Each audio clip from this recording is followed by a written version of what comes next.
19. The price Democrats exacted in return was what Howard Baker and other members of the new team were offering, a greater share of power for Congress and for the Democratic leaders in Congress. The new Speaker of the House, Jim Wright, already had an ambitious conception of Congress's role, and his own, in the formulation of national policy. Even before his election as Speaker and before the Iran-Contra scandal, Wright had asserted that the Speaker of the House had a constitutional role comparable to that of the President. He disagreed with the idea that the President proposes and Congress disposes, arguing instead that there was a creative role for the legislative branch and a leadership role for the Speaker. One elected Speaker in the midst of the scandal, Wright sought a new balance that would allow a Speaker to confront a strong President as a near equal and to dominate a weak President, in foreign as well as domestic policy. 21. The shift in the political balance of power that resulted from the scandal was greater than the shift that had occurred on the issue of Contra aid. The National Unity Government 487. The Democrats' approach to the Contra aid issue in 1987 was once again as divided as it had been in 1985. Opponents of Contra aid had reason to expect that the scandal would inevitably undermine the consensus that had formed the previous year, just as the mining scandal of 1984 had. If the president was not to be the chosen victim of the Iran-Contra affair, it seemed only natural that his cherished policy would be quickly defeated. The House Democratic Caucus briefly deposed Leigh Aspin as chairman of the Armed Services Committee, in part to warn him and other moderate Democrats against further support for Contra aid. 22 House Democrats, according to one observer, intended to bring the White House to heel on foreign policy, and particularly in Central America. 23 Wright acted quickly to dispel concerns among liberals that he would be any less forceful in opposing Contra aid than his predecessor, Tip O'Neill. He appointed David Bonnier, a leading opponent of Contra aid, as chief deputy whip because Bonnier's constituency was precisely where Wright was weakest, among younger members and liberals opposed to Reagan's Central America policy. Those activists still resented Wright's having helped to pass Reagan's package of aid to El Salvador in 1982. 24 Wright wanted to make sure he did not stray from his party's liberal bloc on what was perhaps the one issue over which a speakership could be lost. 25 Despite all that had occurred, however, Wright still led a party divided over Contra aid.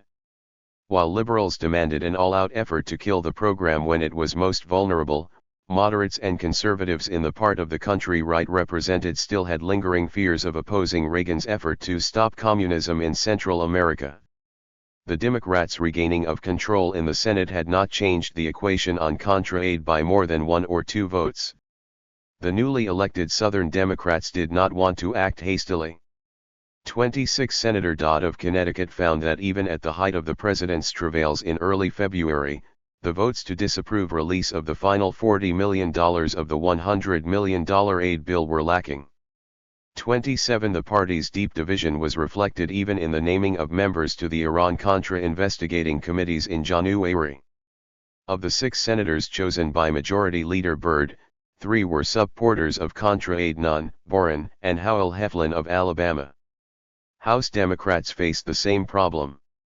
Congressman Bonnier soon found that he lacked the votes to disapprove the $40 million on a straight vote. Some conservatives and moderates suggested that perhaps later in the year they might vote against a request for new aid, but for now they were unwilling to cut off the aid they had so recently approved. 28. 488 The Iran-Contra scandal and its consequences. The Iran-Contra scandal probably caused a greater shift in the Reagan administration and in the Republican Party leadership than among the Democrats. A renewed ideological and political war over Contra aid was not how the post-scandal Reagan administration hoped to begin its new partnership with Congress. The new National Security Advisor, Frank Carlucci, wanted a serious review of the policy and expressed his doubt that the Contras could succeed. 29 Secretary Shultz recalls he wanted to get the Nicaragua problem resolved if only because it had become too painfully divisive for the country. 30 Stalwart Contra supporters like Casey, North, and Poindexter were gone, leaving only Secretary of Defense Weinberger and Assistant Secretary of State Elliott Abrams. But Abrams was badly damaged by charges that he had misled Congress about the administration's role in private supply operations and about his solicitation of Brunei. 31 In the Congress, Minority Leader Michel advised the administration to shift its policy and to put off confrontation with Congress. In February 7, 1987 he urged the White House to delay any request for a new $100 million in aid until September or later to give time for peace negotiations in Central America. A new request for aid, Michel believed, could not pass the House. Even conservative Republicans shared Michel's pessimism. Henry Hyde said the situation was grim but not hopeless and agreed that the administration had to support peace negotiations, so long as they didn't sell out the Contras. 32 If President Reagan had not himself remained stubborn in support of the Contras in early 1987, his new advisers would certainly have abandoned the controversial policy. But in his State of the Union address at the end of January, the president overruled the advice of White House officials to play down the issue and instead vowed to fight any effort to shut off lifeblood and consign them to death, defeat, or a life without freedom. Throughout the scandal, Reagan never expressed any doubts about the Contras or about America's right and obligation to support them. He apologized for selling arms to Iran, and he claimed ignorance of the diversion, but he never apologized or regretted the efforts that had been undertaken in his name to support the Contras. 33 The president's stubbornness buoyed conservatives inside and outside the administration who opposed any conciliation with Democrats. With the election season approaching, conservatives made support for Contra aid a requirement for their endorsement, considered essential for any Republican who hoped to win the party's nomination. As Congressman Jack 489 Kemp, the third leading candidate for the nomination and the one most closely associated with the conservative wing of the party, put it, "If we are to lose the $105 million, let the Democrats be the ones who vote it down." 34 On this and other issues, a split in House Republican ranks opened wide between mainstream Republicans like Michel and the group of younger conservatives led by Kemp and Newt Gingrich. 35 Within the administration, as well, there were two factions contending for political control of the Contra aid policy, those who wished to put the issue aside and turn to more popular issues, and those who wanted to continue pressing the issue on Congress regardless of cost. Like the Democrats, the Republican Party began a search for some way to satisfy both its warring factions. Amidst these shifting political forces, the issue of Contra aid arose again at the end of February when a second vote on release of the final $40 million provided the occasion for another battle in the House and Senate in March 1987. There was no prospect of blocking release of the $40 million because the president could veto any resolution of disapproval, but opponents of Contra aid saw an opportunity to strike a symbolic blow at the program in preparation for a coup de grace later in the year, when the president had to request new funds. 45. I am not a politician. Following the pattern of previous years, the approach of a new vote on aid to the Contras was accompanied by yet another crisis within the top ranks of the rebel leadership. The reforms instituted the previous May had inevitably not proceeded to the satisfaction of Cruz and Robelo. Calero had remained obdurate in protecting his position as both political and military leader. Bermudez and his allies in the FDN command had resisted all efforts to subsume that organization under the UNO structure dominated by Cruz and Robelo, and even within the UNO organization Cruz and Robelo lacked the kind of control they sought. While all these failings of the reform effort dismayed Cruz and brought him once again to the verge of resignation at the beginning of the year, it may have been an entirely different issue that pushed him over the edge. Cruz was among the many public figures ensnared by the Iran-Contra scandal.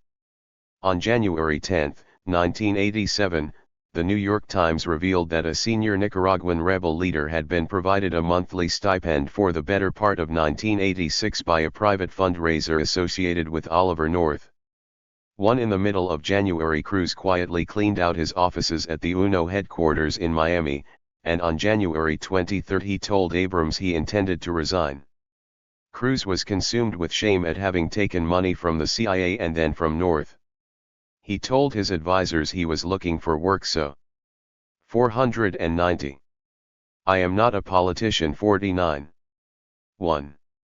He could feel clean again. He felt his reputation had been terribly damaged. I look at myself in the mirror, and I don't like what I see. Too few of Cruz's closest associates were aware of just how strongly he had been affected by the scandal. Most believed his frustration stemmed exclusively from the lack of progress in Contra reform. And Robello and others used Cruz's threat to resign as leverage to force the Reagan administration to take stronger actions against Calero and Bermudez. They knew that Elliott Abrams and other Reagan officials were desperate to keep Cruz in the leadership at least until the March Contra-Aid votes. Congressman McCurdy was almost gleeful at the prospect of Cruz's resignation, calling Cruz the essential ingredient in the glue that held the whole thing together. If Cruz left, McCurdy said, the administration might as well kiss goodbye to the aid. Robello reduced matters to the naked struggle for power. For Calero had to go, and the Contra movement had to be restructured to give clear command to the moderates. If Calero and his clique were not forced out, Robello insisted, he and Cruz would resign. 6 Calero's supporters denounced this blackmail. But Cruz and Robello were in the ascendant in Washington, and Calero was at his most vulnerable and expendable. In the middle of February, Abrams asked Calero to resign for the good of the struggle, and Calero obliged. 6 Although Calero remained president of the FDN, he had been struck a fatal blow. His presidency of the FDN would quickly become meaningless as the FDN was soon to become integrated into one rebel army. 9 Even within the FDN, Calero's leading role would be challenged and undermined by both Bermudez and Aristides Sanchez. The solitary leadership over the rebel forces that Calero had enjoyed since his appointment in 1983 had definitively ended. Conservatives led by Senator Jesse Helms lamented that Calero had been forced to resign in order to appease certain legislators who don't support aid to the freedom fighters anyway. The conservatives strongly denounced the State Department's intervention into the Contras affairs. 10. Despite the forced resignation of Calero, Cruz remained poised on the brink of resignation himself. But now Cruz felt trapped, according to a close advisor, because there was no way he could leave after Abrams had secured Calero's dismissal. His demands for a purge of the FDN clique, therefore, escalated. At times he demanded the removal of Bermudez and his replacement by a Cruz ally with little experience as a military leader and virtually no experience with the FDN fighters.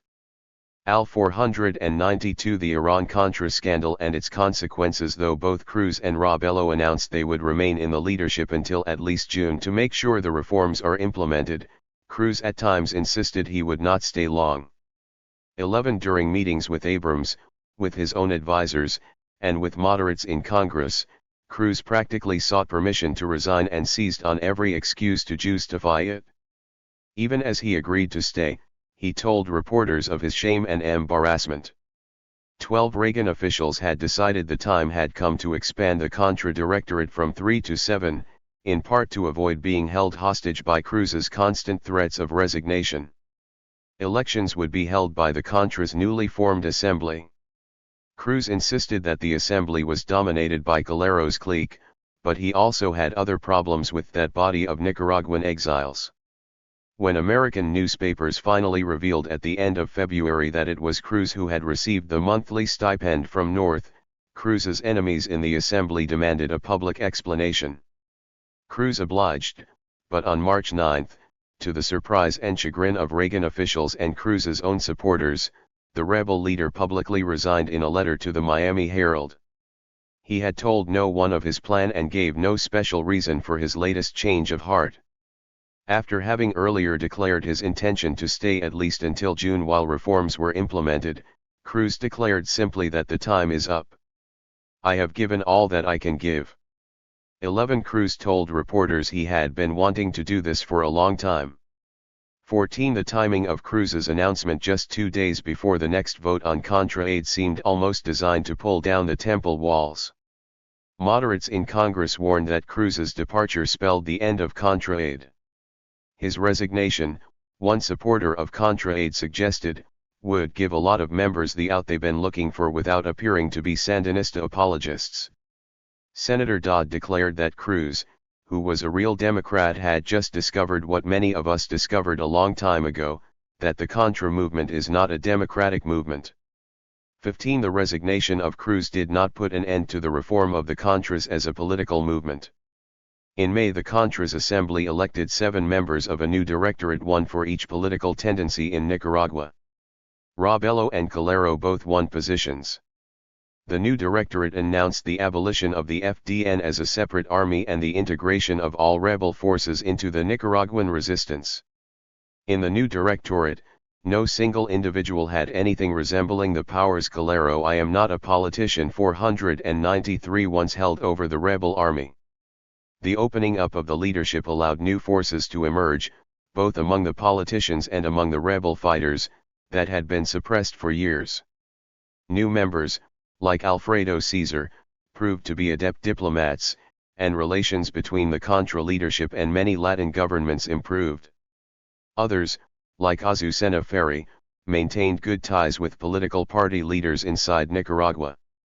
Pedro Joaquin Chamorro, Jr., added his father's famous name and the lustre of La Prensa.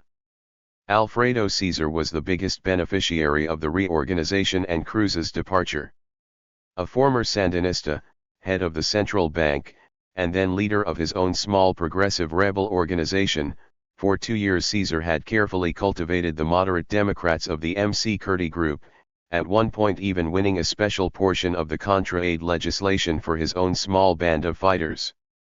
The big prize, however, was leadership of UNO, and to attain this Caesar had played a careful game of shifting alliances. As a progressive Contra, he had for years joined in the condemnation of Calero and the Somocista FDN. Through much of 1986, however, Caesar had worked behind the scenes to forge an alliance with Calero, whose wife was a cousin of Caesar's wife. During the crisis in February 1987, he had joined Calero and the FDN in denouncing the State Department's intervention on Cruz's behalf, and it was not surprising to see the two closely allied when the new directorate was named in May. 16. Caesar was a shrewd politician and a shrewd analyst of the international situation. In the search for some kind of accommodation with the Sandinistas, he was quick to pick up where Cruz had left off. He announced that the new directorate wanted to use military action for political solutions, not as an end in itself. 17. Indeed, Caesar would eventually go much further than Cruz ever dreamed toward a negotiated settlement with the Sandinistas.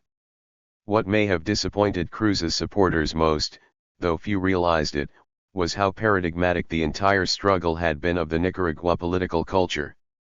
As Arturo Cruz, Jr., wrote despairingly in the midst of these struggles, an entire generation of our beloved elites was excluded from the exercise of political power, and this explains the abundance of aspirants to the post of next Supreme Chief, both among the gentlemen of the Revolution and among our counter-revolutionary family. Cruz, Jr., saw it as a hidden desire in some and an open desire in others, but in the final analysis it is the desire of all of us to be the next Somoza. 18. 494. The Iran-Contra scandal and its consequences. The goal in Nicaragua's political culture was to be the next Somoza. The two main tactics for achieving that goal were flexibility and single-minded attention to self-preservation and self-advancement. In a political culture without established institutions, political parties, or organized social movements, where all ties were personal and all deals temporary, the most important attribute for survival was flexibility. There could be no permanent friends and no permanent enemies, no fixed principles, no unshakable commitments. Hence the Nicaraguan tradition of pacts, always vehemently denounced and always entered into with alacrity when the favorable moment came. Stripped of its ideological content, the Ortega strategy of tercerismo had been the classic pact between temporary allies in pursuit of their own separate ambitions.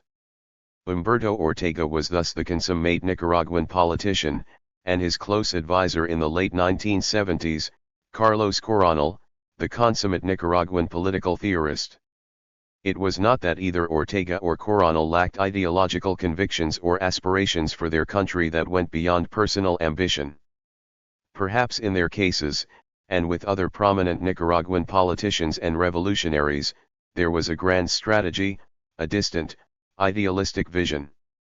Their self-justifying recipe for success was strategic rigidity and tactical flexibility. If so, however, the tactics often tended to overwhelm the strategy. The compromises necessary to survive in the political melee required putting off, again and again, any progress toward whatever ultimate goal was sought. Indeed, the tactical compromises more often than not undermined idealistic goals for the future by perpetuating the political culture of the past. The most skillful Nicaraguan politicians did not let this get in the way of playing the required game successfully. In this respect, Caesar was also the quintessential Nicaraguan politician. Arturo Cruz was not. A combination of integrity and vanity prevented him from striking the kinds of deals that made for a successful political career in Nicaragua. His unusual qualities appealed to Americans, but it made him incompetent to wage the political struggle in the Nicaraguan context. Cruz understood his own failings. Part of my tragedy, he said, though with a touch of pride, is that I am not a politician. 19. The impact of Cruz's resignation on the March contra aid votes was less than many suspected it would be. Congressional support for aid to the rebels was sufficient to force Congressman Bonnier and his liberal COL I am not a politician 495 leagues to devise a tricky parliamentary maneuver to avoid a straight vote on disapproval, which they feared they would lose. Bonnier proposed voting on a different issue, a moratorium on releasing the remaining aid until all funds previously spent on the Contras could be traced and accounted for. 20. By focusing on the question of accountability, Bonnier hoped to sidestep the divisions in his party and to take advantage of those aspects of the scandal that had nothing to do with the policy of supporting the Contras. He assured Wright that only in this way could he maximize our vote and give our opponents the most difficulty. By getting members to cast a negative vote, even if it wasn't directly against aiding the Contras, Bonnier argued, the moratorium could build a nice bridge to moderates voting no later. On the Contra aid program itself, 21 more moderate Democrats like Majority Leader Foley opposed Bonnier's maneuver because it required the Speaker to ignore the existing legislation and impose his own rule. 22 Foley feared Republican outrage at such an arbitrary act by the new Democratic leadership. 23 But Wright supported Bonnier's plan, in part to show party liberals he could be trusted to fight Contra aid and in part to assert his own power as Speaker. 24 Republicans were indeed outraged, calling Wright's maneuver the act of a one-party dictatorship, and the previously conciliatory Michel was humiliated. But Bonnier's strategy worked.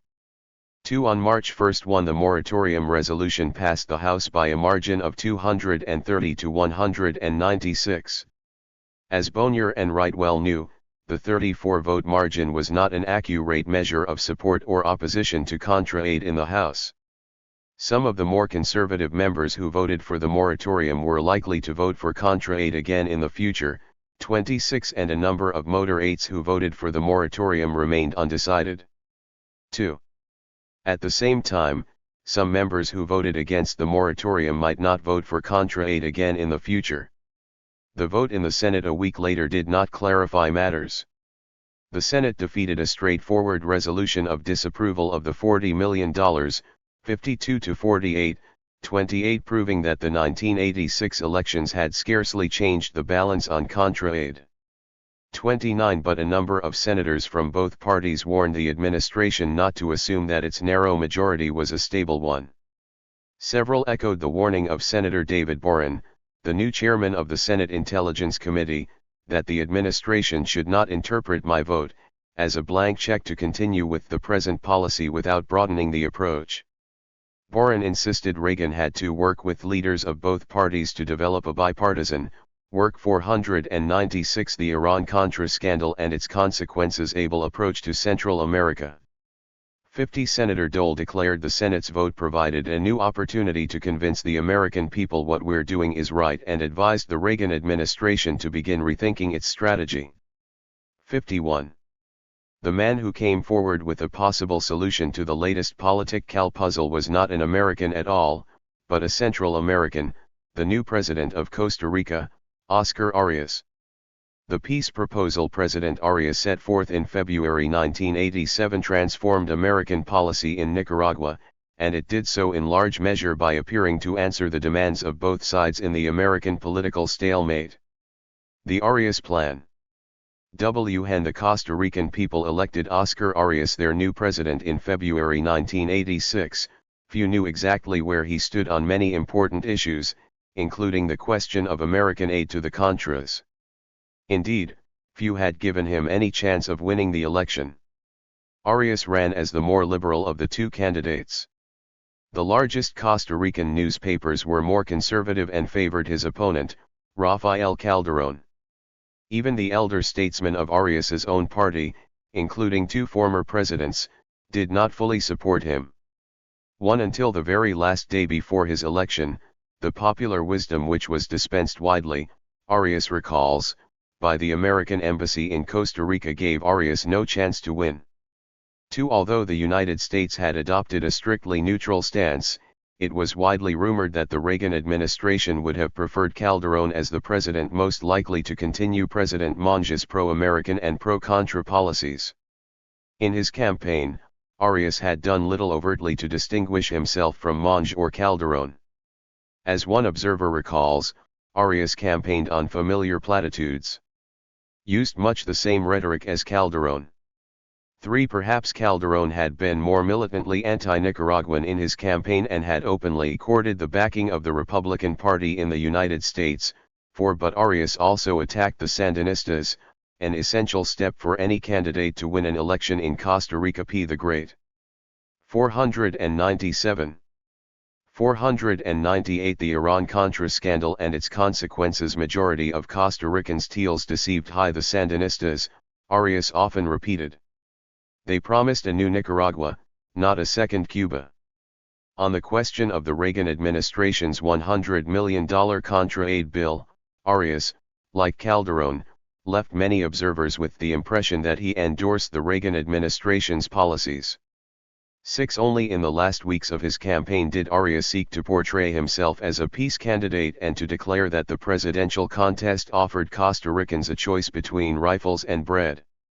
Even so, he recalls that the theme of peace stirred little interest among the voters, for whom it was an abstract issue, while the conservative press declared that anyone who disagreed with President Reagan's policy was a fool. As is often the case with elected officials, the nature of Arias's victory shaped the nature of his presidency.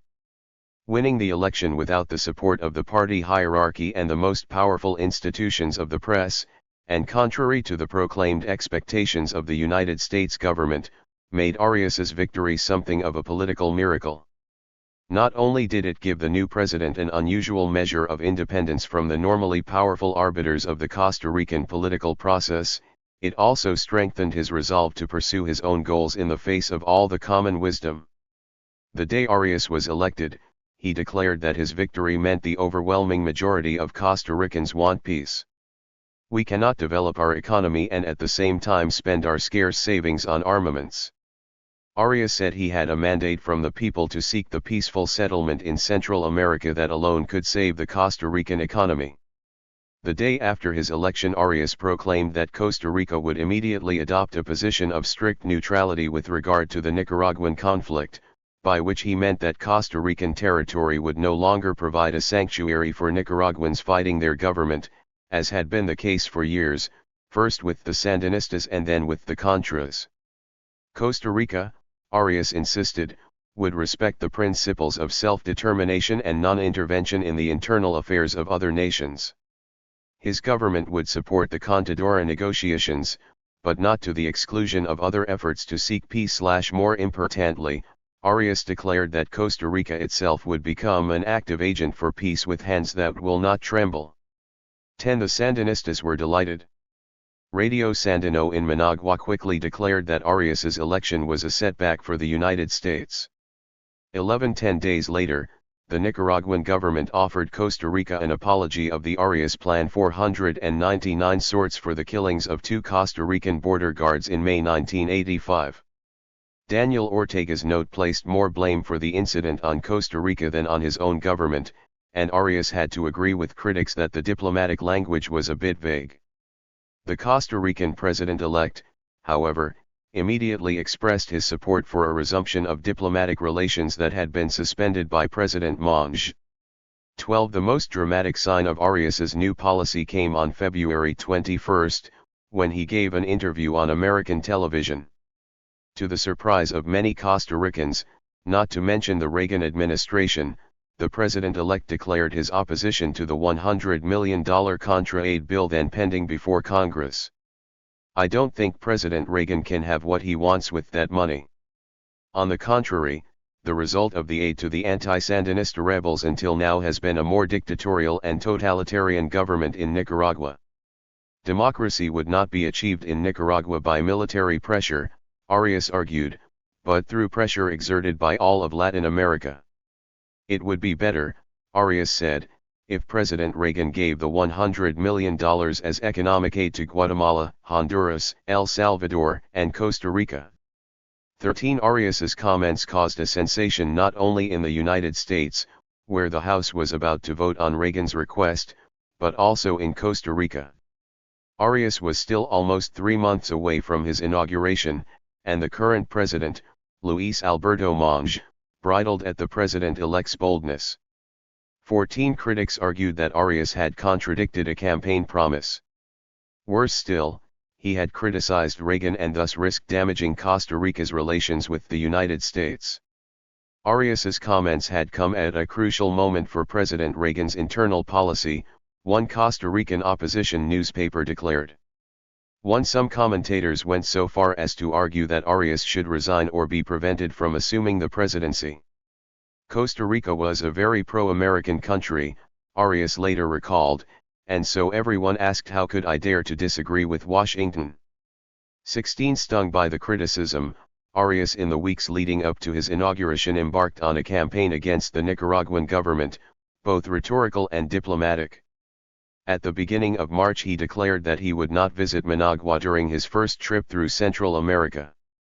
17. In El Salvador he repeated a campaign charge that Nicaragua had become a second Cuba. 18. And he enthusiastically endorsed President Duarte's March offer to meet with the Salvadoran guerrillas if Daniel Ortega would meet with the Contras, a proposal the Sandinistas had already 500 the Iran-Contra scandal and its consequences angrily rejected.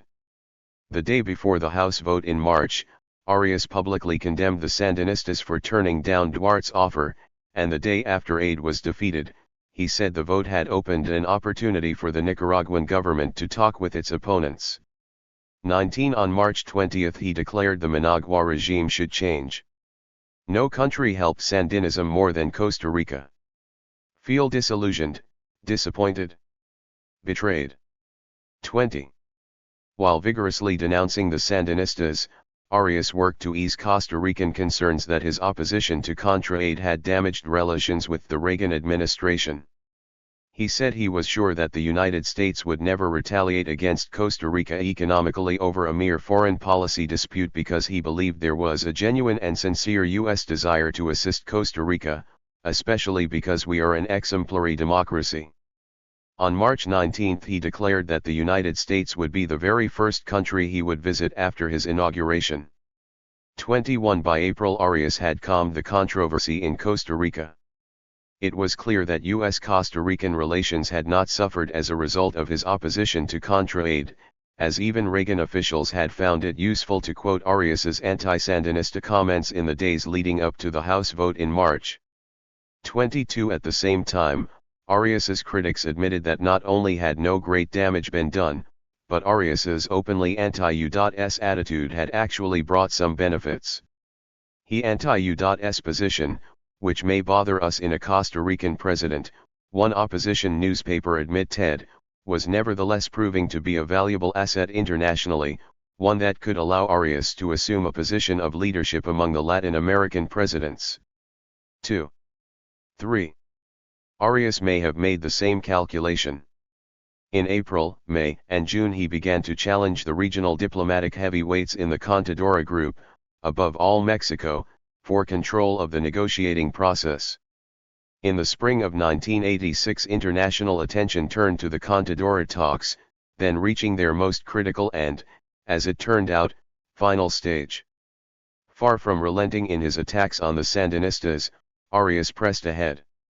Abandoning his earlier commitment to non-intervention in the internal affairs of other countries, Arias mounted a political and diplomatic campaign to force the Sandinistas to make profound democratic reforms.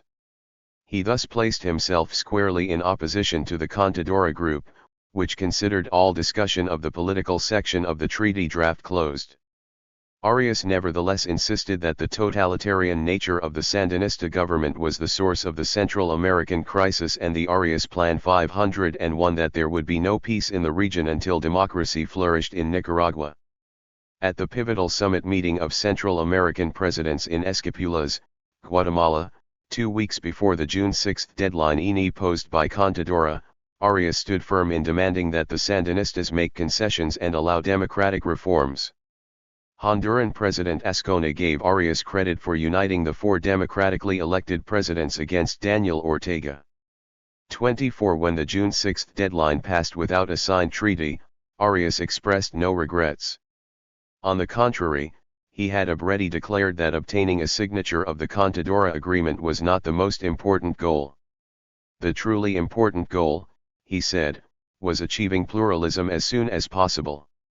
The Reagan administration was pleased with Arias's performance. In the first week of June, Philip Habib came to Costa Rica and, according to Arias, thanked him for his stance against Nicaragua. 26 The next day Arias met with General John Galvin, commander of American forces in Panama, and declared his opposition to signing a Contadora agreement without a prior guarantee that democratic processes in each country could be verified. Contadora was, for the time being, the only forum for negotiations, Arias said, but Costa Rica was not going to sign the treaty just to satisfy international opinion. The Sandinistas and their supporters were dismayed at the apparent reversal of Arias's position since his election. Radio Havana promptly dubbed Arias the spokesman for Reagan in Central America. Daniel Ortega accused the United States of sabotaging the Contadora negotiations by encouraging certain Central American governments to propose acceptance or non-acceptance of a given type of democracy. 29. Costa Rica and other Central American countries, the Sandinistas declared, had succumbed to economic blackmail and become instruments of the United States. 30 Indeed, while Arias continued to repeat his opposition to Contra aid, he helped erode any slim chance for a Contadora agreement which alone could have blocked passage of Contra aid on June 26. Especially galling to the Sandinistas was the fact that when aid to the Contras passed the House on June 26, the Congress also rewarded the 4 Central American democracies with a prize of $300 million in economic assistance. 31 In July Daniel Ortega warned that some Central American leaders are playing with fire by becoming instruments of the U.S. government's policy, by collaborating with the U.S. government's warmongering plans. The U.S. government offers money, and the U.S. government also exerts pressure, and some Central American pre-see 502 the Iran-Contra scandal and its consequences. Dents who call themselves Democrats lack dignity. They lack dignity and pride. 32. The Sandinistas sought revenge. Encouraged by the International Court of Justice's favorable decision on the Sandinistas' claim against the United States on June 25, 1986, the Nicaraguan government filed new claims against both Costa Rica and Honduras on July 18. The Sandinistas charged that despite President Arias's professions of neutrality, the truth is that the complicity of the Costa Rican government with the illegal policy of the U.S. government has not ended, and the armed actions, the acts of intervention, and other illegal actions to the detriment of Nicaragua have continued. 33 On July 19, Daniel Ortega challenged Costa Rica and Honduras to define themselves in view of the blackmail of the United States. Either they decide on peace, or they will become instruments of U.S. policy. 34 In the face of the Sandinistas' diplomatic and rhetorical attacks, Arias shifted course again. Throughout the summer and fall of 1986 Arias continued to denounce the Sandinista dictatorship, at one point referring to them as Somoza's heirs. but he also spoke out increasingly against the dire consequences for Costa Rica of the new Contra aid passed by the U.S. Congress. Continued war in Nicaragua, he argued, would increase the number of Nicaraguan refugees on Costa Rican soil. These Nicaraguans, many of them Contras, are probably the main obstacle we have in achieving the reactivation of our economy. 6. He appealed to Costa Rican nationalism, warning that the presence of so many foreigners would deprive Costa Rica of its own identity. 37. The Sandinistas responded quickly to Arias's latest shift in rhetoric and began portraying him more as the victim of American pressure. 38. They offered Arias a way to escape the charge of vassalage, and perhaps the International Court of Justice suit, as well. The situation demands an honest and courageous attitude from the Costa Rican and Honduran presidents, Ortega declared on November 27. They must tell the U.S. president, "Look, Mr., we can be your friends and allies, but you cannot ask us to commit suicide."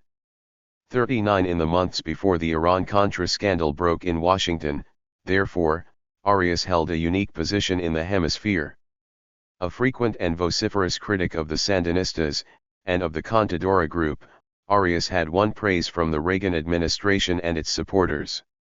With the Arias Plan 503 out changing his opposition to Contra aid, Arias had helped pass aid in June. The timing of his diplomatic and rhetorical attacks on the Sandinistas. Schultz believed Arias had indeed become a spokesman for democracy inside Nicaragua. His sincerity of purpose was never in doubt. 40. When Arias paid his first official state visit to the United States in early December, President Reagan extolled him for your courageous defense of the right of the Nicaraguan people to liberty.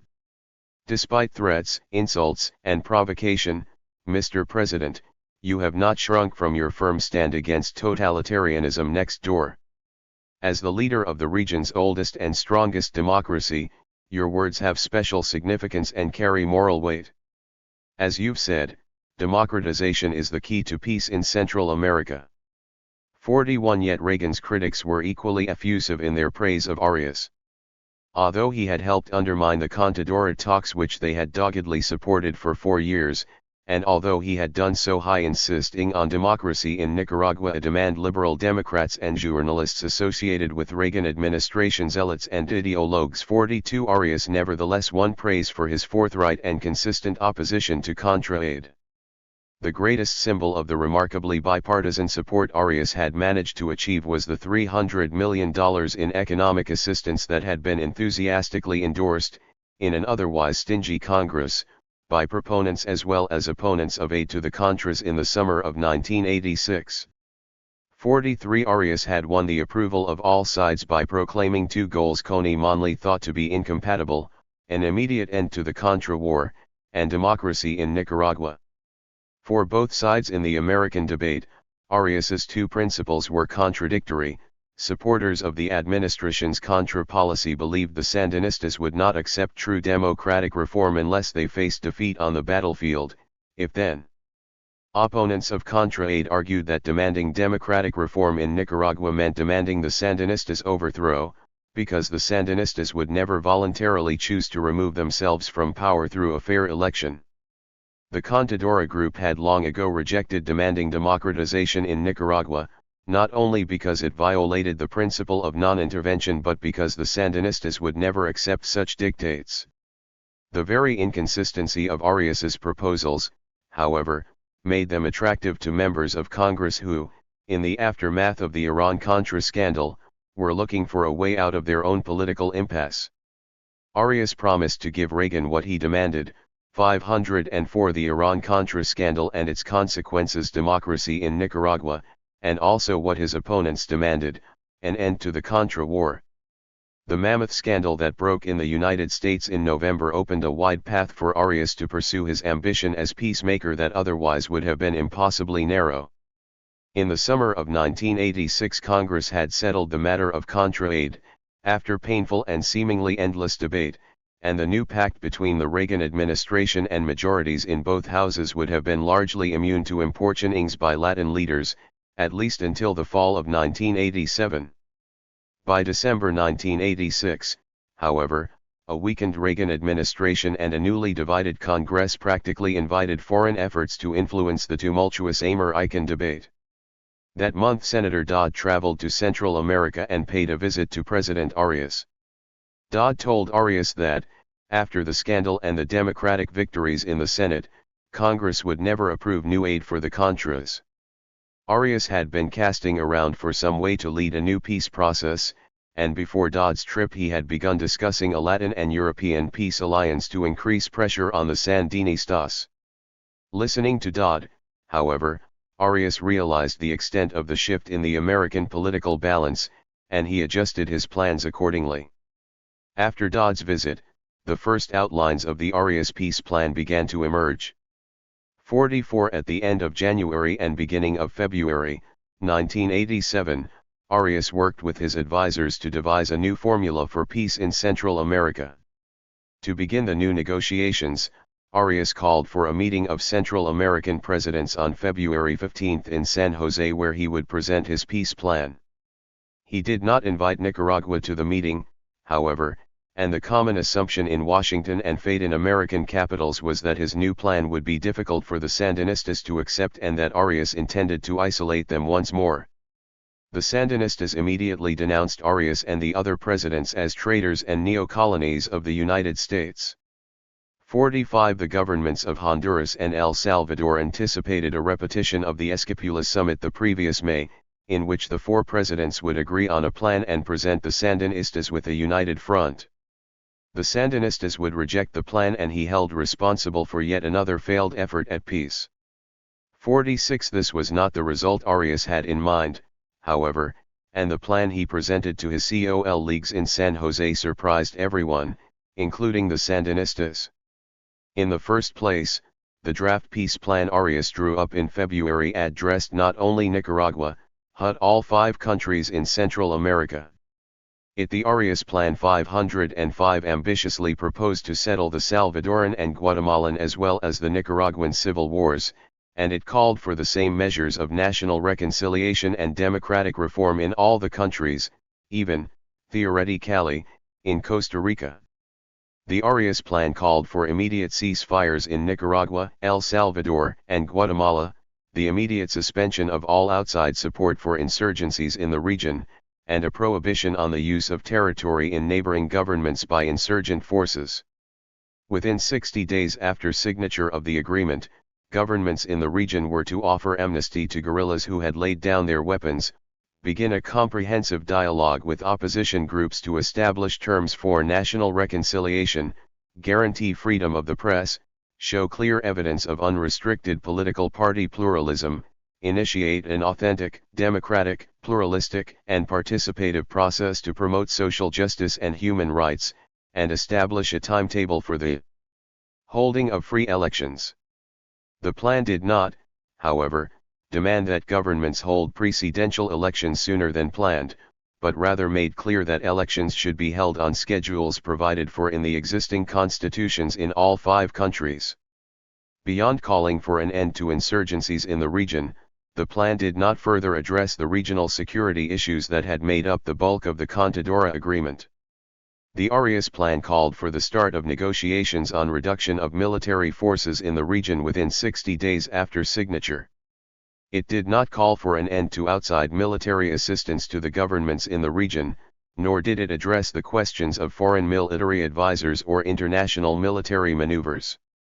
Arias believed the security provisions in the Contadora draft had been a principal obstacle to agreement and, in any case, avoided what he still believed were the essential truths: there could be no peace without democracy in Central America, and no democracy without peace. Ending insurgencies and promoting democracy were his chief concerns. Arias did not share his draft plan with other governments until 2 days before the February 15 meeting in San Jose. 4. Reagan officials expected to be pleased with his plan.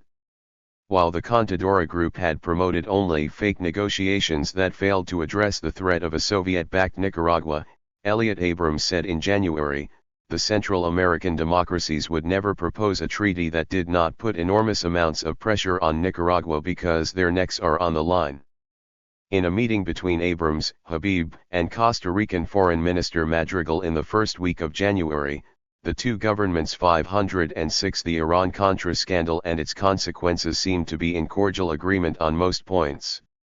48 Reagan officials web-corned declarations by Arias in January and early February that the Nicaraguan elections in 1984 had not been valid, that the Sandinista government could not claim legitimacy until it had been chosen by the Nicaraguans in truly free elections, and that if the Nicaraguan people were free to choose their leaders, they would not choose the FSLN, because after 7 or 8 years, the FSLN has only proven that it is good at impoverishing the people. 44 What Reagan officials did not notice at first, or did not pay sufficient attention to, was that Arias's strategy for achieving democratic elections in Nicaragua was different from theirs and, above all, did not include any role for the Contras.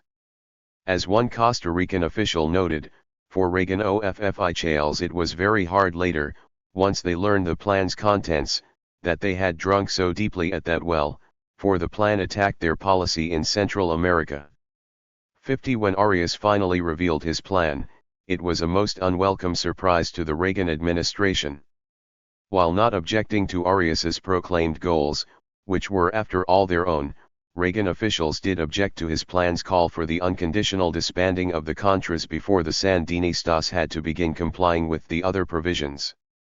Reagan officials insisted, as they had in the past, on simultaneity. The Contras should be disbanded only when the Sandinistas had taken significant steps to comply with all the terms of any treaty. Secretary Schultz was baffled by what he called Arias's blind spot on the importance of pressure from the Contras to diplomatic movement by Nicaragua. 51 Reagan officials were dismayed to learn that in Arias's plan the Sandinistas would not even have to negotiate a ceasefire with the Contras. The plan simply called on the governments in the region to declare ceasefires and expected insurgent forces and their outside supporters to abide by the terms of the agreement and lay down their arms. Habib found this aspect of the Arias plan simply mad. 52 As one who had negotiated many ceasefires over the years, Habib believed that the simple declaration of a ceasefire without some prior negotiations of the terms, a guaranteed formula for failure of a ceasefire.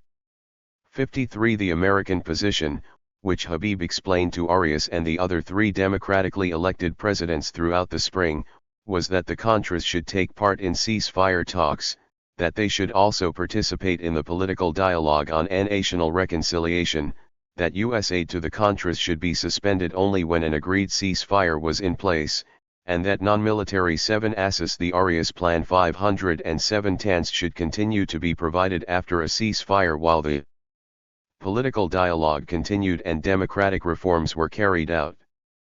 The goal of the peace agreement, Habib explained, ought to be the reintegration of Nicaraguans into the political life of Nicaragua. 54 Even on the matter of democratic reform, where the Arias plan went further than any of the Contadora drafts, Reagan officials believed it did not go far enough. Most Reagan officials had hoped for an agreement that would force the Sandinistas to hold free elections for president well in advance of November 1990, the date specified in the Sandinista constitution. Arias's decision to respect existing constitutions meant that the Contras might be disbanded more than 3 years before the Sandinistas had to meet what Reagan officials believed was the only true test of their democratic intentions. Lilting press restrictions, declaring an amnesty, and holding a dialogue with opposition parties were inadequate measures of the Sandinistas' commitment to democracy.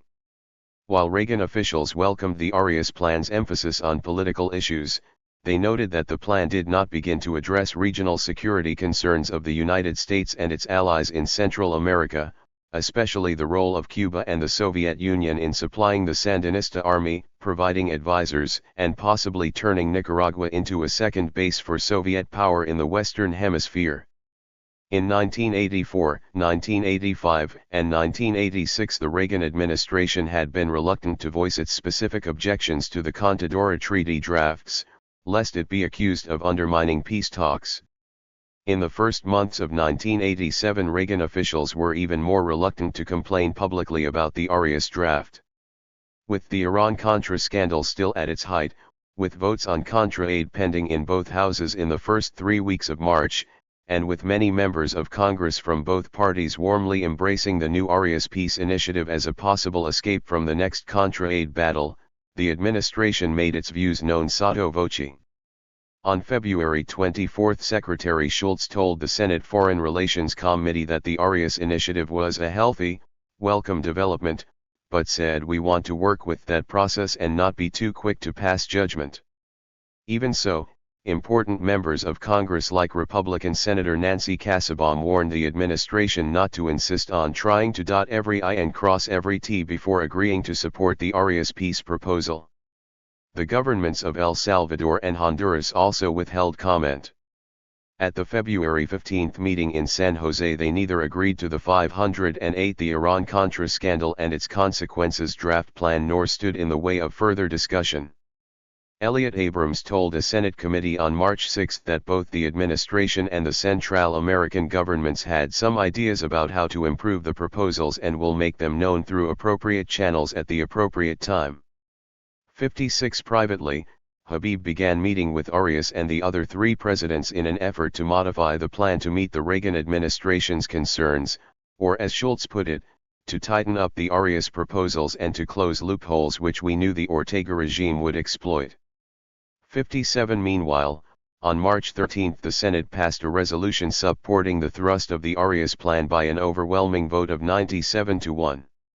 Arias was under no illusion that the terms of his plan satisfied the Reagan administration.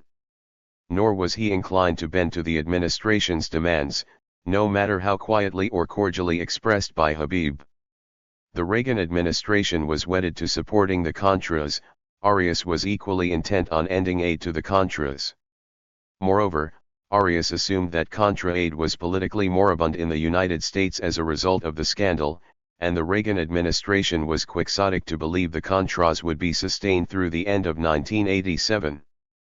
President Reagan's refusal to give up on this lost cause had succeeded only in isolating him, Arias believed, both in the United States and in the world. 58 Arias hoped the Reagan administration would eventually see merit in his strategy, but he had not devised his plan in order to win the support of the severely weakened American government. He was far more concerned with winning the support of his Central American colleagues, and especially of Presidents Duarte and Ortega. The terms of the plan that Reagan officials found objectionable were precisely those he considered necessary to accomplish that difficult task. The Sandinistas, Arias assumed, would be the hardest to convince, since the burdens of his plan fell most heavily on them. Arias believed he had to keep the terms sufficiently flexible to entice the Sandinistas to go along. He declared, for instance, that he was not going to be disrespectful by proposing the Sandinistas talk with the Contras, which he was sure they would reject. 59 Arias accepted the Sandinistas' claim that they could not undertake political reforms while the Contra war continued. 00 Arias would not ask the Nicaraguan government to move up its elections. 61 His plan recognized existing constitutions and electoral schedules because he knew the Sandinistas would oppose the plan if we questioned their legitimacy.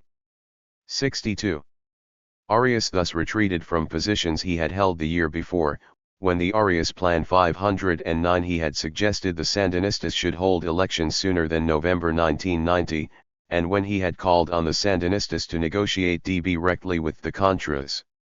63 But Arias responded that things have changed since May 1986. Central American geopolitics are always changing. 64 What had changed, however, were North American politics. What the Sandinistas wanted most out of any agreement, Arias believed, was an end to the Contra war. If congressional support for Contra aid had already been destroyed by the scandal, he reasoned, there was a limit to the concessions one could demand of the Sandinistas in return for what they might be able to get without making any concessions at all. The Reagan administration wanted Arias to make the plan tougher on the Sandinistas, but Arias was not even sure he could win their support on the terms he had already set forth. The Sandinistas were ambivalent about the Arias plan from the start. When they recovered from their initial outrage at not being invited to the February 15 meeting in San Jose and finally looked at the plan, they saw much that was to their liking. The Arias Plan did not require the Sandinistas to make any specific commitments to reduce the size of their armed forces, to limit the number and type of weapons in their arsenals, or to renounce further shipments of arms from the Soviet Union and Eastern Bloc nations. While the Sandinistas still wanted limits on American military maneuvers in Honduras and off Nicaragua's two coasts, which the Arias Plan also did not address, Humberto Ortega could rest comfortably knowing that his army would continue to be equipped at the levels he believed necessary. This was a big improvement over the Contadora negotiations of the previous year. The most attractive part of the Arias Plan was its demand for an end to the Contra War on the date of signature, prior to all other actions. As the months passed in 1987, the well-financed Contras were beginning once again to pose problems for the Sandinista army. As many as 10,000 Contra fighters had slipped back into Nicaragua by April and were beginning to raise havoc in the north, south, and east-central parts of the country. The renewal of widespread fighting for the first time in more than a year promised to depress further the Sandinistas' already bankrupt economy, fan discontent in the countryside, and bolster opposition political movements in the cities. Sandinista leaders, as always, welcomed any plan that promised an end to the war without demanding a reduction in the arms and men needed to fight it. The Sandinistas were wary of the provisions in the plan which called 510 the Iran-Contra scandal and its consequences for democratic reforms. However, they had long avoided any explicit and detailed demands for reforms in the Contadora Treaty, and to accept the Arias Plan would be a significant concession, one that could prove dangerous if not carried out carefully. At the end of March, Daniel Ortega repeated the Sandinistas' usual argument that democracy was in the eye of the beholder. In Nicaragua, Ortega explained, "We view democracy as the participation of the peoples and the creative effort of society in terms of actual independence and sovereignty of the country. Other countries should not insist on a uniformity of all democratic governments. We have our idiosyncrasies and our own complexities," Ortega stated. "Based on these factors, all of us are building democracy." The new Sandinista constitution guaranteed civil liberties and democratic government. "We have had a permanent dialogue with all the political parties that have accepted the constitutional order," Ortega pointed out. "There were political parties in the Constituent Assembly. We have always been willing to talk with the domestic opposition." 65. The Sandinistas did not view Arias as an enemy, and they were gratified to see the Reagan administration obviously discomfited by his plan, but they were nevertheless wary of Arias's ultimate intentions. In April, Tomás Borga well expressed the Sandinistas' ambivalent attitude toward Arias and his plan. "One must objectively admit," he told reporters, "that the greater pressure of these parties is directed toward defending the Nicaraguan revolution, Nicaragua's existence as a nation, and its sovereignty, rather than applying pressure on us to change our structure." At the same time, Borga recognized that through the Arias Plan certain parties were applying pressure on Nicaragua to find its place within the framework of the traditional Latin American democracy. "While they defend our existence, they simultaneously try to bring us closer to the Nicaraguan counter-revolutionaries and push us into the sheep pen of Latin American democracy." 66. The Sandinistas thus moved cautiously. They did not reject the Arias proposal or complain about its contents, nor did they accept it. They welcomed inclusion of the plan in the Contadora negotiating process, which was a way of hedging their bets and assuring the continued role of a friendly Mexico in the negotiations. And Daniel Ortega did agree to attend the next summit of all 5 Central American presidents, which Arias scheduled for the end of June in Guatemala. 67. Over the first 5 months of his peace initiative, Arias had established the foundation on which to carry out his grand strategy. He had won the Arias Plan 511 broad support for his plan in the U.S. Congress and forced reluctant and tepid endorsements out of the Reagan administration, the Sandinistas, and the other Central American governments. The more endorsements he won, the more pressure he put on those who might want to stand in the way. Even the Contadora group grudgingly gave its support to the plan, declaring it to be within the framework of their peace process, but only after Arias promised to call for a resumption of Contadora talks after his plan was signed. 68 Radio Havana commented cynically that Arias consistently tried to please both friend and foe. His contradictory positions show what he is like. Is always trying to seek respectability for his plans. 69. By May, however, the momentum that Arias had built behind his peace process began to slow. The Reagan administration, with the worst of its political crisis behind it, managed to regain some influence over diplomatic developments in the region. Habib visited Presidents Duarte, Alcona, Cerezo, and Arias several times between March and June to explain more forcefully some of the administration's reservations about the plan. On May 3, President Reagan declared his general support for the Arias plan but insisted there remained concerns which need to be resolved, particularly on the sequence of implementation. It's essential that any ceasefire be negotiated with the full range of the opposition. Reagan also stated that for as long as I am president, I have no intention of withdrawing our support for these efforts by the Nicaraguan people to gain their freedom and the right to choose their own national future. 70 On June 17, Arias, who was traveling in the United States on a private visit, was invited to the White House and got an earful from the president and his top advisors. In what Costa Rican officials described as a sharp, tense, and blunt discussion, Reagan told Arias, "The greatest concern is the need for the Sandinistas to act on genuine democratization before pressure on the regime is removed in any way." The next day, in a meeting with Vice President Bush, Arias expressed sadness that the administration focused only on the negative aspects of his plan and was disappointed that he had been unable to convince President Reagan that military pressure did not work and that his peace plan should be given a chance. 71. The Honduran and Salvadoran governments also began to speak out against aspects of the Arias plan. After a visit from Habib at the end of March, the Honduran foreign minister declared that while Arias's plan was a valid document, it lacks some technical aspects that need to be corrected for it to be not only a valid document, but also a feasible 512 the Iran-Contra scandal and its consequences document that can be implemented. 72 A couple of weeks later, the SAB veteran foreign minister weighed in with a list of proposed modifications that stressed simultaneity and multilaterality, verification, control, and timing. The Salvadorans also wanted a strict security plan to accompany the Arias proposals. Both the Honduran and Salvadoran foreign ministers declared that the Arias plan was, after all, only a draft and ought therefore to be the subject of further negotiations. 3 Habib agreed that while the plan had shortcomings, it was only a preliminary draft and could be changed. 74 Even the Nicaraguan opposition parties complained that the Arias plan would not guarantee true elections in Nicaragua since it did not call for amendments to the Sandinista constitution and electoral laws which they deemed essential. The coordinator is stuck to its 3-year-old demand for the election of a new constituent assembly to draft a different constitution that would truly guarantee the democratic rights of the Nicaraguan people. And the coordinator joined in the call for negotiations that included the Contras, fearing that unarmed opposition parties would have no strength alone at the negotiating table with the Sandinistas. 75.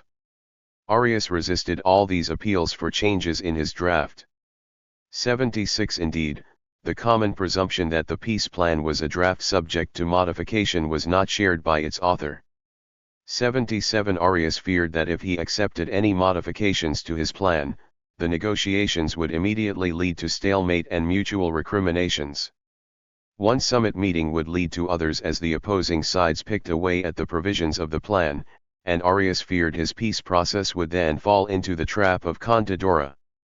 After a meeting with Habib in April, he told reporters he could accept many revisions, but if there were deep changes, and the spirit of the proposal is distorted, then that can be viewed as a means to reject the proposal. 78 The key to Arias's strategy was actually to avoid negotiations. He hoped that if he could bring all the Central American presidents together at one summit and challenge them to say yes or no to his plan as it stood, then with the full attention of a hopeful world upon them, the Central American presidents would be cowed into agreement. The agenda at the next summit should have only one point, Costa Rican officials insisted. To discuss Costa Rican President Oscar Arias's peace plan. 0. Even Habib, who supported Arias's efforts more than most Reagan officials, grew frustrated at Arias's stubbornness. At one point Habib asked Schultz, "How firm should I be with Arias? He doesn't want to change the Arias plan 5-1. 3. Thing in his plan. The Democrats in Congress tell him it's perfect. It isn't." Schultz advised Habib to keep going over with Arias what needs to be changed, and describe it as amplification. Arias, however, remained unmoved. Schultz recalls with annoyance that Arias seemed to alternate from one end of the spectrum to the other. He could be statesmanlike one moment, but then the statesmanlike would slide off toward the saintly, and his eyes would grow sad and visionary. He seemed to believe that the world could be set right simply by saying it should he so. I knew he simply could not understand how critical the growing contra-pressure was to his negotiating efforts. 81 Arias, on the other hand, was annoyed at the Reagan administration for publicly supporting his plan, privately counseling El Salvador and Honduras to seek changes. "No one has said openly that they are against it," he complained in May. "But there are many ways in which to kill. Each man kills the thing he loves. The coward does it with a kiss."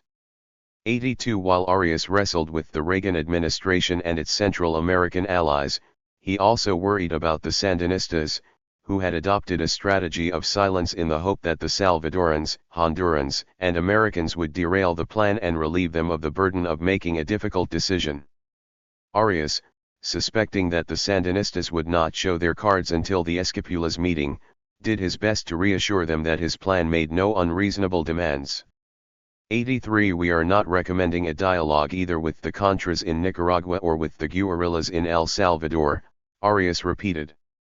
At the same time we are calling for a ceasefire, an amnesty for the rebels in both countries, and the suspension of economic aid both to the Salvadoran guerrillas and to the Nicaraguan Contras.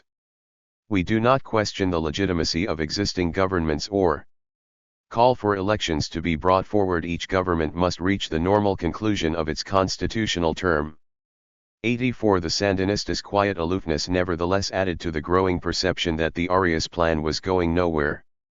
By May, Arias's hopes for a successful summit at the end of June were fading. He told reporters he no longer believed that in a meeting of 6 to 8 hours we will be able to accomplish what 8 Latin American countries have not been able to achieve in 4 years. Faced with domestic criticism that he had spent too much time on his peace plan to the neglect of more pressing economic problems at home, Arias argued that advancement in the direction of this peace so much longed for by all the Central American peoples will by itself constitute success. 85. In 514 the Iran-Contra scandal and its consequences. His May Day address, he told the Costa Rican people that he was determined to surmount all obstacles. Those who within and outside the country are hoping that the failure of a new peace initiative will turn us into allies of war actions should realize right now that it will never happen. They should know that we again will renew our faith in dialogue and our conviction in political solutions. 86 To win more support for his peace initiative and put pressure on his opponents, Arias went off on a long tour of European capitals. By the time Arias returned, however, his June summit was collapsing. President Duarte insisted on a meeting of foreign ministers prior to the presidential summit at the end of June in order to prepare an agreed document for discussion. Duarte had no desire to go along with Arias's strategy for a single, highly publicized all-or-nothing summit in which he would be pressured either to agree to a plan he deemed faulty or be declared a saboteur of peace. Arias, who was eager to satisfy Duarte and woo him away from the Reagan administration, agreed, and a preliminary foreign ministers meeting was scheduled for June 11. The Sandinistas, however, declared they would not attend and asked for a postponement until June 22, just 3 days before the summit. When the meeting was rescheduled for June 22 in Honduras, the Sandinistas then asked that it be held on June 23 in Guatemala. 88 The Sandinistas clearly hoped that their opponents would object, and they did. On June 12 President Duarte demanded that the entire summit be postponed until August. The plan proposed by Arias, Duarte declared, would not yield the results that we expect, Therefore, we would rather not sign a document that is not good. He insisted that there should be at least 4 foreign ministers' meetings prior to any summit to prepare an agreed text of the plan. The Salvadoran foreign minister declared that only the postponement of the Central American President's Summit meeting could save the Arias plan from failure. Arias grudgingly acquiesced. What this demonstrates, he told reporters, is that at this moment there is not a very favorable climate, which is absolutely necessary to hold the summit meeting. Arias agreed to reschedule the summit for the first week of August and to hold 3 foreign ministers' meetings beforehand. It is better we take our time. 89. With the summit safely postponed, the Sandinistas could now demand that it be held as originally scheduled. The scheduling of foreign ministers' meetings, Daniel Ortega declared, was an effort to impede dialogue and the Arias Plan 515 a negotiated solution and to spread the war in the region. 90. Failure to hold the summit on June 25, Ortega insisted, would strike a fatal blow to the peace efforts of Arias. 91. The Sandinistas also showed signs of being afraid of the Arias plan. They demanded that negotiations revert back to Contadora, the only serious and capable instrument for peace in the region. At the end of June, Costa Rican officials declared that the Arias plan was on the verge of collapse. Q2. 47. The Iran-Contra scandal, in Washington and Central America. News of the apparent collapse the Arias plan might have spurred some members of Congress to action had they not been distracted by a far more interesting spectacle, the opening of the Iran-Contra hearings by the Congressional Investigating Committees on May 5. The hearings, as expected, entirely consumed the American government for the better part of 3 months. What was not expected, however, was that the hearings would end up increasing support for aid to the Contras. Yet from the very beginning of the public investigations, that is precisely what happened, and the result was a series of events that no one could have anticipated when the news of the scandal first broke. If the Democratic members of the Iran-Contra investigating committees lost the Iran-Contra hearings, as Mary McGrory later lamented, it was probably for the very same reasons that Congress had ultimately been unable to resist President Reagan's appeal for Contra aid, an evenly divided Congress and a nervous Democratic Party fearful of President Reagan and of any allegations of softness on communism. These political vulnerabilities made it hard for the Iran-Contra Committee to expose and condemn even possibly unlawful support for the Contras. Indeed, the ambiguous results of the Iran-Contra hearings perhaps justified in retrospect Congressman Hamilton's reluctance to pursue the allegations of wrongdoing by Oliver North in 1985 and 1986. Even with exciting revelations. 516. In Washington and Central America 517 about an Iran-Contra diversion, the Congress was politically ill-suited to call the Reagan administration to account before the American people on the divisive issue of Contra aid. The Democrats and the moderate Republican senators, Warren Rudman and William Cohen, too intended to use the public hearings to reveal what they believed to be wrongful and even unconstitutional actions by Reagan administration officials. The story that will be told is a sad one, Rudman declared when the hearings began. There will be evidence of illegal behavior and contempt of our democratic form of government. 3. Evidence there may well have been, but by the end of the hearings the man most implicated in such behavior had also become one of the most popular men in America, and the House and Senate committee members who had tried to impugn his actions had become targets of hate mail. Critics of the administration showed their vulnerability from the very beginning. Democrats who had feared taking on President Reagan at the height of the scandal in December were even more fearful of doing so on national television 5 months later. While the 6 House Republicans and Senators Hatch and McClure openly defended both President Reagan and his Contra policy, the Democrats followed the advice of Majority Leader Foley.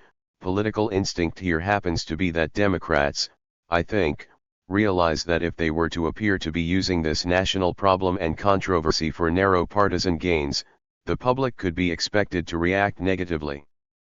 3 weeks into the hearings, however, the public reaction even to implied criticism of the president had forced critics to retreat. As one House Democrat on the committee told reporters, people like the president, even if they don't believe him, and they don't take kindly to what they see as political attacks on him. 5. The committee proved reluctant not only to take on the president, but also to attack his policy of support for the Contras. Of the 26 committee members, 17 had voted for military aid to the Contras in 1986 and were not interested in publicly repudiating their own decision. 6. The issue was a trap to be avoided, Senators Cohen and Mitchell later recalled. Rather than argue the merits or morality of the Contra cause, the administration's critics wished to examine only the means used by North and others to support it. As a result, House Republicans and a succession of witnesses advanced arguments for Contra aid that went unanswered by Democratic critics. Weeks before Oliver North gave his now famous testimony, Republicans on the committee reported that the hearings were giving Contra aid a tremendous boost. 518 The Iran-Contra scandal and its consequences. The task administration critics had left themselves to explain the subtle and complex ways by which North and other officials had improperly aided the Contras proved immensely difficult. The questions they raised were important enough and worthy of serious discussion, but the difficult judgments and legal distinctions proved of little interest to the general public. It was especially hard in light of the Congress's own vacillating role over the years, and Republicans like Cheney asked from the beginning whether the lack of a clear-cut policy by the Congress had not contributed to the events we will be exploring in the weeks ahead. As Senators Cohen and Mitchell recall, the public was not rushing to condemn the president over an issue in which the Congress was so divided and inconsistent. 9. The committee members' eagerness for publicity also hindered their efforts. The fact that Reagan's presidency was not at stake had removed the element of high drama from the proceedings. The committee thus acceded to Richard Secord's demand to testify first, allowing him to state his case before the public heard from anyone else, because if we didn't capture the attention of the press and public at the outset we never would. 10. The committee's decision to allow Oliver North and his lawyer to dictate many of the terms under which North would testify was also based on an understanding that without North's dramatic testimony, the hearings would lose all interest to the viewing public. The committee members were themselves especially susceptible to any hint of bad publicity. Long before North took the stand, committee members had begun a disorderly retreat before an angry public. Even Secord, arguably the least photogenic and sympathetic of all the witnesses, fared much better on television than the committee members expected. 11. The public reaction to the first week of hearings stunned the members. The committee as a whole had been perceived as hostile, belligerent, pompous, patronizing, or unpatriotic, its members recall. 12. By the time Oliver North appeared to testify on July 7, the off-balance committee and its unpopular lawyers had become a wide target for an extremely well-spoken, attractive, passionate, metal-clad Marine. As Senators Cohen and Mitchell later recalled, the contest between one Marine against 26 lawyer politicians wasn't even close. North held a Gatling gun while we sat like ducks in a shooting gallery. The American people loved it. 13. After only one day of testimony, North instantly became one of the most popular men in America, and his erst in Washington and Central America 5-1. 9. While detractors on the committee hid in panic. Soon the telegrams started to come, Senators Mitchell and Cohen recalled, first in the hundreds, then in the thousands, then the tens of thousands. 14 polls showed viewers supporting North by a margin of 43 to 14%, 50 to 9 in the South. 13 For weeks afterward, North maintained higher approval ratings than President Reagan. The Senate Committee Chairman, Senator Inouye of Hawaii, declared after North's testimony that in the past week, I believe we have participated in creating and developing a new American hero. 16 The effect on the members was immediate and, in some cases, overwhelming, Senator Mitchell recalls. All America was watching. And all America liked Ollie, or so it seemed. Careers hung in the balance.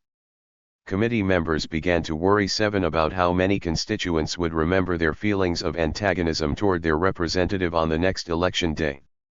When Senator Mitchell's turn came to question North, he made only a plaintive appeal to the colonel to please remember that others shared North's devotion to country and that it was possible for an American to disagree with you on aid to the Contras and still love God and still love this country just as much as you do. What troubled Mitchell and other liberal Democrats as much as North's personal triumph was the blow he struck on behalf of Contra aid. Hang whatever you want around the neck of Ollie North, North had stated to committee members before his enthralled television audience. But for the love of God and the love of this nation, don't hang around Ollie North's neck the cut-off of funds to the Nicaraguan resistance again. Popular approval for Contra aid surged. 18. A Wall Street Journal/NBC News poll taken after North's testimony showed that 40% of those asked favored Contra aid, while 43% opposed it compared to a margin of 32 to 54 2 months earlier. A Los Angeles Times poll from July 10 to 13 found an even split, 42 to 42, compared to 31 to 54 in February. 19 liberal Democrats were angry at their colleagues on the committee. Someone should have brought up short, and no one did, Senator Harkin complained. What is now portrayed to the American people of the Contras is 180 degrees out of whack. 20. The result of the Iran-Contra hearings and North's testimony was that Contra aid was, for a moment, more popular in the United States than before the scandal. Senator Dodd declared after the testimony that if the Contra aid vote were held today, President Reagan would win. 21. House Democrats said Pub 520 the Iran-Contra scandal and its consequences likely that the hearings had made little difference. HUD privately, Bonnier told Wright they were losing votes. 22. The increase in support for Contra aid complicated the plans of Howard Baker and President Reagan's new team of advisors. Since March, Baker and his staff had hoped to work out some deal with the Democrats to avert a confrontation over Contra aid, but North's testimony now made compromise with the Democrats dangerous. Conservative Republicans, stirred to a frenzy by North, clamored for the Reagan administration to seize the moment and press Congress hard. The time to launch the campaign for Contra aid is now, Patrick Buchanan insisted, when the iron is hot. 23. Congressman Kemp called on Reagan to double his $105 million request for the Contras.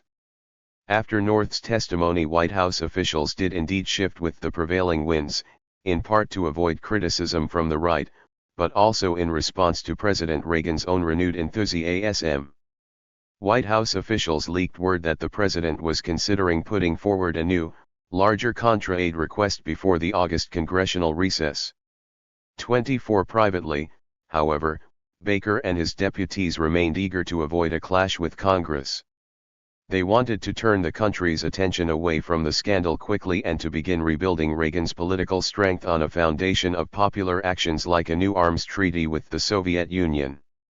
Even if support for the Contras remained high, and they doubted it would, Baker and his colleagues did not want to fight the political battles that would be required to pass aid in the House of Representatives. The possible gain another year's worth of Contra aid did not in their eyes justify the breakdown of the uneasy truce between the President and leading Democrats that even the Iran-Contra hearings had not destroyed. White House officials thus faced the difficult task of bargaining with the Democrats without falling prey to charges of appeasement from conservatives. At any previous time in the Reagan administration, the task would have been impossible. Since March, however, with Casey, North, and Poindexter gone, the National Security Council staff in the hands of Carlucci, and President Reagan licking his wounds, the proponents of conciliation with Congress dominated the administration for the first time. On July 7, the day North began his testimony, the White House appointed former Texas Congressman Thomas Loeffler to work as its con in Washington and Central America 521 congressional lobbyist on the Nicaragua issue. Elliott Abrams, who had led the administration's efforts on Capitol Hill for over a year, had been badly weakened in the Iran-Contra hearings. Over 100 liberal opponents of Contra aid had written to Schultz demanding that Abrams be fired for misleading congressional committees about the solicitation of Brunei and administration involvement with the Hasan Fus plane. Even conservative Contra-Aid supporters like Senator Boren questioned Abrams's ability to work effectively with Congress.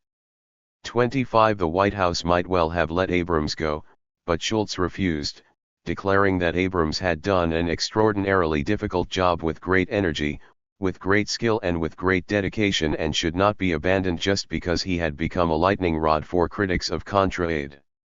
26 Instead of firing Abrams, the White House hired Loeffler and brought full control of legislative strategy into Howard Baker's hands. Loeffler's task was to find terms for compromise with the Democrats, and for this he naturally turned to his former Texas colleague, Jim Wright. The belief that Wright might be amenable to a deal on Contra-Aid was widespread, even among some conservative House Republicans. 2. Loeffler first met with Wright on July 22, a little more than a week after North ended his testimony, and he warned the Speaker that the administration, buoyed by the recent rise in the polls, planned to seek as much as $200 million in new aid to the Contras in September. Loeffler offered Wright a way to avoid another debilitating battle, however. Claiming that President Reagan was really serious now about a diplomatic solution to the conflict in Nicaragua, Loeffler asked whether Wright would be willing to make a joint statement with the president in pursuit of a diplomatic settlement. Such an act would be precedent-setting, Loeffler argued. It would involve the Speaker of the House in foreign policy in a new way. 28 Loeffler knew what Wright wanted to hear, of course, since Wright's ambitions as Speaker were no secret. Reagan's alleged interest in a diplomatic settlement, moreover, offered Wright a chance to patch up the divisions in his party. "I remember executions in Cuba, in China," he told one colleague. "Where are we as a party if we beat Contra-Aid and those terrible things happen?" 29 A combination of idealism, political interest, and personal ambition drove Wright to explore the deal Loeffler was suggesting. 30. Wright's colleagues in the Democratic leadership, however, unanimously opposed any collaboration with the Reagan White House. If the Sandinistas turned the plan down, Congressman Coelho warned, then 522 the Irari-Contra scandal and its consequences. Reagan's on TV pushing Contra-Aid and we're trapped. Congressman Bonnier suspected that Wright was being set up. 31 Wright was undeterred.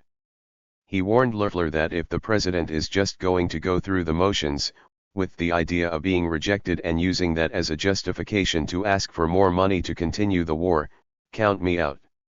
32 But Wright, who was not naive, believed that even if the administration did hope for such an outcome, he could turn their trap into an instrument for his own use, regardless of the administration's plans.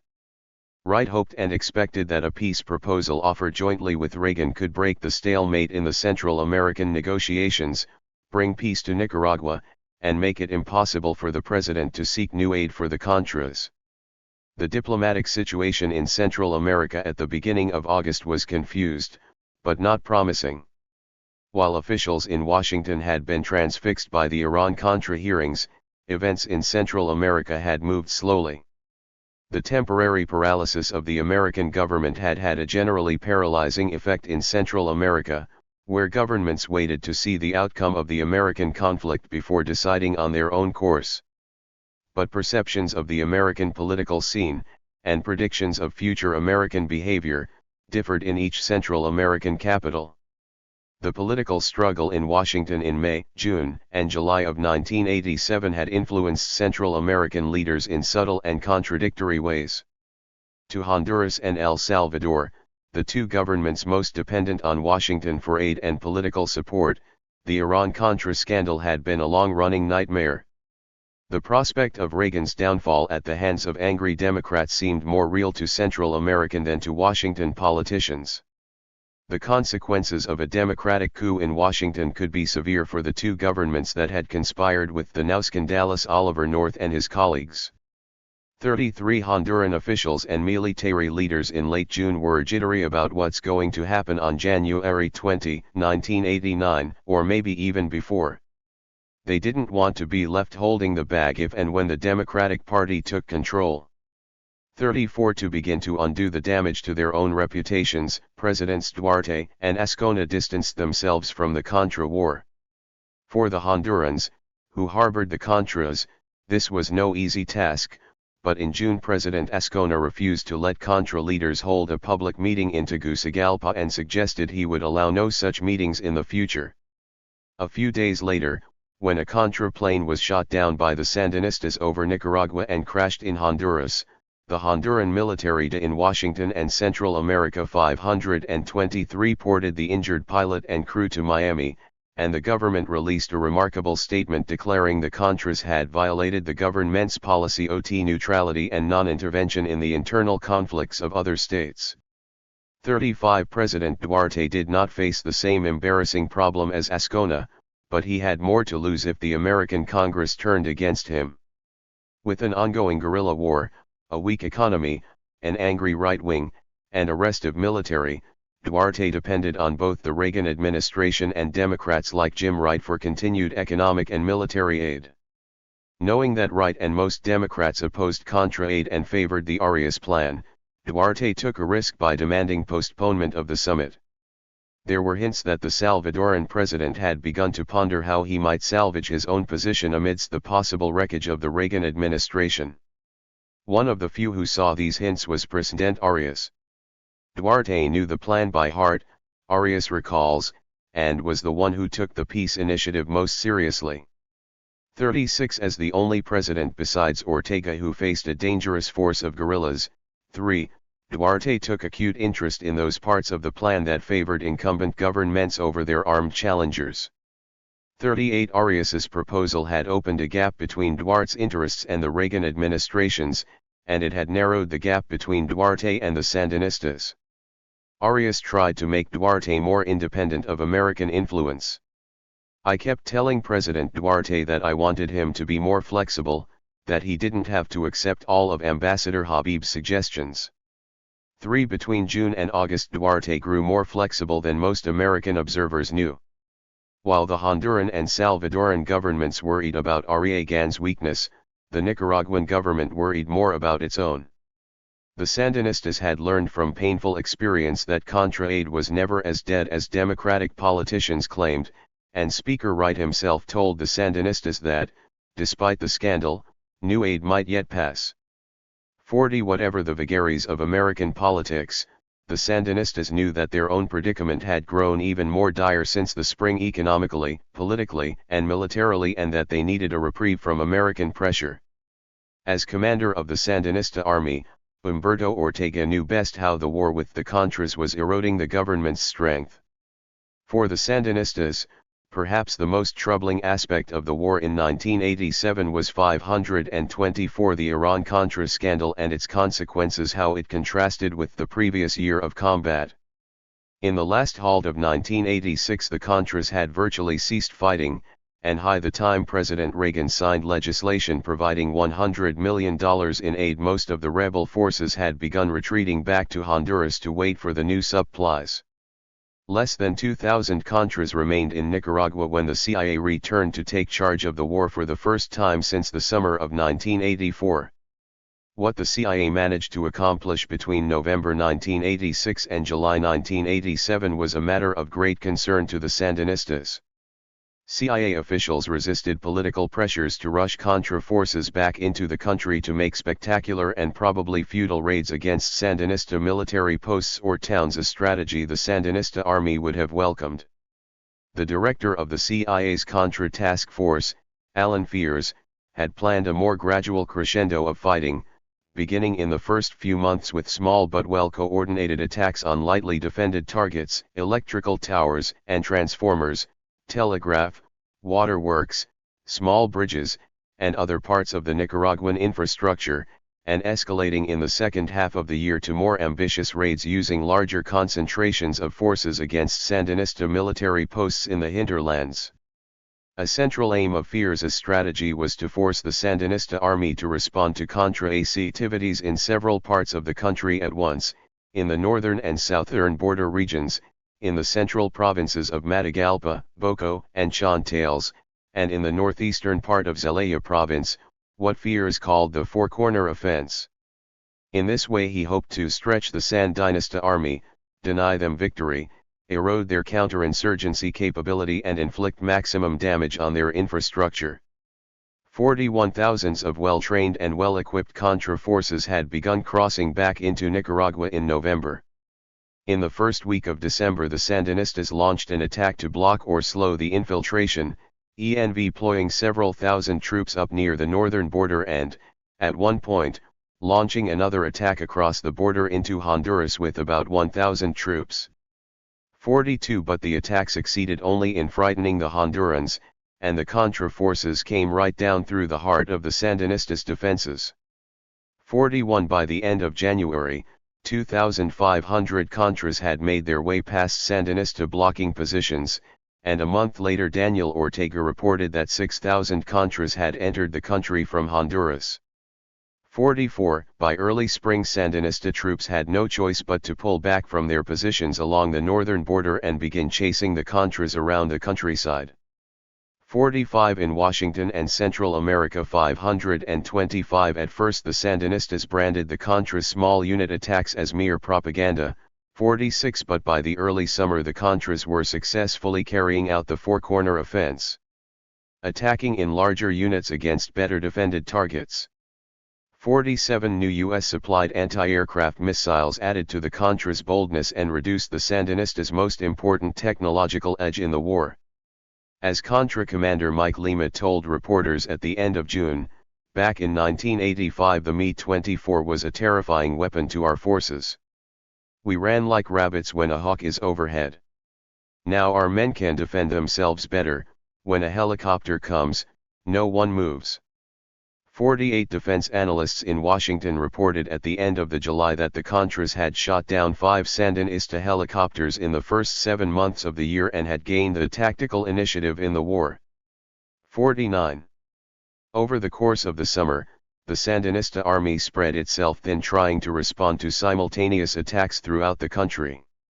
Despite the great numbers of troops in the Sandinista army and reserves, critical oil shortages and logistical problems limited the number of forces that could be sustained in combat at one time to between 30,000 and 40,000, only 3 times the 10,000 to 12,000 Contras. 50 observers criticized the Sandinista army for trying to respond to Contra operations everywhere like firemen chasing fires, which seemed a repetition of Somoza's futile efforts in 1979. But the Sandinistas, like Somoza, were reluctant to let the Contras claim large pockets of liberated territory in Nicaragua unchallenged. As it was, wide swatches of the Nicaraguan countryside had come under the Contras' control. By the end of the summer, the Contras had established bases of operation in 3 regions inside Nicaragua, in the Bocay area of northern Jinotega, in southern Matagalpa and northern Chontales, and in the Nueva Guinea region near the Costa Rican border. 51 Sandinista authorities evacuated hundreds of peasant families from these areas, but could not eradicate the Contras' growing network of supporters. 52 Enough young campesinos joined the Contras' ranks in 1987, Humberto Ortega noted, to replace what he claimed were almost 3,000 killed in the fighting. 55 Humberto Ortega's senior military aide, Roger Miranda, made a tour of Sandinista military posts in the countryside and returned with disturbing reports about widespread support for the Contras and hatred of the government. In Boco province, Miranda and his escort felt such hostility they hardly dared stop to eat lunch. The possibility of being ambushed was very real. Miranda's escort, a brigade commander from Boco, told him. 526 The Iran-Contra scandal and its consequences. Look, Chief, all these peasants you have seen, all these little villages we have passed through, all these sons of Hitches are Contras. All of them. Miranda returned to Managua with the terrible feeling that he was regarded as the chief of an occupying military force in his own country. 54 While the Sandinista army struggled for control in the countryside, the government faced continuing erosion of support in the cities. The Sandinistas had been laboring since the 1984 election to build a legal and respectable foundation for the revolution through the promulgation of a new constitution promising respect for fundamental rights and regular elections. But no sooner was the constitution put into effect at the beginning of 1987 than the Sandinistas reimposed the state of emergency. La Prensa remained closed, business and opposition leaders were detained by the Interior Ministry, and the government stood in a pitched battle with Cardinal Obando and the Catholic Church. Earlier the Sandinistas had expelled Bishop Vega of Juigalpa, the capital of Chontales province, where support for the Contras ran high, and the bishop's expulsion had drawn another sharp rebuke from the Vatican. Although the Sandinistas argued that the continuing war made such actions necessary, the arrests and abrogation of rights did not improve their reputation in the U.S. Congress or in Europe or in the cities of Nicaragua. The biggest cause of domestic discontent in Nicaragua was the disastrous economy, a problem that compounded all the others. The Contra War took an increasing toll on an economy that was plummeting anyway because of low world commodity prices, a lack of foreign assistance, the U.S. trade embargo, and the mismanagement and inefficiency of the Sandinistas' quasi-command economy. By the second half of 1987, inflation was out of control, goods of all kinds were scarce, and production had fallen to an all-time low. Daniel Ortega frankly told his countrymen on July 19 that Nicaragua's exports had declined steadily from $499 million in 1981 to a disastrous $230 million in 1986, and the outlook in the first 6 months of 1987 was no better. At the same time, while about 19% of the national budget had been devoted to defense in 1982, in 1986 the amount was closer to 40%, and in the first 6 months of 1987 it was 46%, one-third of the entire gross national product. 55 We have no choice but to make such expenditures for defense, Ortega declared. Not doing this would allow the counter-revolution to advance and the revolution to be defeated. Yet the plummeting economy raised the specter of slow strangulation if the Sandinistas could not turn it around. In Washington and Central America 527. To make up for the lack of foreign earnings, and the devotion of so many resources to defense, the Sandinistas relied on foreign assistance. Yet here, too, the story in the summer of 1987 was dismal. Ortega admitted to a budget deficit of $225 million. It was probably larger. Who covers that deficit? He asked rhetorically. No one does. All the aid from the European countries, Latin America, China, India, Canada, Libya, and Iran, Ortega explained, was not enough to cover the basic needs of the 1987 economic plans. West Germany, France, and even the Netherlands had halted or drastically cut aid programs for economic or political reasons.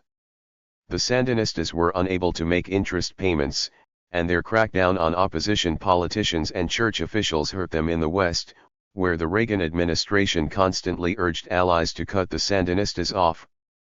57 Soviet assistance, Ortega pointed out, although generous, was not enough to cover Nicaragua's needs, and Henry Ruiz had returned from a meeting with Soviet Foreign Minister Shevardnadze at the beginning of the year, obviously dissatisfied with what Gorbachev's government had to offer. In May, Moscow announced it could not increase oil shipments beyond what had already been promised, and Ortega noted that the Soviet Union provided only enough oil to cover 50% of our requirements. 58 The oil crisis not only harmed Nicaraguan industry and hampered civilian transportation, it forced a reduction in the use of military equipment like helicopters and trucks and diminished the army's mobility at a time when mobility was most needed. 59. Signs of an ominous shift in the global balance of power were all around the Sandinistas. Humberto Ortega noted with dismay how the United States, which he insisted still threatened to invade Nicaragua, had over the past 8 years built up an extraordinary military capability in Latin America. But the international rejection of American hegemony in the region, Ortega declared, it has been impossible to halt it. The United States has practically legitimized as if it were a routine matter, as if it were not an alarming situation, the threatening presence, the actual deployment of its forces. The entire military, technological, electronic, political, and psychological setup. 60 While Reagan wielded this enormous American power against the Sandinista revolution, the Soviet Union under Gorbachev eagerly sought rapprochement with the United States. 61 From the Sandinistas' perspective, Soviet-American friendship only freed Reagan's hands in the American sphere of influence. 528 The Iran-Contra scandal and its consequences. Ins. 62 It was not that the Soviets were abandoning the Sandinistas. Military assistance from the Soviet Union had reached an all-time high in 1986 and continued to flow freely in 1987. The problem was that in the 8 years since the Sandinistas swept into Managua, the correlation of forces had shifted dramatically against the superpower they had sought to make their patron and protector as they defied American hegemony. With such unfavorable trends at home and abroad, the Ortega-Brothers felt power slipping from their hands in the summer of 198. 63 They faced an old dilemma, however. They could win a reprieve from American pressure if they tacked back in the direction of terrorismo, gave the bourgeoisie a share of economic and political power, ceased their aid to the Salvadoran guerrillas, reduced their Soviet and Cuban ties and sought integration in the West. Yet the danger of succumbing to American and bourgeois pressures was that having once retreated in the face of opposition, there might be no way to resist the forces thus unleashed. The Arias plan offered a way out of the crisis that was at once tantalizing and worrying. Tomás Borga might be right to warn of the dangers of being herded into the sheep pen of Latin American democracy. For the Ortegas, on the other hand, flexibility and adaptability had always been essential ingredients of continued survival. And Humberto Ortega, with control of the army and ties, still, to the old bourgeois elite he had allied with in the 1970s, 64 could expect to survive a turn back toward terrorismo more easily than Borga. In the dire circumstances of 1987, the Ortegas did not so much develop an alternative strategy for the revolution as determined to keep their options open. Humberto and his brother Daniel sent subtle signals to the Reagan administration that they desired better relations, less in the hope of actually renewing talks than out of a desire not to burn all bridges with the Americans. 65 As for the Arias plan, they steered the government along a moderate course in the weeks leading to the summit. After Arias declared on June 21 that he would go to the summit meeting in August with or without Ortega, the Sandinistas began to drop most of their objections to a meeting and by the end of July had agreed to attend both the foreign ministers' meetings and the summit. 66 Whatever the subtle shifts that had occurred in the attitudes of the Central American governments over the course of the summer, however, prospects for an agreement among the 5 presidents remained slim in Washington and Central America. 529 The eve of the Guatemala City summit in the first week of August. Arias traveled through the Central American capitals on July 26 to 27 hoping to bridge differences. HUD found objections to his plan on all sides. He accused the Honduran government of trying to torpedo the peace plan, but took a kinder attitude toward Duarte's frank objections, which he believed could be overcome. 6 Arias saved his strongest criticism for the Sandinistas, who on the one hand expressed support for his plan, but on the other hand seemed unwilling to commit themselves to the democratic reforms the plan called for. They weren't prepared to accept anything, Arias recalls. I was shocked. I told them, you haven't read it? You have to understand that you are committing yourselves to adopt democracy. 68 Daniel Ortega told reporters after meeting Arias that the Central American countries were all accomplishing democracy through different ways and paths. 69.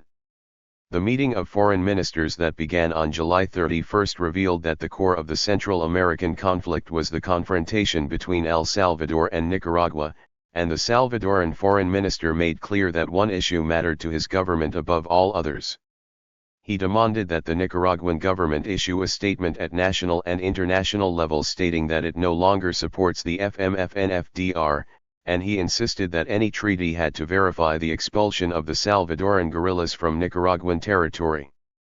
If Nicaragua does this, Foreign Minister Acevedo declared, it will prove that it has the political willingness to attain peace and democracy in Central America.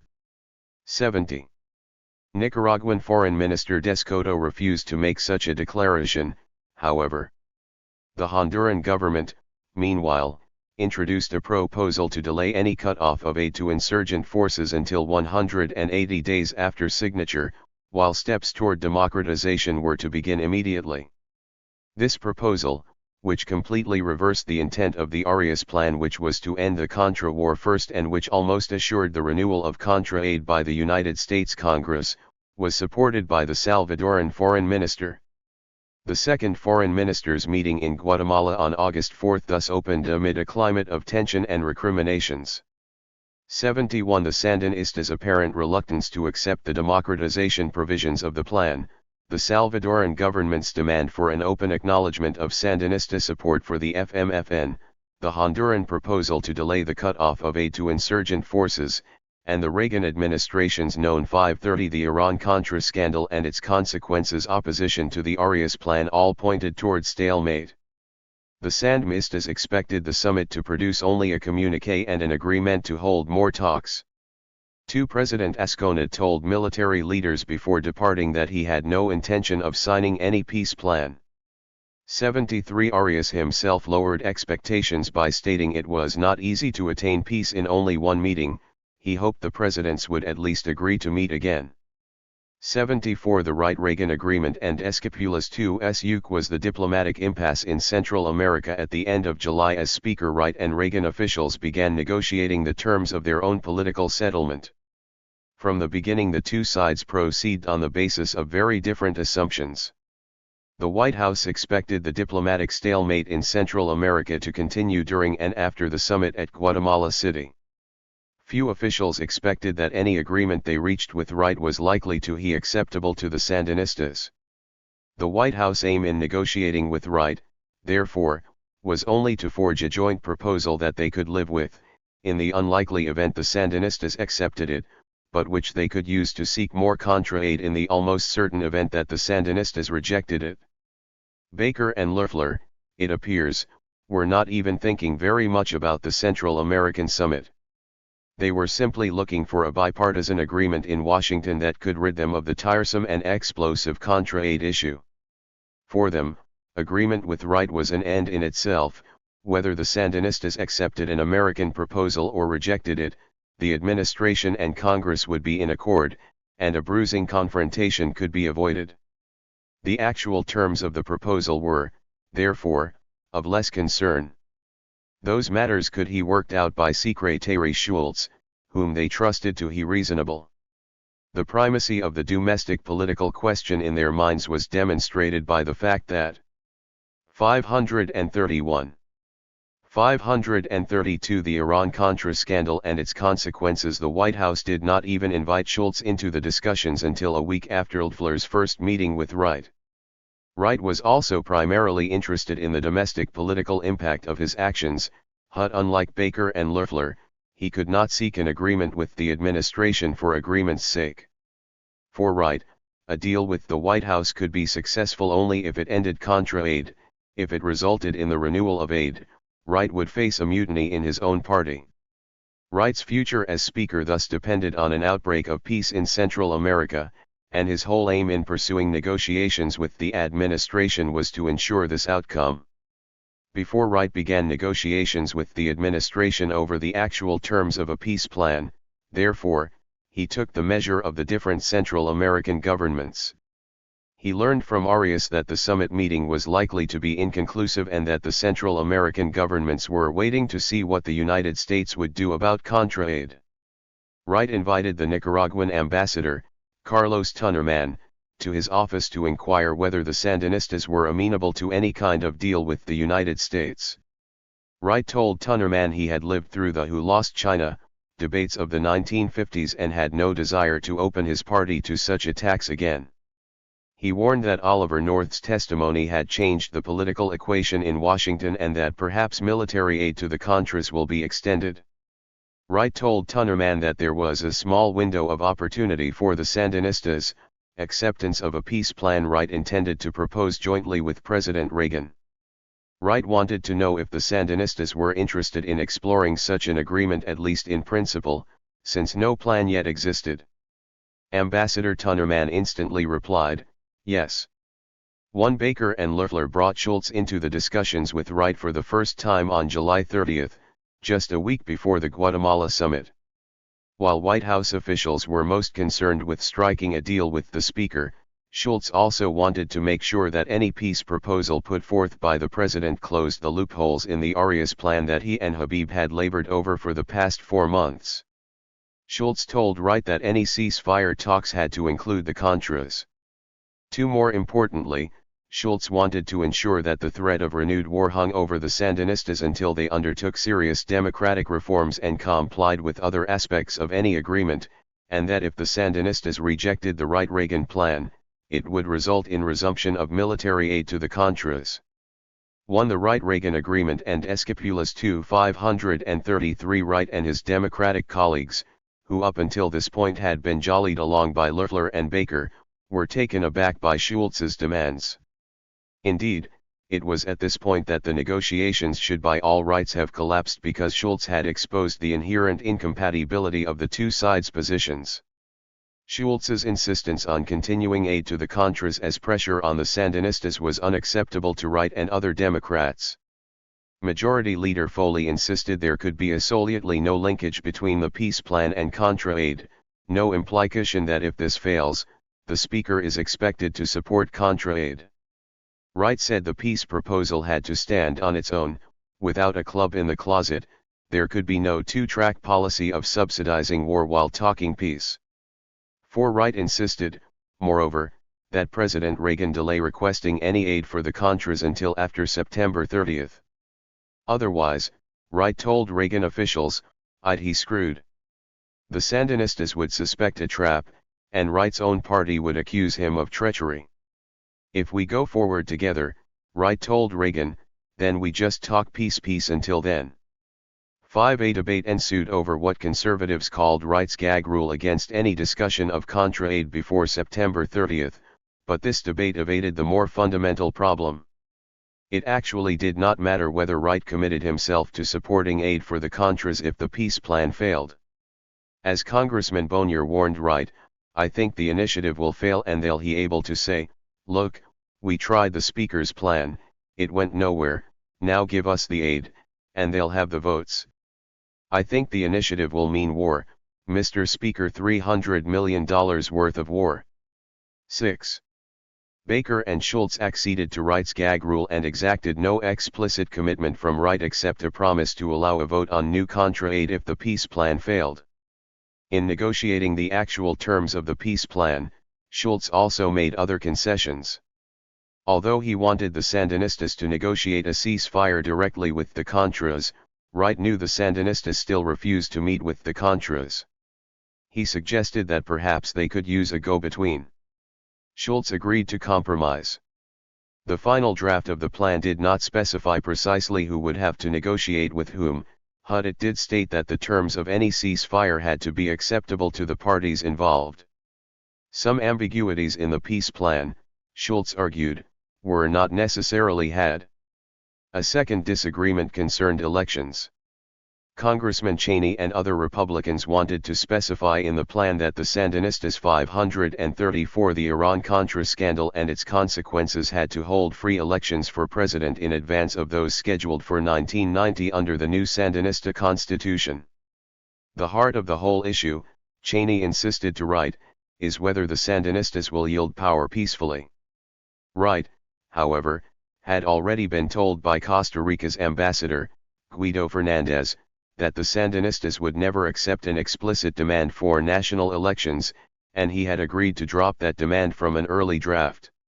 Wright now told Cheney, "You want to tell them to amend their constitution. I want them to live up to it." Again the negotiators compromised, calling for an electoral commission be established to assure regular elections open to free participation by all, but saying nothing about the timing of presidential elections. 8 Reagan officials compromised on these points, in part, because on the matter of greatest concern to them, Wright put up no struggle.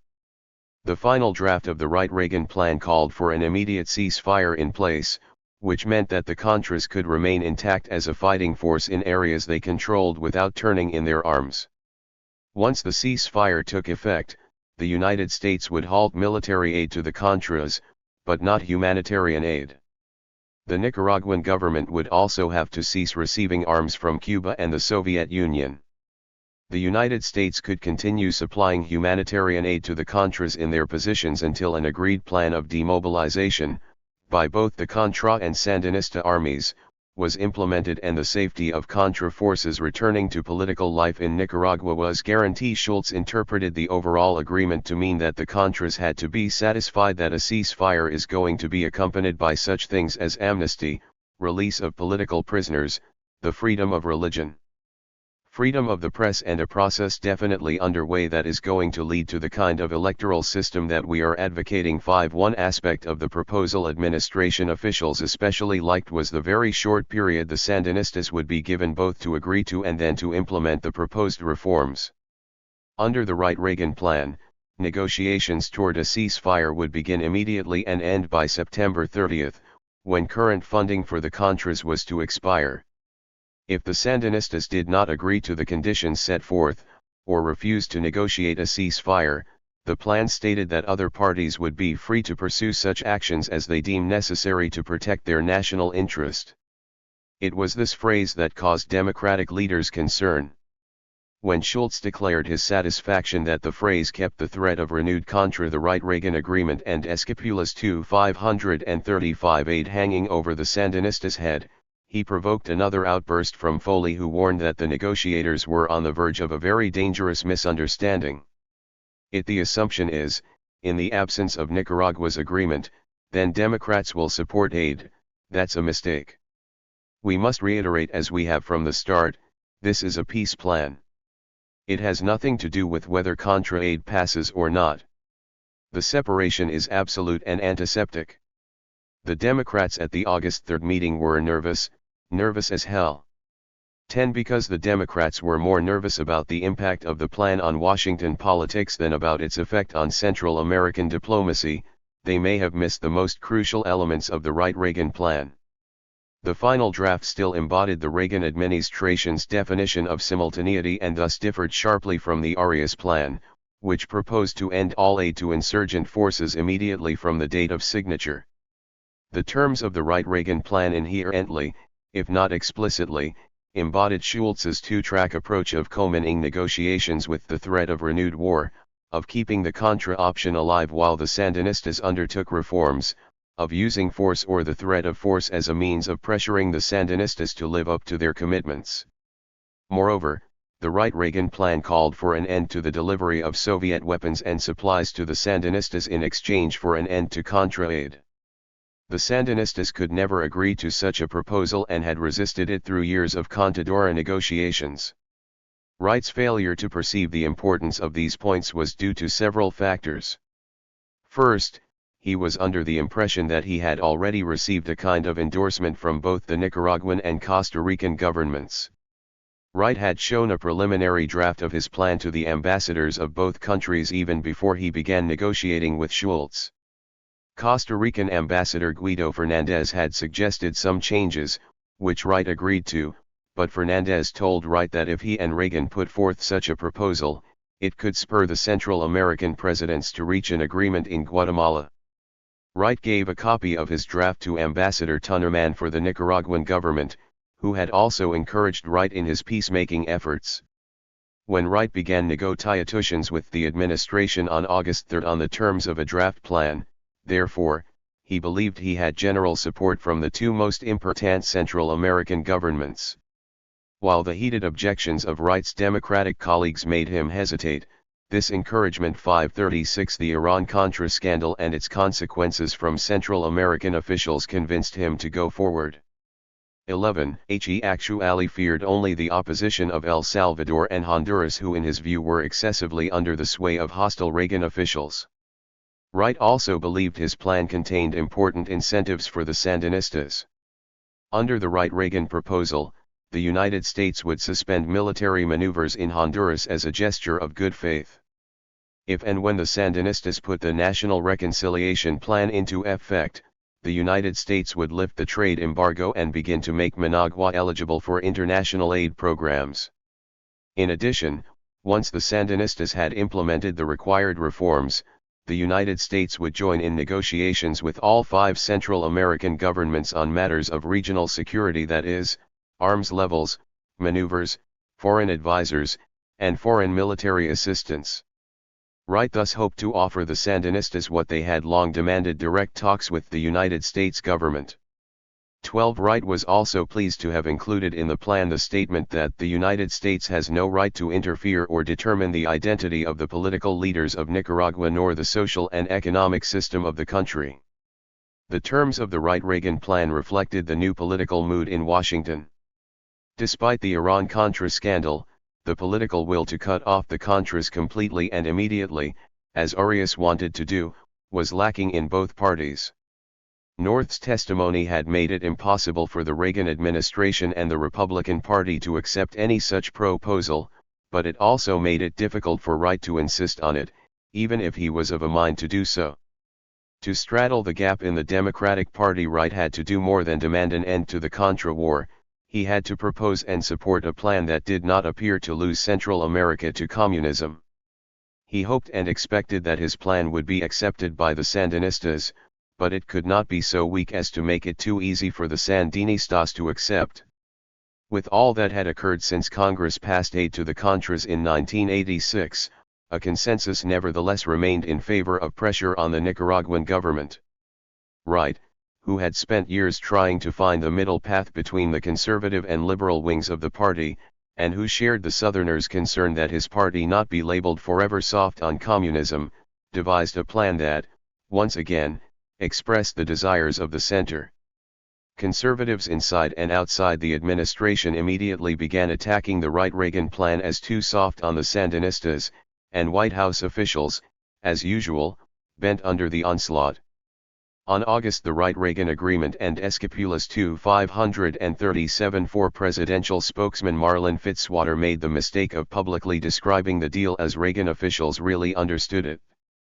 The peace plan, he told reporters, is tied to the request. Peace and funding are all tied together. Even Schultz annoyed Wright by telling an interviewer that while peace negotiations proceeded, the Contras will give a good account of themselves. Anonymous officials told reporters that the administration believed the Sandinistas would reject the plan, leaving the Democrats no choice but to support Contra aid. Annoyed that administration officials weren't playing straight, Wright complained to Baker, who reassured him that such statements were errors that would be corrected.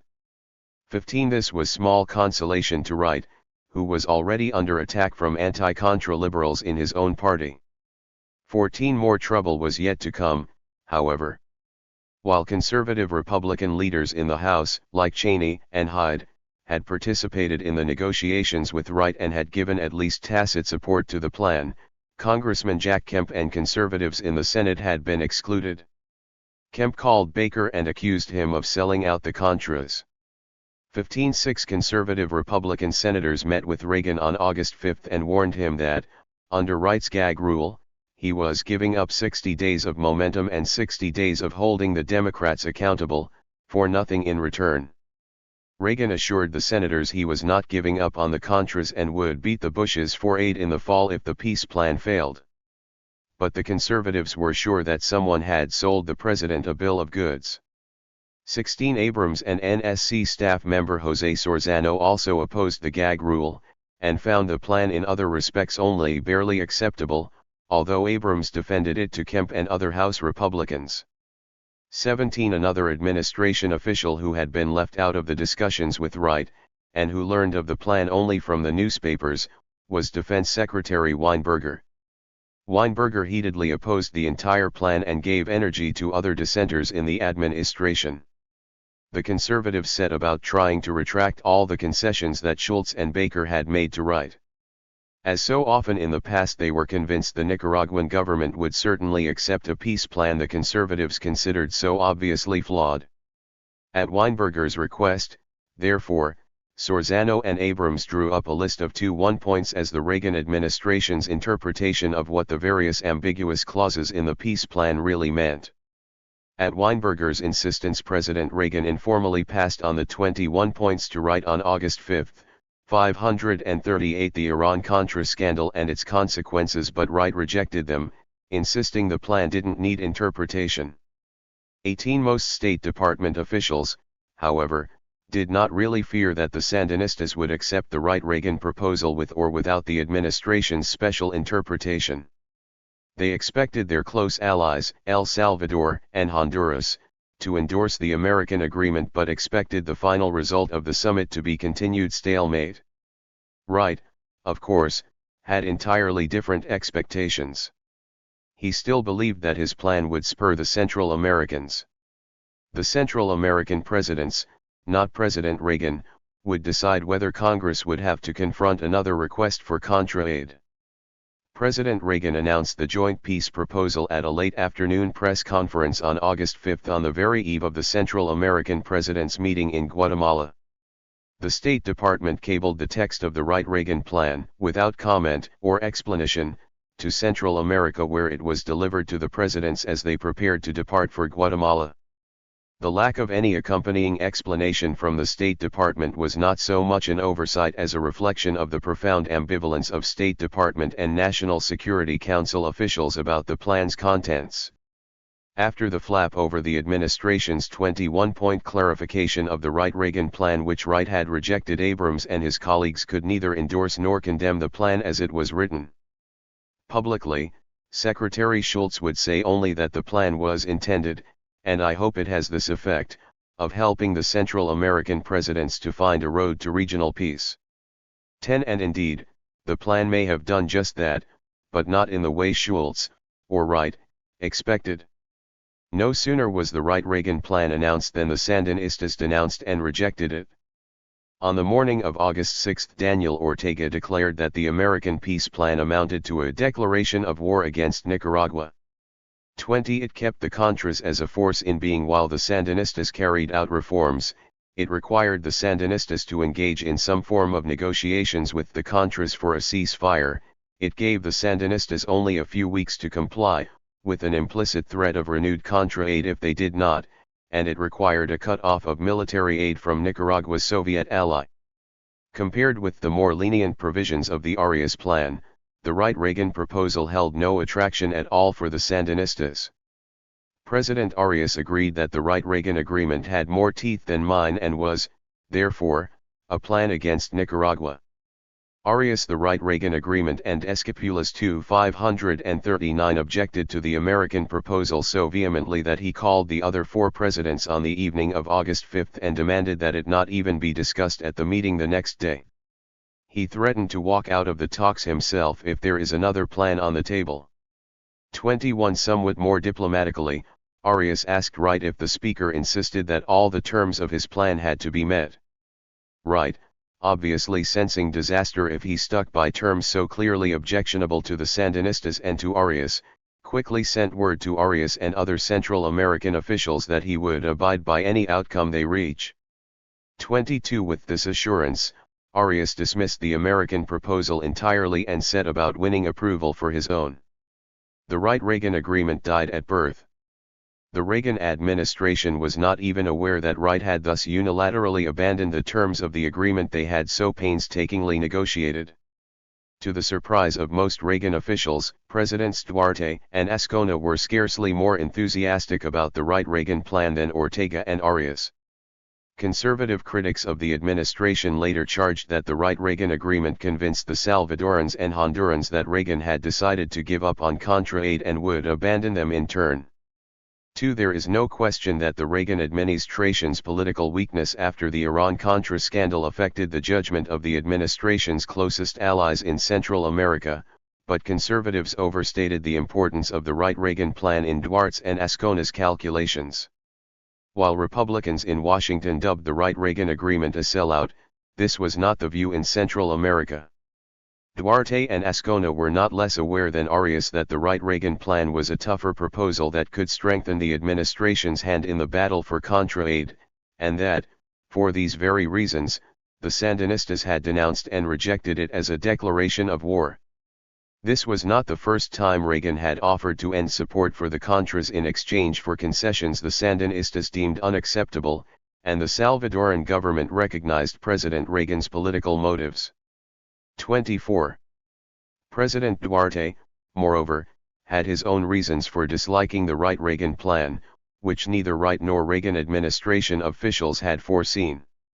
Unlike Arias's proposals on the table in Guatemala, which promised to end foreign support for the FMLN guerrillas and which affirmed both the fundamental legitimacy of Duarte's government and the fundamental illegitimacy of the armed struggle against him, the Wright-Reagan peace plan did not even address these issues.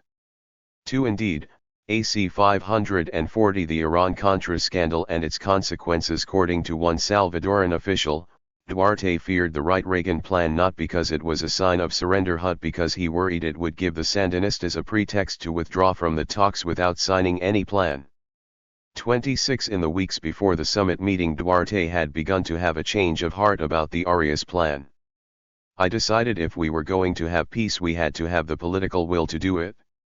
We Central Americans had to start speaking the same language and we needed a coherent plan for all of us. 27 Duarte's transformation was aided by his knowledge at the end of July that the FMLN had rejected the Arias plan entirely. 28 Duarte had come to see the Arias plan as a way of trapping his enemies and securing a political victory for himself. The Wright-Reagan proposal, therefore, was an obstacle to his plans. When the 5 presidents met in Guatemala City on August 6, they began by unanimously rejecting the Wright-Reagan plan out of hand. At Daniel Ortega's suggestion, they agreed to discuss only the proposals drawn up by their foreign ministers in preparation for the summit. 29 The Wright-Reagan proposal had one important effect on the summit meeting, however, it frightened Ortega into seeking an agreement on the Arias proposal.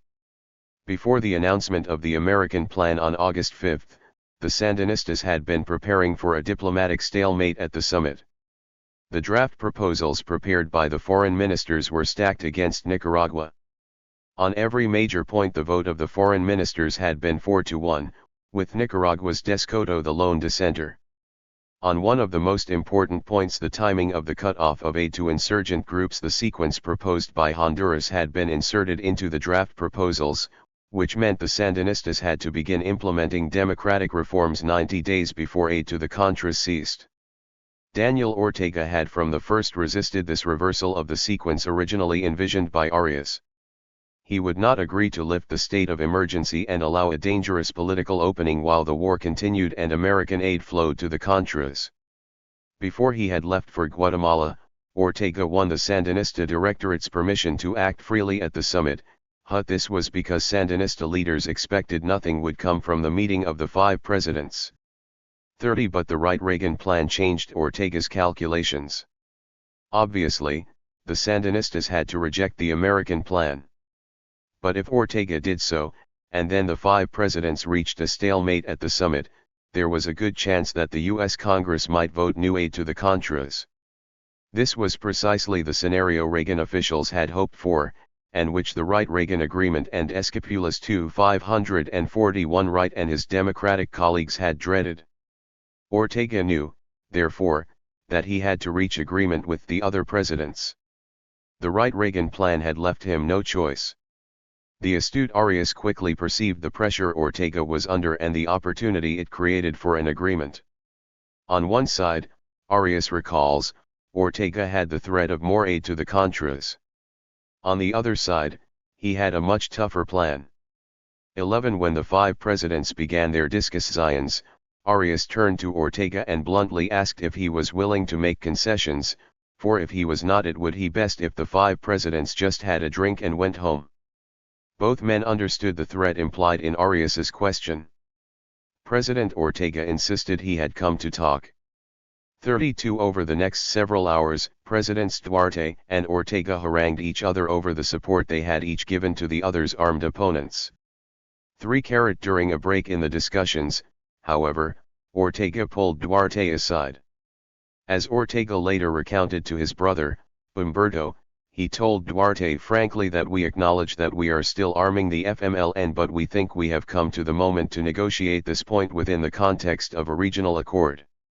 According to Ortega, this candid confession did something to change Napoleon Duarte. 34 Duarte responded to Ortega's frank admission by offering a compromise on the terms of the peace agreement. Instead of the sequence proposed by the Hondurans, Duarte proposed that all actions called for in the Treaty 7 go into effect at the same time 90 days after signature, On the same day the Sandinistas implemented democratic reforms, there would be a cessation of aid to the Contras, and to the FMLN. Duarte's proposal, he later recalled, broke the deadlock. Ortega agreed to accept the terms, but Duarte wanted a solemn, personal commitment. As Duarte recalls the event, "I asked him once and he said, yes. I asked him again. Then I asked him to shake my hand, and as we stood there with our hands locked, I asked him a third time, do you commit your personal honor to comply with the agreement? He said, yes."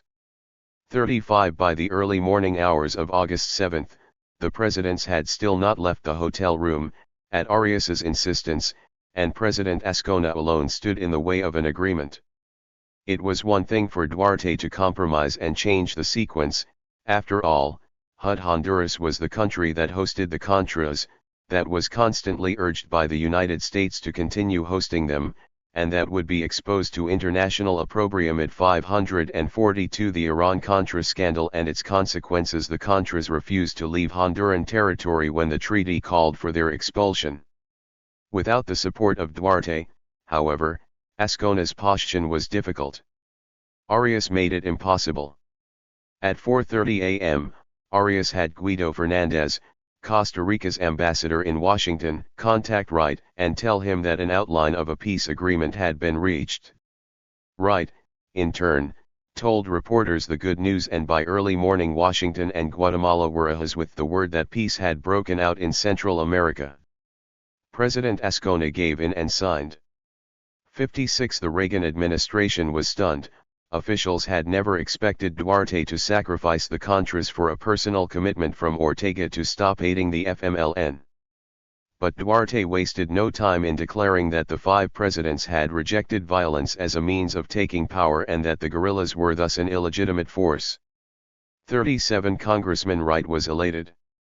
He immediately endorsed the so-called Escapulas II Accords, declared that as a result of the peace agreement there would be no need for further Contra aid, and expressed his hope that President Reagan would not seek any.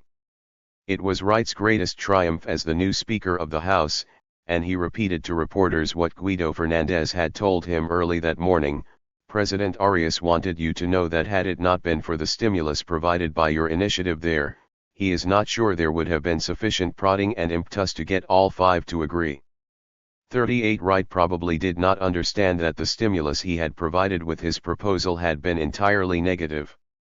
The Central American presidents had adopted few of the changes to Arias's plan that Habib and Reagan officials had been pressing for since March and that had been contained in the Wright-Reagan proposal. The agreement signed in Guatemala gave no role to the Contras, either as partners in discussions over the political future of Nicaragua or even as a party to ceasefire negotiations. Only domestic opposition groups that have laid down their arms would be part of the national dialogue. 39 The agreement called for a total cessation of aid to the Contras, rather than the partial cut-off stipulated in the Wright-Reagan plan and long urged by Habib. 40 It called for the dismantling of guerrilla forces 90 days after signature, unlike the Wright-Reagan agreement which kept the Contras as a force in being until they could be safely reintegrated into a democratic Nicaragua. And unlike the Wright-Reagan proposal, the Guatemala Accords put no restriction on arms shipments from the Soviet bloc nor exacted any commitments from the Sandinistas regarding the use of Nicaraguan territory by the Soviet Union. The Wright-Reagan Agreement and Escapulas II 543 On the important, and increasingly confusing, issue of simultaneity, the Guatemala Accords were a slight improvement over the original Arias proposal, from the administration's point of view, but they fell short of the Wright-Reagan plan. According to the August 7 agreement, 90 days after the date of signature, the commitments with regard to amnesty, ceasefire, democratization, cessation of aid to irregular forces or insurgent movements, and the non-use of territory to attack other states, shall simultaneously begin to govern publicly. The ambiguity lay in the phrase "begin to govern." Did it mean the Sandinistas would complete implementation within 90 days, at which time the democratic reforms would govern publicly and aid to the Contras would simultaneously cease? Or did it mean the Sandinistas only had to begin to implement democratic reforms simultaneously with the cessation of aid to the Contras? The ambiguity of the treaty made it possible for all sides to assume that their idea of simultaneity had been adopted, but unfortunately toward the Reagan administration, its preferred interpretation of the agreement's simultaneity was the least supportable. Arias's original plan had ended aid to the Contras before demanding any steps toward implementation by the Sandinistas. If the 5 presidents had wanted to impose obligations on the Sandinistas from the date of signature, they would have done so explicitly. 41 The compromise that Duarte had proposed at the summit was acceptable to Ortega precisely because it did not require the Sandinistas to loosen political controls before aid to the Contras ceased. 49. We will win this war in Washington, despite these shortcomings in the accords. When Secretary Schultz and Philip Habib read the terms in Schultz's office the evening of August 7, they declared it a great agreement and toasted each other on their success. Schultz was evidently delighted at the prospect of putting an end to the Contra aid battle with Congress, a probable loser after the Iran-Contra revelations. He seemed to see in the agreement, moreover, more than was actually there. To our relief and astonishment, he told President Reagan, "It has simultaneity, so it's a victory." The president's first public reaction, therefore, was to welcome the new agreement, albeit with the warning that its true test would come with implementation. The State Department spokesman joined Wright in declaring that the Escapulus II agreement superseded the Wright-Reagan plan. Habib asked Schultz to send him to Central America immediately to begin discussions with the Sandinistas. He wanted to end the war on terms acceptable to us and intended to concentrate his efforts on strengthening the security aspects which were non-existent. Schultz agreed to seek President Reagan's approval. Schultz and Habib were alone in their happiness with the outcome of the Central American Summit, however. Elliott Abrams, who read the text of the agreement along with them, found nothing to celebrate. Indeed, he found Schultz's reaction puzzling and Habib's enthusiasm alarming. 544. 545 We will win this war in Washington. Abrams believed that the agreement as written would lead to a cut-off of aid to the Contras before any decisive steps toward democratization by the Sandinistas. He urged a more cautious reaction to the agreement and predicted that conservatives outside the administration, who shared his skepticism, would take the administration to task for embracing a treaty that put an end to the Contras. Far from quieting the furor over Contra aid and putting the issue to rest, the signing of the peace plan in Guatemala inspired in conservative Republicans a new passion that the White House, and Republican candidates for the 1988 nomination, could not ignore. Conservatives rushed to declare that the Escapulus II Accords were a surrender to communism, and that the cause of this surrender had been the Wright-Reagan plan. Many administration officials, including the president himself, were rat-led by the accusations and horrified to be apparently, and unexpectedly, on the verge of selling out the Contras. As it was the presidential primary season, Republican candidates responded instantly to the party's right wing, and even moderate Republicans quickly became stalwart defenders of Contra aid. On August 8, one day after the agreement was signed, Vice President Bush promised radio listeners in Miami that the Reagan administration was not going to leave the Contras twisting in the wind, wondering whether they are going to be done in by a peace plan. For his two competitors for the 1988 nomination did not lag behind.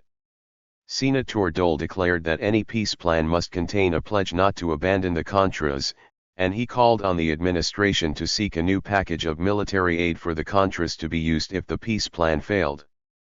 Congressman Kemp called on Reagan to reject the Guatemala agreement altogether and immediately request $210 million in new aid from Congress. 6 Schultz recalls bitterly that the right-wing ideologues did not want a negotiated settlement that would end Contra aid. Within the administration, the politically sensitive Howard Baker and his deputies quickly dropped their earlier efforts to set the Contra issue aside. 7 President Reagan, counseled by Weinberger, Carlucci, and Abrams, opposed sending Habib to Central America to meet with the Sandinistas. Communists win these kind of negotiations, Abrams told Schultz. Reagan told Schultz he feared he would be skinned by the right-wingers. Schultz suggested in a fury that if Habib was not to be allowed to do his job as negotiator, he ought to resign. On August 14 the administration announced Habib's resignation. 8. Schultz himself stayed on, and in the view of many Republican OB 546 the Iran-Contra scandal and its consequences servers, turned his energies to other matters, particularly the burgeoning rapprochement with the Soviet Union. The Secretary of State, Senator John McCain later gently complained, was a man who enjoys talking to Shevardnadze. This was only partly true.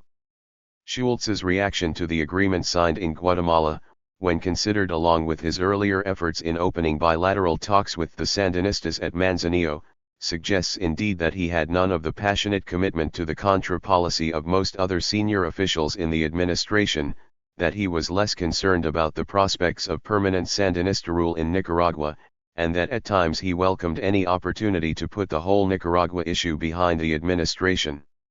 Yet even after losing the dispute over Habib, Schultz, although bitter, continued to work hard to convince Congress to pass aid to the Contras in 1987 and 1988, which was also consistent with his past behavior. It has often been suggested that Schultz's outspoken support of the Contras was intended to keep American conservatives at bay. Perhaps it could also be said that Schultz's repeated abortive forays into Central American diplomacy were undertaken with an eye to appeasing liberals and moderates, certainly a no less significant force in Washington politics.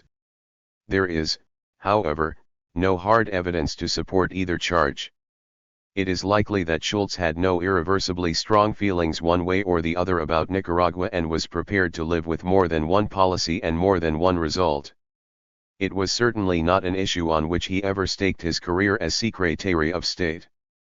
At times Schultz acted out of loyalty to his president, at times out of genuine conviction, at times out of political or bureaucratic calculation, and at times out of a combination of all these. Throughout, however, Schultz remained wedded to his broad strategy of combining power and diplomacy. It was not necessarily his fault that the vagaries of the American political system denied him the luxury of pursuing both elements of that strategy at the same time. With the dispute over negotiations temporarily out of the way, Reagan officials, including Schultz, had no difficulty reaching agreement on the subject of Contra aid. The aid would continue through September 30, the end of the fiscal year, and since the Guatemala agreement did not demand a cessation of aid to insurgent forces until 90 days after signature, the Reagan administration had every expectation of providing aid at least until then. Continuing aid beyond that date, however, required interpreting the Guatemala agreement differently from those 547 "we will win this war" in Washington who had signed it.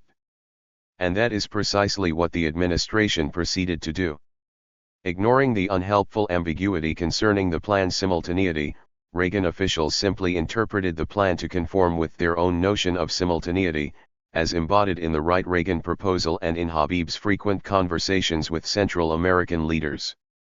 On August 15, President Reagan declared that American support for the Contras would continue until a satisfactory peace plan is in place, a ceasefire has occurred and a verifiable process of democratization is underway in Nicaragua. 10. The State Department spokesman declared that the United States would preserve the Contras as a military force until the Sandinistas had moved irreversibly toward democratic government in Nicaragua. 11. The administration also reinterpreted the Esquipulas II Accords proposal concerning a ceasefire. Although the agreement said nothing about negotiations between the Contras and the Sandinistas, and in fact quite specifically did not call for such negotiations, Reagan officials nevertheless insisted that the Sandinistas negotiate a ceasefire with the Contras, perhaps through a mediator, but preferably directly. 12.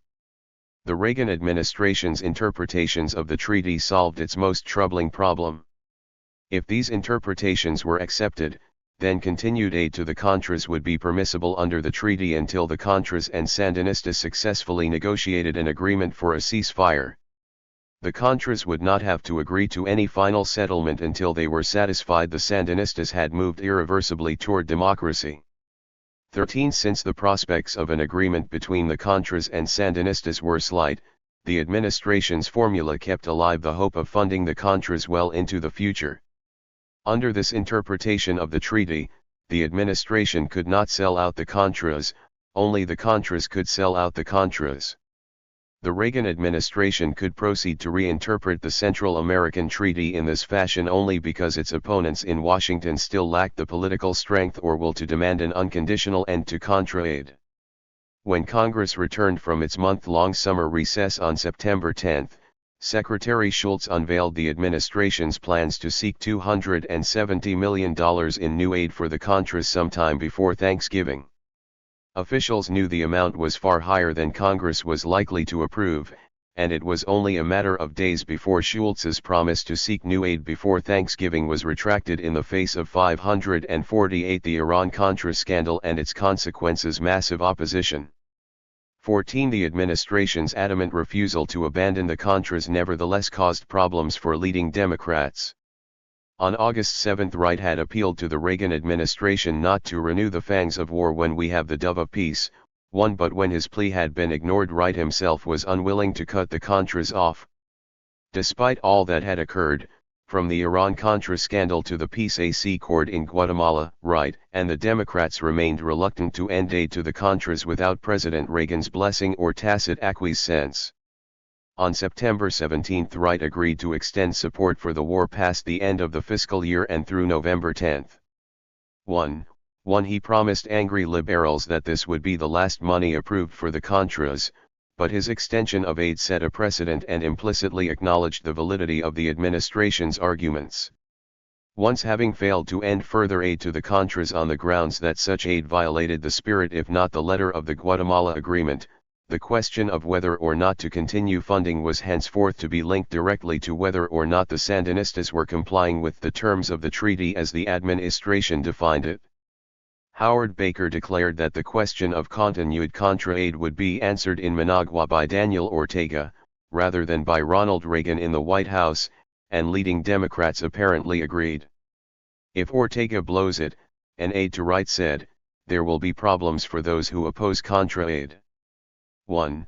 Daniel Ortega had signed the Guatemala Agreement solely to put an end to the Contras, but by the time he returned to Managua it was already clear that he had set the Sandinistas off on a difficult and dangerous journey. Rumbles of dissension led by Tomas Borga threatened the unity of the Directorate, and the Ortega brothers' dominance within it. No sooner had Daniel Ortega returned from Guatemala than he set off for Cuba to obtain Fidel Castro's approval and support for the treaty in order to quell any rebellion within the Directorate. When he returned from Havana with Castro's blessings, the Sandinista Directorate held a meeting with senior party cadres to explain what Ortega had done in Guatemala. If the Reagan administration was engaged in reinterpreting the treaty to suit its own needs, the Sandinistas were embarked on a still more cynical project. In the secret meeting over the weekend of August 15 to 16, a defensive Daniel Ortega insisted that signing the Guatemala Agreement did not mean a change in the strategic direction of the revolution. It was simply one more arm that enables us to eliminate the Contras. On some 549 "we will win this war in Washington" issues, there would be no change in Sandinista policy, not even tactically. Ortega declared, for instance, that despite his thrice-repeated vow to President Duarte, under no circumstances would the Sandinistas let the Esquipulas II Accords cause a decline in the Salvadoran revolutionary organizations, whose level of military confrontations must be maintained and even increased. Several weeks later Humberto Ortega met privately with the Salvadoran guerrilla leader and for the first time promised to send the FMLN new ground-to-air missiles. 10 Regarding the commitments to internal political reforms, however, Ortega argued for tactical flexibility. While adhering to the treaty would in some degree benefit the internal reactionaries, Ortega insisted it was better for us to take on the imperialists now on political terrain than to continue the war that is wearing us down in terms of human and material resources.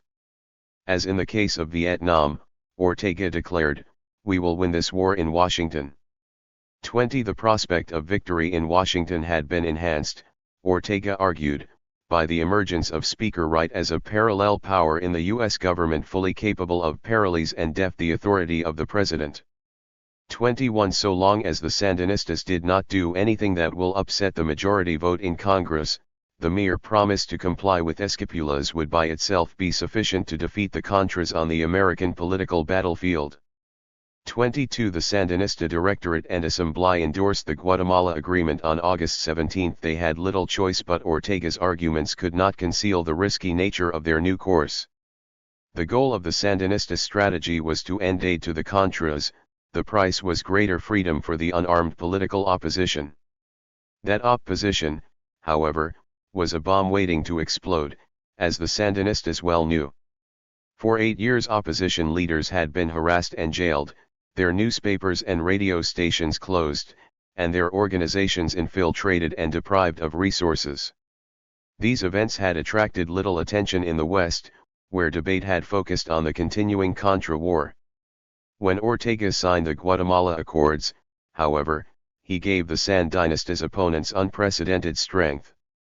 With the world watching, and the question of war or peace in the balance, the opposition leaders could be expected to push the Sandinistas to the limits of their tolerance. In the difficult political environment created by the peace treaty, the government would have to find a way to keep the opposition from running rampant, but without being so heavy-handed as to offend the American Congress. 550 The Iran-Contra scandal and its consequences. The Sandinistas at first hoped to abide strictly by the letter of the treaty. The only step required before November 5 was to appoint a National Reconciliation Commission to monitor political reforms and compliance with the agreement. This the Sandinistas did, approaching Cardinal Obando days after the summit meeting to seek his cooperation. The opposition politicians, however, did not intend to wait until November 5. They planned to test the Sandinistas immediately and, if possibly, to expose them before the world as insincere tyrants.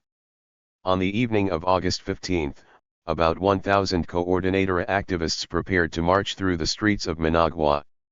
500 relatives of political prisoners held a meeting at the headquarters of the Social Christian Party. As both groups prepared to move into the streets, Sandinista police wielding riot sticks, electrical cattle prods, and attack dogs descended upon them and violently dispersed the crowds. The police arrested 2 of the top leaders, and the Interior Ministry sentenced them to 30 days for disturbing the peace. 23 After the disturbances in Managua, the government announced it had no intention of lifting the emergency decrees until the Contra War had ceased. 24 The incidents on August 15 hurt the Sandinistas in Washington, where even sympathetic congressmen did not understand the reason for breaking up demonstrations by the unarmed opposition. The Reagan administration seized on the August 15 crackdown to justify continuing aid to the Contras as insurance against Sandinista noncompliance.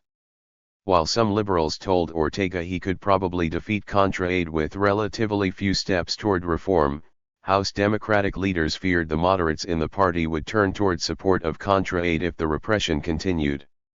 25 Ambassador Tunnerman promised it would not happen again, but Congressman Coelho warned that delays in implementing reforms could well lead to more Contra aid. 26 For the first time since the revolution, the Sandinistas found themselves in the uncomfortable position Somoza once occupied, dependent on the favor of an American Congress, a majority of whose members had more sympathy for their political enemies. The sharp response in Washington forced the Sandinistas to reconsider their position. If there was a dispute within the Directorate at this point, then the threat of renewed Contra aid clearly strengthened the hand of those who argued for still greater flexibility. On August 25 Daniel Ortega named Cardinal Obando to the National Reconciliation Commission and offered to allow Bishop Vega and Father Bismarck Carballo to return from 551 We will win this war in Washington exile. 2.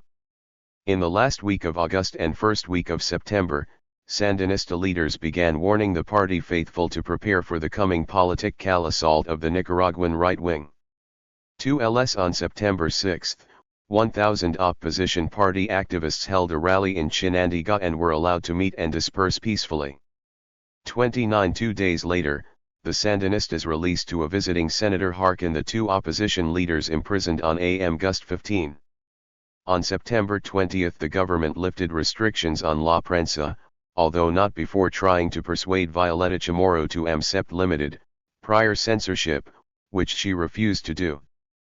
50 On October 1 La Prensa appeared on the streets of Managua for the first time in over a year, with a banner headline that declared, "The People Triumph," and a front-page editorial that began in the name of the people of Nicaragua. La Prensa today tells the Sandinista front that Nicaraguans have never wanted and do not want a communist-style totalitarian dictatorship. 31 This was as far as the Sandinistas intended to go, however, without seeing evidence that the Contra War would soon be brought to an end. When several thousand supporters of the Social Christian Party marched through the streets of Managua on September 27, in what reporters described as the largest protest since 1979, the Sandinista police arrested 18 party members. 32 Evidently Sandinista tolerance had reached its limits. In the last week of September, Tomas Borga warned the opposition against harboring any illusions that we are going to betray the principles of the revolution. 33 At the beginning of October, the Sandinistas found themselves in precisely the position they had hoped to avoid. They had permitted enough of an opening to allow an emboldened opposition to be heard by the world. Whatever freedoms they granted the opposition, however, were only used to demand more. What the world heard from opposition leaders was that the Sandinistas were not really complying with the democratization provisions of the treaty at all, they were merely making token gestures in a cynical publicity show. 34 The opening of La Prensa, for instance, only sparked demands for the opening of all other press outlets to the opposition, including television. Cardinal Obando and his bishops became the champions of a direct dialogue between the government and the Contras. They demanded an end to the draft and insisted that the amnesty called for in the treaty should include all political prisoners in Sandinista jails, including Contras and their supporters. Leaders of the Coordinadora endorsed these positions, as did the editorial writers at La Prensa and the marchers in the streets of Managua. 33. For those in Washington and Central America who wanted to end aid 552 the Irari Contra scandal and its consequences to the Contras, the Sandinistas' refusal to take further steps before the November 5 deadline, justified though it might be under the treaty, posed serious political problems.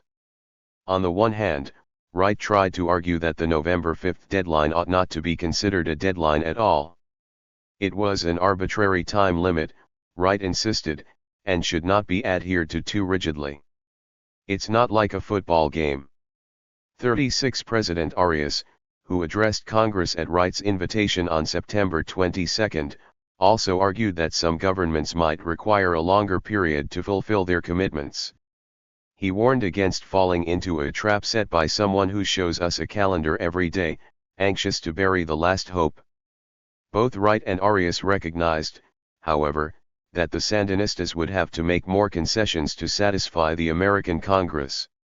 On October 8, therefore, Right declared the Sandinistas' actions far short of what I'd like to see and warned that the peace accord could be torpedoed if the Sandinistas were to renege on their commitments. 37 Arias told conservative Republican congressmen that he would seek drastic action through the OAS if the Sandinistas failed to comply with the agreement, which some took to mean an OAS-sanctioned American invasion. 3 Before leaving for Washington to address the Congress, Arias sent letters to Daniel Ortega and Cardinal Obando recommending that the Sandinistas also begin indirect negotiations with the Contras using the Cardinal as a mediator. 39 The Sandinistas tersely rejected Arias's suggestion. The Nicaraguan government had its own plan for complying with what it insisted was the letter of the treaty. In an effort to prove that no negotiations were necessary to achieve a ceasefire, the Sandinistas announced a one-month unilateral truce beginning on October 7. In the first week of October, the Sandinista army declared it had withdrawn its forces from 4 designated ceasefire zones of less than 800 square miles. 40 The government called on Contra fighters to move into the zones, accept the amnesty and turn themselves and their weapons over to peace commissions established as part of the national reconciliation effort. In short, the Sandinistas' interpretation of the treaty was that the Contras had simply to surrender by November 5, and then the Sandinistas' commitments concerning political reform would, as the treaty stated, simultaneously begin to govern. It was not an implausible interpretation, but it came nowhere near meeting the demands of the American political consensus. President Arias called it a propaganda move. 41 The Contras simply could not be done away with in this manner.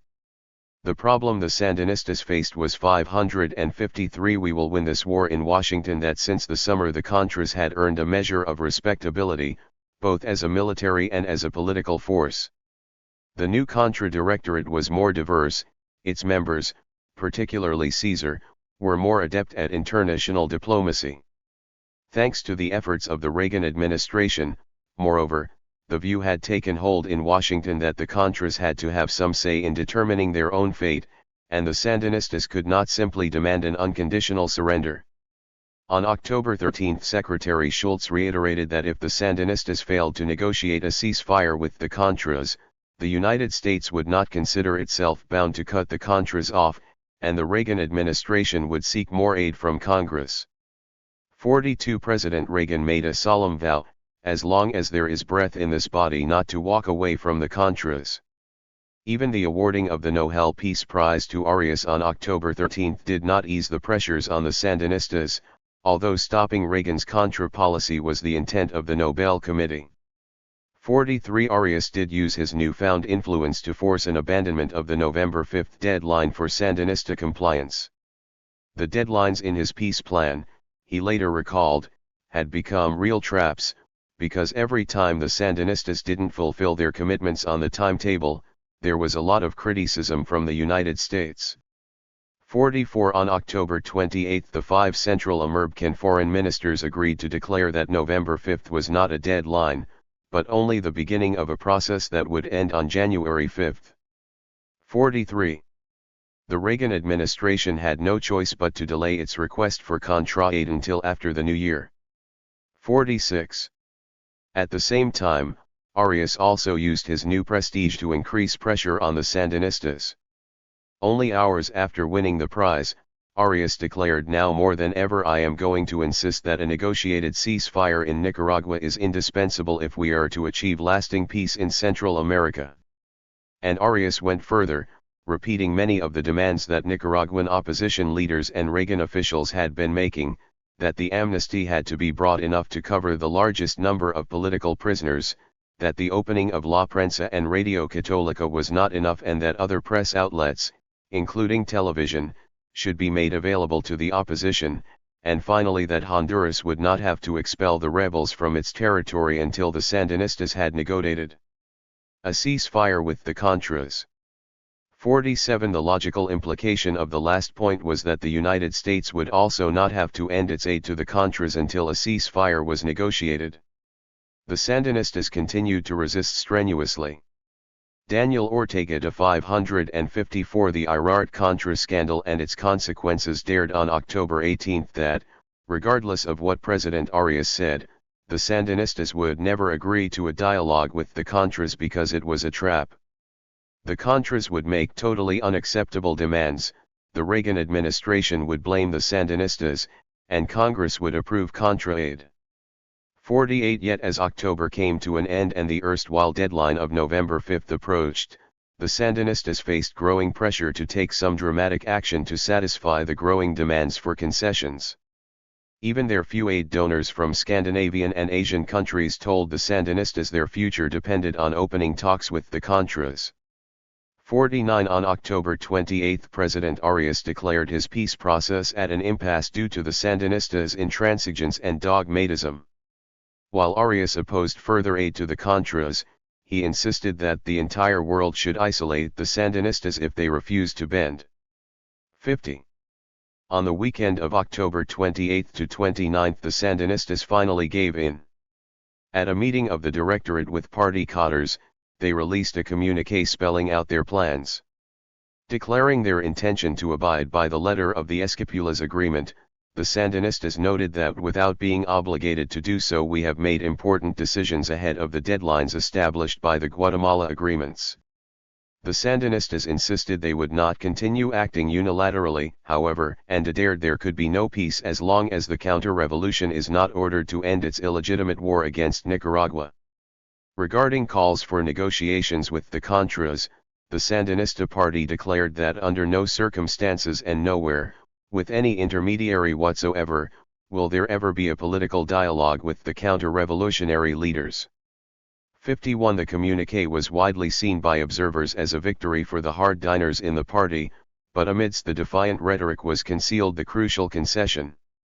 By opposing a political dialogue, the Sandinista leaders had deliberately left open the possibility of a dialogue that was not political. On November 5 Daniel Ortega announced that the Sandinistas would negotiate with the Contras, through an intermediary, on the technical details of a ceasefire. Surrounded by banners proclaiming total amnesty, never, never, never, and no to dialogue with the Contras, Ortega also announced the pardon and release of almost 1,000 political prisoners as partial compliance with the amnesty provision of the treaty. Further steps, such as lifting the state of emergency and broadening the amnesty, Ortega declared, would not come until aid to the Contras had been ended and the Contras facilities in Honduras had been dismantled. We will win this war in Washington. 555 The Sandinistas' dramatic concessions had a predictable effect on the debate in Washington.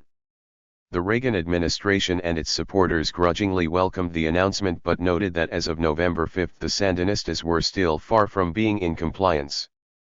52 Opponents of Contra aid hailed the Sandinistas' move as an important step toward peace, making it more than likely, in Senator Dodd's words, that Nicaragua could fulfill its promises under the peace accord. 53 The fact that Ortega had made his announcement upon returning from a brief trip to Moscow even led some observers to believe, mistakenly, that the Sandinistas had acted under pressure from Gorbachev. 54. Real pressure on the Sandinistas had come from Arias, from the Reagan administration, and from the Contras, whose gains since the beginning of 1987 had been extraordinary. Western journalists traveling with Contra forces on several trips in September and October found that as much as 60% of Nicaragua was contested territory and that the Contras moved freely up and down the mountainous spine in the center of the country from Honduras to Costa Rica. 1. In the Boquete River area near the border with Honduras, the Contras had re-established a command and supply base in August after months of struggle. The remote region had proved too hard for the Sandinista army to resupply once the helicopters became vulnerable to Contra anti-aircraft missiles. 2. In the southwestern part of Jinotega, in the area around the provincial capital, reporters found solid support for the Contras and a network of informers, couriers, lookouts, food suppliers, and medical support personnel which one journalist described as an underground civilian wing of the armed movement. 3. The Contras' most important strategic base was in the central portion of the country, in the provinces of Matagalpa, Boco, Chontales, and Central Zelaya.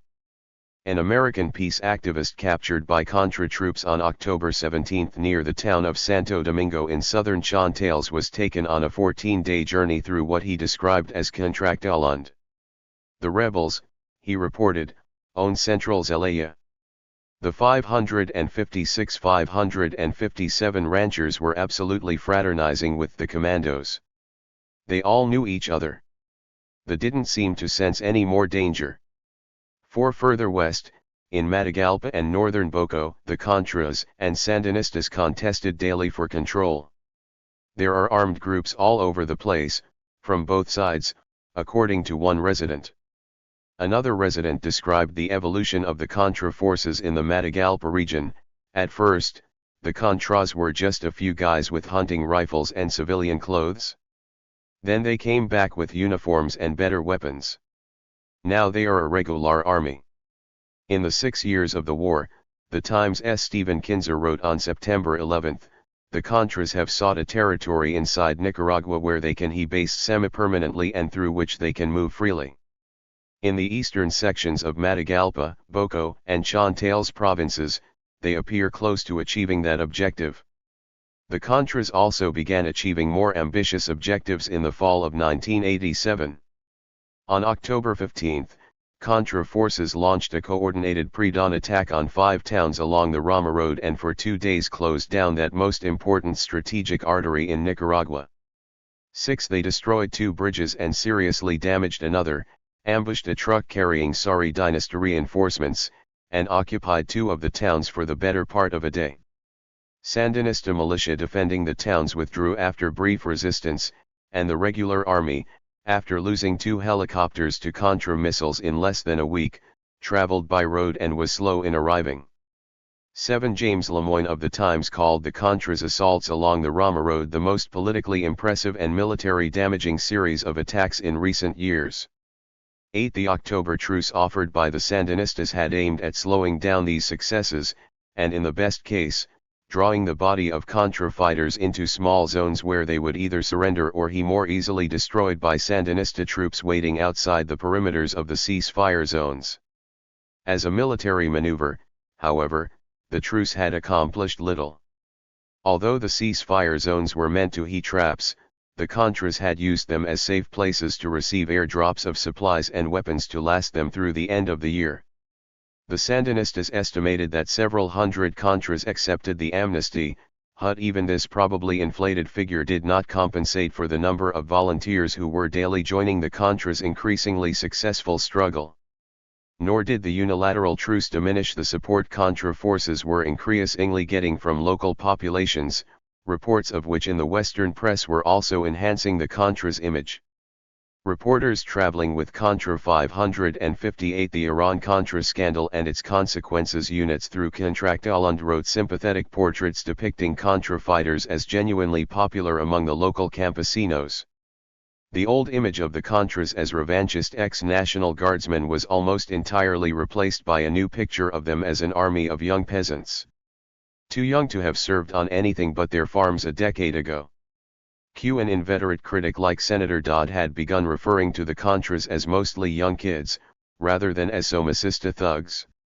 10 And even the Sandinistas had changed their rhetoric, albeit in an effort to sow divisions in the rebels' ranks, and begun to distinguish between the corrupt political leaders who lived in Miami, and the peasants who were doing most of the fighting and dying in the hills of Nicaragua. 11. The Sandinistas' critical concessions at the end of October were aimed squarely at ending the mounting wave of Contra successes. The price was high. Agreeing to negotiate with the Contras, even through an intermediary, was a dangerous concession. It was a first step toward granting the Contras the political legitimacy they had long struggled for, and at a time when the Contras' strength on the battlefield was growing. Once the negotiations began, Contra leaders would insist on discussing political as well as military issues, thus uniting their cause with that of the internal opposition leaders in the cities. These opposition leaders, in turn, having acquired an armed wing as well as the support and sympathy of the Western democracies, would become bolder and more stubborn in their demands of the Sandinistas. When the Sandinistas rejected their demands, the Reagan administration would declare them intransigent, and the likelihood of renewed aid for the Contras would grow.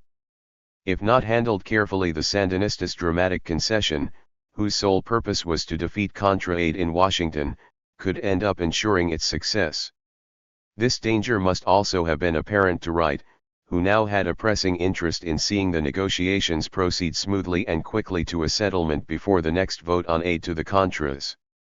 For the Sandinistas, the choice of an intermediary was critical to the success or failure of their gamble.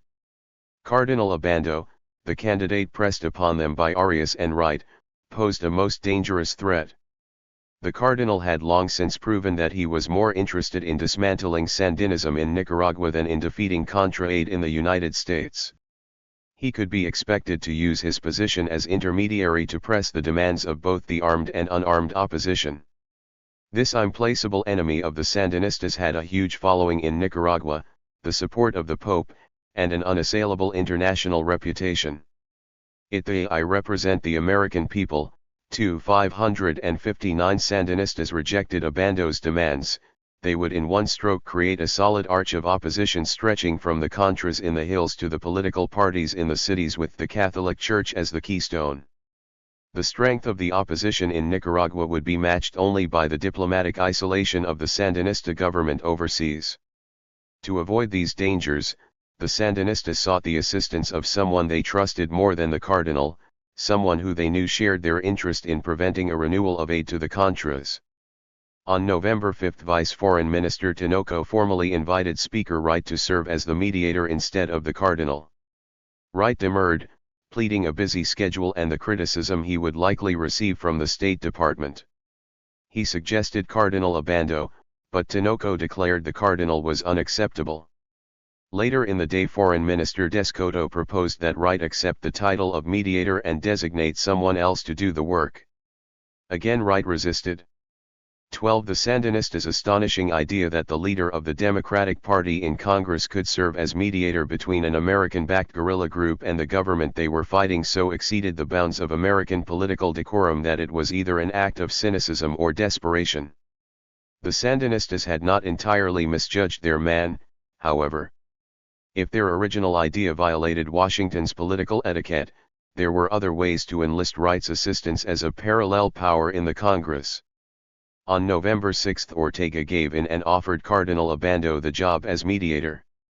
Ortega's offer came with conditions, however. While Obando wanted the negotiations held in Nicaragua, Ortega insisted that the Cardinal travel to Washington to receive the Sandinista ceasefire proposal in the presence of Wright. Wright, who suspected that the Sandinistas were somehow trying to limit Obando's independence, nevertheless accepted the invitation for a three-way meeting. 11 He also agreed to bring a team of American technical advisors to assist the Cardinal in his mediation. 14 2 days later Ortega showed Wright the Sandinista ceasefire proposal, virtually the same as their October unilateral truce, and asked for suggestions. Wright said he was in no position to negotiate ceasefire terms, but he recommended a few changes to make the plan more palatable to American ears. 15 Nicaraguan officials made no secret of their plan to use Wright's involvement in the negotiations as a means of pressuring first the Cardinal and then the Contras to accept their terms. Wright's presence at the meeting with the Cardinal, they explained, implied his approval of their CS-560 the Iran-Contra scandal and its consequences THIRD proposal even if he gave no public endorsement. By involving Wright directly in the negotiations, Nicaragua officials told reporters, they hoped to leave the recklessly and asked if he was not lending himself to a charade at which Daniel Ortega may be more clever than he is. 23 Wright responded that as Speaker of the House he did not need the permission of the administration. I represent the American people, too, Wright declared, insisting the executive and legislative branches were co-equal in matters of foreign as well as domestic policy. The PEOPI who wrote the Constitution never intended the Congress to be subservient. 24 Behind this brave public front, however, Wright was politically wounded, isolated, and in retreat. On November 16 Wright met with an angry President Reagan and Secretary Shultz. Ortega's a liar, the president insisted. You can't believe anything he says. We started out with the Wright-Reagan plan. Now we've got the Wright-Ortega plan. This last charge Wright denied vehemently, but such a pithy comment, if uttered publicly by the president, would be damaging. Sensing Wright's defensiveness, Reagan's advisors now pressed him to help them pass a request for $30 million for the Contras in the long-term continuing resolution before Christmas. Wright replied only that he doubted he could muster the votes. The next day the public feud ended when Shultz called on former Democratic Party Chairman Robert Strauss to broker a reconciliation with Wright, and the three men held a press conference to announce a new pact which, despite its extremely vague wording, clearly drew Wright back from further involvement in the ceasefire negotiations. The larger effect of the whole episode was to strengthen the administration's hand a little in the battle for more aid. While Wright and the Reagan administration were making peace, the new National Security Advisor, Colin Powell, was meeting with conservative and moderate House Democrats to seek their views on a new package of aid. Congressmen Skelton, McCurdy, English, and Spratt seemed receptive to his appeals. 25. 562 The Iran-Contra scandal and its consequences. The Sandinistas were slow to realize that their plans had gone awry and that their hoped-for ally had withdrawn under THIRD. Daniel Ortega told reporters on his return to Managua that the Nicaraguan government had accepted Wright's four recommended advisors and that the Cardinal was presenting the idea to the Contras. 26 Obando, however, was doing no such thing. he was on a relentless campaign to force concessions from the Sandinistas. He publicly demanded official acknowledgement of his right to make substantive proposals in the talks, and on November 19 Ortega delivered a letter personally to the cardinal inviting his suggestions and recommendations as intermediary. 2. When the Sandinistas released 985 political prisoners as Ortega had promised on November 5, Obando declared they had not gone far enough to meet the terms of the Esquipulas agreement. 28. On points of dispute between the Sandinistas and Contras, from the location of the talks to their content, Obando sided with the rebels. He insisted the next round of talks be held somewhere in Latin America, and he pressed for direct meetings between the two sides. When the Sandinistas and Contras began negotiations in Santo Domingo, the distance between their two proposals was predictably enormous. In discussing possible ceasefire zones, the Contras asserted that their area of control stretched across 30,000 out of Nicaragua's 57,000 square miles. The Sandinistas were prepared to offer only 4,000 square miles. A more accurate figure fell somewhere between the two, but either side was ready to compromise. While the Sandinistas' proposal envisioned the ceasefire zones as a place for the Contras to turn in their weapons and accept amnesty, the Contras had an entirely different conception.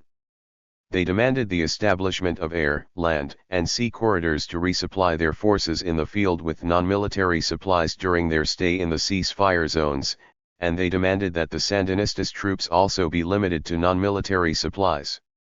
The Contras' proposal was for a force in being, not a surrendering army. And while the Sandinistas' plan called for the Contras to lay down their weapons during the ceasefire, which would be followed by the Sandinistas lifting the state of emergency and restoring full political freedoms, the Contras' plan called upon the government to take such steps simultaneously with the start of the ceasefire period and to complete them by its end. The Cardinal tried to bridge the gap between the two proposals, but his own proposal accepted the Contras' main point.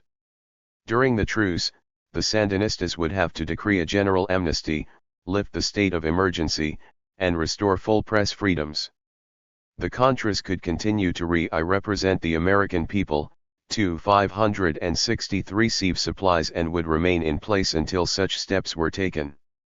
The Contras immediately accepted the Cardinal's proposal, and the Sandinistas rejected it. Daniel Ortega defiantly declared there could be no truce with the Contras. We are going to continue hitting them hard during this whole month of December 29. The Cardinal, in turn, publicly blamed the Sandinistas for the collapse of the talks. 30. What was more, as he told reporters, I am going to talk directly to President Ortega and try to make him see that, to accelerate these negotiations, there has to be direct dialogue between the parties in conflict. The Sandinistas rejected the suggestion, as well, and proposed a second round of indirect talks in Santo Domingo for the middle of December. Oscar Arias, worried about the impasse, criticized the Cardinal. Obando, he said, was not an expert on ceasefires and had proven to be not very helpful. 31. As the Cardinal and the Contras were pressing their political demands on the Sandinistas in Santo Domingo, the opposition groups inside Nicaragua were making their own parallel set of proposals. United as they had not been in years, the 14 political, business, and labor groups demanded 17 amendments to the 1987 Sandinista Constitution. The demands were the same ones the opposition had been making for 8 years, but the timing of their announcement to coincide with the ceasefire negotiations in Santo Domingo, the close similarity between their demands and those of the Contras, and their insistence that peace could not be achieved unless their demands were met showed an unprecedented degree of explicit coordination between the internal opposition and the Contras. The Sandinistas, facing the very united front of armed Contras, unarmed political opponents, and church that they had always sought to prevent, began to show signs of nervousness. It was clear that the opposition was preparing the way for passage in Congress of new aid to the Contras by casting the government as intransigent, and over the weekend of December 12 to 13 the two Ortega brothers delivered stern warnings to the Managua politicians. The distance is quickly closing between those Contras who are armed and those who do not have guns in their hands, Daniel Ortega declared. He warned that the new society had no need of rightists and that the mass of workers might easily decide to deprive them of their political rights and property. If Contra Aid passed, the right should not think that the workers will not force them to pay historically, Humberto Ortega warned. Let the right tremble before the justice dealt by our people.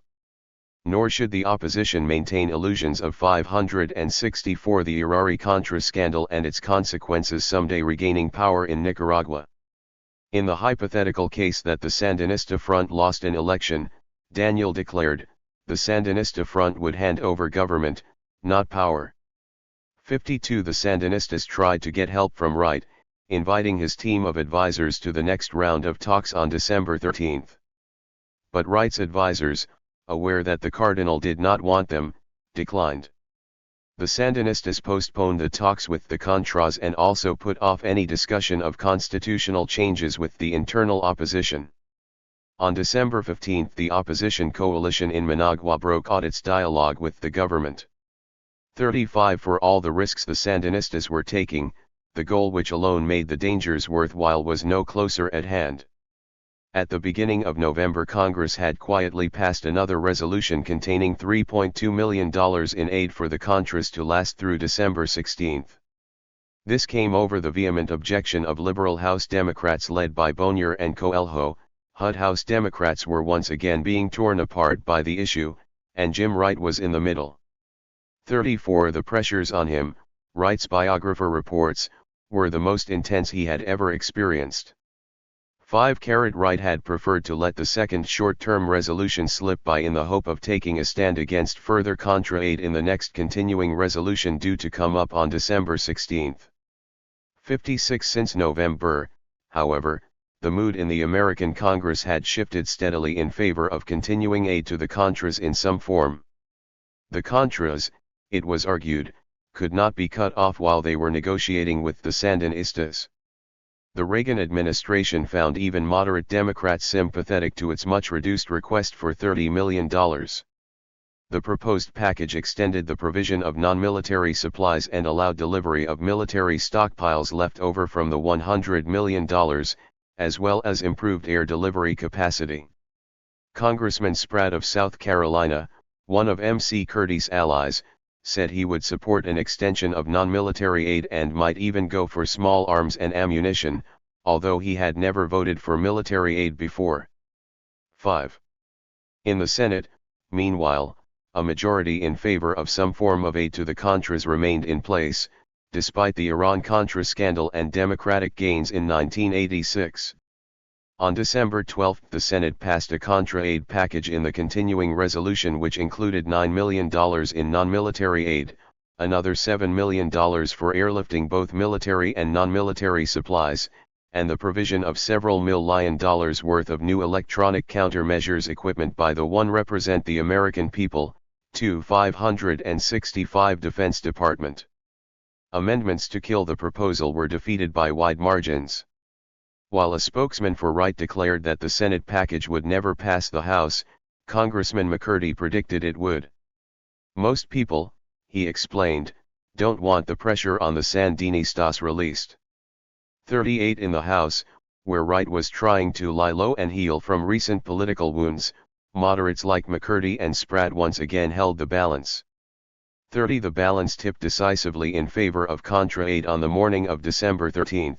When the Washington Post reported the surprising news that the Sandinistas secretly planned to increase their army to a staggering 600,000 in regular forces, reserves, and militia. The report also revealed that the Sandinistas had reached an agreement with the Soviet Union in October to supply this massive force over the coming 5 years. The new information came from a prominent Sandinista defector, Roger Miranda, an army officer who had served as Humberto Ortega's executive assistant. Miranda's report might normally have been greeted with incredulity by Reagan's critics in Washington, but his testimony was immediately confirmed by Humberto Ortega himself. 40 The revelations raised an outcry among Democrats and Republicans alike, who saw the planned military buildup as a violation of the spirit if not the letter of the Guatemala Accords. For Democrats opposed to Contra aid, the news was an embarrassment on a par with Daniel Ortega's trip to Moscow in 1985. Speaker Wright called the Sandinistas' planned build-up preposterous and noted ruefully that the Sandinistas have had a history of snatching defeat from the jaws of victory. 41 days after Miranda's revelations, the Congress passed a new package of aid for the Contras in the long-term continuing resolution. Wright was forced to pull back from a fight against both the White House and the Senate, and he agreed to extend aid to the Contras through February 29, 1988. Liberals in the House Democratic caucus resisted bitterly, complaining the Contras kept getting money without a floor vote. Majority Leader Foley pointed out, however, that House Republicans saw a different conspiracy. They see the Sandinistas delaying things while aid is cut off and the Contras wither and die. In the conference negotiations with the Senate, the House Democrats found themselves isolated, with the White House, Senate, and House Republicans, and even Senate Democrats aligned against them. House leaders had hoped to cut off the delivery of military aid to the Contras on January 1, while humanitarian aid continued until the end of February, but the Reagan administration insisted 566. The Iran-Contra scandal and its consequences that previously purchased military supplies continue to be delivered until January 17, 2 days after the Central American presidents were due to meet and assess progress in the peace accords. The compromise passed by both houses as part of the continuing resolution on December 22 provided $3.6 million in additional non-military aid through the end of February, as well as $4.5 million for expanded and improved airlift of both military and non-military supplies. Military aid would be provided through February 3, when the House would vote on the President's new Contra aid proposal. 42 House Democratic leaders, still seething after the Miranda disclosures, put the Sandinistas on notice. The new legislation, House Appropriations Committee Chairman David Obey told reporters, gave the Sandinistas a window to be responsible, if they want to. If they don't, they damn well better duck. 45. Soviet policy in Nicaragua. While the revelations about the Sandinistas' military plans had great impact on the debate over Nicaragua policy, surprisingly little discussion was given to the implications for U.S.-Soviet relations. The 5-year military protocol negotiated between July and October by Soviet, Cuban, and Nicaraguan military leaders constituted an enormous commitment of Soviet resources at a time when most American analysts assumed the Soviet Union was reducing its role in Central America. The weapons to be delivered between 1990 and 1995, in addition to rifles, ammunition, trucks, and spare parts, also included more advanced artillery and surface-to-air missiles, 24 more helicopters, as well as a squadron of the long-promised MiG fighter aircraft. The 5-year plan seemed to many Americans so inconsistent with Gorbachev's desire for rapprochement as to be explainable only by error, confusion, or sabotage within the Soviet government. Since the first year after the Sandinista victory, the assumption shared by Vairnvaki and many other observers had been that the Soviet Union would not adopt another economic burden like Cuba.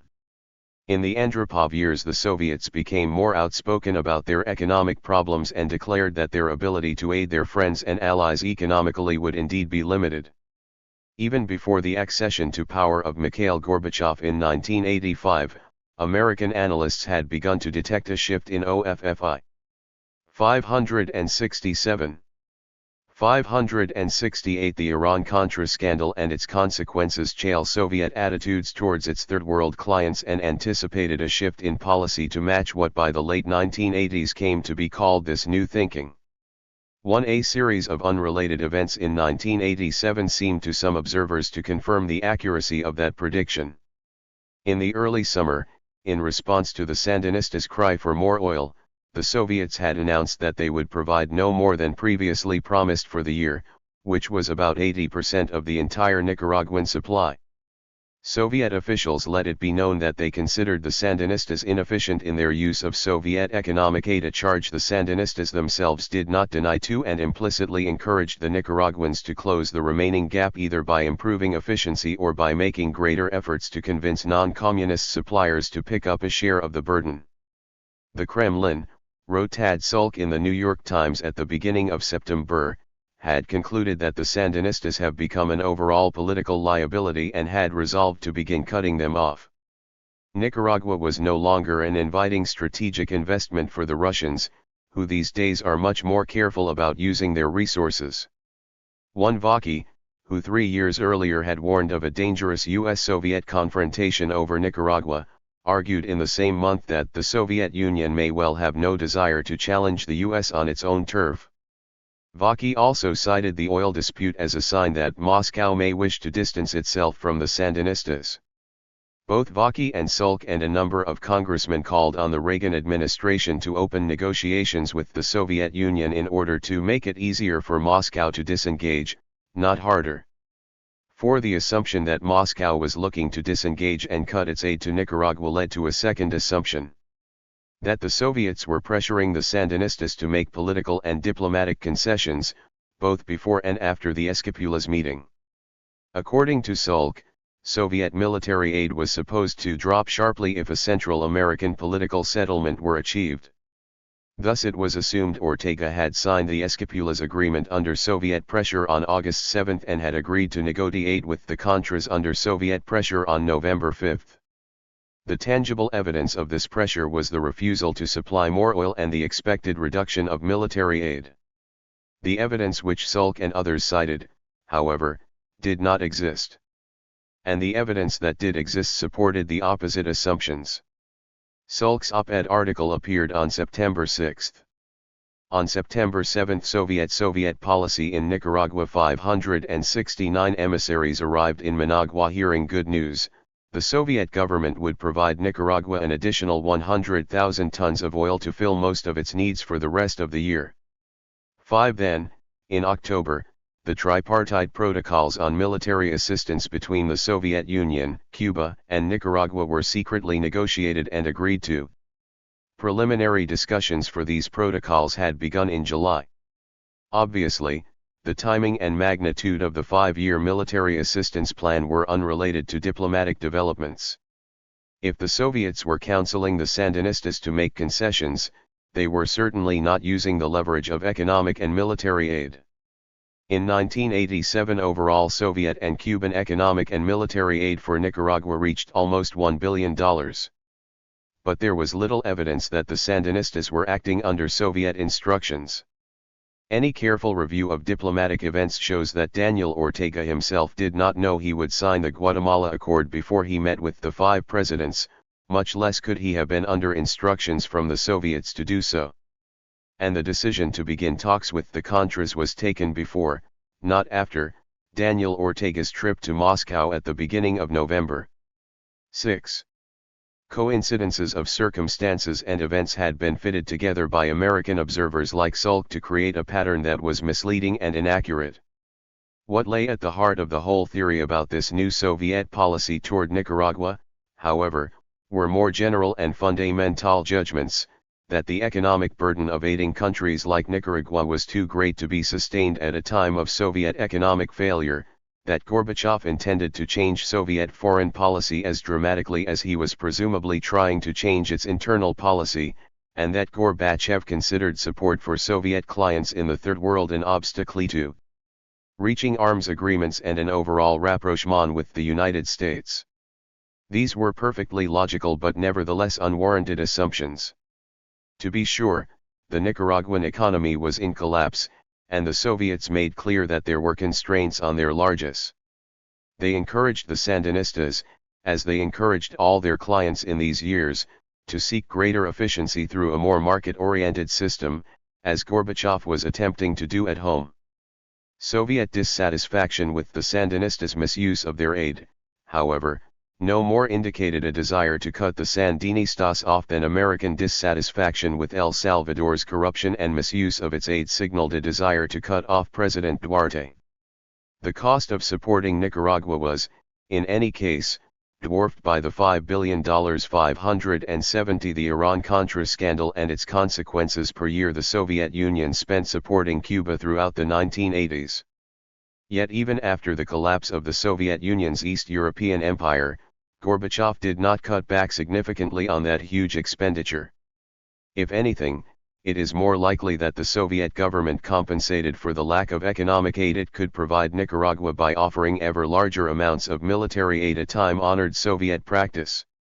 The provision of weapons to clients, it seems, was never really considered by Soviet leaders to be a cost to their economy. For decades the Soviet Union had commonly provided large amounts of equipment to clients over long periods without any noticeable deviation in the timing or quantity of deliveries. A national economy run according to 5-year production plans did not allow for the same flexibility, or unpredictability, as one run by yearly congressional authorizations. Decisions about the supply of military equipment to foreign countries, moreover, were not made by the Soviet Foreign Ministry alone, where Foreign Minister Shevardnadze's New Thinkers had made tentative inroads, but also by a Soviet military bureaucracy under the heavy influence of industrial baronies always eager for large state orders. The 5-year military assistance plans, therefore, were not influenced by month-to-month diplomatic developments, but by long-term strategic considerations. Nicaragua was an anti-American client under attack from the United States, it was likely to remain so, and it was therefore equally likely to continue needing Soviet military assistance for the foreseeable future. If Gorbachev put his personal imprint on Soviet policy toward Nicaragua, which seems unlikely given the many more important battles he had to fight, it was not reflected in the Soviet-Nicaraguan arms relationship. Soviet support for Nicaragua grew most dramatically after Gorbachev came to power. Soviet military aid to the Sandinistas reached its highest level in 1986. It dipped slightly in 1987, but the protocols the Soviet Union agreed to in the second half of 1987 promised ever higher amounts of military aid over the coming years. The 5-year plans the Sandinistas worked out with their Soviet and Cuban counterparts, moreover, called for the largest build-up of forces after the Contra War was to have ended. While the policy of expanding support to Nicaragua need not be attributed to Gorbachev personally, since it began with the delivery of the Hind helicopters several months before he came to power, the least that can be said is that Gorbachev did nothing to change the policy he inherited. The arms agreement in 1987 can be seen as a logical next step in a steady increase of Soviet support that had begun in the early 1980s and had pro-Soviet policy in Nicaragua 571 seed almost without deviation through the regimes of Brezhnev, Andropov, Chernenko, and Gorbachev. The assumption by Sulk and others that Nicaragua was not an inviting strategic investment was also mistaken. The Sandinistas, who were themselves taken aback by the size of the Soviet offer, speculated that the Soviets were thinking in strategic terms and wanted to make the Sandinistas into the Israelis of Central America, high developing our offensive and defensive capacities far beyond that of all our neighbors. 8. Even if Soviet plans were not that ambitious, the existence of the Sandinista regime exacted significant costs from the United States, which in the eyes of Soviet officials may have outweighed the cost to themselves. 9. Some American observers mistakenly compared the small cost to the United States of supporting the Contras with the large cost to the Soviet Union of supporting the Nicaraguan government. The Soviets, however, quite reasonably looked at all of Central America as one strategic theater. What the United States spent in El Salvador, Honduras, and Costa Rica was more than 6 times what the Soviets spent in Nicaragua. Indeed, the Soviets may have noted that this unfavorable ratio for the United States in Central America was akin to their own unfavorable ratio in Afghanistan, where the Soviets had had to outspend the United States by quite a bit, and in a losing cause. By 1987 the Soviet Union was preparing to withdraw from that costly investment. No doubt Soviet officials believed the United States might also be forced similarly to cut its losses in Nicaragua. The cost to the United States, moreover, was more than financial. In international forums the conflict was an embarrassment for the United States, the cause of an adverse ruling at the International Court of Justice and of repeated denunciations in the United Nations. It was an issue on which the United States could muster no support from its Western European allies, not even from the loyal Margaret Thatcher. The Soviet Union, on the other hand, stood squarely with the vast majority of the world's nations when it opposed American policy. the benefits to Soviet policy in Latin America were clear. One of the shifts in Soviet policy that had begun before Gorbachev, but which Shevardnadze assiduously pursued, was the courting of the large non-communist states of the region, like Argentina, Brazil, and Mexico.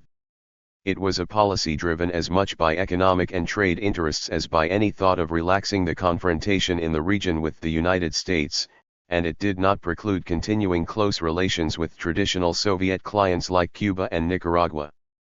The Nicaraguan controversy, far from hindering Soviet efforts 572, the Iran-Contra scandal and its consequences to expand its ties in Latin America, gave the Soviets an opportunity to join Mexico, Argentina, and Venezuela in a united front of Latin solidarity against the American aggressor.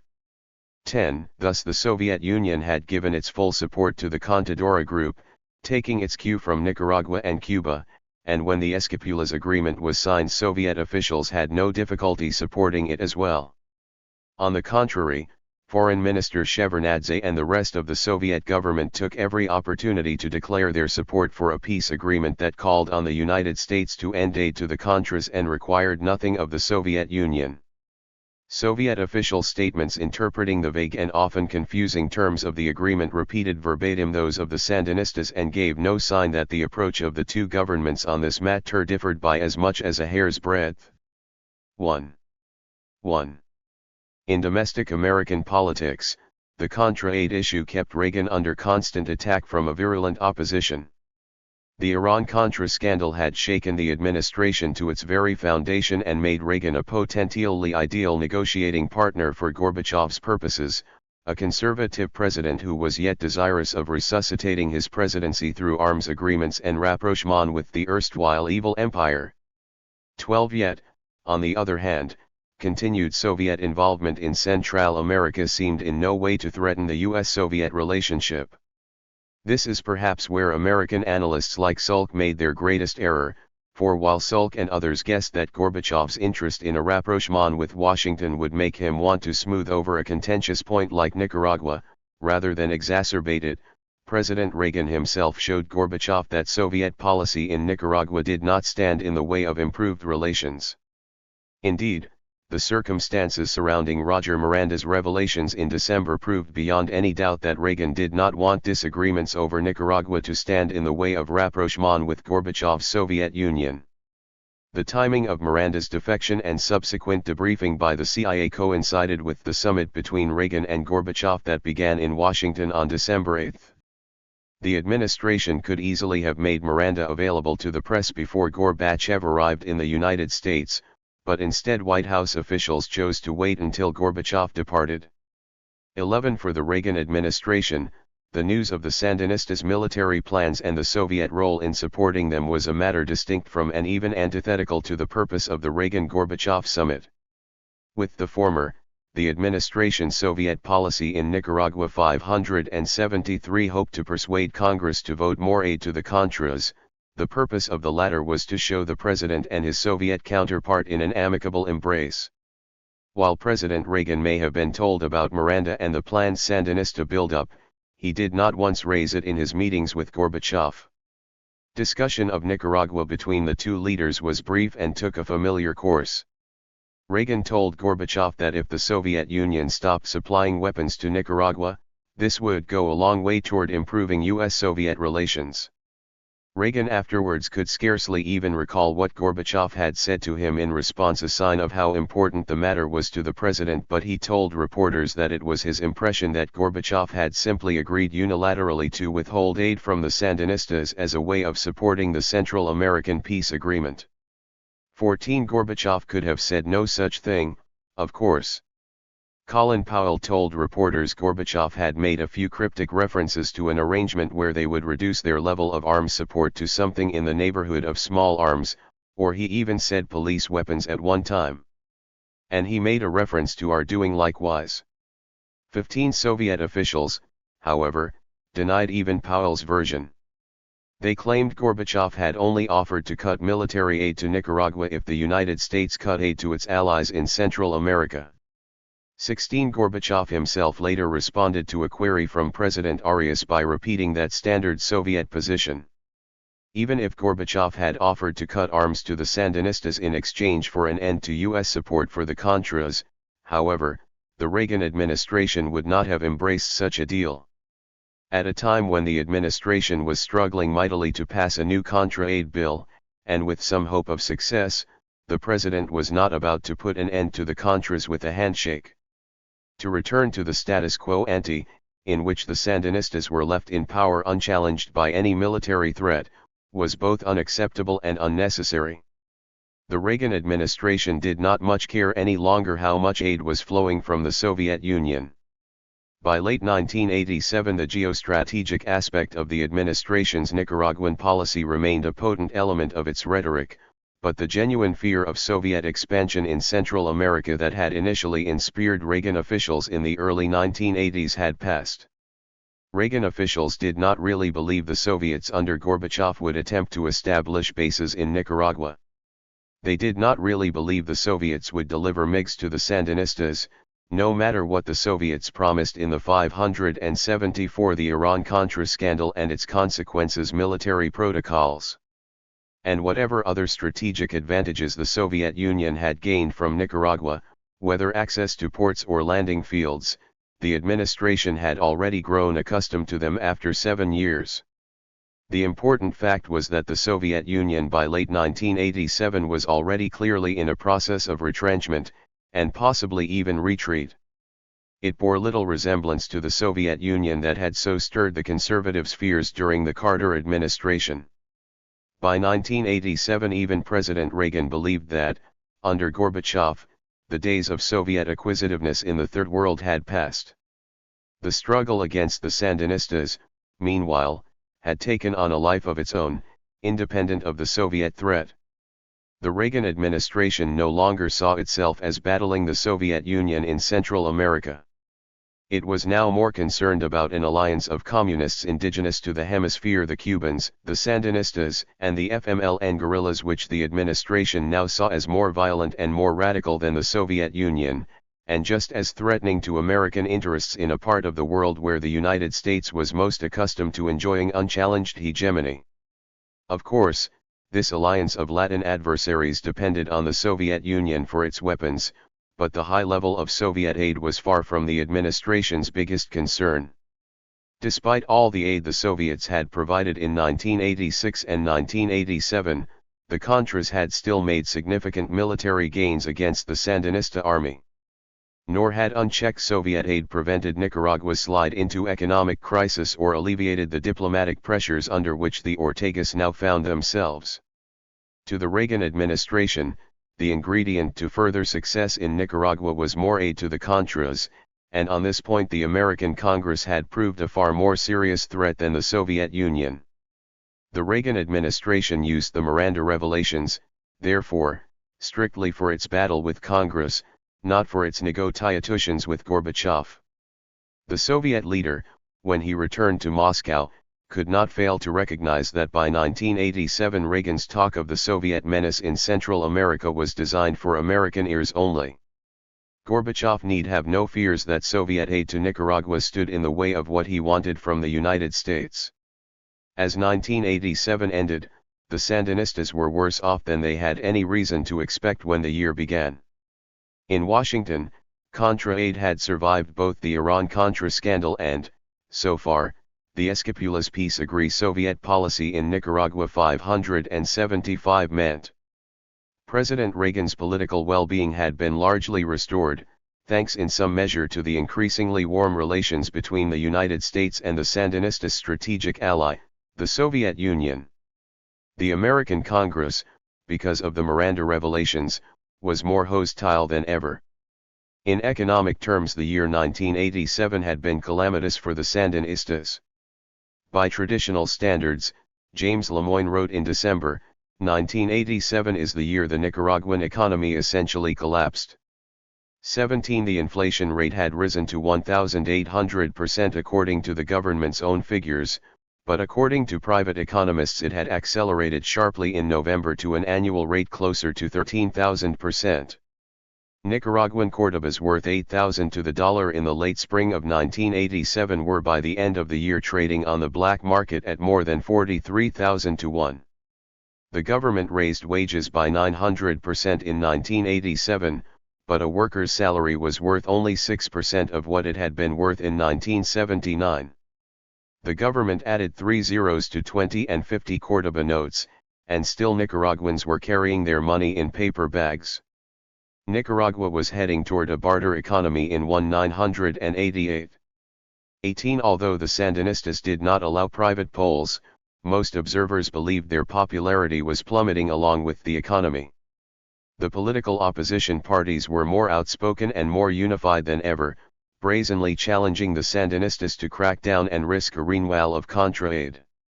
Opposition leaders, moreover, were associating themselves ever more closely with the Contras, making demands in common with Contra leaders and, in the eyes of the Sandinistas, generally turning the political opposition into an internal front of the rebel forces.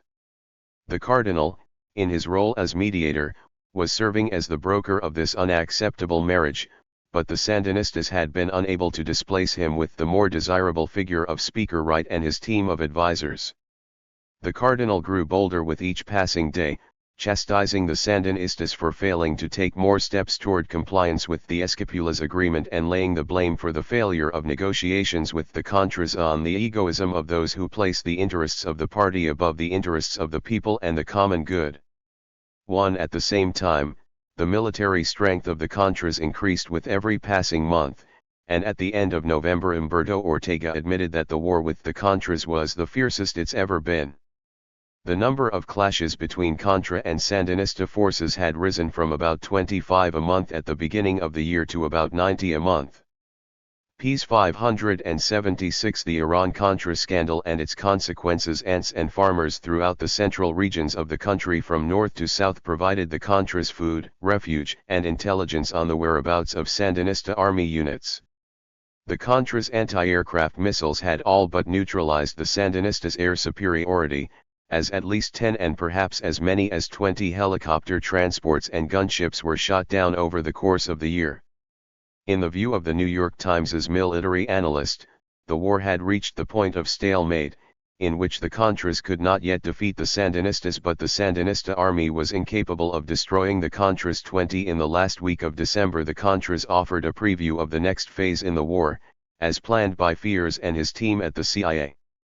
On the morning of December 20, Contra forces numbering around 3,000 men launched the largest coordinated attack of the war against 3 small towns in the central mining region of Zelaya province. In Suna, 1,000 Contra troops struck from 5 directions, overwhelmed a government defense force of less than 400, killing as many as 40, destroyed the radar station and an arms warehouse, and occupied the town for more than a day. Obviously unconcerned by the threat of helicopter gunships, Contra forces set ambushes along the few roads leading into the towns. The Sandinista army, unable to bring enough forces quickly into the area to contest the Contras, resorted to aerial bombing of Suna, but the Air Force had scarcely improved since Somoza's time and many of the bombs were apparently defective. Contra forces also occupied the town of Rosita for a day, and the town of Bonanza for 2 days. In addition to the arms warehouse and the radar station, the rebels destroyed an electrical plant, a police station, and a militia barracks in the attacks. 21 The Times' James Lemoyne, who was the only American reporter to piece together an account of the attack from extensive interviews with villagers and Sandinista soldiers, called it the Contras' largest and most successful military operation of the war. 22 In the United States, where lay the Sandinistas' only prospect of defeating the Contras, the combined effect of the Contras' military and political successes brought the rebels ever more support. So stalwart a spokesman for American centrist opinion as the Washington Post could declare that the Contras were entitled to a political role and were currently in an improved strategic position to claim such a role. 21. I did not come to Washington to preside over the communization of Central America. By the beginning of 1988, the Sandinistas had decided that their very survival depended on ending the Contra War.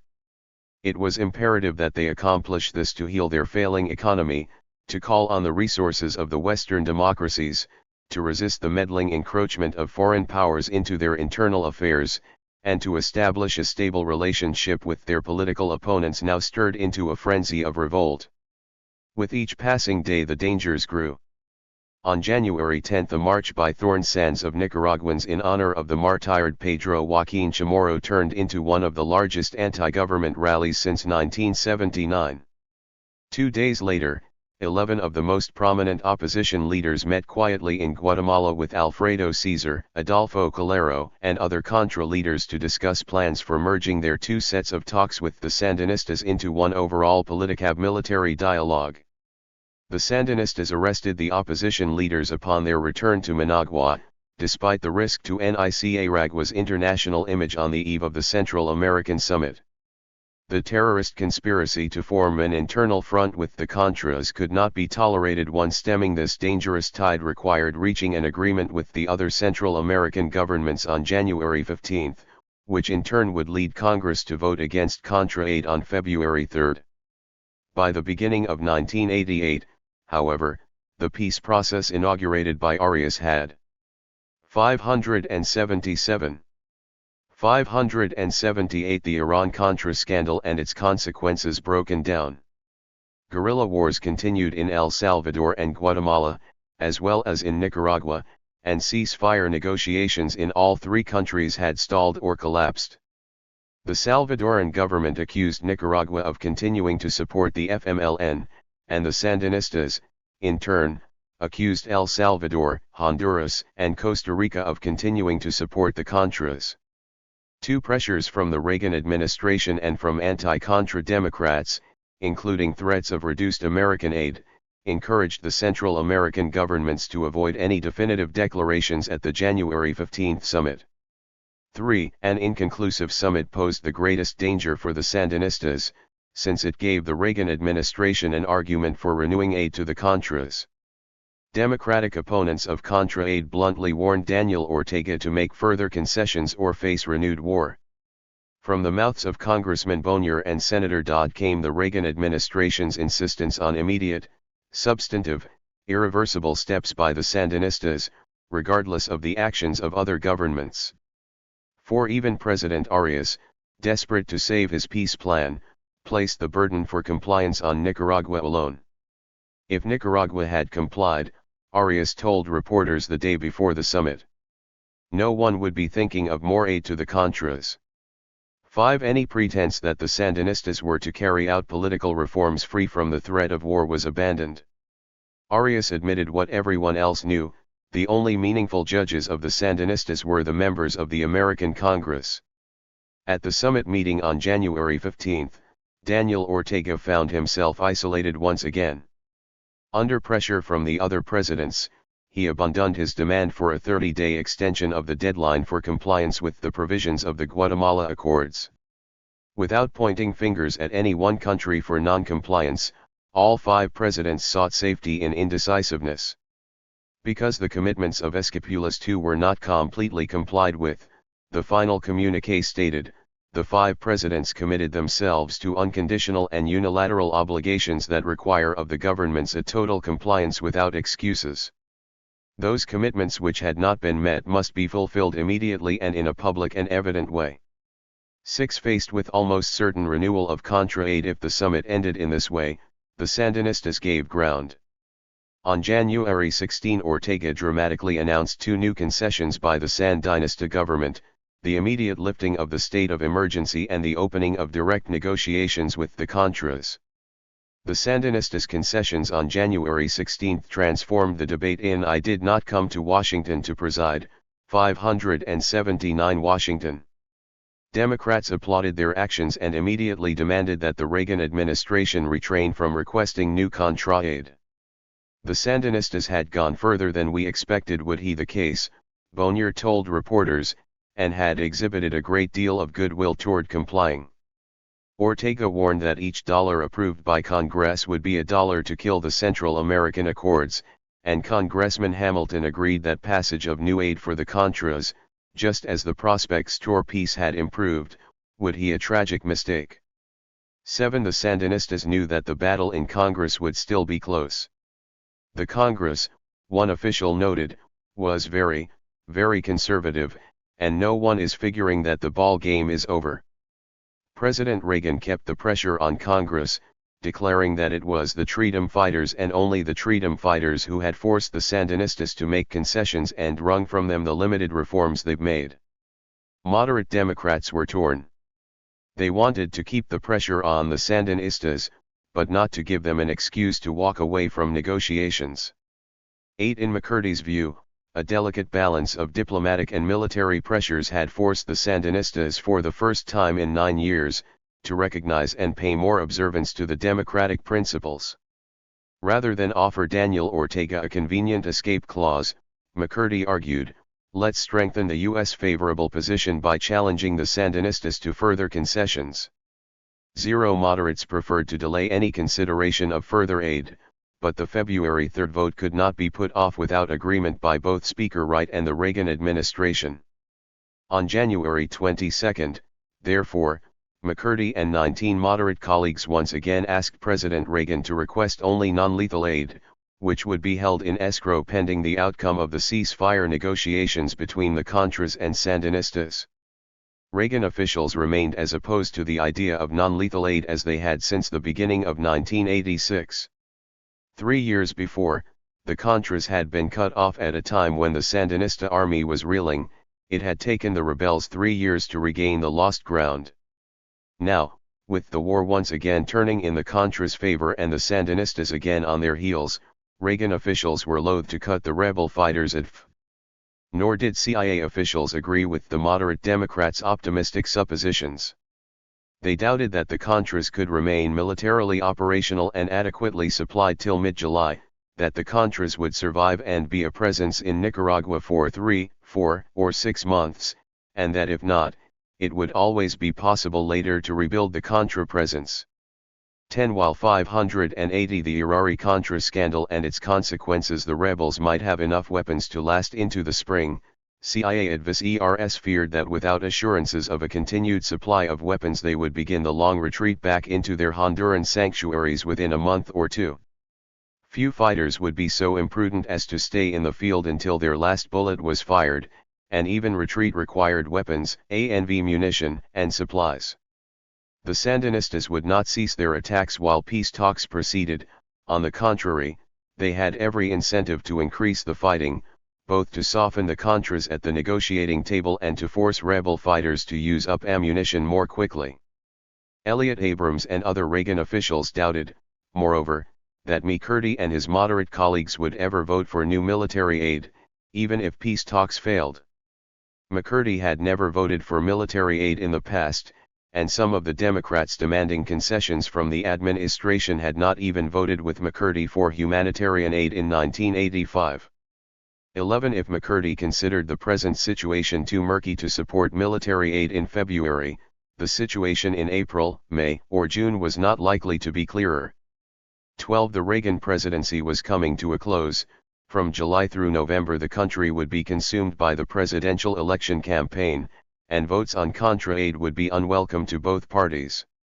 To Reagan officials, the vote on February 3 seemed like the last chance to win Congress's support for the war.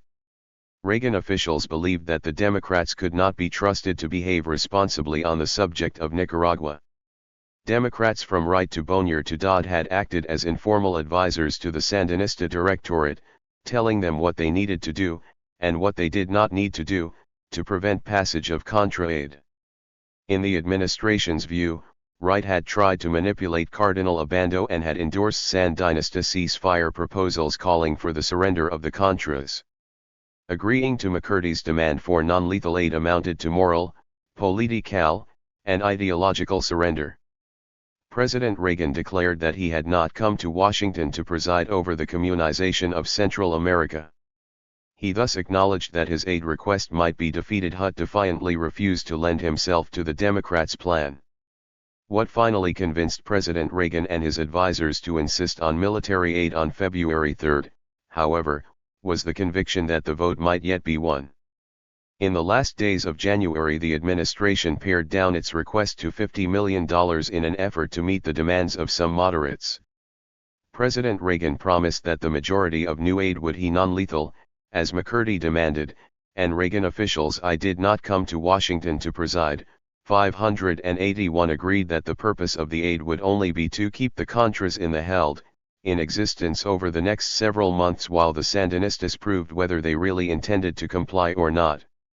White House officials let it be known the president was even considering holding the military aid in escrow, pending the outcome of the ceasefire negotiations.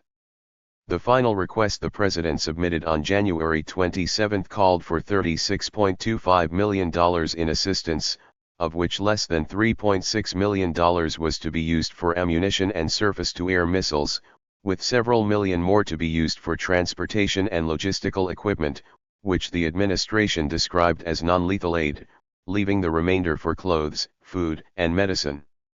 Another $20 million was to be set aside as indemnification for replacement of lost aircraft. The new military assistance would not be delivered until March 31, supposedly to encourage the ceasefire negotiations. After March 31, if the president determined that there was no ceasefire in Nicaragua, that the failure of talks was due to Sandinista intransigence, and that in general the Sandinistas were not complying with the terms of the Esquipulas Accords, he could order the release of military aid which would flow until the next vote in July.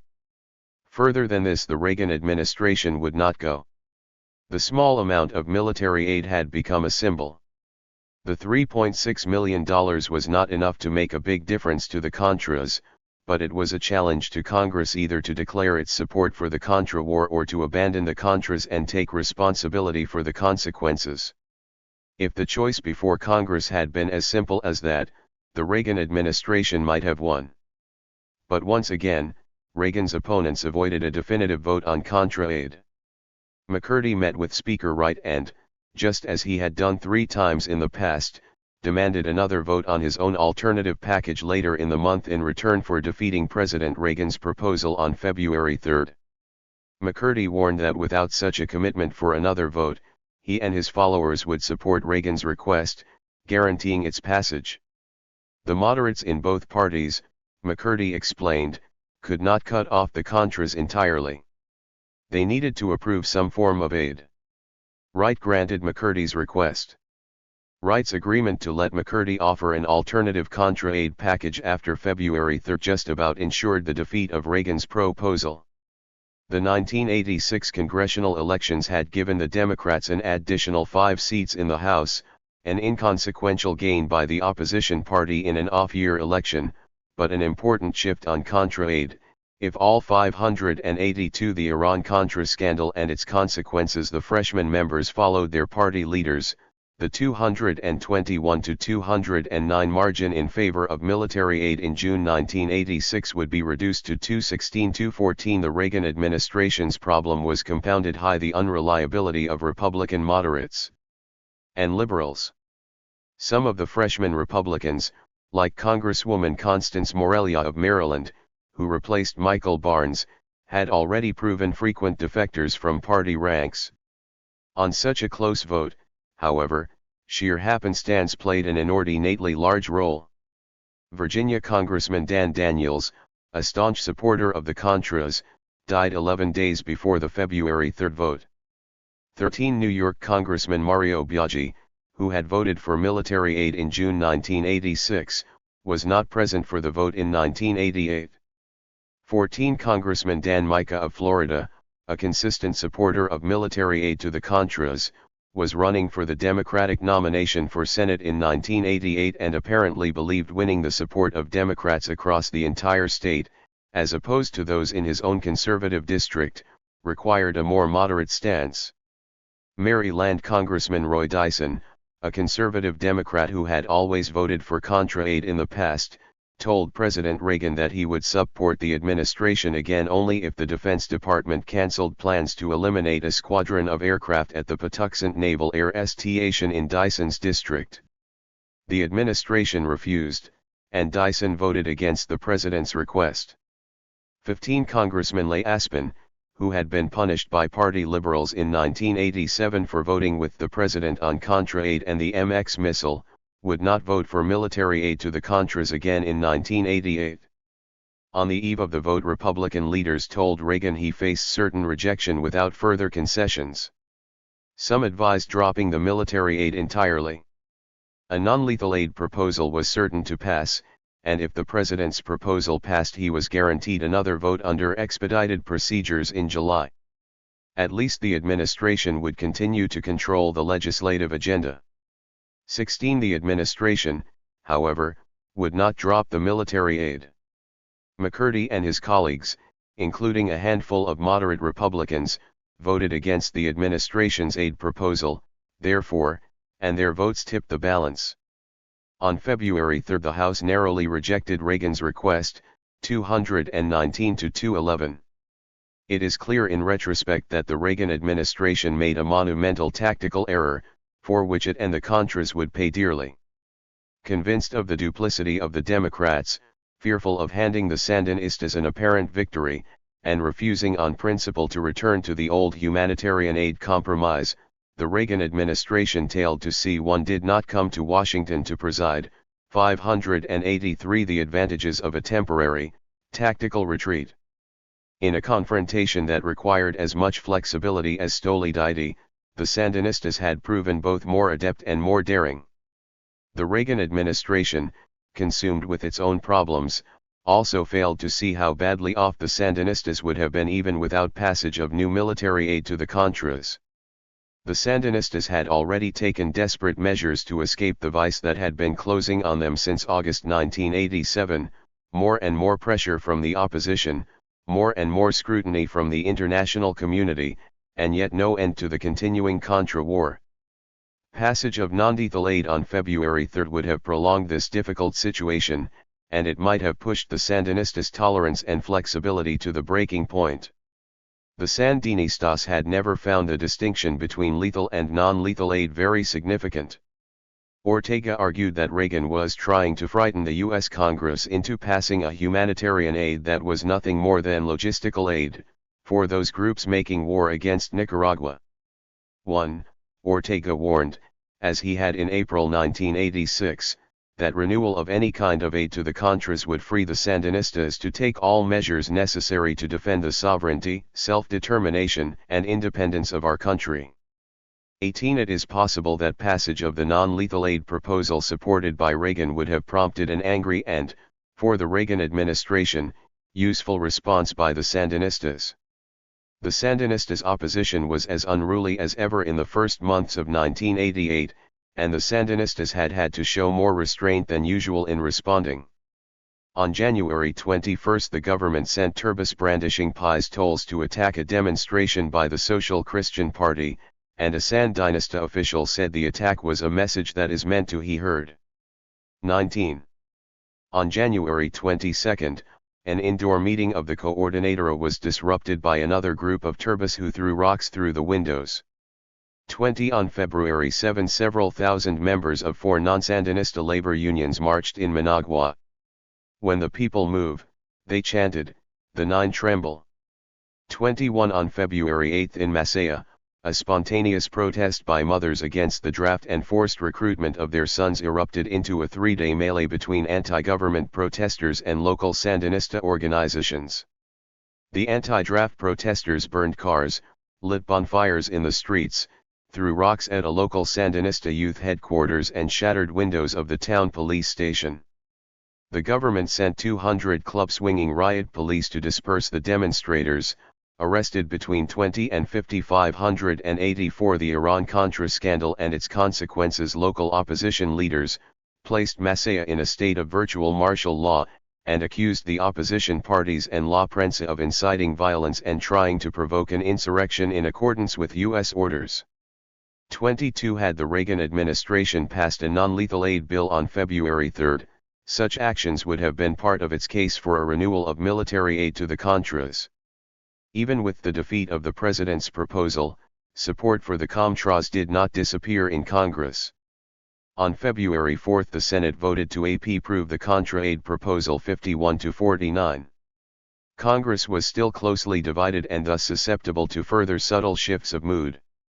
23. The ambivalent policy of the moderates held sway, limited support for the Contras was justified, Congress had a moral obligation to ensure that they are fed and clothed and remain a viable fighting force. If the Sandinistas do not act in good faith, the vote would turn around next time if the Sandinistas continued to play games.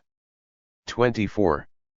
It was very important that we not simply walk away from the situation or be perceived as walking away. To the position of the moderates that the Contras could not be abandoned had become such an inviolable principle of American policy that it was mouthed even by liberal House leaders. House Whip Tony Coelho stated that the Democratic leadership did not intend to turn our backs and run away. 26. The advantages of compromising on February 3 may be no more than the speculations of hindsight. The costs of not compromising, however, were real and disastrous. Whatever the Contras might have suffered from not receiving the $3.6 million in military aid paled beside the damage they suffered when the entire CIA supply program had to be shut down on February 29 as a result of the February 3 defeat in Congress. The network of CIA support and advice, which had been so effective throughout 1987, was withdrawn entirely. The Contras felt abandoned, bitter, and vulnerable as they entered negotiations with the Sandinistas. Because Reagan had lost and given up control of the legislative agenda, the Contras now depended on Speaker Wright to hurry ahead with another vote on some form of humanitarian aid, as he had promised McCurdy and the moderates. The Sandinistas, meanwhile, were determined to exploit these circumstances to strike an immediate, crushing blow against the Contras before the American Congress could act. On February 4, Daniel Ortega exhorted the Nicaraguan people to complete the total defeat of the rebels. 27. I did not come to Washington to preside. 585. When Contra leaders postponed the next scheduled round of talks from February 10 to February 18, Wright publicly warned that if they delayed the talks he might delay the second vote on an alternative Contra aid proposal. Wright wanted the Contras to go back to the negotiating table quickly, and Congressman Coelho warned that if they delayed the negotiations again, they might harm the prospects for passing an aid bill altogether. Contra leaders promised Wright that they were committed to reaching an agreement with the Sandinistas when the talks resumed on February 18. 30. The Sandinistas, however, delayed. By the middle of February, Sandinista army troops were in an advanced state of preparation for an offensive planned for early March. The Sandinistas had a new and inviting target just across the border in Honduras. Toward the end of February, the CIA had begun moving large stockpiles of arms, ammunition, and supplies from Swan Island, where the CIA air resupply base had been located, to the Contra base camps across the Honduran border. By the end of February, when as a result of the February 3 vote the CIA lost its legal authority to deliver supplies to the Contras, 3,000 metric tons of arms, ammunition, and supplies had been stored at Contra bases in Honduras along the Nicaraguan border. Operation Danto, Humberto Ortega later explained, was to be the culmination of a series of military offensives in the first 3 months of 1988 to eliminate completely the majority of the mercenary forces. 31 Sandinista negotiators were, therefore, instructed to stall for time, neither accepting nor explicitly rejecting Cardinal Obando's latest proposal for a new round of direct talks to be held in Nicaragua. While the talks stalled in Central America, Wright's half-hearted efforts to pass a watered-down Contra aid bill foundered. A Democratic proposal to provide the Contras $16 million through June 30 for food, clothing, medicine, and transportation was narrowly defeated on March 3. 33. A handful of liberals voted against the measure on final passage, prompting Wright to quote Will Rogers, "I don't belong to any organized political party. I'm a Democrat." 34 House Republicans had voted against the Democratic bill, hoping its defeat would lead to passage of a better alternative, but the Democratic leadership felt under no further obligations. Congressman Coelho insisted the Republicans had only themselves to blame for the lack of aid for the Contras, and even moderate Democrats like McCurdy were content to blame the Republicans. 35 Wright noted a weariness with the Contra issue, and Congressman Bonnier argued the 586th the Iran-Contra scandal and its consequences House was in a stalemate. He told reporters, I think people have to step back a second and watch what happens in Nicaragua over the next compi of weeks. Asterisk. 6. The second consecutive defeat of aid to the Contras on March 3 dramatically altered the military and political balance that had already begun to shift against the rebels after the first defeat. Alfredo Cesar, who believed he had been given some assurances of support by the Democrats, privately complained that they had let the Contras down. Publicly, he castigated the Republicans and the Reagan administration, who in his view felt it was better to leave our forces up in the air than vote with the Democrats. As a result of some political battle in Washington, Cesar noted despairingly, the Contra forces had been hurt in the held. As for the pending negotiations with the Sandinistas, now scheduled to begin in the small Nicaraguan town of Sapoa, Cesar warned, "We feel weak." Asterisk. 7. After the February 3 vote, some Contra forces had already begun making their way back to sanctuary in Honduras. The March 3 vote threatened to turn that slow retreating trickle into a flood. The Sandinistas, believing they had reached the endgame in the long and debilitating war with the Contras, moved into the final stage of their months-long military offensive. From the beginning of March, Sandinista diplomatic maneuvers were carefully coordinated with military actions to convince Contra leaders that, in Daniel Ortega's words, their only choices were to run the risk of total defeat and end up with nothing, or seek a negotiated solution and achieve something. By the first week of March, the Sandinista army was in the final phase of preparations for its offensive against the Contra base camps that straddled the Nicaraguan-Honduran border near the conjunction of the Boquete and Coco rivers. It had set in place artillery batteries, called up reserve units, and moved large supplies of gasoline to staging positions in the northern regions to provide logistical support for a prolonged offensive in the remote region. Altogether 6,000 to 8,000 Sandinista army troops took up positions in and around northern Jinotega, along with a dozen or more transport and attack helicopters. By March, 2 company-sized units of Sandinista troops began infiltrating across the border into Honduras to test Contra defenses and determine the exact location of their weapons stockpiles, while the Sandinista Air Force diverted the Contras' attention with sporadic air strikes. On March 2 the Sandinistas abruptly dismissed Cardinal Obando as media. 587. 588 The Iran-Contra scandal and its consequences tour, believing he was an obstacle to achieving the Contra surrender. On March 6 Daniel Ortega publicly announced the beginning of a major Sandinista offensive at the northern border. On March 7 the Sandinista Air Force began a steady bombardment of the upper Boquete River region, and on March 9 American intelligence officers began detecting the movement of large numbers of Sandinista troops northward to the border area. Ortega said that the Contras were in a position of weakness after the March 3 vote.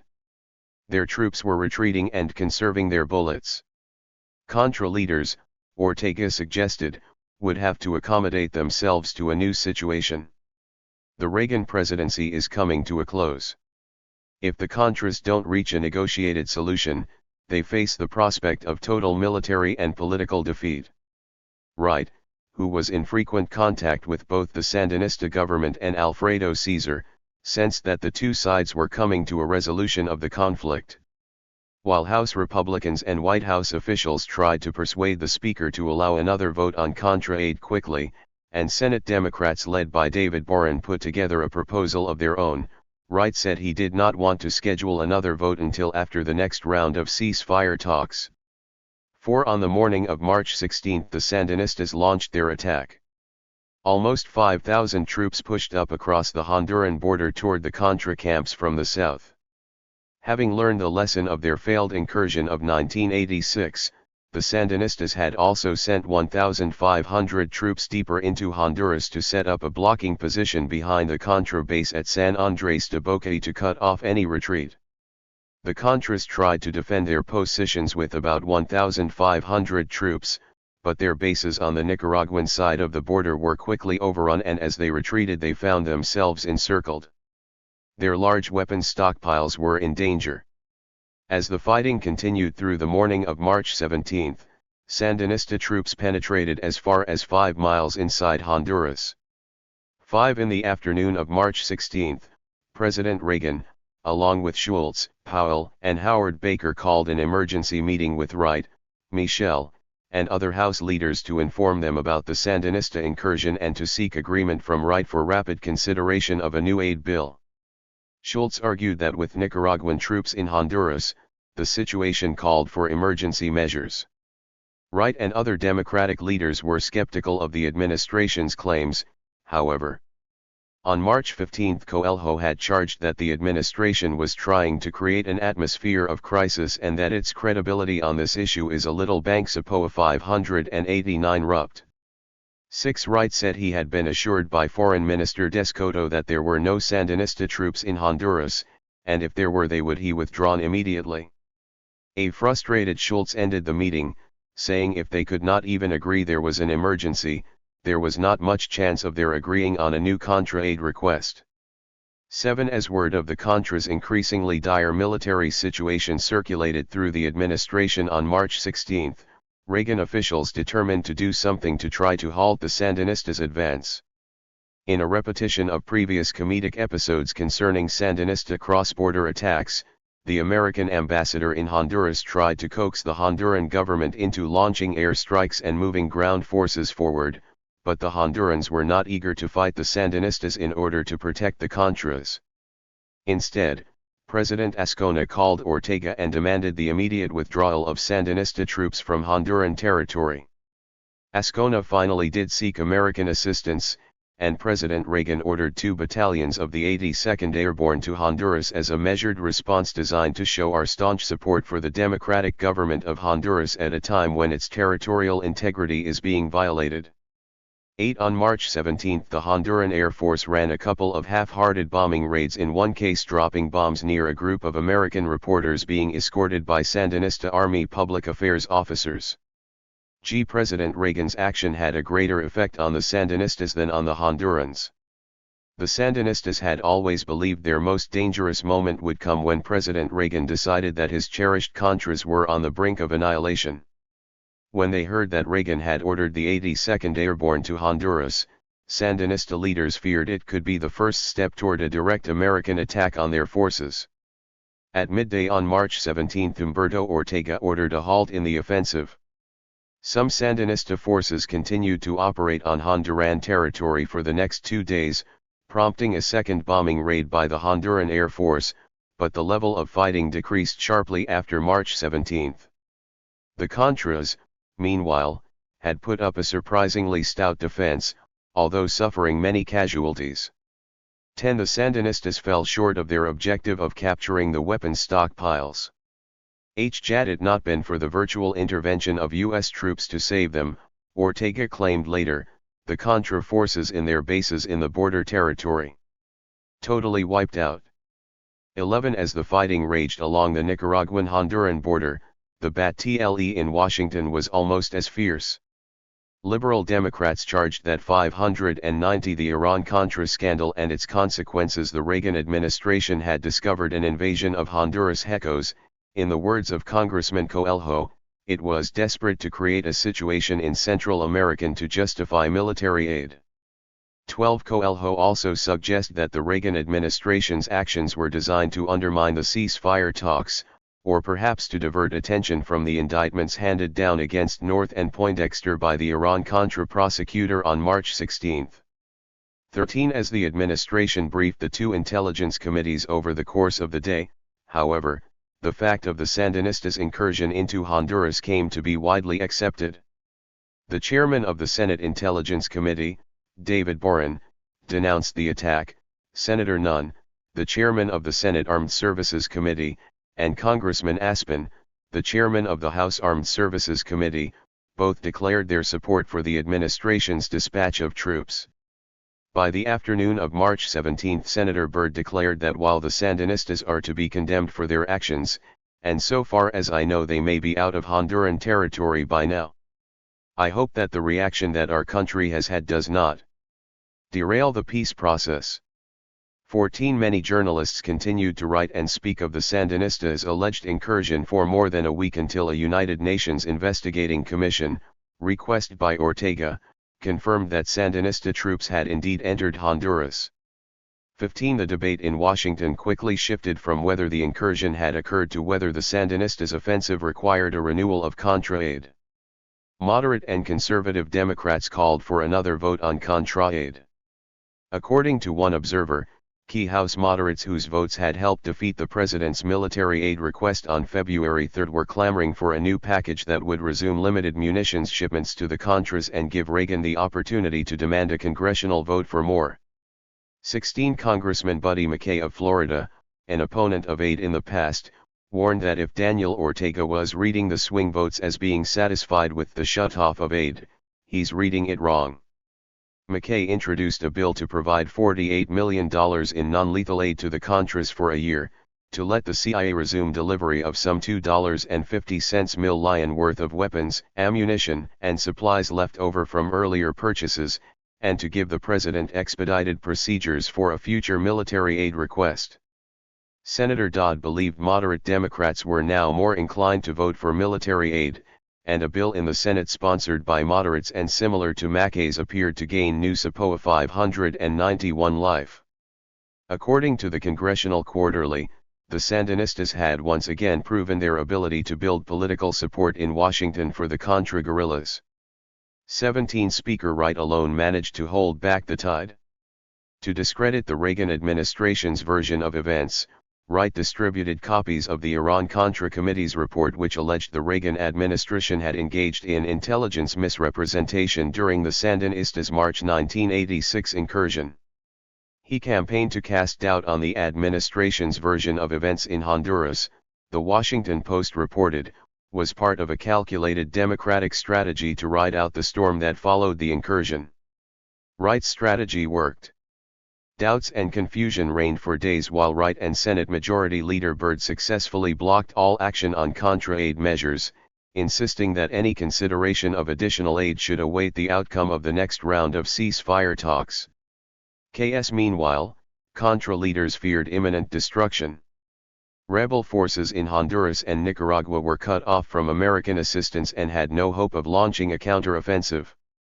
Adolfo Calero later recalled that there were 5,000 men trapped in the Bocay, with only 2 or 3 days of food. Camps in the Bocay area which the Contras had held for months were now in the hands of the Sandinistas, and thousands of well-equipped Sandinista troops remained poised to continue the offensive. The Contra negotiators shared none of the administration's new optimism about restoring aid. Congressman Wright and Senator Byrd had made it clear to them that no aid bill would be considered until after a ceasefire had been reached with the Sandinistas, and by this point the words of Wright and Byrd carried far greater weight than those of State Department officials. Calero, Caesar, and the other Contra negotiators, including 2 field commanders representing the interests of the troops, all agreed that, in Calero's words, SAPOA was our only hope. 19. The negotiations at SAPOA provided the occasion for a convergence of common interests. Wright and other Democratic leaders needed a negotiated ceasefire to end the clamor for Contra aid in the House and heal their divided party. The Sandinistas needed a voluntary agreement by the Contra leaders to forego further American assistance. The key part in this triangle was now the Contras themselves. Ortega believed that favorable conditions for an agreement with the mercenaries existed because the Yankee Empire had shot its bolt. 20 The rebel fighters, and most of their leadership, needed a respite from 592 the Iran-Contra scandal and its consequences, the fighting and a means of receiving supplies. They recognized that it was Wright, not Reagan, who held the key to their survival. They did not want a final ceasefire, however. To all the fighters, and most of the lead ERS, agreeing to a final ceasefire meant surrender, and surrender to Sandinista rule meant persecution, exile, or death. The Contra leadership did not speak with one voice, however. While Calero and other Contra leaders went to the talks at SAPOA reluctantly, expecting and hoping for a failure which might then lead to more aid, Alfredo Caesar saw an opportunity in the negotiations.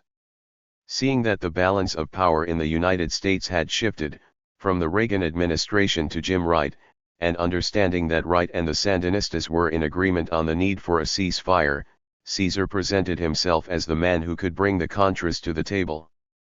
Clearly, Cesar hoped to be granted a significant role in Nicaraguan politics in return. If Cesar's political flexibility was cynical, it was no more so than that of many Nicaraguan politicians in similar positions throughout the history of his country. Unlike Bermudez, whose only hope of future power lay with a military victory by the forces at his command, or Calero, whose political future in Nicaragua was limited by a snobbish aristocracy, Cesar was an agile politician of patrician manner who could achieve success in any number of possible Nicaraguan futures. As a former Sandinista, he could hope to act as a bridge between the elite business class and the revolutionaries, the keystone of a new tercerismo. Oscar Arias, Carlos Andrés Pérez, and moderate Democrats supported Cesar because they believed he was willing to work with the Sandinistas rather than insist on fighting against them. Cesar offered himself as the key to a peaceful solution to Nicaragua's crisis. After the February 3 vote, Cesar had begun to meet privately with the Sandinistas' lawyer and chief American representative, Paul Reichler. The meeting was arranged by House Democratic leaders, who told Cesar, "Look, the aid is defeated. Reichler wants to talk with you, and we think he could help in the negotiations." Reichler wanted to open up an informal channel between Cesar and the Sandinistas, and Cesar, without telling his colleagues, agreed. 21 Cesar was not even included in the Contras delegation until a week before the meeting. Calero only decided to bring him because, as Cesar recalls, Calero did not want to be blamed for the inevitable breakdown of the talks. "I was included to give legitimacy to the failure." While most Contras, and most American officials, believed the Sandinistas' military Sapoa 593 offensive meant they were not interested in a negotiated settlement, Cesar already knew otherwise. He recognized the incursion as a tactic to soften up the Contra negotiators.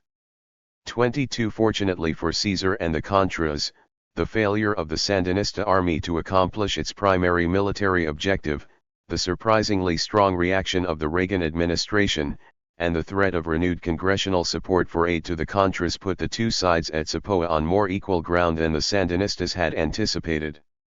The Contras were clearly at a disadvantage, but they did not come to the talks as mere supplicants. On the first day of negotiations, the Sandinistas insisted on signing a definitive ceasefire agreement to end the war then and there.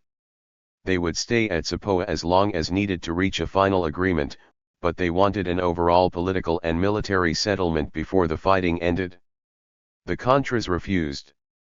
"We weren't ready for that," Cesar recalled. 23 The Contras now knew that the American Congress would not completely abandon them, and this gave the rebels strength to resist outright surrender. Instead, they insisted on a temporary ceasefire, during which extended negotiations on a wide range of political and military issues would take place. Much to the surprise of the Contra negotiators, the Sandinistas retreated. At the end of the first day of talks, the two Ortega brothers and Joaquin Cuadra went back to their bungalow to consider their options. President Arias called both Ortegas and urged them to free political prisoners and allow the Contras to join the political dialogue in Nicaragua. By morning the Sandinista leaders had decided to make some important concessions in order to reach an immediate agreement. In Cesar's view, the Sandinistas were worried about the situation in Congress. They knew that they would never have a better military situation than they had at that moment. 24 The Sandinistas decided to take what they could at Sapoa. The Sandinista negotiators made two critical concessions to the Contras' demands. Instead of demanding that the Contras lay down their arms at the end of the 60-day ceasefire, the Sandinistas agreed to let the rebels keep their arms while negotiations for an overall settlement proceeded. The Contras thus got what they most needed: a truce without surrender. Second, in connection with this prolongation of the talks, the Sandinistas conceded to the Contras' long-held demand that political issues and military issues be linked. The Sandinistas undoubtedly understood that this point was critical for Cesar. he would not negotiate the Contras Disarma 594. The Iran-Contra scandal and its consequences married without knowing what political role would be promised him in the future. The Sandinistas' concessions exposed the subtle difference between Caesar and the other Contra negotiators. With the first round of talks about to end, some of the Contra negotiators proposed delaying a final agreement until the next round. Caesar strenuously objected. "I argued that if we had an agreement, we should close it that day. No extensions, no agreements in principle." Privately, Caesar worried that if the talks were broken off, pressures from Washington and from the Nicaraguan exile community in Miami would make his colleagues back away from the agreement. The CIA, Caesar believed, favored an agreement. Now that William Casey had been replaced by William Webster, CIA officials seemed intent on withdrawing from the controversial covert program. The White House also favored a settlement. Caesar believed National Security Advisor Colin Powell was very much involved in pushing for an end to the war.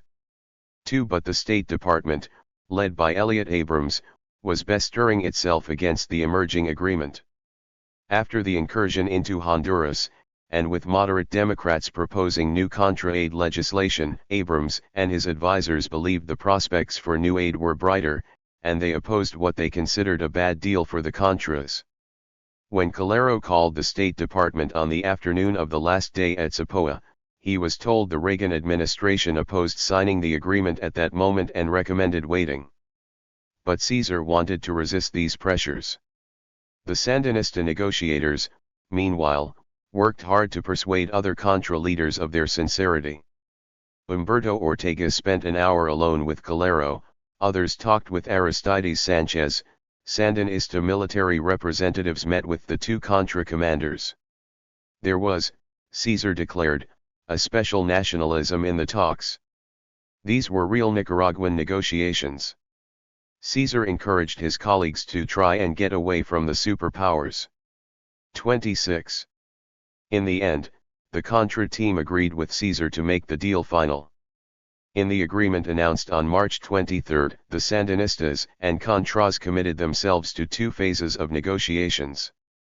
The first phase was a temporary ceasefire during which the Contra troops would move into designated ceasefire zones and be supplied with food, clothing, and medical equipment. Once the first phase was completed, negotiations for a definitive ceasefire and an overall political settlement would begin. The Zapoa Agreement stated that the enforcement of a definitive cease-Zapoa 595 fire would occur jointly with the Escapulas II commitments to end the war. During the first phase, the Sandinistas committed themselves to guarantee freedom of speech and to declare a general political amnesty, releasing 50% of the political prisoners in Sandinista jails when the Contras moved into ceasefire zones and another 50% when the definitive ceasefire agreement was signed. In addition, once the Contra forces were in their enclaves, the Contras could send representatives to the national dialogue between the opposition parties and government. In return, the Contras made the crucial concession the Sandinistas badly wanted. Caesar and his colleagues agreed to forego further American assistance. They would get no military assistance during the negotiating period, and they would receive food, medicine, and clothing only through a neutral organization, that is, not from an American government agency. What the Sandinistas won at Zapoa was a partial severing of the American umbilical cord that had for so long sustained the Contras. Their agreement with the Contras precluded any vote in the American Congress, for at least 60 days, on either military or non-lethal assistance, and ruled out the delivery of humanitarian aid by the CIA, Defense Department, or any other U.S. government organization. This aspect of the agreement was most welcome to Wright and other Democratic leaders. Caesar was 2% sure that Congress would approve new aid now that the deal was signed, and both he and Daniel Ortega publicly expressed their thanks to Speaker Wright for helping make the Zapoa Agreement possible. The agreement at Zapoa permitted rapid passage of a humanitarian aid bill similar to the one defeated on March 3. Less than $18 million in food, clothing, and medical assistance were to be provided to the Contras through September 30 by the Agency for International Development through neutral carriers agreeable to both the Contras and Sandinistas. Republicans were dismayed at what they considered the forced surrender of the Contras, for which they blamed Wright. But as one leading Republican declared, "You can't he more Contra than the Contras." 28. The Republicans demanded expedited procedures for the president to request new aid should the Sandinistas renege on their commitments. Wright promised only that any request from the president would receive prompt consideration under a fair and orderly procedure. The House passed the Hill on March 30 by a 345-70 margin, with only liberal opponents of aid in opposition, and the Senate passed the identical bill the next day, 87-7. Wright declared that with the approval of this aid to the 596 the Iran-Contra scandal and its consequences Contras, Congress intended to encourage both sides in Central America to reconcile their differences and bring about peace and democracy. 29. The passage of aid, however, only encouraged both sides to hold fast to their positions. What they had conceded at Zapoa under pressure they sought to take back once the pressure was lifted. The Sandinistas immediately declared Wright's aid Hill illegal and interventionist, and while Americans ignored this seemingly pro forma protest, it was actually the opening salvo in a new effort to weaken the Contras. 30. The Sandinistas planned to delay the delivery of food and supplies to the Contra forces in Honduras and in Nicaragua for as long as possible and, in so doing, achieve what they had failed to gain at Zapoa, the Contras' agreement to surrender their arms. By the time of the next high-level meeting, the Sandinistas were demanding that the Contras agree to lay down their arms as the prerequisite to reaching an agreement on the ceasefire enclaves contrary to the understanding reached at Zapoa. The Contras, on the other hand, encouraged by their lingering support in Congress, held out for terms that far exceeded what the Sandinistas were prepared to grant. Once the immediate danger of military defeat had passed and renewed humanitarian assistance was approved by the Congress, the Contra leaders demanded broad political reforms in return for laying down their arms in a definitive ceasefire. Contra negotiators also felt emboldened to insist that their troops be allowed to replenish their supplies of weapons during the ceasefire. Both of these demands exceed the terms of the Zapoa Agreement and the Sandinistas pronounced them completely absurd. Underlying the strategies of both sides were the simplest of motives: peace agreement or no peace agreement. The Contras were doing all they could to survive as a political and military entity, and the Sandinistas were doing all they could to destroy them. Given the Sandinistas' behavior after Zapoa, it is difficult to know whether they really hoped for an agreement with Caesar, whether they had opened a private channel with him only to divide and demoralize the Contras, or whether divisions in the Sandinistas' own ranks led to an inconsistent policy. Whatever the reason, the Sandinistas' tough policies in the spring and summer of 1988 made it very difficult for Caesar to lead the Contras to further agreements. 54. Are you selling us out? The Zapoa Agreement had already opened a wide split within the Contras senior leadership. Enrique Bermudez and some of the top military commanders in Honduras, as well as a large segment of the Nicaraguan exile community in Miami, declared it a shameful surrender. A Contra radio station broadcasting to the troops in Honduras spoke of the false signatures at Zapoa. One Adolfo Calero found himself excoriated by conservative Nicaraguans, who accused him of having been bamboozled by Alfredo Caesar and seduced by Humberto Ortega. Bermudez denounced Calero and Torrio and Fernando, the two Contra field commanders who had signed the accord. Aristides Sanchez disavowed his own signature on the agreement and made common cause with Bermudez. These roiling dissensions put pressure on the Contra negotiators to win back what had been given away at Zapoa. Commander Fernando's declaration on the first day of technical talks that the Contras would never lay down their arms until Nicaragua is democratic, was as much a promise to critics in the movement as a challenge to the Sandinistas. Although the storm subsided a bit after the first 2 weeks, these underlying tensions in the movement did not fade. The Sandinistas, intentionally or not, exacerbated the tensions in the Contra movement. By April 14 the Contra negotiators and the Sandinista negotiating team, led by General Joaquin Quadra, had reached agreement. 597. 598 The Iran-Contra scandal and its consequences on all. A handful of the technical points. They delineated 7 zones covering about 20,000 square miles of Nicaragua and settled matters of the verification and monitoring of supply deliveries and the protection of the combatants in the zones. When Calero, Caesar, and the other Contra negotiators arrived in Managua to discuss the means of delivery and other issues, however, they found Humberto Ortega and the other Sandinistas in an unyielding mood. In public, Sandinista officials argued that the SAPOA agreement had just been a way to help the Contras save face, to give them an elegant political way out, or as President Ortega put it, to end in negotiations a war the Contras already lost militarily.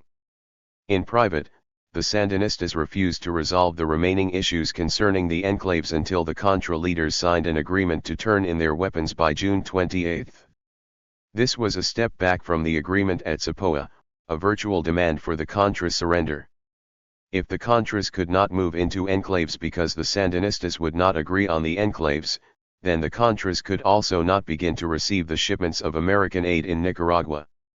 Alfredo Caesar suggested that if many members of the U.S. Congress recognize that the Sandinistas are holding the hunger of our troops hostage to a surrender, it could kick the mechanism very quickly in the law that provides for President Reagan to ask for more military aid. 3. The Sandinistas were clearly trying to continue what Operation Danto had only begun. By mid-April, Contra fighters in Honduras and Nicaragua had not received a single shipment of American aid in 6 weeks and were beginning to suffer. Some managed to survive in Nicaragua among their peasant supporters, from whom, at first, they were able to buy food. Others hunted for deer and lived off the land. Many others began the long trek back to Honduras and, finding little or nothing to eat along the way, arrived in the camps nearly starving only to find that there was not much food in the camps either. The problems in Honduras were exacerbated by the numbers of peasants who retreated with them, fearing violent reprisals by the Sandinista army. The camps in Honduras filled with thousands of armed men and women increasingly distraught and despairing. And with each passing week, as Contra troops were transformed from fighters to refugees, the military balance shifted ever more in the Sandinista army's favor. On April 20, the Reagan administration, refusing to wait any longer for the negotiations to be completed, delivered 70,000 pounds of food by truck to the camps in Honduras. The Sandinistas protested that the deliveries were a grave violation of the SAPOA "Are you selling us out?" 599 agreement, and Democrats in Congress charged again that the administration was violating the law. The longer Contra forces went without supplies, the more the military commanders and their troops came to view the SAPOA Accord as a disaster and those who negotiated it as dupes or traitors. In a movement not known for its disciplined unity in the best of circumstances, the dissatisfaction caused by suffering increased the tensions and rivalries that always existed among the Contra leaders, providing both motive and justification to those who wished to reorder the balance of power. The Sandinistas knew this and used the negotiations, in part, as a way of dividing their adversaries. As the Sandinistas were presenting their new demands, rewriting the agreement at SAPOA, and further delaying the delivery of supplies, a factional war exploded inside the Contra movement. The pressures on the Contras in the spring of 1988 brought into the open a number of long-simmering conflicts at all levels of the rebel movement. In the top ranks of the leadership there was unfinished business left over from the last reorganization of the Directorate in the spring of 1987. Alfredo Caesar had been catapulted into the fore by the resignation of Cruz, and Adolfo Calero had seen his earlier preeminence in the movement fatally undermined by his collision with Cruz. The alliance Caesar had initially forged with Calero to consolidate his own position was tactical and temporary, and a fight between them for predominance in the movement was inevitable. Meanwhile, after years of chafing under Calero's leadership of the FDN, Aristides Sanchez and Enrique Bermudez had won new independence and prominence in the 1987 reorganization, which in turn engendered new ambitions. Tensions among the rebel field commanders were the product of deeper trends that had been developing over several years. The generation of former National Guardsmen that first led the campesinos into battle had given way to a new generation of veteran campesinos, former Sandinista Army regulars and ex-milpas. The change was most noticeable in the enormous Jorge Salazar regional commands, whose leaders, the former Sandinista Rigoberto, the farmer Franklin, and the evangelical pastor Fernando, had become chieftains of near legendary stature in the central regions of the country. Yet in the senior military command that surrounded Bermudez, the ex-milpas and the ex-campesinos were scarcely represented. Bermudez had kept all his old allies from the guard in his general staff. Dissatisfaction with this imbalance had led to several confrontations over the previous 2 years, some 600 the Iran-Contra scandal and its consequences of them bloody. While the war was going well, and the field commanders led their troops in ever-widening circles of influence in Nicaragua, the question of who was ostensibly running the war back in Honduras was of relatively little importance.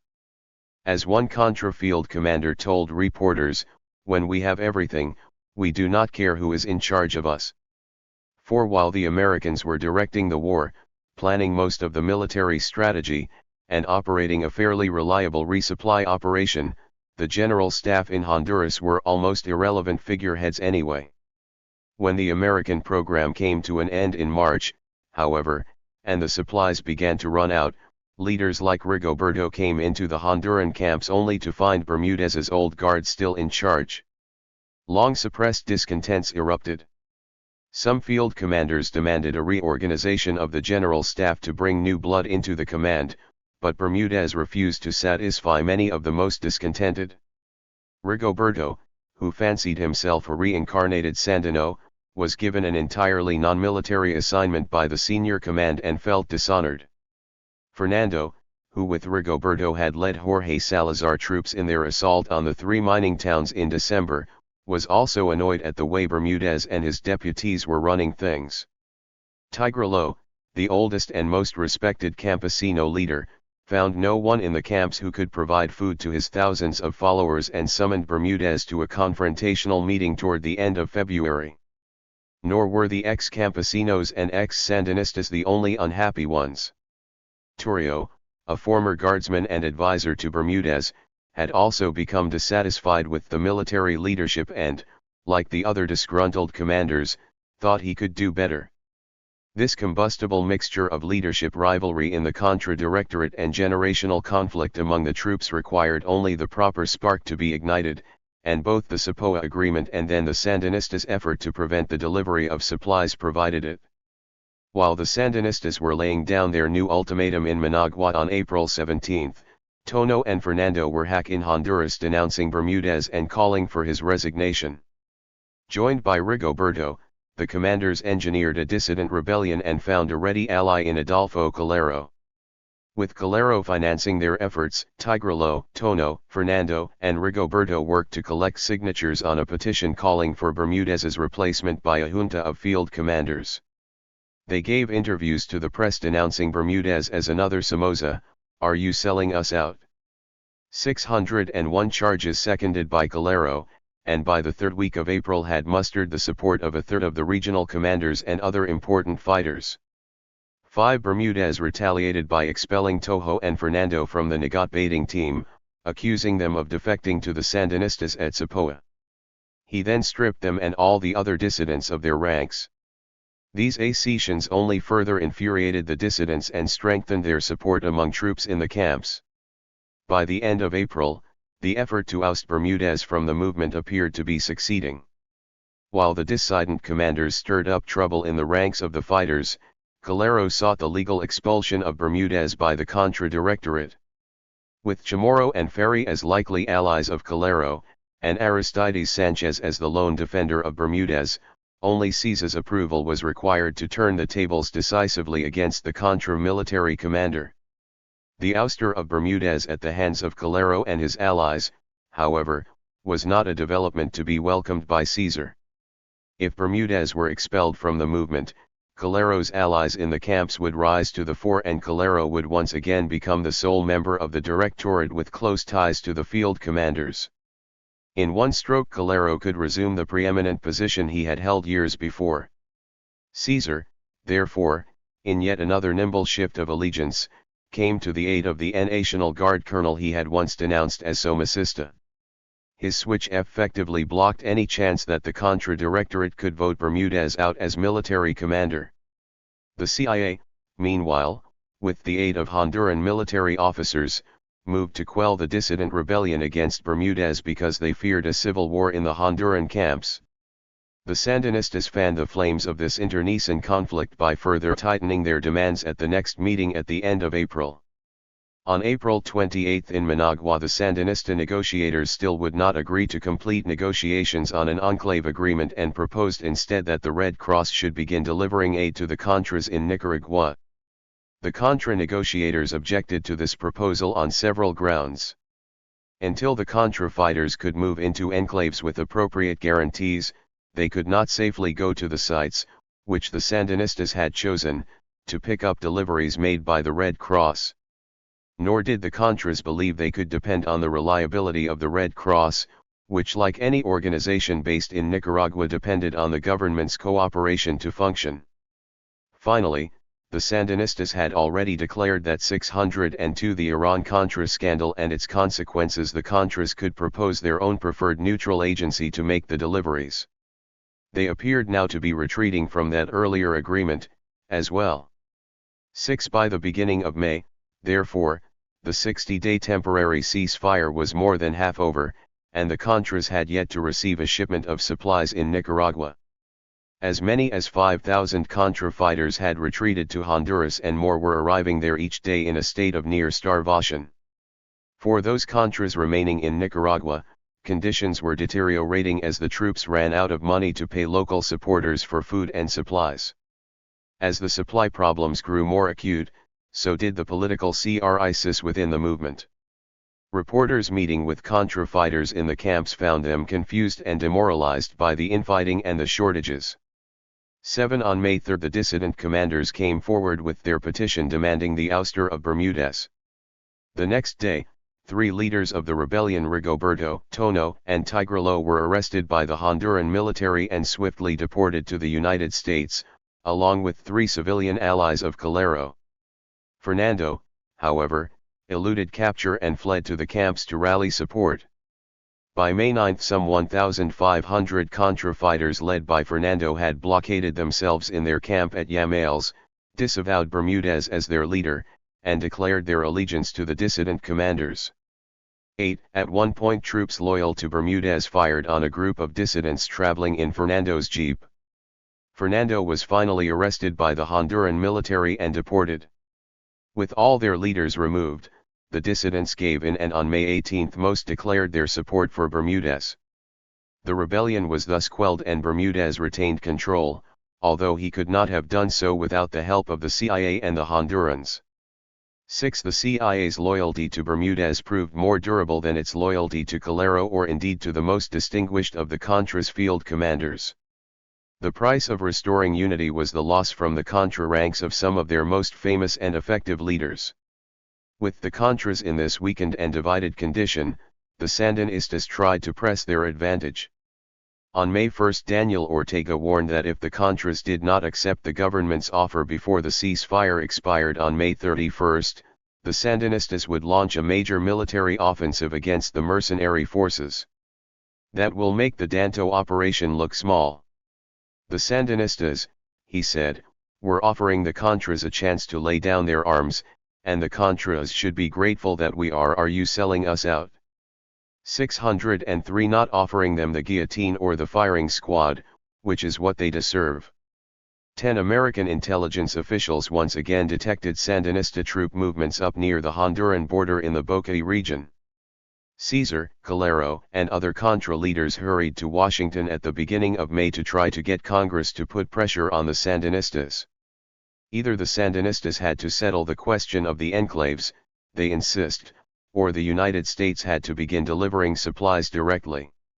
Wright publicly warned the Sandinistas against attacking Contra forces and called for both sides in the negotiations to show good faith. But he said that the Contras' request for help in settling the resupply question put him in a very awkward position. "I don't want to be a negotiator." Wright opposed the idea of direct deliveries by the United States because it would only give the Contras the impression that we want to rev up the war. 11 Wright and other Democratic leaders objected that aid was already violating the terms of the SAPOA Accords by providing aid to the Contras in Honduras without the Sandinistas' approval. Secretary Schultz protested to one congressional committee that it surely could not have been the intent of Congress to allow the Sandinistas to control the supply of aid to the Contras, but House Democratic leaders nevertheless asked aid officials not to try to deliver food until the next round of negotiations between the Contras and Sandinistas at the end of the month. 12C's efforts to muster some support in Washington were not entirely in vain. While Wright showed his annoyance with the Contras, moderate and conservative Democrats were becoming impatient with the Sandinistas. On May 12, 24 Democrats wrote to Ortega complaining of the Sandinistas' apparent unwillingness to facilitate delivery to the resistance forces of food, clothing, and medical supplies, and about Ortega's threats to launch a military offensive against the resistance. 13C boasted that these Democrats alone represent the votes needed to change the U.S. Congress's decision on the approval of military aid.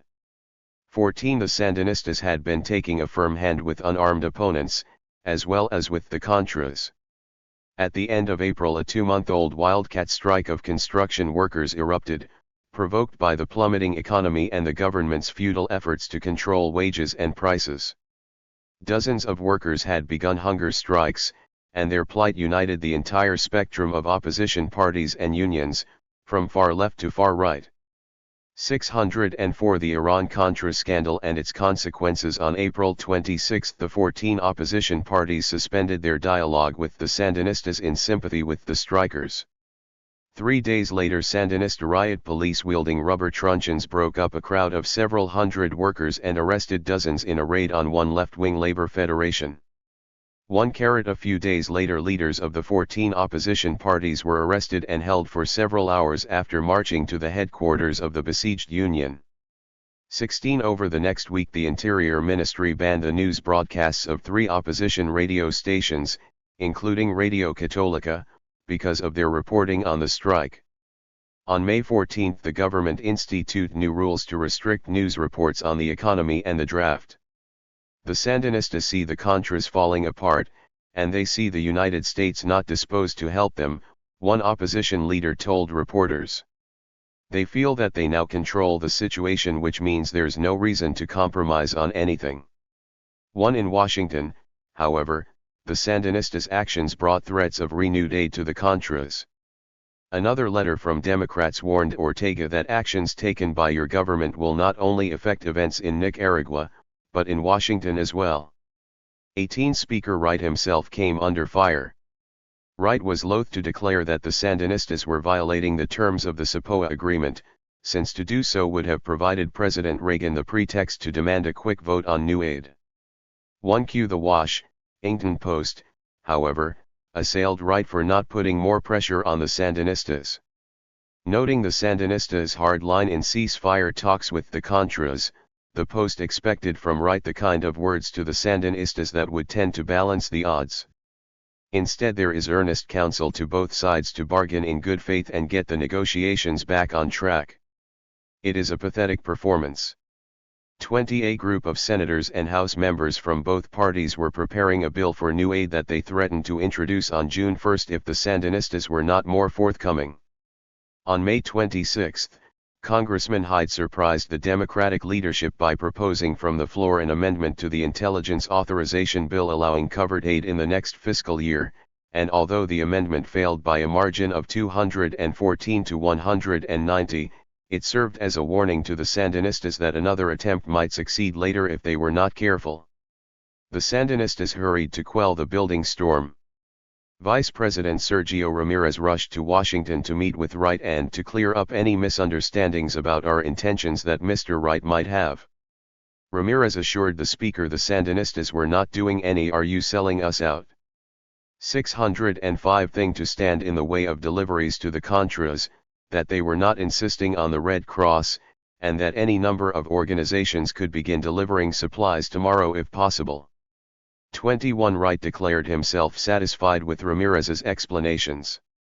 Daniel Ortega announced the Sandinistas' intention to renew the ceasefire for another 30 days at the end of May, and he disavowed any plan to launch a new offensive against Contra forces.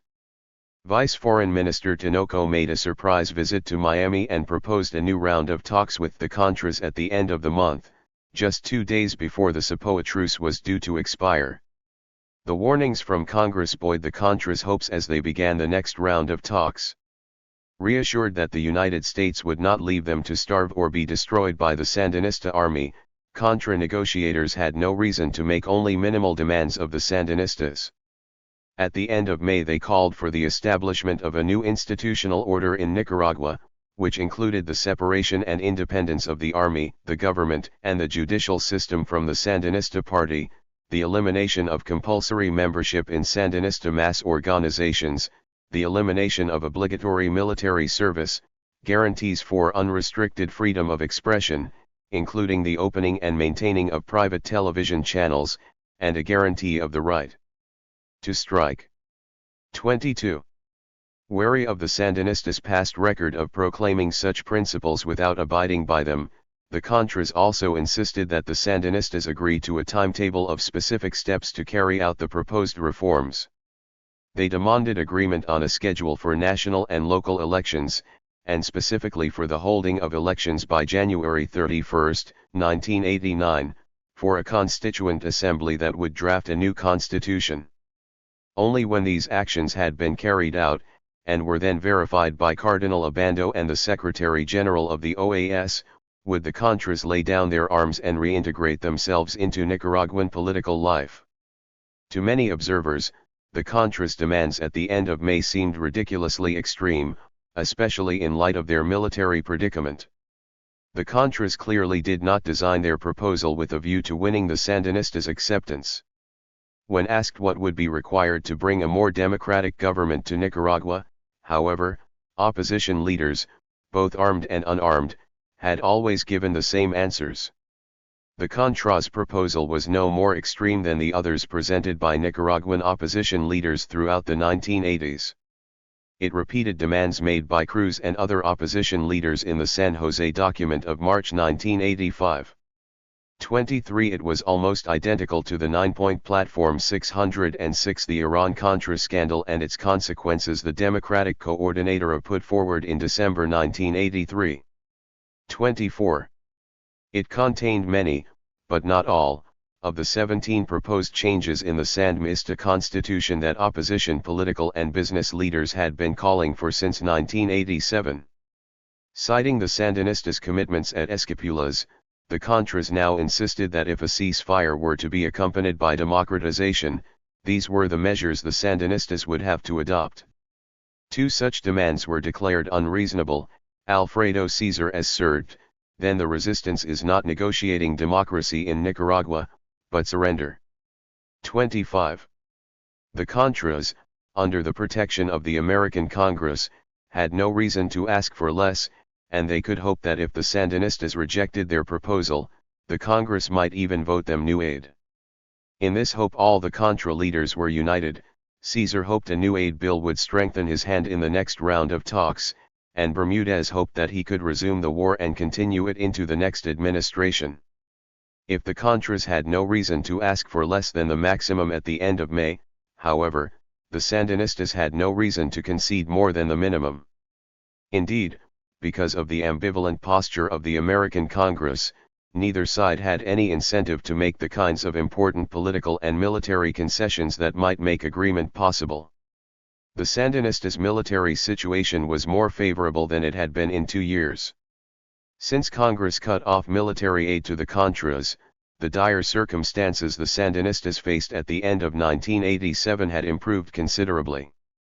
So long as the Sandinistas did nothing to provoke a renewal of that aid, they like the Contras did not have to fear defeat.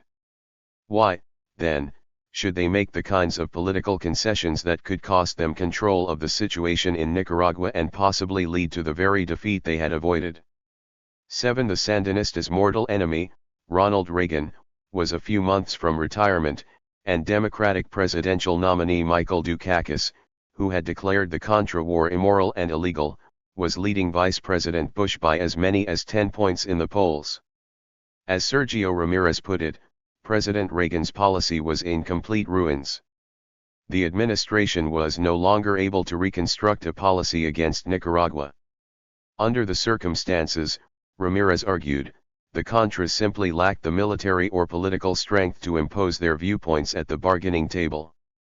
2 months from now they won't even be able to get what they can get now. What we are working out here is a negotiated end to a war that is already over. 26 The Sandinistas had no reason to make dangerous concessions in May. If they could hold on until November, are you selling us out? 60. 7. And avoid a renewal of the war, then they might even get rid of the Contras altogether. High January 1989.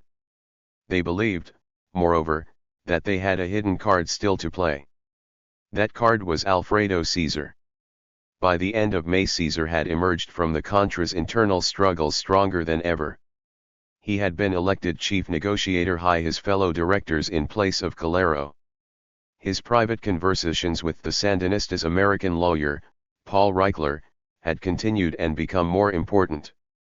On May 23, Caesar and Reichler met for several hours in Miami and for the first time discussed the broad outlines of a possible agreement.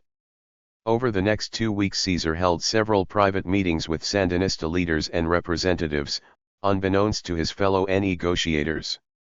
The talks, therefore, proceeded on 2 levels: 1, a public exchange between Sandinista and Contra negotiators in a formal manner; the other, an informal discussion among Caesar, Reichler, and the Ortegas. What transpired in the second remains almost entirely shrouded in secrecy. In the formal discussions, the Sandinistas and Contras had little difficulty agreeing on many general points. Unrestricted freedom of expression, legal guarantees, fair trial, free and fair elections. Such phrases or their equal could be found in the Esquipulas Accords, the Contadora draft treaties, and indeed in the Sandinista constitution. As the negotiations proceeded, therefore, the Sandinistas repeatedly declared that there was agreement on 80% of the subjects under discussion. 27. It was the other 20%, however, where Caesar and the other Contra negotiators believed major concessions had to be made. The most important difference between the two sides concerned the timing of the Contras' disarmament. Under the Sandinistas' proposal, the Contras would lay down their arms after the agreements were reached in the national dialogue. But the Contras feared that by the time the government-controlled National Assembly got around to turning political agreements into law, under the Sandinistas' plan the Contras would already be disarmed. 28 The Contras, therefore, proposed that they not lay down their weapons until after Cardinal Obando and OAS Secretary-General Benasor certified that the reforms agreed upon in the national dialogue had actually been enacted. When the Sandinistas presented their counter-proposal the next day, it incorporated verbatim 6 of the most general points from the Contras' proposal but gave no specific dates for elections. On issues such as the separation of the army and the party, the Sandinistas' wording was vague and ambiguous. Humberto Ortega told reporters he didn't expect to have 608 the Iran-Contra scandal aired its consequences to make any changes in the Sandinista military in any case. We are not afraid to discuss these points in the dialogue because our army has already been moving for several years in that direction. Caesar declared the counter-proposal incomplete.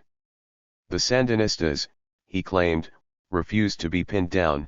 They would discuss broad issues of democratic reform, but when we try to turn it into black and white, they avoid putting commitments into writing. 29 The private discussions between Caesar and the Sandinista negotiators also ranged over these issues. Reichler later claimed that he and Caesar agreed that the national dialogue would take up 6 broad issues of democratic reform, such as free expression and free elections, with the understanding that specific legal measures would then be enacted to carry out those reforms. In return for these assurances, the Contras would agree to lay down their weapons.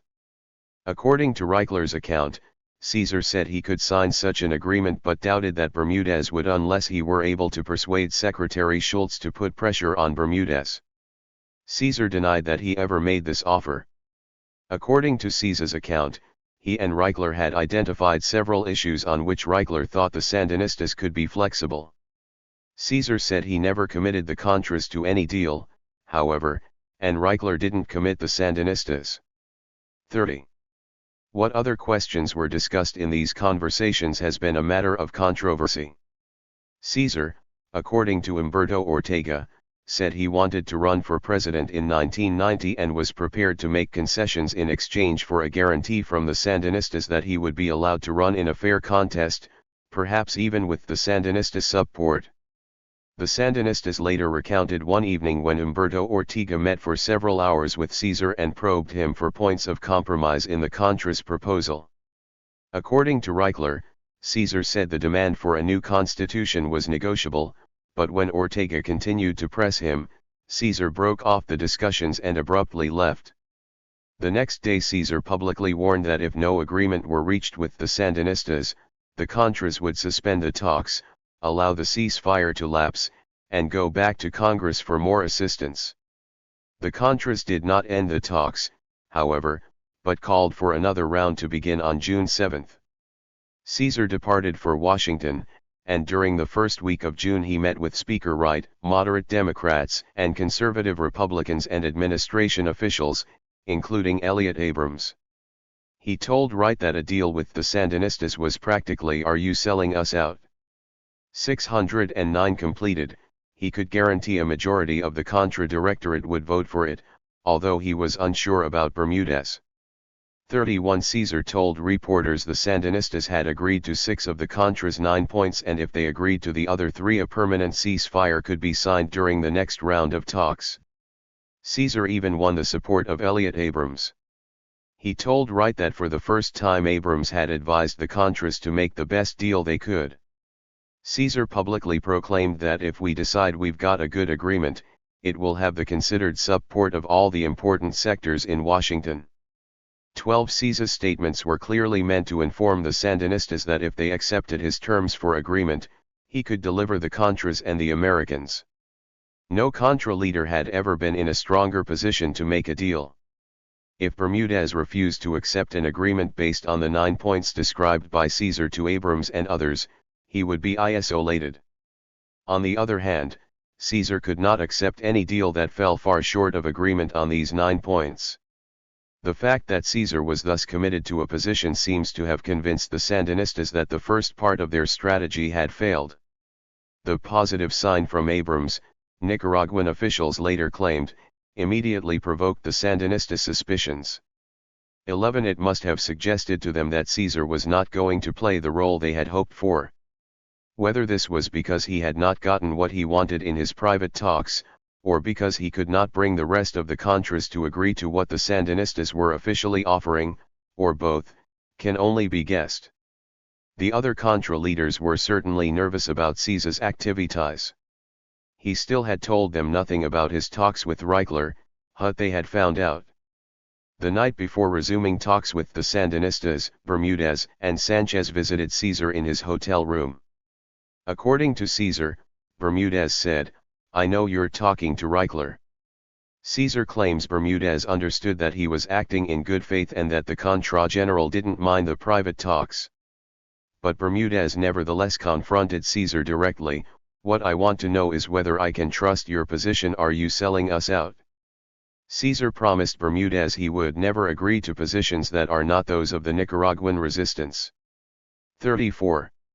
During the negotiations in Managua on June 8, the Sandinistas were troubled to find Caesar deferring to Bermudez rather than steering the Contra delegation toward compromise. After the first day of talks, Vi 610 the Iran-Contra scandal and its consequences, Foreign Minister Tinoco told reporters a series of factors is coming together that reveals a conspiracy to break off the talks and blame the government. Bermudez, speaking for the Contras, declared that the climate of the talks has deteriorated a lot. "It's reinforcing our sense that we must proceed with caution." Caesar complained again that whenever the Contras tried to put issues into black and white, they avoid putting commitments into writing, especially on the question of elections. Vice Foreign Minister Tinoco admitted that this was the case. "If we begin to discuss democracy here, we get tangled up, because Sandinist revolutionary democracy could mean one thing, and we do not even know what democracy means to the Contras." But Reichler said he was getting a building feeling don't really want an accord.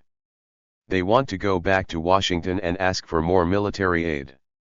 35 The Sandinistas, therefore, went ahead with the second part of their plan. On the morning of June 9 they presented a new proposal during the morning session, and Caesar and the other Contra leaders rejected it. When the negotiators broke at midday, Reichler held a press conference to reveal his secret meetings with Caesar. Reichler claimed Caesar had failed to fulfill his word of honor and that Bermudez was holding Alfredo Caesar hostage. When Caesar and the other Contra negotiators heard about Reichler's press conference, they hurriedly prepared a final proposal lest they be held accountable for flatly rejecting the Sandinistas' plan. The Contras' final proposal not only maintained all previous demands but added some new ones. The Sandinistas cried foul, and claimed that the Contras were delivering an ultimatum at the 11th hour. The meeting broke up in violent acrimony. Flumberto Ortega accused Caesar of going back on his word and warned that the next time the two sides met, they would be shooting and the Contras would be among the dead. Ortega insisted the Contra negotiators could not leave Nicaragua until he said so. The Contras departed nevertheless, and the talks finally and officially collapsed. The truth about what Caesar and the Sandinistas really discussed may never be known. What seems clear is that the two sides had engaged in an elaborate, multi-dimensional game. Caesar may well have tried to strike a deal with the Sandinistas that abandoned some of the Contras' key demands, in the hope that the resulting deal would eventually clear the way for a political opening. If Caesar privately offered a deal different from the one he discussed with Abrams and the other Contras leaders, however, one wonders how he expected to get his own side to agree. Bermudez and "Are you selling us out?" 6-1. 1. The fighters he represented had no interest in compromising their basic position. In the end, Caesar's intrigues could not bridge the gap between the Contras and the Sandinistas. As Stephen Kinzer put it, Contra leaders refused to order their troops to disarm until they had ironclad guarantees of sweeping political reform. The Sandinistas were not prepared to offer any such concessions before a complete Contra surrender. 36. The ambivalence of American policy practically ensured the stalemate. The intransigence on both sides was the product of a divided American Congress which could not choose between abandoning the Contras and letting them fight the Sandinistas. Crackdown at Nandame. The opposing sides in the Contra-Aid debate in Washington predictably disagreed about who was to blame for the breakdown of the talks. Congressman Bonnier accepted entirely the Sandinistas' account of events in Managua and blamed the Contras alone for the breakdown of talks, insisting they had walked away from a proposal that met virtually all their previous demands for democratization. The Contras, he charged, were not sincerely interested in peace. One right claimed he did not know who was to blame for the breakdown of the talks, but in any case he insisted he would not be bound by his March 30 commitment to give Reagan a quick vote on aid.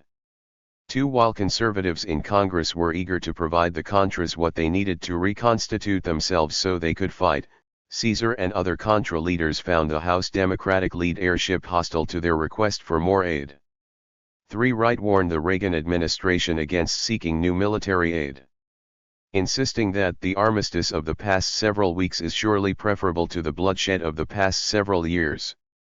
4. Wright and Bonnier told the Contras they might eventually win an extension of humanitarian aid, but military aid was out of the question. Moderate Democrats were only slightly more encouraging. Congressman McCurdy said there was little appetite among his colleagues for another vote on aid at the moment. But he warned that the Sandinistas should not be sanguine about delaying and expecting this to 612,613. Go away. It is a long time between now and October. 5. The problem for the Contras was that the United States was moving quickly into the election season, and the remainder of the congressional session was truncated. Congress did not vote on aid by the end of June, the Democratic convention in the middle of July, followed by the Republican convention and a 3-week congressional recess in August. Virtue ally precluded any vote on aid before September. 6. The Reagan administration itself was in no mood to rush ahead with a vote on Contra aid, however. In the week after the Contras left Managua, administration officials and even the president himself appeared reluctant to discuss another vote. On June 15 Reagan declared that the need for new aid to the Contras was so apparent that it couldn't possibly be opposed, but when asked when he planned to propose new aid, Reagan gave no answer. Even when conservative congressmen pressed him privately and urged him to take the lead in the battle for aid, the president refused to make any commitments. 7. The strong opposition by Wright and other House Democratic leaders was reason enough for the president's hesitation. The onset of the presidential campaign helped shape the Reagan administration's approach. Vice President Bush had said little about the Contras since securing the nomination, and his advisers let it be known they had little enthusiasm for a new battle over such a controversial issue in the closing months of the campaign. 8. With the investigations of the Iran-Contra special prosecutor continuing, and with frequently recurring allegations of Bush's or his staff's possible involvement in or knowledge of North's operations, the vice president had an interest in keeping Contras off the voters' mind. Governor Michael Dukakis's constant reference to the Reagan administration's illegal war was an attempt to exploit this vulnerability. By the end of June, in fact, the Reagan administration was already beginning to set the Contras aside as the principal tool of its Nicaragua policy. Under the direction of Secretary Shultz, now uncontested in his control of that policy, the administration began to abandon military pressure on Nicaragua and to seek other means. Shultz, hoping to make the most of a weak hand, scheduled a trip to Central America for the end of June, his first since 1984. His goal was to rally the four democratic governments in a forward strategy to demand enforcement of the democratization provisions of the Esquipulas Agreement. Shultz hoped Arias might even become a mediator in the talks between the Nicaraguans, a role Arias 614 the Iran-Contra scandal and its consequences himself was considering. The Secretary of State had no illusions that the new strategy would necessarily bear fruit. "We are where we are," he told reporters after his trip. "That's my attitude. We work with the things we have to work with." 9. The Reagan administration also gave greater attention to the opposition political parties, the labor unions, and the anti-Sandinista media in Nicaragua. The new American ambassador, Richard Meldon, who had presented his credentials in Managua in April, took a more vigorous part than past ambassadors in encouraging the opposition to unify and to challenge the government to make good on its promises of reform. The administration was not alone in this effort to assist the opposition. In the American Congress it remained the one issue that united liberals and conservatives. In May the conservative Republican Mickey Edwards and the liberal Democrat Peter Kostmayer had proposed legislation to provide opposition parties, unions, and independent media $1 million through the National Endowment for Democracy. In the Senate a bill providing $2 million through the NED passed the Appropriations Committee on June 22. President Arias enthusiastically endorsed the administration's change of course. The theory of the Arias Plan, widely praised by Democrats in Congress, was that the battleground in Nicaragua should be shifted from the military to the political front.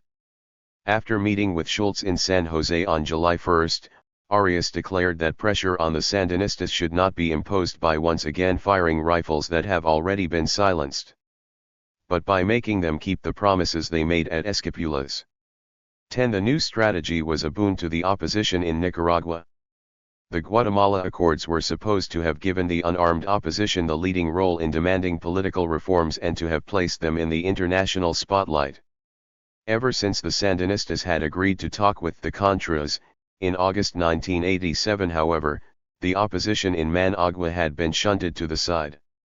To be sure, the government had been forced to give the opposition greater freedom, so as to avoid a renewal of military aid to the Contras, but while the opposition was freer to speak its mind, the world had not been paying much attention. Now the unarmed opposition could hope to have the best of both worlds, a Sandinista government still reluctant to clamp down for fear of angering the American Congress, and the full attention of the international community no longer distracted by the Contras. The new ambassador, Richard Meldon, and his staff did little more than play the role of cheerleader for the opposition. 5. This was enough to instill a new and almost giddy self-confidence. 11. The money voted for the opposition by Congress promised to support their activities long into the future and also served to underline the concern of the American government for their well-being. The opposition leaders, and discontented Nicaraguans generally, were increasingly losing their fear of the Sandinista government. Nicaragua's economic troubles, which were surpassing even the most pessimistic predictions of a year earlier, had given opposition forces a steady supply of issues on which to attack the government and to enlist the support of the discontented. In this bolder mood, opposition leaders had begun talking openly about the need for a government of national salvation, in which opposition politicians, businessmen, and technocrats would be brought in to share power and save Nicaraguan society. Coordinator of President Carlos Humbay publicly raised this challenge during a meeting on July 3 at which Ambassador Melton was present. The opposition leaders planned to meet with President Arias in the second week of July and invite him to mediate between the government and its opponents. 12. The opposition consciously set out to replicate the events of 1978, to make the comparison between Somoza then and the Sandinistas 10 years later and, most importantly, to declare that once again an unhappy, oppressed people called out to the world for help against a tottering but still defiant dictatorship. The Sandinistas understood perfectly well what their opponents were up to and how the activities of the opposition fit in with the shift in American policy and with the reawakening activism of President Arias. On July 10 the Sandinistas responded to the opposition's challenge.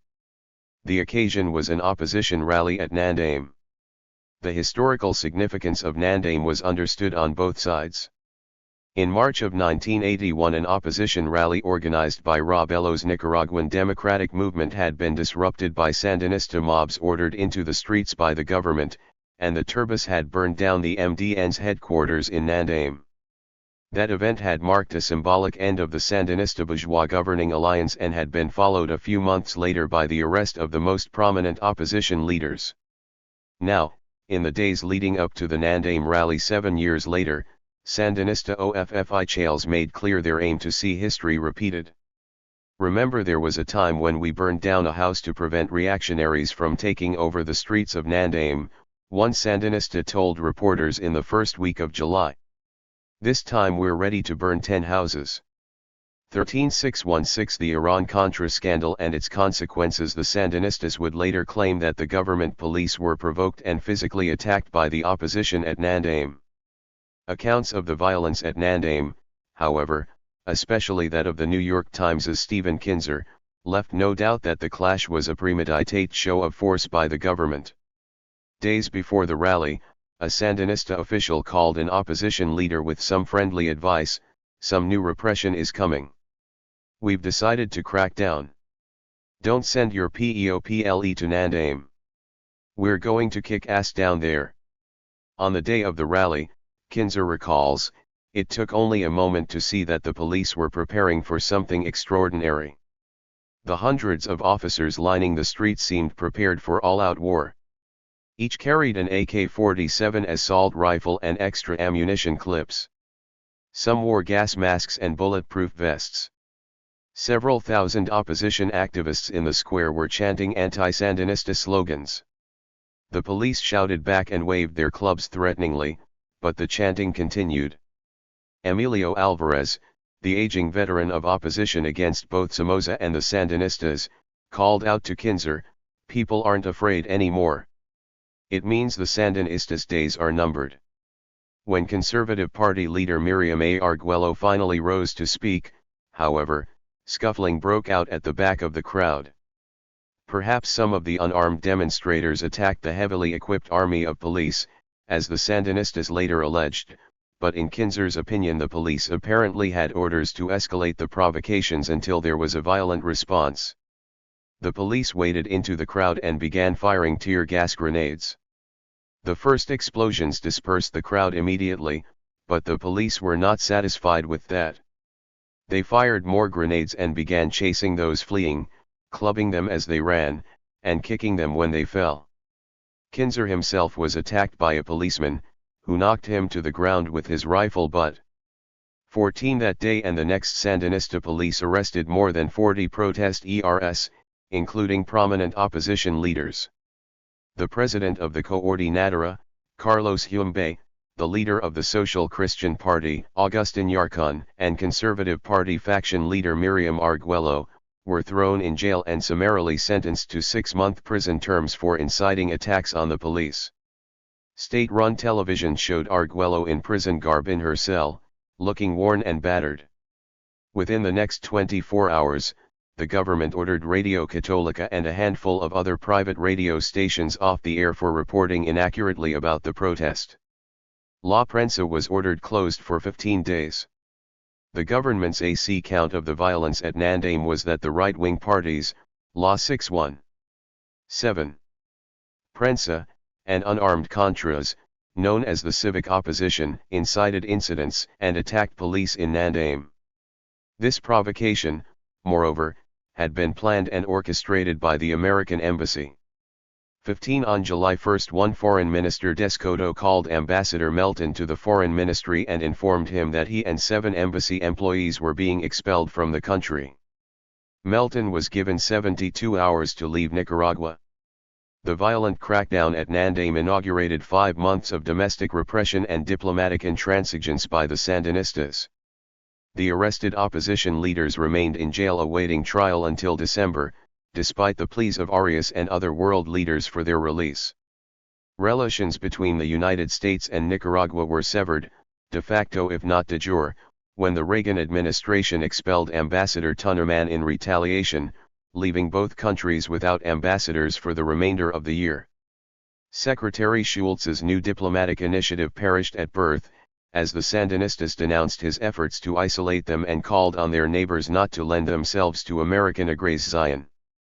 A deeply dismayed President Arias tried briefly to persuade the Sandinistas to lift their repression and return to the reformist path, but he ran into an obdurate and defiant Daniel Ortega and had to retreat and wait for a better opportunity. The Sandinistas' behavior in the summer and fall of 1988 was a great disappointment and embarrassment to those in Washington and Latin America who had hoped for moderation after the SAPOA agreement had virtually ended the war. Speaker Wright criticized the Sandinistas' gravely serious and lamentable act of bad judgment and bad faith. David Bonnier complained that the crackdown at Nandame could only serve to heighten tensions at a time when diplomatic solutions should be pursued. 16 Senator Dodd called the Sandinistas' actions a colossal blunder. President Arias openly lamented that while he had always thought that the Sandinista steps toward a more pluralistic society and their compliance with the democratization stipulated by the peace plan irreversible, he now found that this was not so. The Sandinistas had unmasked themselves, proving to the world that there is no political will in Managua, that they were not honest when they committed themselves to democratize to comply with the accords. Some of the most outspoken critics of the Reagan administration traced the cause of the Sandinistas' tough behavior to the Reagan administration's own hardline policies. One journalist charged that the Contra 618, the Iran-Contra scandal and its consequences intransigence in Managua at the beginning of June had handed Sandinista hardliners the excuse for a domestic crackdown. 18 Speaker Wright created a scandal in September when he charged that the CIA had intentionally incited violent demonstrations to provoke the Sandinistas. Opponents of the Contra War did their best to suggest that the Sandinistas' turn to a hard line was further evidence that the Reagan administration's aggressive policies were an abject failure. President Arias suggested that the Sandinistas' repressive actions in the last half of 1988 proved that they feared a political struggle with their unarmed opponents in Managua more than they feared continued war with the Contras. Arias even implied, and some Nicaraguan opposition leaders declared openly, that the Sandinistas' actions in July were designed to provoke Congress to renew the war because the Sandinistas needed the pretext of the Contras to justify their repression. 19. But Arias knew perfectly well that the absence of any threat of renewed Contra aid had made the Sandinistas more defiant, not less. The Sandinistas had been most flexible and moderate when the Reagan administration and the Contras had been most warlike and intransigent, at the end of 1987 and the beginning of 1988. In January, with Congress poised to approve new aid for the Contras unless the Sandinistas made concessions, they had clearly chosen the political struggle over war. It was only after Congress and the Reagan administration had abandoned a military role for the Contras and had sought to pursue diplomatic avenues that the Sandinistas had cracked down in Nicaragua. The choice between the political struggle and war no longer existed, for by July 1988 the Sandinistas did not have to fear that their domestic crackdown would lead to a renewal of military aid to the Contras. After Nandame, the Senate passed a resolution condemning the blatant violations of human rights but warned only that continued failure to observe the peace accords and make democratic reforms could cause Congress to reconsider the provision of additional humanitarian and other appropriate assistance, including military aid, if conditions so warrant. 20. A House resolution passed the next day did not even contain that warning.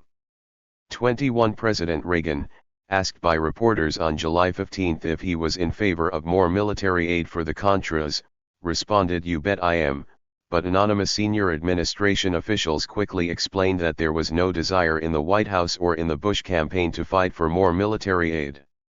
22. On August 10 a bill extending humanitarian aid through March of 1989 passed the Senate narrowly, and the next day the House and Senate left Washington for a month-long recess. 23. The Sandinistas always knew that if they wanted to force a renewal of military aid to the Contras, they had only to launch an offensive against the Contras in Nicaragua or in Honduras. The temptation to strike another deadly blow at the demoralized rebel forces must have been great, but the Sandinistas assiduously avoided any hint of offensive action and, quite the contrary, repeatedly renewed the ceasefire. The revolution stays and Reagan leaves. In the last months of 1988 the Sandinistas knew that the Reagan administration, in Daniel Ortega's words, had shot its bolt.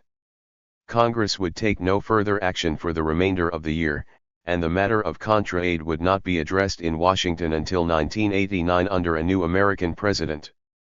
The most important development for the Sandinistas was the end of the Reagan presidency, and they had begun seal-bratting early. The revolution stays and Reagan leaves, Daniel Ortega proclaimed triumphantly at the July 19 celebration of the revolution's 9th anniversary.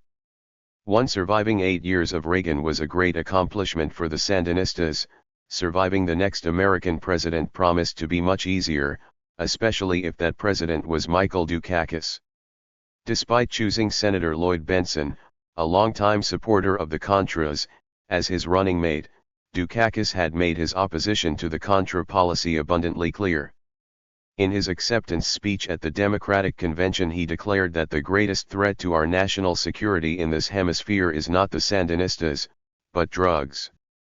President Ortega suggested in July that if Dukakis were elected, there would be hope for a new dialogue with the United States. That dialogue was now the paramount goal of Sandinista foreign policy. The Sandinistas were desperate for help to resuscitate their failing. 620. The revolution stays and Reagan leaves. 62. Economy, which in 1988 had become too grave to ignore. It was no longer a question of hoping for higher coffee prices or a good cotton crop or a few $1 million more in aid from the Scandinavian countries. Neither private nor state-owned businesses were exporting enough to begin to meet the nation's needs. Nicaraguan goods could not compete in foreign markets because of high labor and production costs, bad management, and a lack of capital investment in equipment and technology. Crop yields were steadily declining because of a lack of hard currency to buy fertilizer and other needed supplies, a problem made worse by the American embargo. To pay for a bloated state budget and a plethora of state subsidies, the government in 1987 had printed more currency and contributed to a hyperinflation which by the summer of 1988 was at least 10,000%. To respond to the crisis, the government had imposed new austerity measures in February 1988, a drastic devaluation of the currency, to make exports more competitive, cuts in the national budget, which by the end of the year would theoretically require thousands of layoffs from state sector jobs, and a reduction of subsidies, resulting in increases in the prices of basic goods. The result of these austerity measures was a dramatic loss of purchasing power for the average Nicaraguan and a sharp decline in the standard of living from already low levels. Worse still, from the Sandinistas' point of view, Those Nicaraguans hurt the most by these austerity measures were the core of the revolution's constituency, the urban workers and state sector employees. All the pain caused by the austerity measures in February, moreover, had not improved the situation. Further adjustments were required in June and then again in the fall. The currency had to be further devalued more than half a dozen times over the course of the year. Whether any amount of foreign assistance could have helped the Nicaraguan economy under Sandinista rule is debatable. But Nicaraguan government officials believed large amounts of foreign aid were essential to their survival to prop up the failing currency, to help meet the foreign debt, to obtain additional loans, to encourage investment and attract business, and it was quite obvious that the money could come only from the United States and the West. The Soviet Union had reached the limits of its generosity, in terms of economic assistance. While in 1979 the Sandinistas had sought to reject the notion of reconstruction based on massive infusions of foreign capital, therefore, it was precisely such infusions they hoped for in 1989 when a new American president took office. Even as they cracked down in the last months of 1988, therefore, the 622 the Irari-Contra scandal and its consequences, Sandinistas were aware that a time of bargaining with the Nicaraguan bourgeoisie lay ahead. First, they knew that any agreement with the United States would involve providing more political space to the opposition.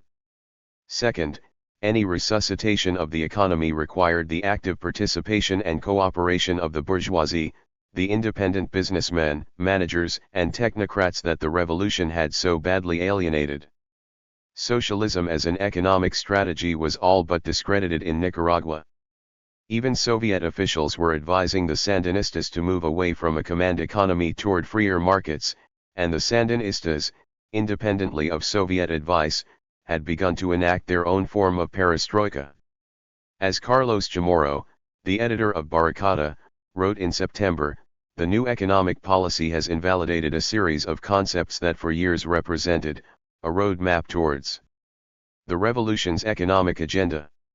Social control, secure channels, price controls, government subsidy, preferential prices for the peasantry, etc., are banners of a bygone era that has been left behind by reality. Chamorro noted approvingly that efficiency is finally becoming a guiding parameter in decision-making. The Sandinistas' survival economy was in many respects a program to aid private producers, especially of the most profitable exports like meat and coffee, at the expense of consumers and workers. While Chamorro and other Sandinista leaders worried that the sectors of society most hurt by the changes, that is, those who neither own nor run businesses, would turn against the revolution, they agreed that the change was unassailable and necessary.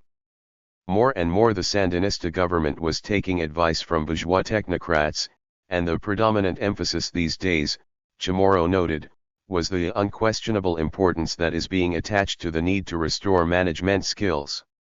Tomasz Borga lamented that these 8 years of war have caused the FSLN's political decline, but even Borga agreed that political and economic compromises with the opposition were unavoidable.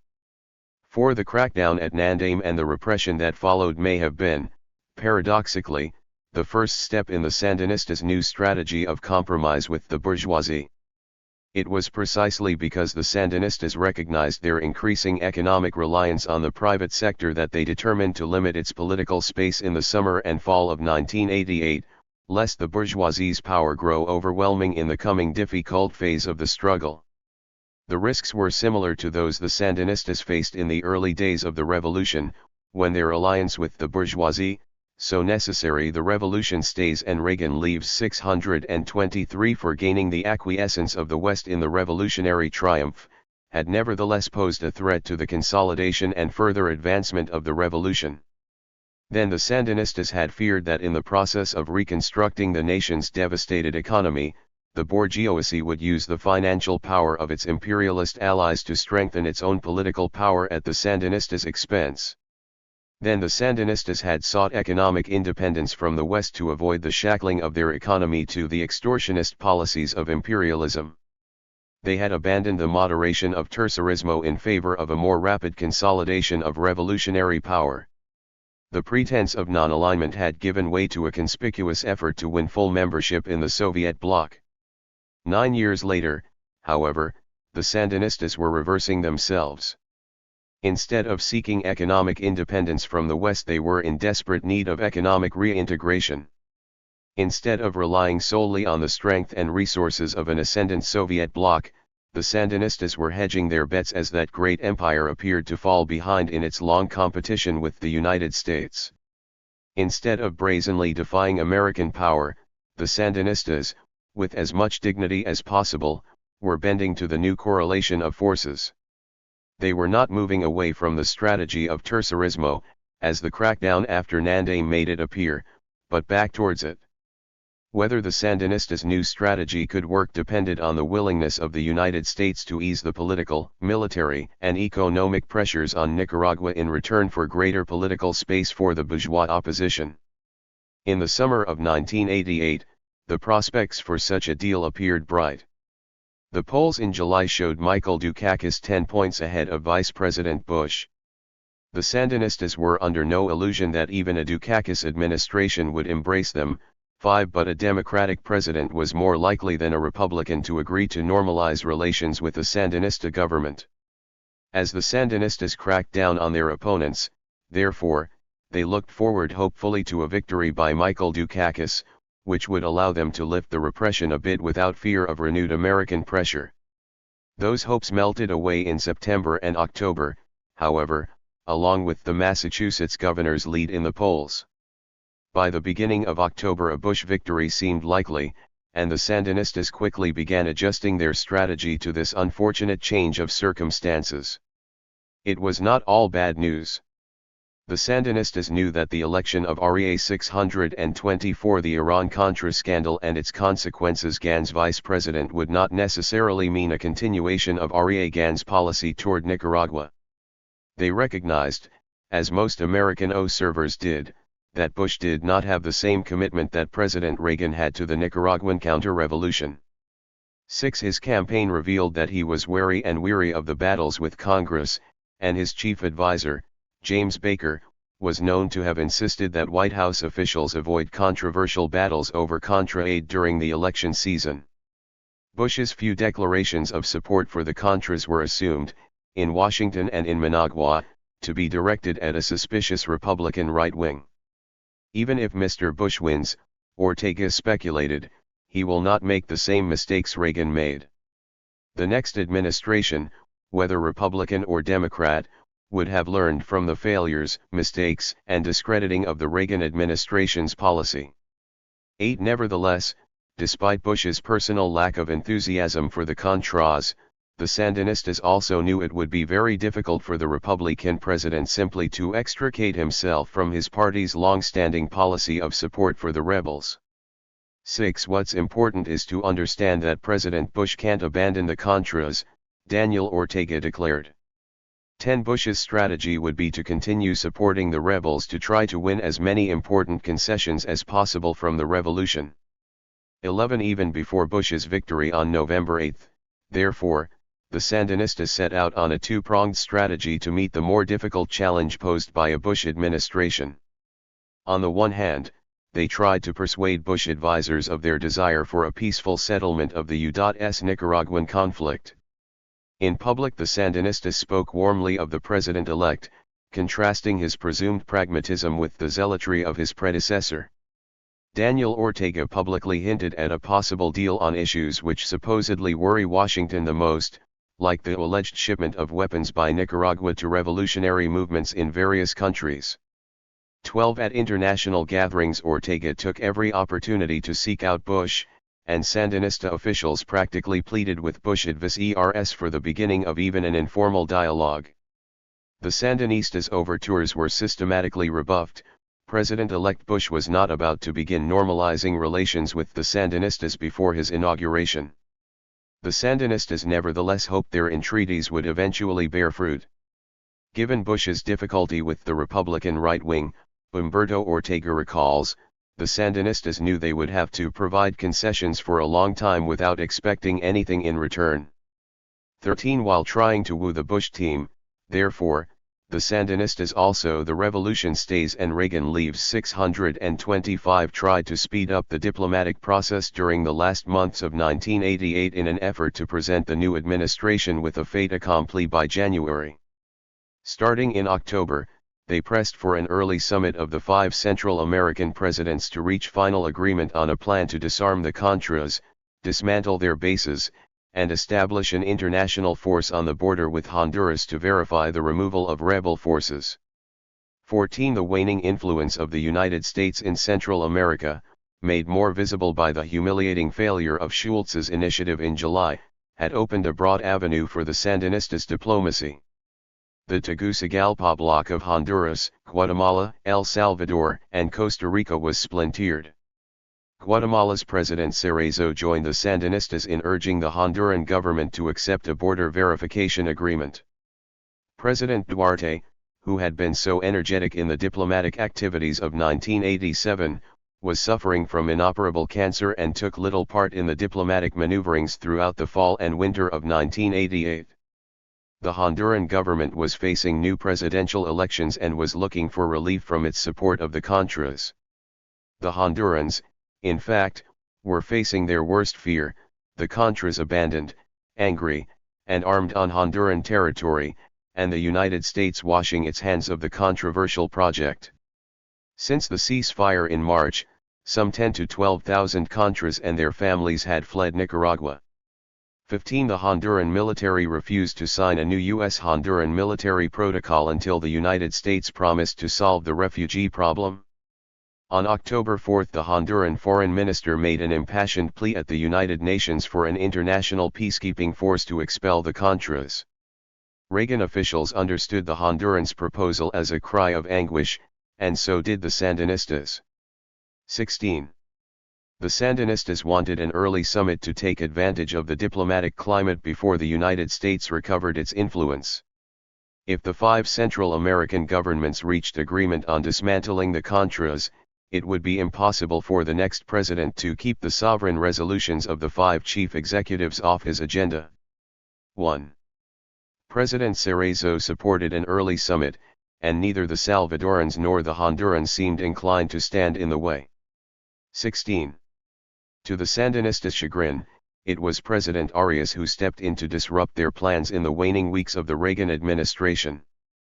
When the 5 foreign ministers tentatively scheduled a summit for the end of October, Arias forced its postponement to the end of November. Then he forced the further postponement until January. On January 6, 626, the Iran-Contra scandal and its consequences, Arias demanded yet another delay until after President Bush's inauguration at the end of that month. Arias held off the summit despite the fact that rapid progress was being made by the 5 foreign ministers toward an agreement on border verification. By the beginning of December the agreement was completed and ready for signature. Arias alone stood in the way of the dismantling of the Contras during the critical months between Bush's election and his inauguration. Arias made no secret of his intentions, which were to ensure that the Sandinistas made good on their promises to enact democratic reforms and that American power was brought to bear to force their compliance. Arias declared that approval of a border verification agreement without corresponding domestic reforms by the Sandinistas would make a mockery of the peace process. He insisted that the 5 presidents had to agree on firm and irreversible mechanisms that guarantee the observance of principles and values. To do less, his spokesman warned, would tell the world, and particularly people in Washington, that the peace plan isn't working. This in turn could lead the new administration to adopt a more radical position. Once again, Arias used the threat of American aid to the Contras to demand more concessions from the Sandinistas. While the Sandinistas, and Cerezo, cried out for the Central Americans to show independence from the Northern power, Arias insisted that the only way we can move forward is with Washington's support. He said he opposed any agreement that excluded the United States, and once the foreign ministers had reached accord on border verification, he insisted that further discussions must await elaboration of the general outline of the Bush administration's policies. 20. President Arias's actions during this period provided the most compelling evidence of his true goals. If he had sought only the dismantling of the Contras and not been concerned about democratic reform in Nicaragua, as many of his conservative critics in the United States and in Costa Rica believed, he could have accomplished this goal merely by letting events take their natural course between October of 1988 and January of 1989. If, on the other hand, he believed American support for the Contras was a hindrance to a democratic outcome in Nicaragua, as his liberal supporters believed and as he himself often stated, he would not have delayed the summit long enough for the Bush administration to take office. By doing so, he ensured that the United States and the Contras would continue to play a role in shaping whatever agreement was eventually struck with the Sandinistas. The revolution stays and Reagan leaves 627. The Sandinistas condemned Arias for his hostile actions. No one has designated Costa Rica as the referee in this matter, Ortega complained, warning that postponement of the summit would kill the peace process. 21. Arias was very escapulas and had subordinated Central American interests and decisions to a strategy that could very well be designed at the White House. 22. By the end of 1988, however, the Sandinistas were diplomatically isolated. They had been wounded by unrelated events, both natural and man-made. On October 22, Hurricane Joan had struck Nicaragua's Caribbean coast, exacting millions of dollars in damage. The effects of the hurricane played havoc with the Sandinistas' efforts to control government spending, and the inflation rate leapt higher. The Sandinistas seized on the disaster as an excuse to redouble their pleas for economic assistance from Europe, but their clumsy requests, often made as self-righteous demands, only drew attention to their isolation. The West Europeans provided little new aid and, influenced by the United States and President Arias, withheld further aid pending the enactment of democratic reforms. 23. Elections in Latin America brought further problems. In Mexico, the inauguration of President Carlos Salinas had led to a change of policy by the Sandinistas' closest non-communist ally. Salinas was intent on repairing Mexico's weak economy, and an improved relationship with the United States was the chief goal of his foreign and economic policies. 24. The Sandinistas' longtime protector in the Mexican Foreign Ministry, Bernardo Sepulveda, was replaced by a new minister who wasted no time in staking out an unhelpful, neutral course in the Central American conflict. 25. In Venezuela, Carlos Andrés Pérez was elected president on December 4 and on February 1 would begin his second term after 6 years out of office. While American conservatives chiefly remembered Pérez's assistance to the Sandinistas in their struggle against Somoza, both the Sandinistas and President Arias remembered Pérez's later disenchantment with the young revolutionaries and his support for the rebellious Eden Pastora. The Sandinistas, in fact, were almost as wary of Pérez as they were of Bush. 26. When 1989 began, therefore, the Sandinistas were in a corner. Diplomatically isolated, economically prostrate, politically besieged, Sandinista leaders knew they would have to take dramatic action. They decided to 628 the Iran-Contra scandal and its consequences make the most momentous and dangerous decision of the revolution.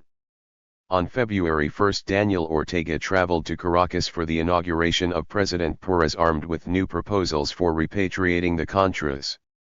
In meetings with Pérez, Arias, and Spain's Felipe González, Ortega was sternly warned that the Sandinistas would suffer economic collapse, diplomatic isolation, and perhaps a renewal of the Contra War if they did not move quickly and decisively toward free elections. 2. But Ortega did not need to. He lectured. He had come to Caracas prepared to compromise.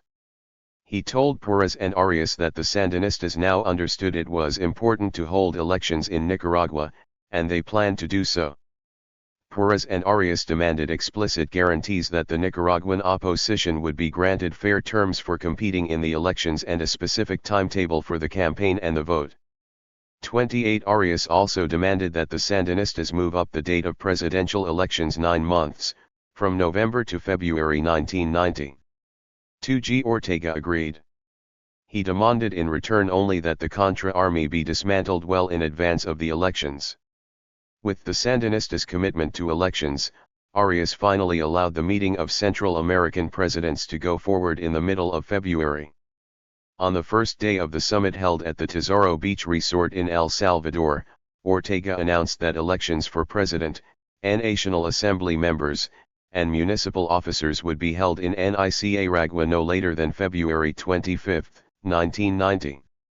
Ortega also agreed to reform the electoral and media laws in such a way as to guarantee political organization and action in the broadest sense for political parties, and to do so by April 25, 1989. Parties would begin organizing after April, and a 6-month period of campaigning would begin on August 25. In sharp contrast to the 1984 elections, the Sandinistas agreed to invite international observers to all election districts, for the purpose of certifying the integrity of the process throughout the 10-month electoral period. In return for these concessions, the Sandinistas won agreement by the 5 presidents to move ahead with the dismantling of the Contras. They agreed to formulate a plan within 90 days for the voluntary demobilization, repatriation or relocation of the rebels and their families. Of greatest importance to the Sandinistas, the 5 presidents called on all extra-regional governments which either openly or secretly supply aid to irregular forces to halt such aid immediately and to provide only assistance which contributes to the goals of this document. The Sandinistas were delighted with the outcome of the summit. The revolution stays and Reagan leaves? 629. Though they had tried to play down the significance of the Contras, and recently had begun calling them an unburied, stinking corpse, it was clear to journalists attending the summit that the demobilization agreement had become a near obsession for Sandinista leaders.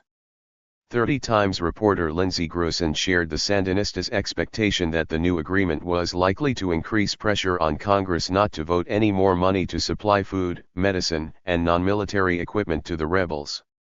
The Sandinistas' American lawyer, Paul Reichler, declared triumphantly after the summit that the rebels were finally not only dead but buried. 31 Downfall of the Sandinistas. We need compromise. We've had dissension. The fate of the Contras still rested with the American Congress and the new American president, George Bush. Coming less than a month after Bush's inauguration, the Tesoro Beach Agreement took the new team of administration officials by surprise. Secretary of State James Baker had spent his first weeks in office establishing the new administration's relationships with European allies. He was traveling in Europe when the agreement was announced. At the time of the summit, there was no Assistant Secretary for Latin America.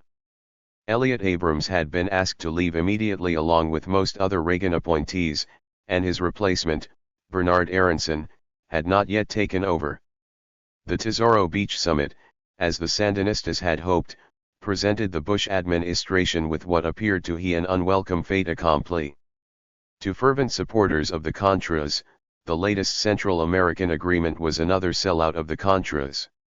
In their view, the Sandinistas had offered vague promises of future actions in exchange for the demise of the rebels within a matter of months. The new vice president, Dan Quayle, immediately called the agreement a ruse to keep Nicaragua under a Marxist-Leninist dictatorship. One Republican conservatives openly criticized Secretary Baker for being out of the picture during the Central American negotiations. They urged President Bush to declare his objections and reservations about the Tesoro Beach Agreement and to 633. 634 Downfall of the Sandinistas. Seek authority for giving the Contras new arms if the Sandinistas failed to abide by it. Liberals like Congressman Bonnier, on the other hand, objected to renewal of Contra aid in any form. They argued that the Contras could survive on the aid they had long enough to be disarmed. 2. From the point of view of senior Bush officials, the Tesoro Beach Agreement was most unwelcome because it threatened to drag them back into the mire of the Contra aid controversy. This was the last thing President Bush and Secretary Baker wanted. Their goal upon taking office had been to remove Nicaragua from the agenda of Washington politics as quickly as possible. The Sandinistas had been right to see in Bush a reluctant supporter of President Reagan's controversial Nicaragua policy. As a presidential candidate, Bush had steered away from strong pronouncements beyond what was necessary to appease right-wing Republicans. As president, Bush clearly had none of the ideological fervor of his two predecessors, whose policies toward Nicaragua had flowed, sometimes inadvertently, from broad but clearly articulated general principles. Bush abhorred ideological pronouncements and avoided declaring the principles by which his policies would be guided. He enunciated, instead, a tone and a manner of doing business that was nonpartisan and non-confrontational. In response to the ideological warfare that had riven the American government for 2 decades, Bush in his inaugural address called for an end to rancor and partisan struggle. "We need compromise," Bush declared, "we've had dissension. We need harmony, we've had a chorus of discordant voices." At his inauguration, in fact, Bush openly cast off the Reagan mantle and made clear that his style of presidency would bear no resemblance to that of his predecessor. He implicitly endorsed the Democrats' criticism of the Reagan administration's political tactics, in which not each other's ideas are challenged, but each other's motives. He sought to dramatize the difference by literally reaching out to the Reagan administration's archenemy. "To my friends, and yes, I do mean friends in the loyal opposition, and yes, I do mean loyal, I put out my hand. I am putting out my hand to you, Mr. Speaker. For this is the thing, this is the age of the offered hand. When our fathers were young, Mr. Speaker, our differences ended at the water's edge." In his inaugural address, Bush talked not about what American foreign policy ought to be, but about the bipartisan agreement that was required to conduct it effectively. His choice of Secretary of State underlined this new emphasis. James Baker, "We need compromise, we've had dissension." 635 was a renowned pragmatist, a master politician with an unsurpassed reputation for demaking across partisan and ideological divides. Nicaragua had been the most divisive of all the ideological contractovertsies of the Carter and Reagan years, the most extreme manifestation of the wounds from Vietnam that Bush sought to heal. And, of course, Bush had special reason to want to be rid of this divisive issue. Even as Bush was preparing his inaugural address, the trial of Oliver North was about to begin, and the shadow of the Iran-Contra scandal hung over the new administration. The press was filled with speculations about several of Bush's advisors and about the new president himself. As they had in the 1988 campaign, Bush and Baker wanted to change the subject as quickly as possible. Senior Bush officials had known, of course, that they would have to confront the Nicaragua issue early, and they were not unprepared for the new political crisis. Even during the transition period, Baker and his top foreign policy advisors, Robert Zoellick and Dennis Ross, had begun devising a strategy that would allow Bush to escape from the controversial policy without great political cost. The Tesoro Beach Agreement only has the need for deft political maneuvers. The problem Bush officials faced was how to steer a safe course between the irreconcilable positions polarizing the Congress. On the one hand, as Baker's closest advisor, Robert Zoellick, later recalled, the idea of arming the Contras was a dead letter. There was no political support for it. On the other hand, Baker also knew that conservative Republicans refused to let the Contras be abandoned while the Sandinistas ruled Nicaragua. But even the savvy Baker was surprised to learn just how hard it would be to strike a compromise in the Congress. The divisions on the Hill, Zoellick recalls, were bloody. 3. Fortunately for the Bush administration, the Sandinistas had already provided the best possible solution to the American political puzzle. By finally agreeing to hold fair elections, the Sandinistas gave the Bush administration a chance, in Zoellick's words, to reframe the debate, to seize the high ground. Baker and his advisors could focus all attention on the elections as a fulfillment of the Arias Plan and the Accords of the Central American presidents. Rather than continue the Reagan administration's emphasis on military pressure, the Bush administration could emphasize diplomacy and democracy. Fair elections in Nicaragua, in Zoellick's view, could be a rallying point for both sides in the ideological conflict. By focusing on the goal of free elections, Baker and his advisors hoped a major 636 downfall of the Sandinistas in Congress would agree to continue providing the Contras with humanitarian aid to keep them intact while the Sandinistas fulfilled their promises. Zolik and others believed the Contras could play their role of keeping pressure on the Sandinistas merely by their very existence as a viable armed force. 4. According to the Tesoro Beach Agreement, the United States should not have provided any aid to the Contras except to help them disarm and resettle. But Baker was undeterred when he went to Congress to seek a year-long extension of the humanitarian aid program that was due to expire in March. In addition to his own skills as a political deal-maker, Baker had a number of advantages as he opened negotiations with the Democrats. For one thing, the Bush administration, like any administration in its first months in office, would likely be given a chance to try its own hand at solving the Nicaraguan puzzle. Democrats, of course, wanted assurances that the new administration would not simply continue the policy it inherited. Baker quickly obliged by declaring that the Reagan administration's policy had failed. The Bush administration insisted it was seeking support for something entirely new and different. Another advantage on Baker's side was the changed political circumstances of the Democratic Party's leading politician, Jim Wright. The Speaker of the House was a different man from the one who had battled Ronald Reagan so effectively for so many years. At the beginning of 1989, Wright was deeply embroiled in a scandal that would shortly end his career.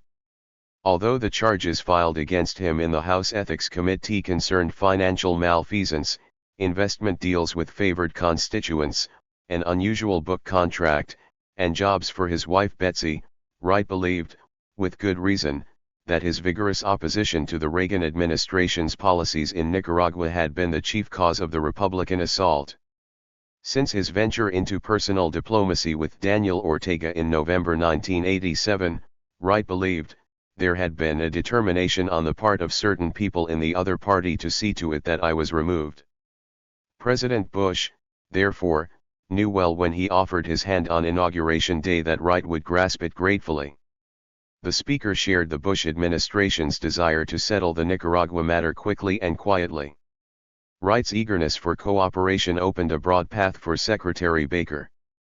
Perhaps Baker's greatest asset as he sought renewed humanitarian aid for the Contras was that everyone in Washington believed that though we need compromise, we've had dissension. 637. Bush administration's principal goal was to put the Nicaraguan mess behind it, not to force the Sandinistas from power. Senator Majority Leader Robert Byrd called the new request for aid a face-saving way out for a new administration to cut off a loser inherited from the past administration, a way for some to ease the feelings of guilt in letting the Contras now twist slowly in the Central American wind. 6. Unlike the Reagan administration, the Washington Post's John Goshko wrote, the Bush administration had apparently resigned itself to the hope that the Managua government can be induced to take steps, such as permitting greater internal political liberalization and not interfering in the affairs of its neighbors, that will allow an uneasy truce with the United States. 7. These public perceptions of the Bush administration's strategy were largely accurate. Bush officials would have been delighted to see the Sandinistas lose the elections in February 1990, but that was not what most counted on.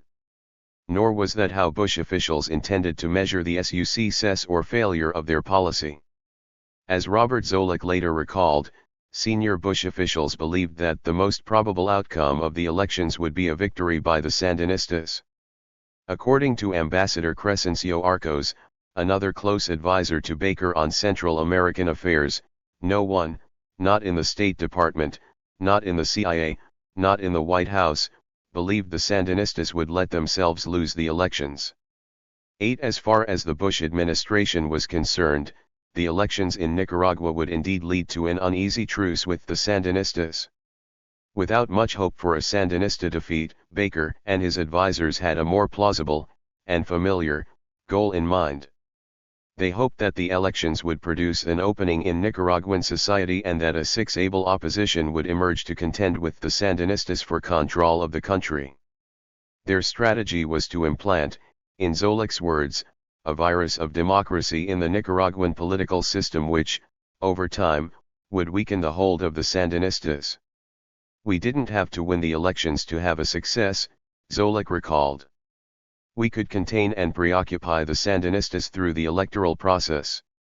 Such a strategy may have aimed at eventually undermining the Sandinistas, but in the near term it conformed well to the Sandinistas' own plans. The Ortegas had already determined to take the risk of holding an election.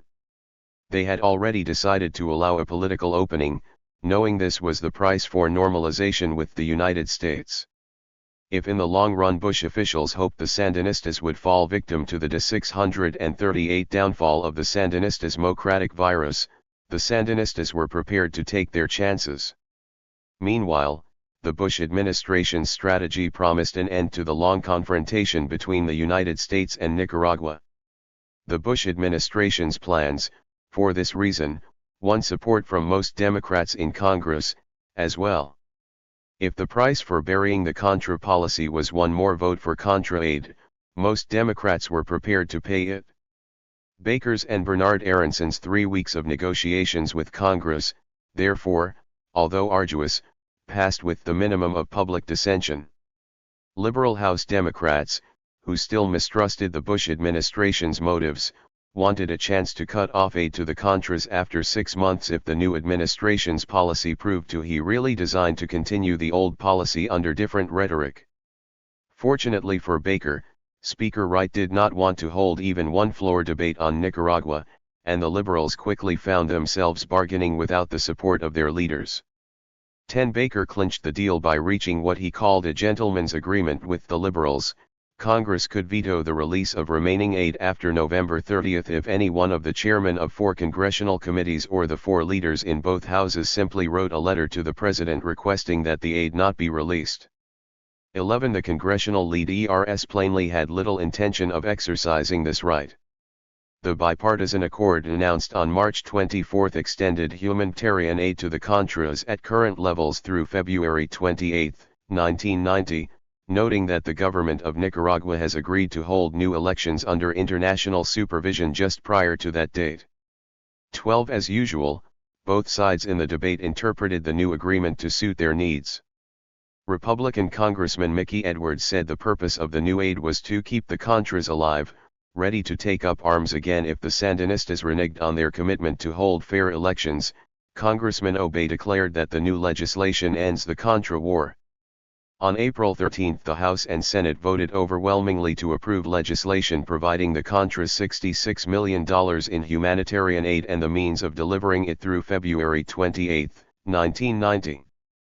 13. The bargain reached in Washington in March ran roughshod over the agreement reached by the 5 Central American presidents in February. The Sandinistas strongly objected to the fact that the bipartisan accord denied them their sole victory at Tesoro Beach, the promise of disbanding the Contras months before the elections.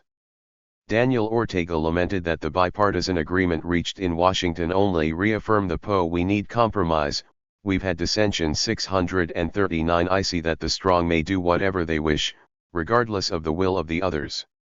14. President Arias also objected at first, but when he visited Washington on April 3, arriving on a U.S. Air Force plane provided by President Bush, Arias decided simply to declare victory. The Bush administration, he said, wanted to give diplomacy a chance, which is precisely what I asked the Reagan administration to do 2 years ago. What the Americans are now saying to me is, our policy didn't work. Your approach was right. 15. The only other obstacle in Central America was the Honduran government, which wanted the Contras removed from its territory. But Secretary Baker had already solved this problem earlier in March.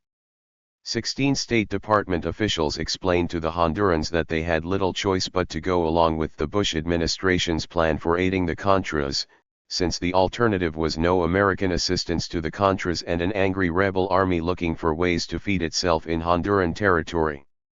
1. The Hondurans bent immediately to this logic.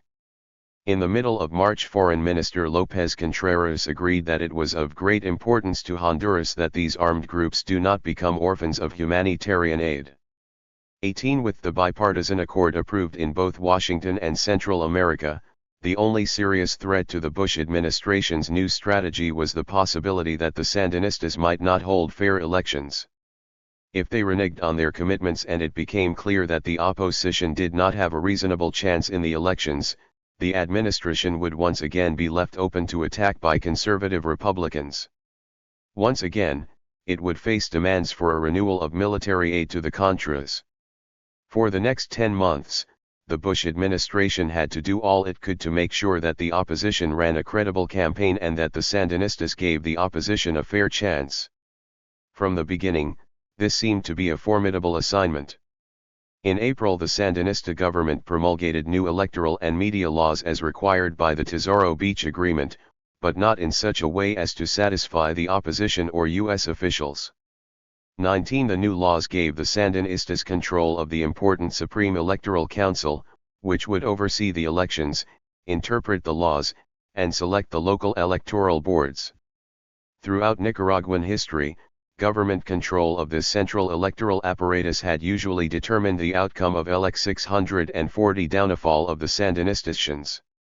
Opposition leaders loudly complained that they were denied equitable participation in overseeing the electoral process, as called for in the Tesoro Beach Agreement, but the Sandinistas refused to bend.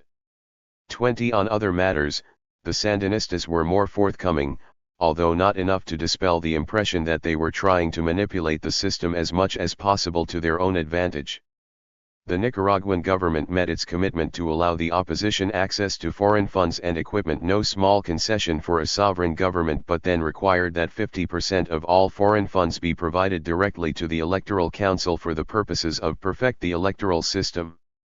In this way, the Sandinistas hoped either to limit the amounts provided by the United States Congress or to make sure that whatever was given to the opposition provided funds for the government as well. The Sandinistas also used a classic tactic of the Somozas, penalizing opposition parties for their boycott of previous elections. They decreed that at least 50% of government campaign funds would be distributed to parties according to the percentage of votes they had received in the 1984 elections. All but one of the major opposition parties had boycotted those elections. The Sandinistas also rejected the opposition's demand for absentee voting by the hundreds of thousands of Nicaraguans living in exile. 21. The new media law severely limited the opposition's access to government TV and radio stations. 22. The Sandinistas dismissed the opposition's demand for a license to run its own private television station. While the new law did away with prior censorship and restricted the government's ability to close down newspapers and radio stations, it also allowed the Ministry of the Interior to close down media outlets for up to 4 days and to impose penalties for the broadcasting of information contrary to the interests of the country. 23. Opposition leaders charged that the Sandinistas were creating the framework for a rigged election. According to one of Baker's top aides, Bush officials also had serious doubts about the Sandinistas' intentions. 24. They feared that the Sandinistas simply lacked sufficient incentive to make the necessary concessions. For Bush officials, this meant that some means had to be found to make up for the leverage we lost in Central America when military aid to the Contras was ended. 25. New thinking. Baker and his advisors turned for help to an unusual source, the Soviet Union. They believed they had reason to hope that the Sandinistas' longtime strategic ally might be willing to help. Dennis Ross and other analysts of Soviet foreign policy believed that important changes were occurring under the leadership of Mikhail Gorbachev and his foreign minister, Eduard Shevardnadze. In their view, accompanying Gorbachev's drive for perestroika and glasnost at home had been some remarkable new thinking about Soviet policy toward the United States and the rest of the non-communist world. In the increasingly open Soviet press, intriguing suggestions had been made by Soviet writers throughout 1988. Two Soviet authors had argued that it would be expedient to gradually abandon our global rivalry with the USA and refrain from the costly support of unpopular regimes, political movements, parties, etc. Another writer blamed Brezhnev's aggressive policies in the Third World for the breakdown of détente in the late 1970s and argued that the Soviet Union would do well to promote a favorable international situation for profound transformations in the Soviet Union's economy and socio-political system. 2. In October 1988, a young foreign ministry official, Andrei Kozyrev, took the argument to its furthest extreme. In one of the fullest elaborations of new thinking yet seen in print, he wrote that the Soviet Union 641. 642 Downfall of the Sandinistas. No longer had any reason to be in a state of class confrontation with the United States or any other country, and, as far as the Third World was concerned, the myth that the class interests of socialist and developing countries coincide in resisting imperialism does not hold up to criticism at all, first of all because the majority of developing countries already adhere or tend toward the Western model of development, and second, because they suit or not so much from capitalism as from lack of it. 1. The articles seemed more than just idle discussion, perhaps they were hints of a new official policy. Gorbachev in his speech to the UN General Assembly in December 1988 declared the need for de-ideologizing relations among states. The Soviet people, he explained, were not abandoning our convictions, our philosophy or traditions, nor do we urge anyone to abandon theirs. But neither do we want to be hemmed in by our values. By the beginning of 1989, new thinking appeared to be winning out in the struggle with the old thinking of the Brezhnev era. One tenet of the new thinking was that ideological solidarity was to play a smaller role in the determination of Soviet foreign policy and that economic considerations were to play a much larger role, presumably not welcome news to a poor, socialist-oriented country like Nicaragua. Senior Bush officials were convinced that the economic crisis in the Soviet Union practically required a lessening of aid to Nicaragua. Deputy Secretary of State Lawrence Eagleburger believed that Gorbachev and his colleagues realized they are overextended and were beginning to try to pull back. Nicaragua, Eagleburger believed, was one place where the United States could persuade the Soviets to begin to draw back. For by the beginning of 1989, the intriguing rhetoric had not been matched by any notable change of Soviet behavior in Central America, however. Under the military protocols between the Soviet Union, Cuba, and Nicaragua, signed in 1987, Soviet military aid had continued to flow to Nicaragua, and the levels of aid in 1988 were only slightly lower than in the record-breaking year of 1987. At $515 million and 19,000 tons, Soviet deliveries far outstripped the most extreme years under the old thinking, and this heavy flow came during a period when the United States was providing no arms to the Contras. In the last meeting between Elliot Abrams and his Soviet counterpart, chief of the Latin American Directorate in the Soviet Foreign Ministry, Yuri Pavlov, the Soviet official had rejected Abrams's suggestion that the Soviet Union reduce military aid to Nicaragua and responded instead with the usual Soviet offer. New thinking 643 to end aid to Nicaragua when the United States ended all aid to Central America. Pavlov showed signs, nevertheless, that he personally was a devotee of the new thinking, and this intrigued State Department officials. Pavlov expressed a measure of disdain for the Sandinistas, and as he bade Abrams farewell he handed him a copy of Andrei Kozyrev's groundbreaking article. 5. Despite the continuing high levels of Soviet military aid to Nicaragua, therefore, American officials saw Pavlov's actions as a signal that the Soviet Union might finally be prepared to be more cooperative with the United States in Central America. During the transition between the Reagan and Bush administrations, officials in the Moscow embassy and in Washington wrote proposals for taking advantage of the confluence of circumstances, a new administration in Washington, no prospect of renewed military aid to the Contras, and a possibly more pliant Soviet leadership eager to continue with President Bush the warming of relations begun under Reagan. Bush officials believed a special window of opportunity existed during the first months of the new presidency. 6. Baker wanted to make Central America the first test of Gorbachev's new foreign policy. The State Department's strategy was to seek the cooperation of the Soviet Union both to reduce its aid to Nicaragua and to put pressure on its clients Cuba and Nicaragua to abide by the agreement of the Central American presidents. This meant giving the Soviets tangible signs that they will pay a real price in bilateral relations if they obstruct our Central American diplomacy. 8. Expectations of Soviet cooperation ran high. As a sign of the importance Bush officials placed on the Soviet relationship, Bernard Aronson, chosen in the spring to replace Elliot Abrams as Assistant Secretary of State for Inter-American Affairs, made his first overseas trip not to Latin America but to Moscow.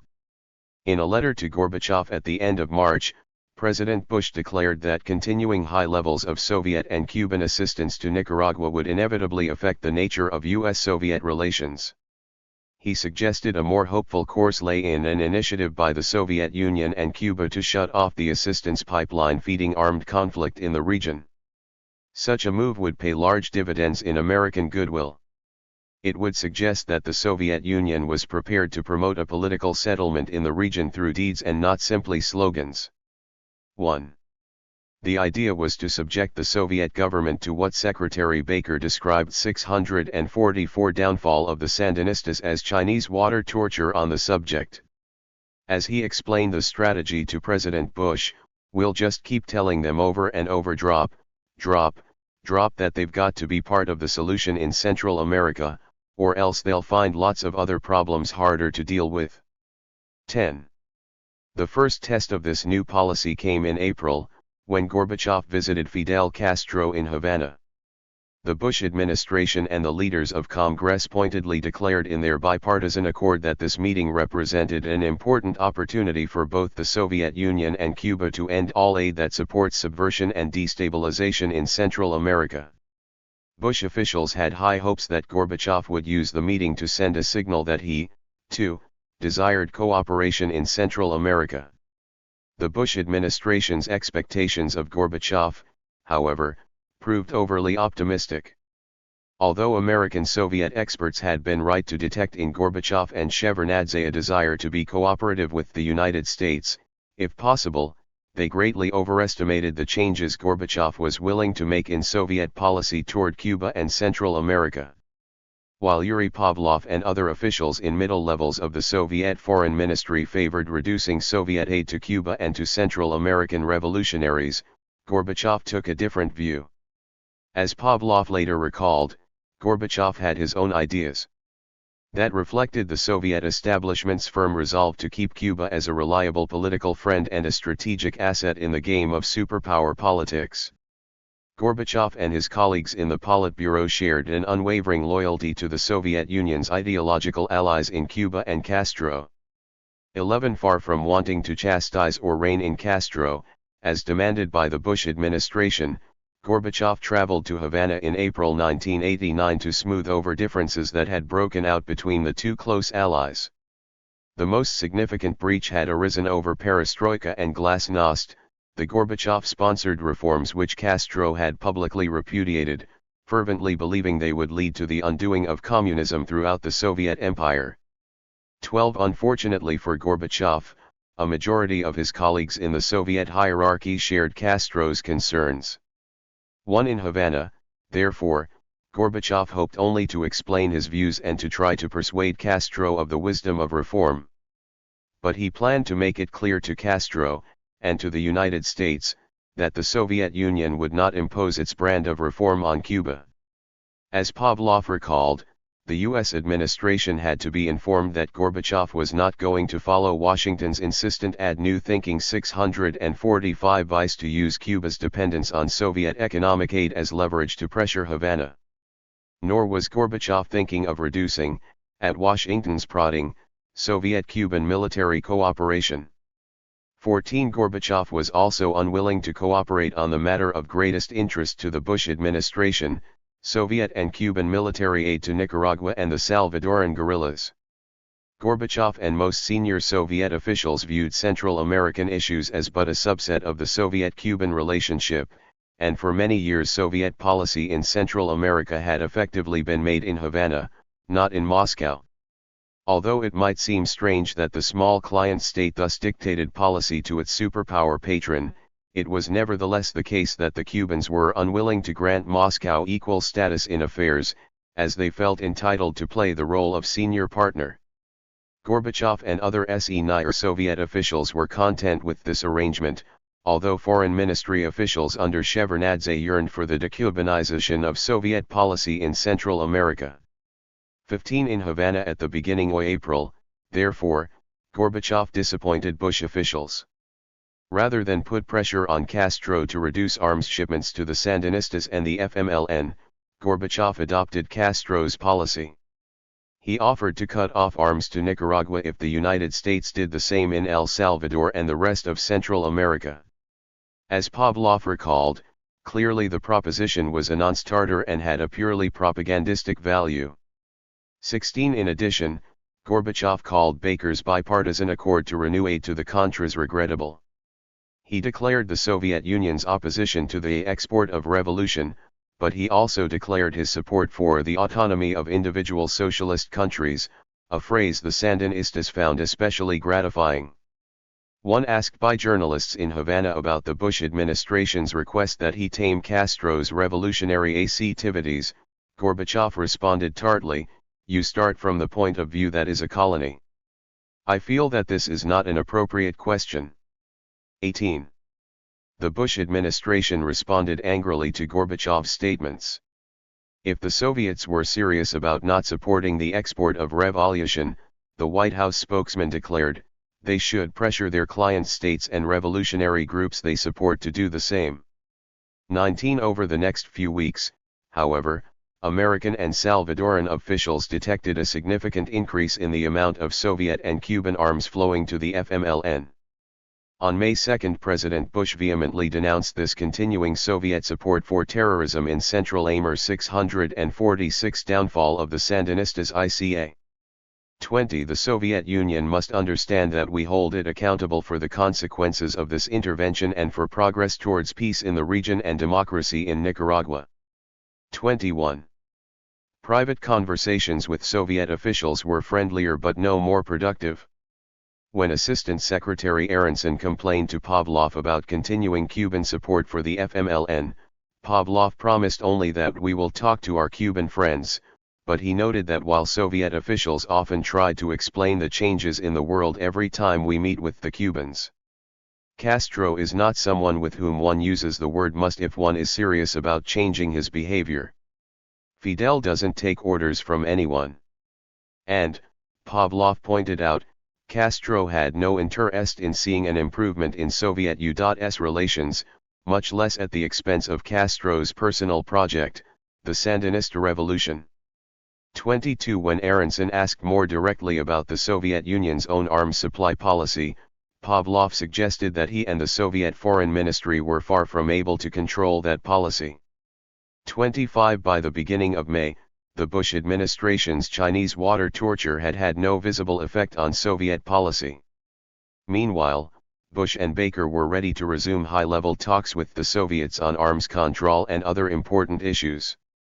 Baker's first trip to Moscow was scheduled for May 10, and this visit would inaugurate the new policy of re-engagement. Baker had decided that the Bush administration was appearing too passive in the face of the great strategic changes.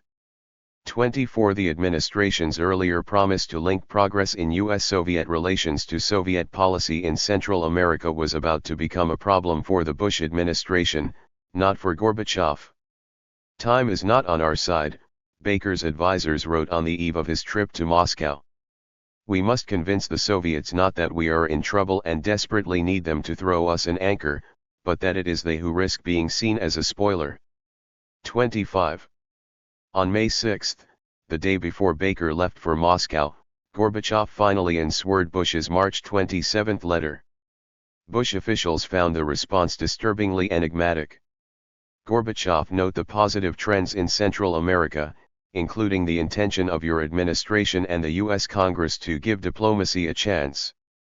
He declared that in order to promote a peaceful settlement of the conflict, and bearing in mind that the attacks by the Contras troops against Nicaragua have stopped, the USSR has not been sending weapons to after 1988. 26. Gorbachev's claim was incomprehensible to Bush officials. American New Thinking 647 intelligence reports showed that weapons were flowing to Nicaragua in the first 4 months of 1989 at about the same rate as the previous year. White House spokesman Marlin Fitzwater accused Gorbachev of playing a P.R. game. There was no evidence of a cut-off. The military aid is still coming in. Sandinista officials insisted that the Soviet Union had not informed them of any shift in policy. 27 In fact, as Yuri Pavlov later revealed, Gorbachev's declaration on May 6 was not truthful. At the end of 1988, the Soviet Foreign Ministry had recommended a temporary suspension in the delivery of heavy weapons to Nicaragua and a show of restraint in the deliveries of light weapons.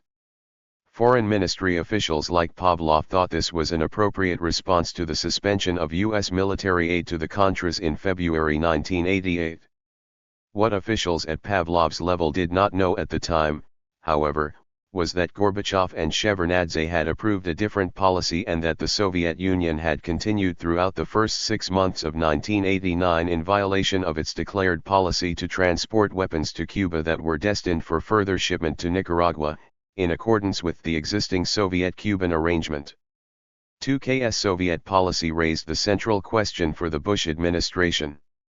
Was President Bush really prepared to hold U.S.-Soviet relations hostage to Soviet behavior in Central America? At the time Gorbachev's letter arrived in Washington, the answer was already becoming clear.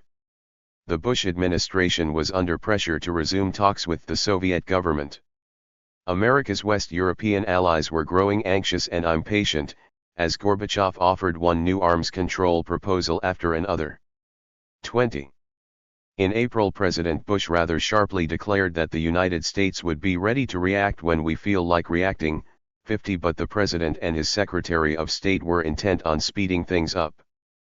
Baker was especially sensitive to charges that he had not taken control of foreign policy, except to negotiate the accord on Nicaragua, and had allowed the United States to drift for almost 5 months. He wanted to announce new U.S.-Soviet initiatives.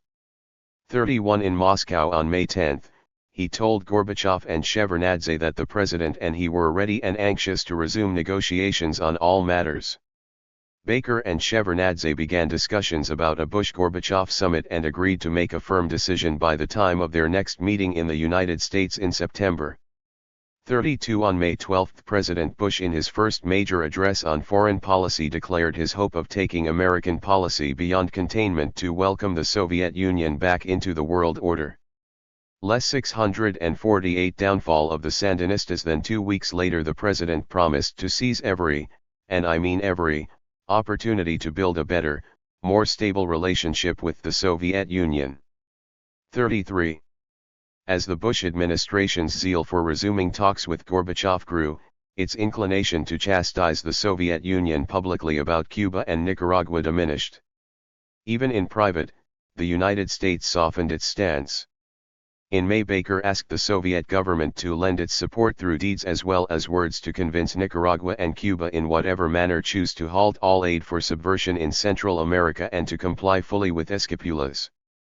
34. Baker asked Gorbachev's permission to announce that the Soviet Union had indeed agreed to cut off arms to Nicaragua. When Gorbachev demurred, suggesting the United States open negotiations with Castro, Baker let the matter drop. 35. Baker came to Moscow with incentives as well as demands. We would not expect you to take these steps unless there were benefits, he told Shevardnadze. The benefits were an American promise to improve relations with Nicaragua as the Sandinistas took steps toward free and fair elections. The Bush administration would respect the results of the February 1990 elections if the Sandinistas won, and then afterwards it would normalize relations with the Nicaraguan government, resume economic assistance, lift the trade embargo, and end all aid to the Contras. The Soviets could take credit, Baker argued, for ensuring the long-term survival of the Sandinistas. 36. The American government referred to Baker's offer as the 5 points.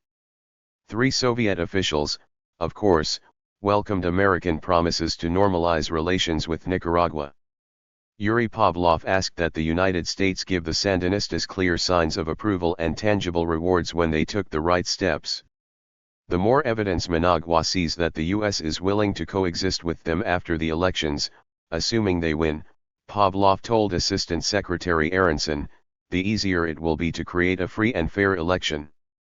Gorbachev had made a similar proposal to Bush concerning Cuba. Castro, he said, also favored normalizing relations. 38. Pavlov did his best to steer the Bush administration away from the idea of pressuring the Sandinistas and toward what he considered a more promising and, for the Soviets, less compromising approach. Pavlov used the Bush administration's promises to convince a skeptical Cuban government that the Soviets knew what they were doing. He told the Cubans, "The Americans have made certain promises.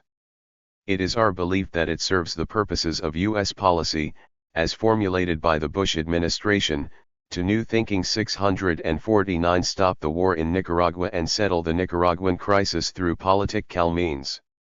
As Aronson recalls, the Soviets wanted desperately for us to normalize relations with the Sandinistas, so we told them they had to make the elections fair. In what way the Soviets were to make the elections in Nicaragua fair, however, was unclear. While American officials hoped the Soviets would at least hold the Sandinistas to high standards of compliance with their promise to hold a fair election campaign and a fair vote, this was something the Soviets readily admitted they were incapable of doing. As Pavlov had once reminded American officials, the Soviet Union, which had never held a fair election of its own, was in no position to tell the Sandinistas how to hold one. As a practical matter, the Soviet ambassador in Managua could hardly advise, much less pressure, Sandinista leaders on such questions as electoral and media laws, the registration of opposition political parties, the fair distribution of campaign funds, the means for monitoring voter registration, and counting the votes.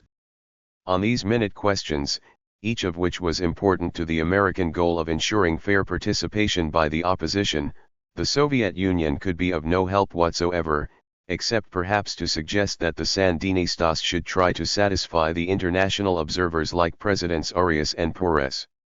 The Sandinistas, however, did not need this advice from the Soviets. They lived in the Western Hemisphere, felt the pressures from Arias, Porres, and Bush directly, and had already made the critical and dangerous determination to try to meet their standards. After all, they needed their seal of approval from the West, not from the Soviet Union. Bush officials were inclined to go along with the Soviets' softer approach. "We knew they had to be careful with the Sandinistas," Robert Zoellick later recalled. "I personally was loath to second-guess them." What that meant, however, was that the Bush administration's strategy of using the Soviet Union to pressure the Sandinistas to hold fair elections amounted to very little.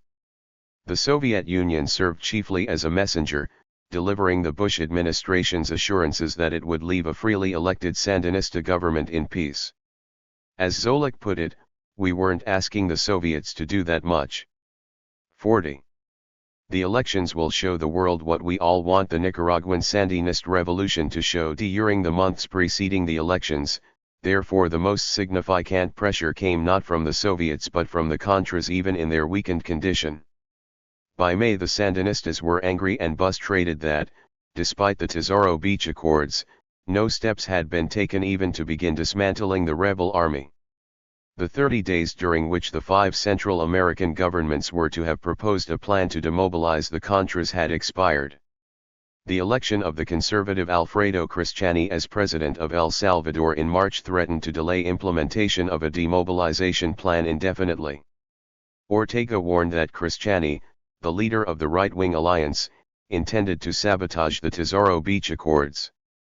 On April 29, Ortega wrote an angry letter to President Arias complaining about the delays and also about Arias's continued interference in Nicaraguan domestic affairs. The Sandinistas claimed to see the meddlesome hand of Washington behind the delays and insisted that the ratification of the demobilization agreement should occur as soon as possible rather than await a summit which we do not even know if it will be held. The Sandinistas took out their frustrations on their political opponents in Nicaragua. In response to demands by the opposition and their foreign supporters for a reopening of the dialogue on electoral reforms, Ortega declared that the Sandinistas were not willing to continue participating in 650. The elections will show the world, 651 senseless discussions with the opposition parties. There will be no new concessions. The reforms to the laws have already been made, and that is that. On June 21 the government confiscated the coffee plantations of 3 leading opposition businessmen, including the brother of COSEP leader Enrique Bolaños. Daniel Ortega advised other producers to learn the proper lesson, because if they do not, they run the same risk. 6. In early July, Sandinista police banned an opposition rally in Ocotal and broke up another rally in Leon. 7. Chief of State Security, Lenin Cerna, warned that if demonstrators hold a rally with the expressed intention of attacking the police, the authorities, and the revolutionary people, we will not be able to predict what will happen in such a situation. We cannot guarantee that people will not be killed or injured. 8. The Sandinistas were not afraid of class struggles, Daniel Ortega declared. We have the instruments of power to finish off whole sectors of our society quickly. We've made concessions to them, but we know we are living with scorpions in our shirt. If the scorpion gets too excited, we will crush him. 9. The Sandinistas' crackdown was designed, in part, to speed up progress toward demobilization of the Contras. They knew Bush, Arias, and Perez wanted a successful election process with full participation by the opposition. And indeed, when opposition leaders responded to the crackdown in June by warning they might not participate in the elections, Perez and Arias jumped into the breach. 10. They demanded concessions of Ortega, but they also assured him that compromise would be rewarded. Perez told Ortega that he would like to see a broad agreement reached with the opposition parties so that the elections will show the world what we all want the Nicaraguan Sandinist revolution to show, that is, a process in which democracy is really the main factor. After a 9-hour meeting with Arias in San Jose on July 15, Ortega promised to hold another meeting with the opposition to refine the electoral rules. 11. With the summit of Central American presidents finally scheduled for August 5 in Honduras, Ortega at the end of July called for a public meeting with the opposition parties on August 3 to settle their differences. At the meeting, the Sandinistas made a number of compromises, although they again rejected the opposition's chief demand for a change in the membership of the Supreme Electoral Council. The government offered to provide amnesty for political prisoners, but not until the Contras had been fully demobilized and relocated out of Honduras. It agreed to suspend recruitment of youths for the army from September through February, but offered no change in the conscription law. Nor would the Gov. 652 downfall of the Sandinistas' earnment grant a new license for a television station. It promised to provide a half-hour every evening on government-run television during the campaign to be shared among all the opposition parties. The two sides reached agreement on a number of measures concerning the monitoring and counting of votes, the sharing of voter registration lists, and the participation of the opposition on local electoral boards. In exchange for these concessions, the Sandinistas demanded and received the opposition's agreement on two important points. The opposition formally and irrevocably agreed to register and participate in the elections, thus ending any further threat of blackmail. And the opposition called on the Central American presidents to approve the plan for the demobilization of the Contras at the upcoming summit. There was much private grousing among opposition groups after the meeting that their representatives had wilted under pressure and given away too much. Even before the meeting, an editorial in La Prensa called it another show designed for others. 12. The opposition negotiators, however, had little choice but to agree to participate in the elections. Violeta Chamorro, a likely candidate for the presidency, had declared on July 24 that the 1990 elections will never be the 1984 elections. Abstention and withdrawal should be considered equivalent to cowardice and treason. 13. As for the Contras, the opposition leaders fully expected the Central American presidents to agree on a demobilization plan on August 5, no matter what happened at the meeting in Managua on August 3. The opposition feared this would be its last chance to win any concessions from the Sandinistas before the Contras were eliminated. With the August 3 agreement in his pocket, President Ortega traveled to Tila, Honduras, for his reward. President Arias did not even wait to learn the results of the August 3 meeting before declaring that the demobilization of the Contras would be the main issue at the Tila summit. And he insisted that the demobilization had to begin prior to the February elections. 14. President Azcona's desire to rid Honduras of the Contra army was clear to all observers. On July 27, Azcona had declared that we are the party most interested in having this demobilization take place. We want the Contras to return to Nicaragua as soon as possible. 15 Only President Cristiani opposed a demobilization agreement, but not out of concern for the Contras. Like Duarte, he insisted that any demobilization of the Contras had to be tied to a simultaneous demobilization of the FMLN guerrillas. On this point, however, the Salvadorans were isolated. President Arias was eager to strike the deal with the Sandinistas, and on the elections will show the world. 653 August 3 he insisted that the two issues had to be considered separately at the summit.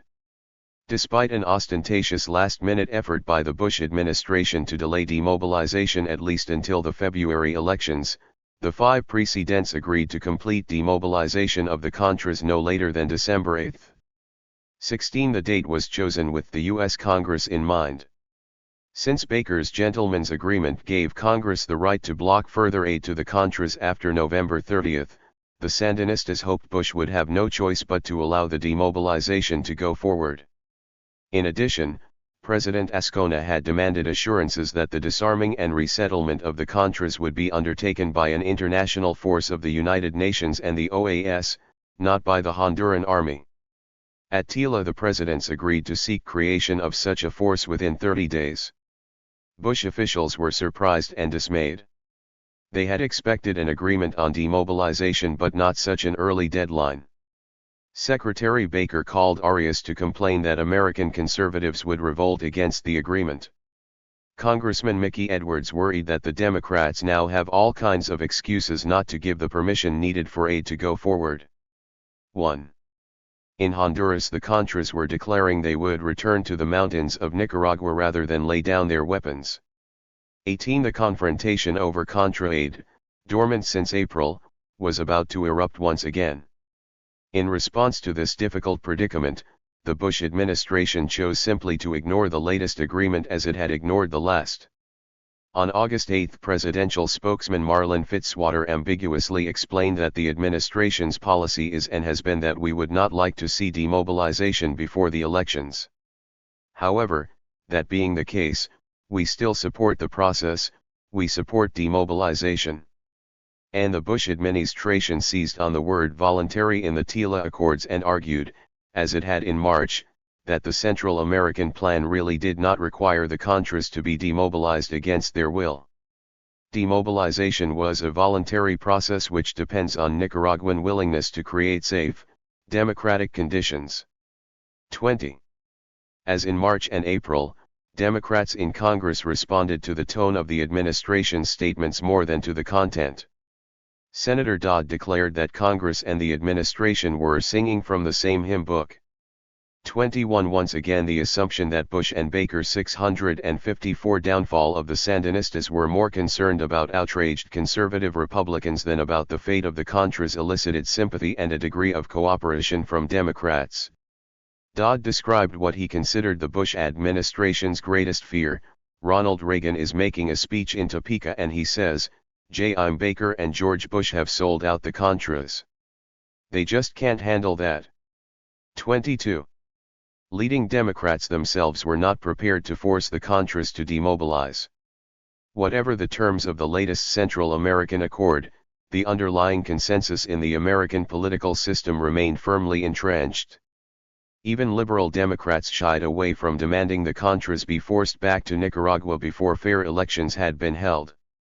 Senator Claiborne Pell, the chairman of the Senate Foreign Relations Committee, said that although he did want aid to the Contras ratcheted down as much as possible, he did not want to force the Contras back to Nicaragua against their will. 23 Both parties and both branches of government in Washington still look to the February elections as the answer to the problem. The matter of aid to the Contras was set aside until November, much to the Sandinistas' displeasure. The focus of international attention returned to Managua, where the Sandinistas' political opponents took the first steps toward mounting a campaign for the February elections. Some opposition leaders regretted the deal they had struck with the Sandinistas on August 3 and criticized the negotiators who had signed the pact. Opposition leaders did not trust the Sandinistas to abide by their promises, but beyond these suspicions, most of these opposition leaders quietly feared they were destined to lose the elections no matter what the rules of the campaign. No one knew better than Nicaraguan opposition leaders how small and ineffective their party organizations were, how riven by factional rivalry and personal ambition, how limited their reach outside Managua and a couple of Pacific Coast cities. Even in the days of Somoza, these same parties had feared a true test of their strength, which was why they had preferred a plebiscite on Somoza's rule rather than a straightforward electoral contest that would measure their own popularity. In light of such fears, many opposition leaders believed their participation in the 1990 elections could serve only to give the Sandinistas the international legitimacy they craved and which the world seemed ready to accord them.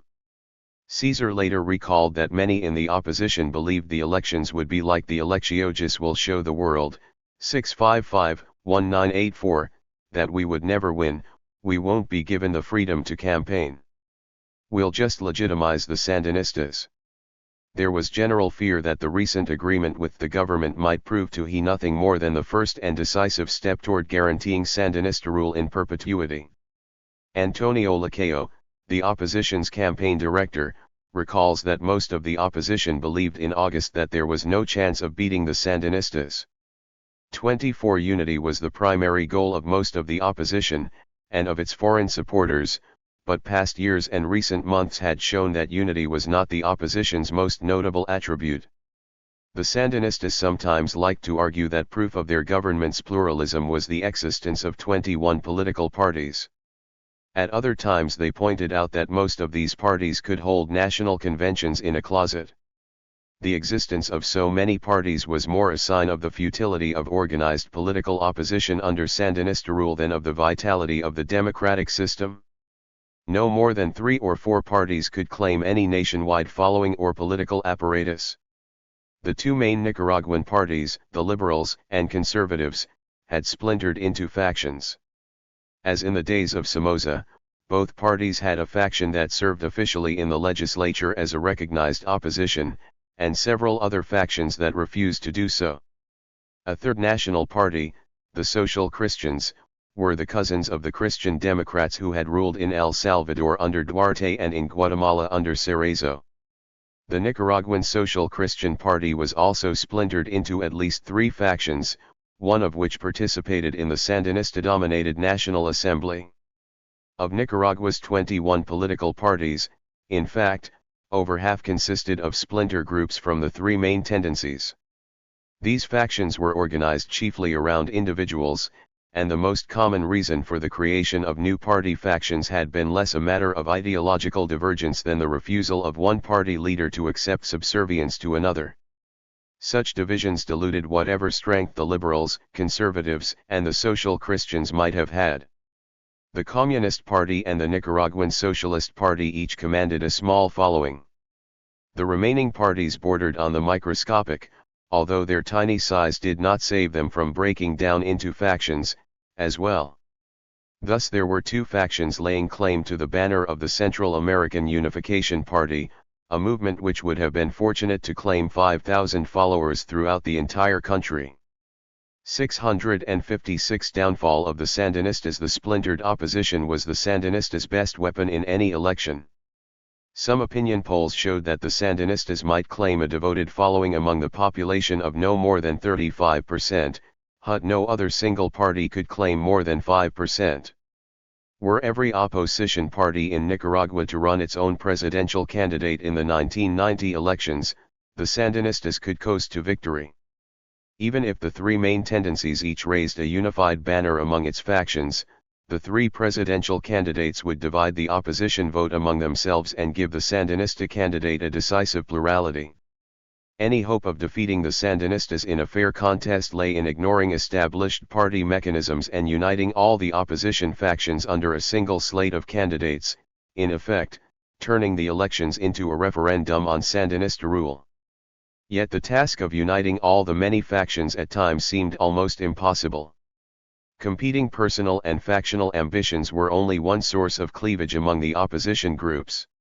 Mutual suspicions and jealousies existed between those opposition leaders who had remained in Nicaragua throughout the 1980s, opposing the Sandinistas from within, and those who had left the country to form exile movements in Costa Rica or in Miami or to join the Contras.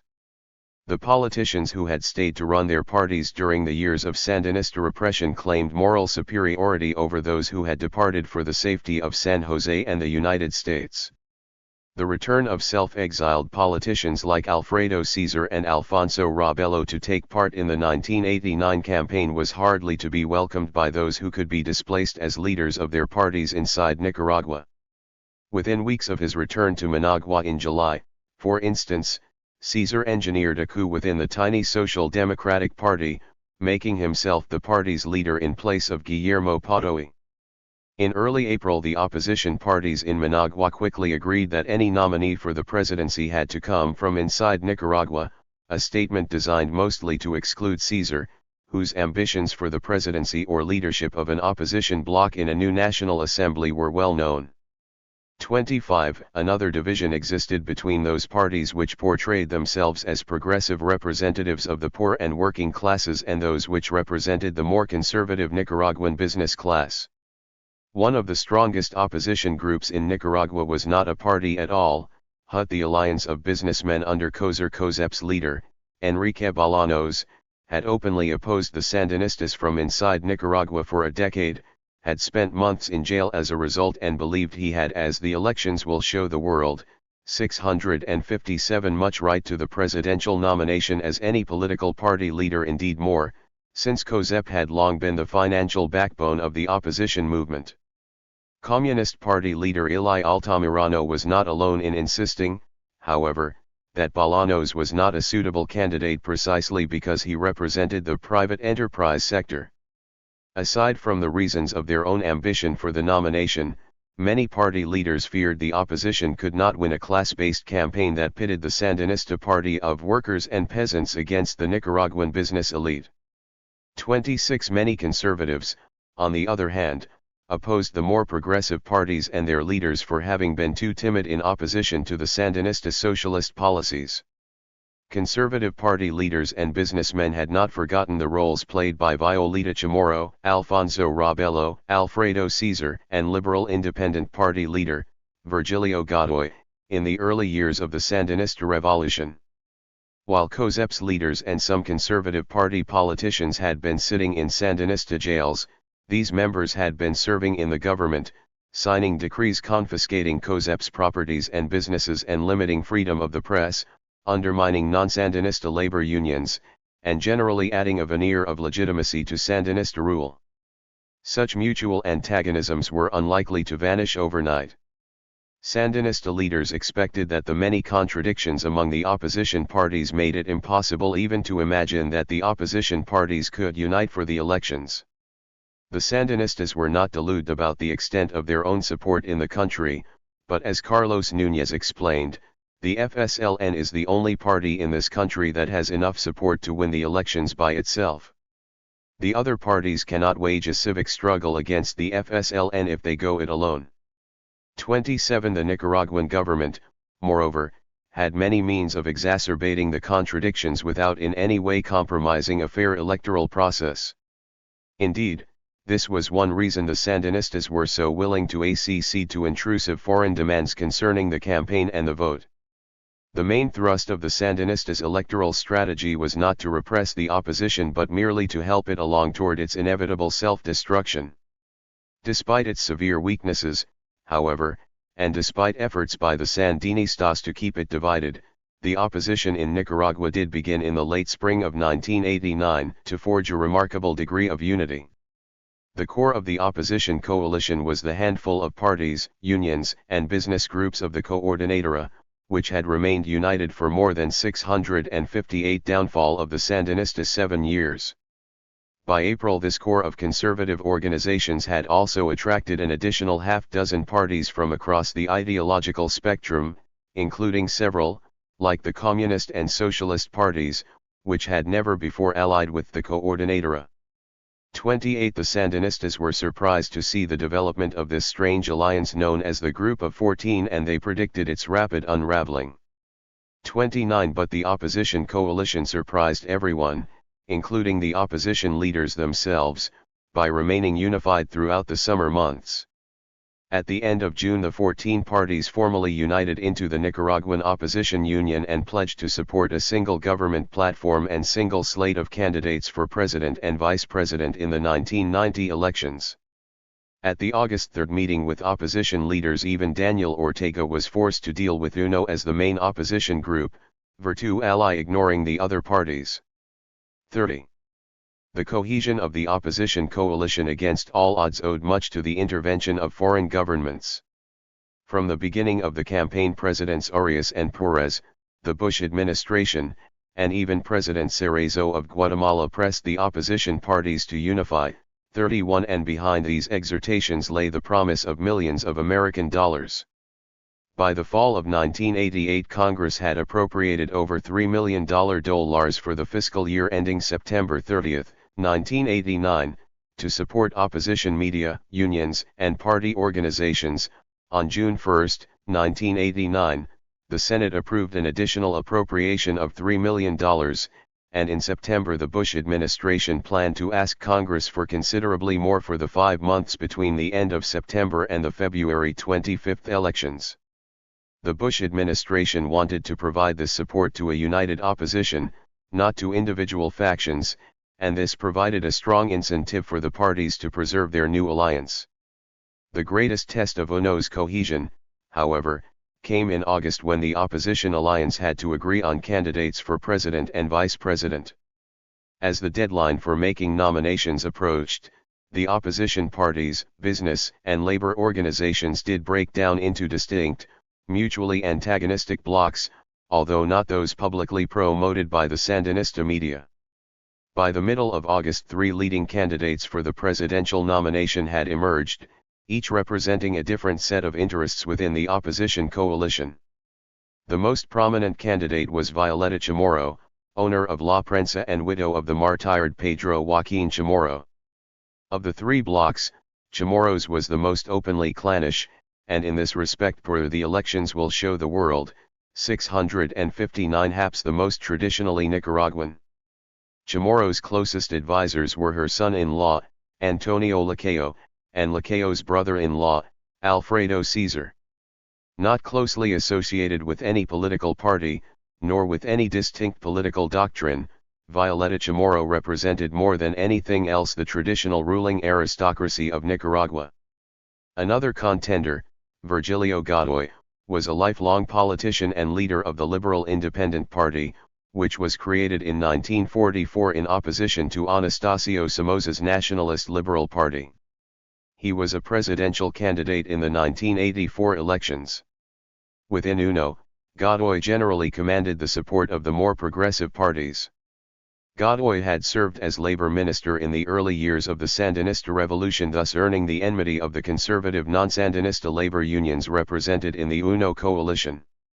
12 Insofar as ideological questions mattered in the selection of candidates, Godoy stood for a compromise between Sandinista socialism and the stringent free market prescriptions of COSEP. That Businessmen's Alliance had its own candidate in Enrique Bolaños, one-time president of COSEP and consistent hard-line opponent of the Sandinistas and their economic and political policies. Within UNO, Bolaños was strongly supported by the more conservative factions. He stood for implacable opposition to the government and for sweeping reversal of all its policies in the event of an opposition victory. The real contest for the nomination at the end of August came down to a battle between Chamorro and Bolaños, with Godoy as a possible compromise candidate.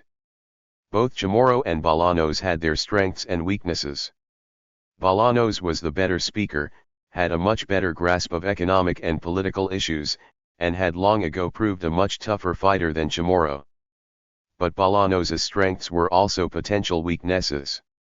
His uncompromising nature, and his tendency to denounce not just the Sandinistas but also those who were insufficiently stalwart in their opposition to them, threatened to divide the shaky UNO coalition, many of whose members had been the targets of Bolaños's invective. Chamorro's weaknesses were obvious. Her emotional and physical resilience in a long, arduous campaign was open to doubt. In past moments of crisis, she had shown a recurring tendency to back down from confrontations, often citing reasons of poor health. 35 Even her closest supporters acknowledged her questionable fitness for the presidency. As Caesar had declared when he returned to Managua in June, the man or woman chosen to govern the country will not necessarily be the best one. 34 On the other hand, Chamorro was unlikely to offend anyone. Her 660 downfall of the Sandinistas' attraction was precisely her non-political quality. She was above politics. Supporters compared her to Corazon Aquino, another martyr's widow, who had once said, "What do I know about running a country?" For these reasons, Chamorro was the candidate best suited to the kind of campaign most Nicaraguan opposition leaders and their foreign supporters agreed ought to be run.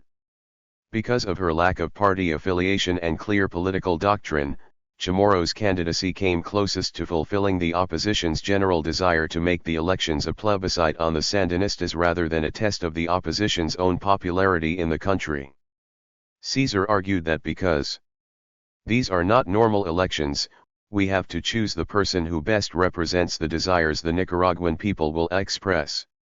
We must choose someone the Nicaraguan people can identify as a symbol of the change they want in the 1990 elections. 55 A Chamorro campaign might keep the electorate's attention focused solely on the failings of the incumbent government without raising the issue of what the opposition might do should it take power. The choice between Chamorro and Bolaños involved issues far more complicated than simply who would make the better candidate, however. Surrounding the entire nominating process was the more fundamental question of what the opposition could realistically expect to achieve in the elections. One thing opposition leaders did not expect to achieve was victory. When UNO leaders wrote their government platform in the summer of 1989, Antonio Lacayo recalls, they didn't think it was possible to win. The platform was more a statement of principles than a plan opposition leaders ever expected to implement. Instead, according to Lacayo, UNO was planning to take 30% of the votes in the National Assembly and to carry on their opposition to Sandinista policies from there. 36. If the best the opposition could hope for was a minority share of power in the National Assembly, an important question was what kind of role it planned to play after the defeat. On this point there were even starker differences between Bolaños on the one hand and Chamorro and Godoy on the other. Throughout 1989 Managua had been rife with talk about a new bargain between the Sandinistas and their longtime opponents in the aristocracy and bourgeoisie, a return, as some saw it, to tercerismo. The Ortega brothers had spoken to many opposition political and business leaders about what Humberto Ortega called a new social pact in Nica. The elections will show the world, 661 Ragua. The idea, as he later described it, was to forge a social pact with the economic sectors, to try to create better conditions for the political parties, to remedy the excesses of the Sandinistas. 37 Daniel Ortega spoke of yielding shares of power to the opposition after the elections.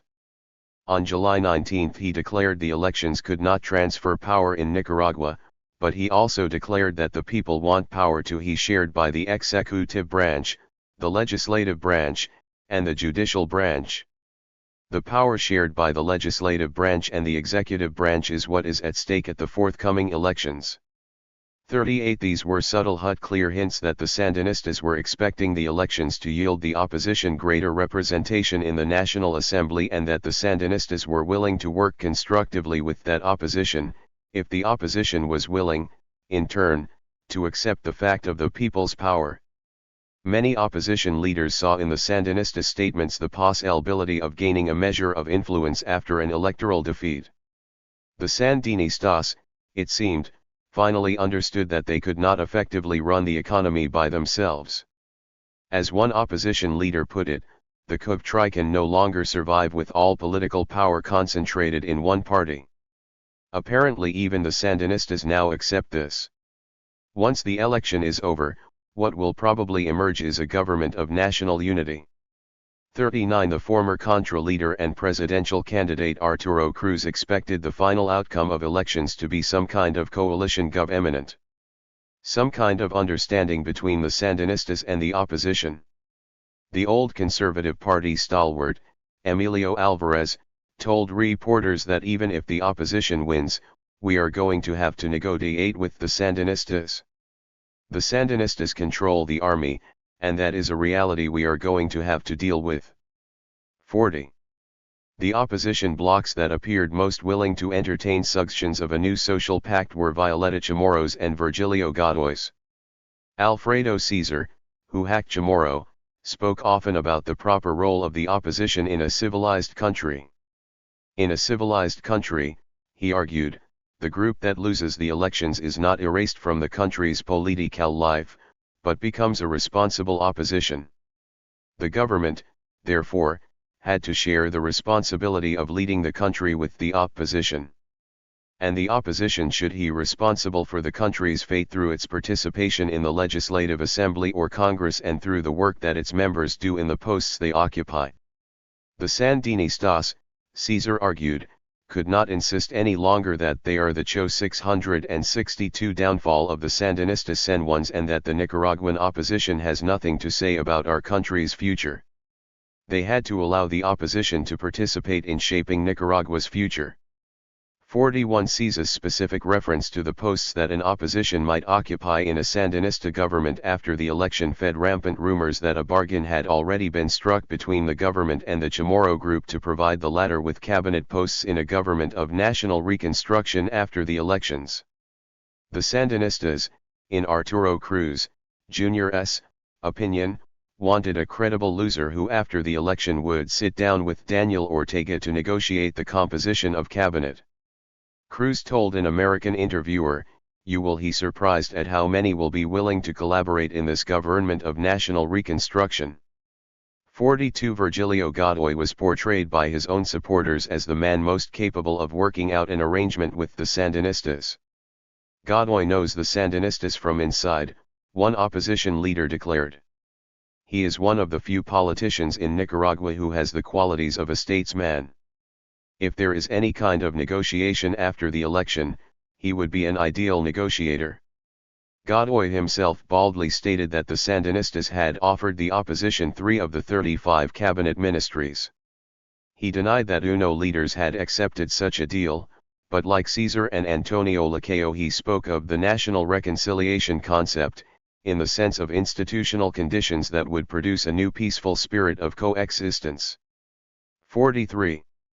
The Chamorro group and Godoy, while doing what they could to run a successful campaign, were also preparing for what would come after their likely defeat. The opposition's political platform for the coming campaign dwelt heavily on the need for national reconciliation, stability, and peace, the inclusion of all groups and political tendencies in a common effort to restore the economic well-being of the country. As Lacayo recalls, UNO had not written its platform with the purpose of implementing the program, but with the setting forth of ideals which it hoped the Sandinistas would honor after Daniel Ortega was re-elected. It was a program of national compromise with all sectors of society. 44 Antonio Lacayo had more reason than most to hope for improved cooperation between the Sandinistas and the bourgeois opposition, at least on economic matters. His own company, seized from him at gunpoint by the Sandinistas in 1982, had been partially returned to him in the summer of 1988 even in the midst of the political crackdown after the elections will show the world. 663 Nandame. The Sandinistas were now Lacayo's business partners, inasmuch as the government owned significant shares of the company which they allowed him to run. In February 1989 Lacayo was reportedly back in favor with the government, and Lacayo himself boasted of his good fortune. "The private sector has a brilliant future here," he told American reporters in February. "The people who kicked me out at gunpoint are now my partners. That makes me believe that ideology can give way to reality." 45. Not everyone in the opposition believed in the new social pact. Enrique Boledio stood for uncompromising opposition to the Sandinistas. While Chamorro, Caesar, Lacayo, and Godoy spoke of a national reconstruction government involving cooperation among all sectors of society, Enrique Boledio wondered aloud why the opposition should do anything to ease the dire straits in which the Sandinista government now found itself. To Boledio, the Sandinistas' appeal for cooperation was an act of pure cynicism. It was as if the Sandinistas were saying, now we are drowning, and we can't continue annihilating you, but I need a life preserver so that I can regain my strength and then go on annihilating you. Bolaños suggested instead that a vote should be held to ask the Nicaraguan people whether deserve to be thrown a life preserver or a yoke. 46 Bolaños was the favorite of the more conservative parties that had long dominated the coordinator of the six parties that were now the core of the UNO coalition. 47 According to the rules of the nominating process, however, a candidate needed to win 10 votes for nomination. And among the 8 parties that had been added to the coordinator to form UNO, Bolaños was far less popular. The Communist, Socialist, and other self-proclaimed progressive parties opposed the businessmen's candidate. The result was a stalemate. Bolaños's chances of picking up 4 more votes for the necessary 10 were slim. But with 6 secure votes out of 14, he had enough support to block the candidacy of anyone else. During meetings of UNO at the end of August, 5 successive ballots failed to produce 10 votes for any candidate. On August 31, UNO's efforts to nominate a presidential and vice presidential candidate broke down in acrimony. At that point, powerful foreign interests intervened to secure Violeta Chamorro's victory over Bolaños. President Arias, according to Alfredo Cesar, intervened openly to get Violeta nominated, and Arias himself recalls that he did everything to get Violeta as the candidate. 48. 664 Downfall of the Sandinistas. Venezuela's President Pérez, a close friend of the Chamorros, had unabashedly told reporters, "You know that I admire and love Violeta very much." 49 It was widely known in Managua, moreover, that Chamorro was also the preferred candidate of the Bush administration. The intervention of Presidents Arias, Pérez, and Bush in favor of Violeta Chamorro's candidacy may have had more than one motive. Arias claimed he wanted the candidate with the best chance of defeating the Sandinistas in February. 50 But most observers did not expect an opposition victory in February 1990. Given the likelihood of a Sandinista victory, an opposition led by Chamorro, Cesar, and Lacayo offered the best hope of ending the civil strife in Nicaragua. These opposition leaders had cooperated closely with the Sandinistas in the past and had pronounced their willingness to do so again in the future. The Sandinistas had made clear by their actions which group they wanted to do business with. Their confiscation in June of properties belonging to the Bolaños family and to prominent Bolaños supporters was in sharp contrast to the treatment opposition leaders like Lacayo were receiving. For the Bush administration, which preferred to see the opposition win the elections, but failing that wanted to put the Nicaraguan controversy behind it, Chamorro's candidacy offered the perfect solution. Chamorro was the candidate most likely to cooperate in a national reconciliation after a Sandinista victory. Enrique Bolaños was the least likely. When the balloting resumed at the beginning of September, after the heavy intervention of foreign powers, the nominating procedures had been changed. Rather than voting on individual candidates, the parties voted for combined tickets of president and vice president, and the only 2 tickets up for decision were Chamorro Godoy and Chamorro Bolaños. The weight of foreign influence showed in the final vote. President Arias recalls he had a hard time telling Godoy to be number 2 and telling Bolaños to get out. When the voting ended on September 2, the ticket of Chamorro Godoy had won. Bolaños was bitter in defeat. His supporters cried foul, claiming the nominating procedures had been fixed, and that some parties had been given gifts in exchange for their votes. 52 The Sandinista radio stations spread allegations that Alfredo Cesar had been in charge of distributing dollars on behalf of the American government.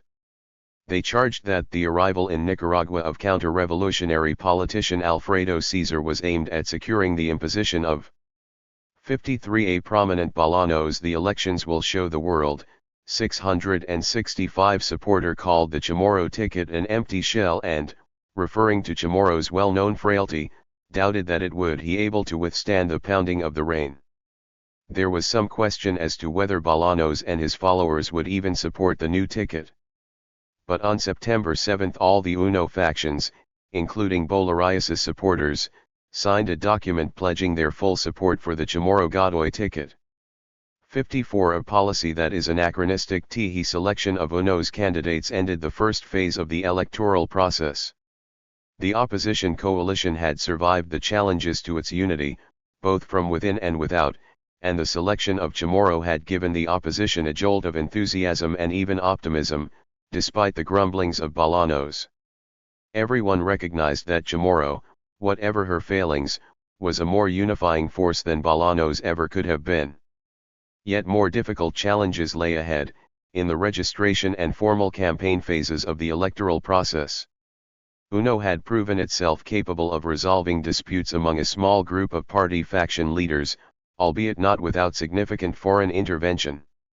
The question now was whether it had the ability and the resources to gather the support of the Nicaraguan population. In September, the Bush administration tried to provide the resources. After several false starts, the administration on September 2 asked Congress to provide $9 million in direct and indirect aid to the Nicaraguan opposition.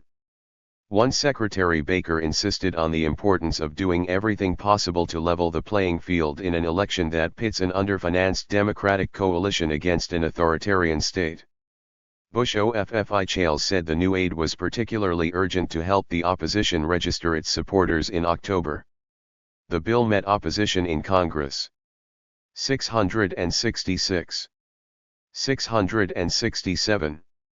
However, conservatives were reluctant to lend legitimacy to the seemingly inevitable Sandinista victory and opposed giving millions of dollars to the Sandinista-controlled Supreme Electoral Council. Two liberals denounced the aid as an improper intervention in Nicaraguan politics. Senator Dodd argued that Daniel Ortega, unlike Marcos or Noriega, had a real popular base in his country. Senator Harkin declared that Violeta Chamorro would become known as the best candidate the United States can buy. 4 Bush officials insisted that much of the aid would be used for nonpartisan technical support of the election process and for other nonpartisan purposes. 5 But liberal opponents rightly insisted that any money that went to the opposition aided Mrs. Chamorro's campaign. 6 The main question before Congress concerned the appropriateness of U.S. intervention on the opposition's side in the February elections. Majorities in both houses favored such intervention. Congressman McCurdy spoke for most members when he declared that the United States had a chance now to do something openly for a free democratic process in supporting Democrats as opposed to supporting a Marxist government. He implored the House Democratic leadership not to be beholden to the left on this and not to let Sandinista supporters in Congress block the aid bill. 7 The House passed the administration's request 263 to 156, with 99 Democrats voting in favor and 145 against. The Senate passed the bill after the White House twisted the arms of reluctant conservatives. 8 Republicans who favored the bill argued it was essential to seize the moral high ground, so that if and when the Sandinistas stole the elections, the United States would be in a position to criticize them. Although the administration and Congress brought down criticism upon themselves and upon the opposition for this violation of Nicaraguan sovereignty, it is questionable whether the U.S. government actually succeeded in intervening in any important way. 10 The Senate did not pass the bill until October 17, and the delays prevented any of the aid from reaching the opposition in time to make a difference during voter registration in October. American journalists reported from Managua in the middle of October that the opposition's political organization was operating on a shoestring and appeared practically broke. While the Sandinistas had campaign offices in almost every city and town in Nicaragua, with banners and flags hanging from lampposts and public buildings, UNO had opened offices in only about half of Nicaragua's 16 departments and even in Managua was practically invisible.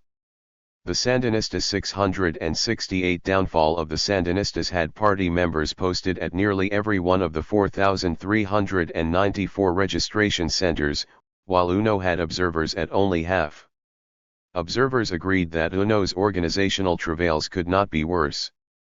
11 opposition leaders complained that with all this talk about money from the United States, everyone thinks we must be rolling in cash. The truth is we have nothing. The National Endowment for Democracy eventually provided the opposition over $1 million from the previous year's congressional appropriation, 12 and the opposition received some unknown sums of money through private fundraising. 13 But the vast majority of the money approved by Congress in October did not reach the opposition in time to make much difference in the campaign.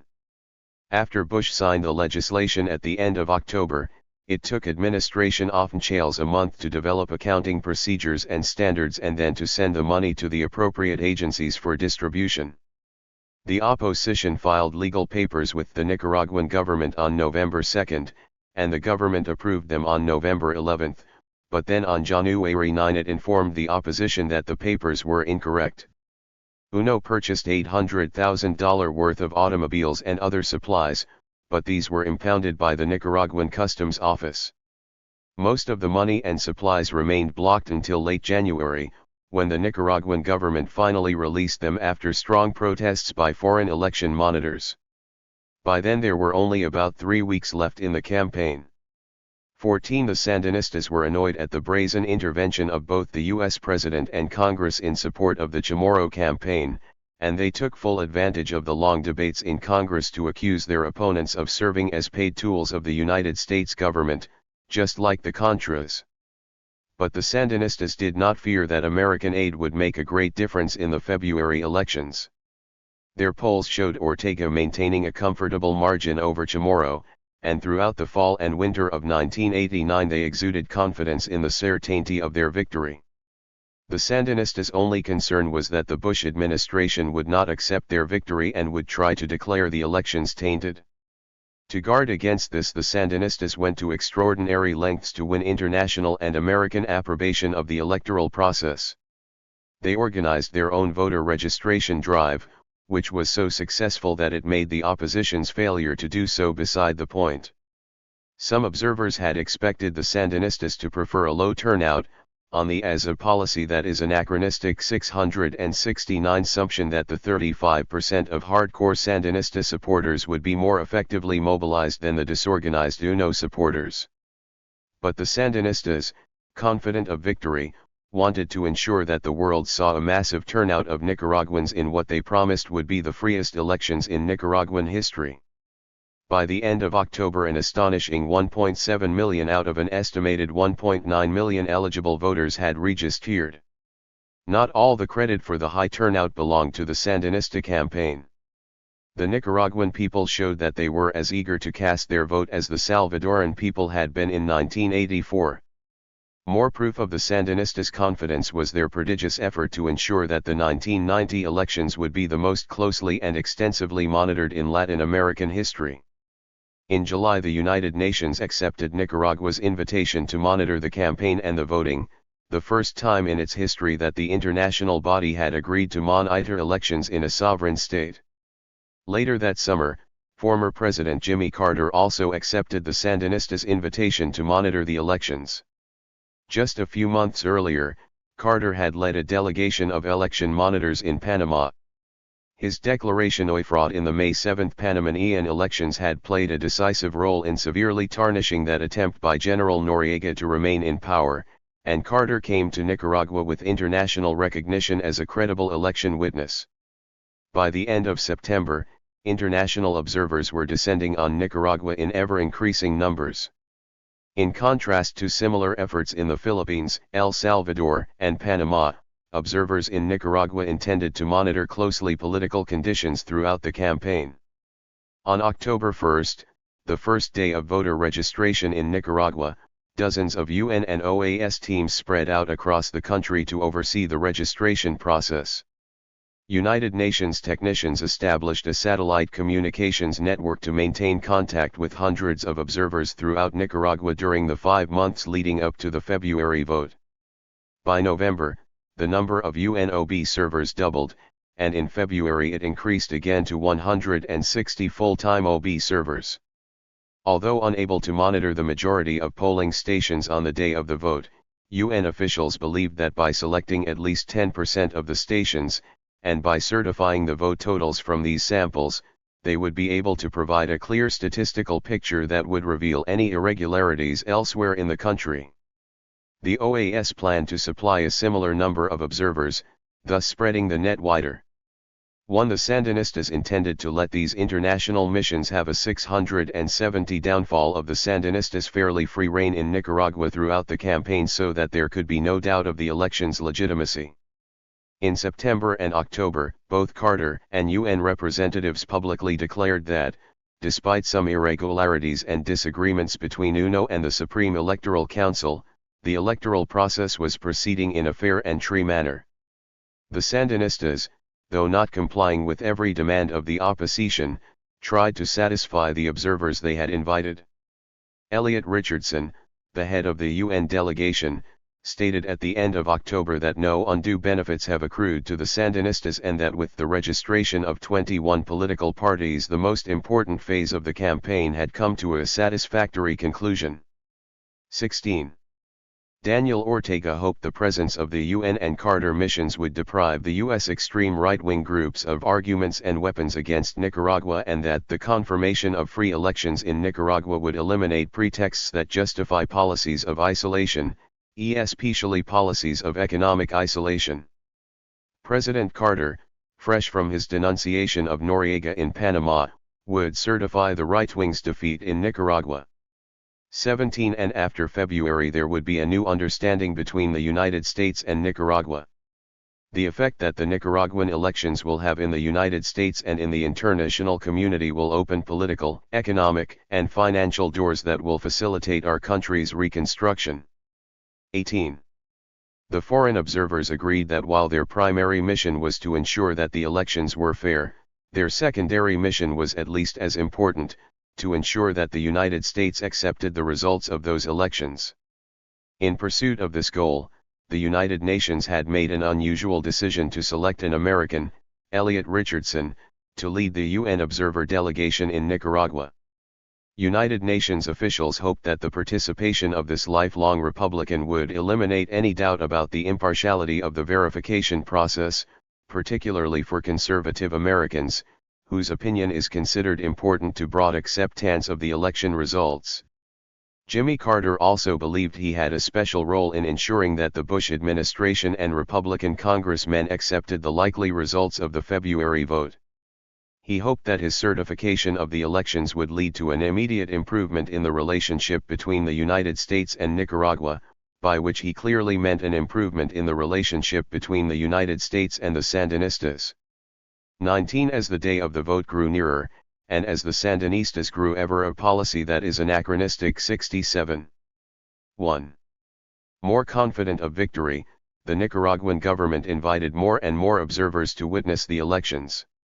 Most of these were groups sympathetic to the Sandinista revolution, similar to the groups that had witnessed the 1984 elections. The American group, Witness for Peace, exhorted its followers to do everything we can to convince the Bush administration and Congress of the fairness of the electoral process and the legitimacy of the outcome. The statement concluded, "May the revolution continue." 20. As the Sandinistas moved ahead in the election process, they were increasingly angry to find no parallel progress in the demobilization of the Contras. By late September the TILA agreement was proving as ineffective as the Tesoro Beach agreement earlier in the year, and the biggest obstacle remained the Bush administration's refusal to cut off humanitarian aid to the Contras and replace it with assistance for demobilization and relocation. Until that happened, and until the Contras saw they had no choice but to be voluntarily disarmed and relocated, neither the Central American governments nor the United Nations and OAS were prepared to take steps to force the Contras out of Honduras against their will. The United Nations revealed its helplessness in September and October.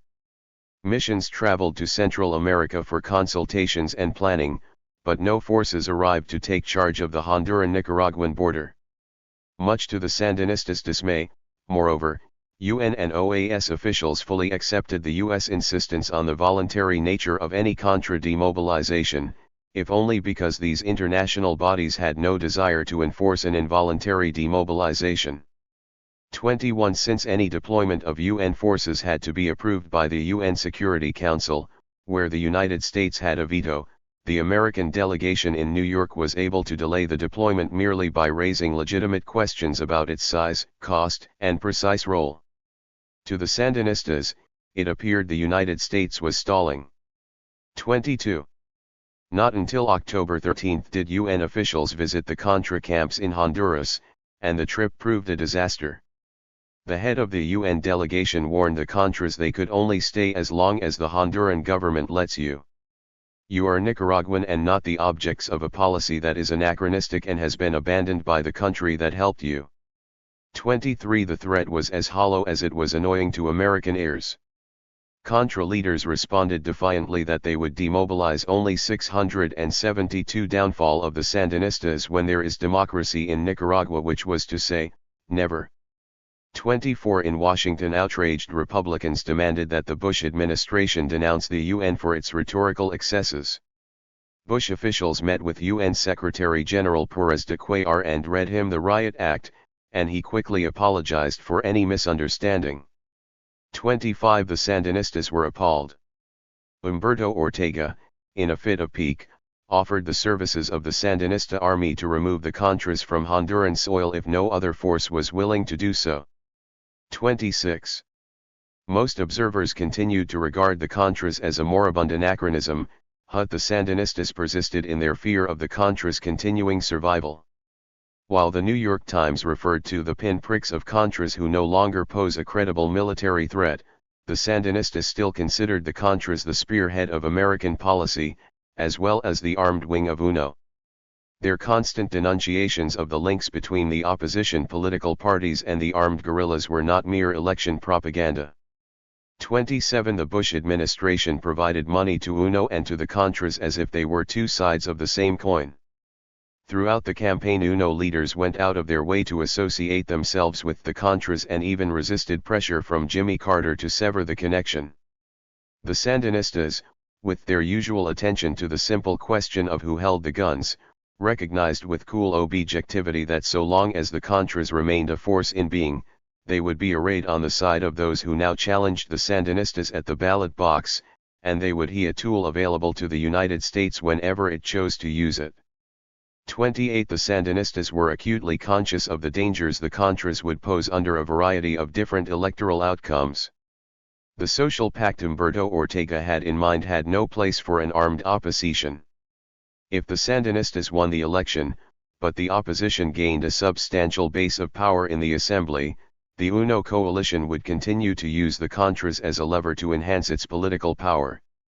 If the Sandinistas won the election, but the Bush administration found grounds to declare the vote fraudulent, aid to the Contras might be resumed. And should the impossible occur and the Sandinistas lose the election, the continued existence of the Contras would be extremely perilous.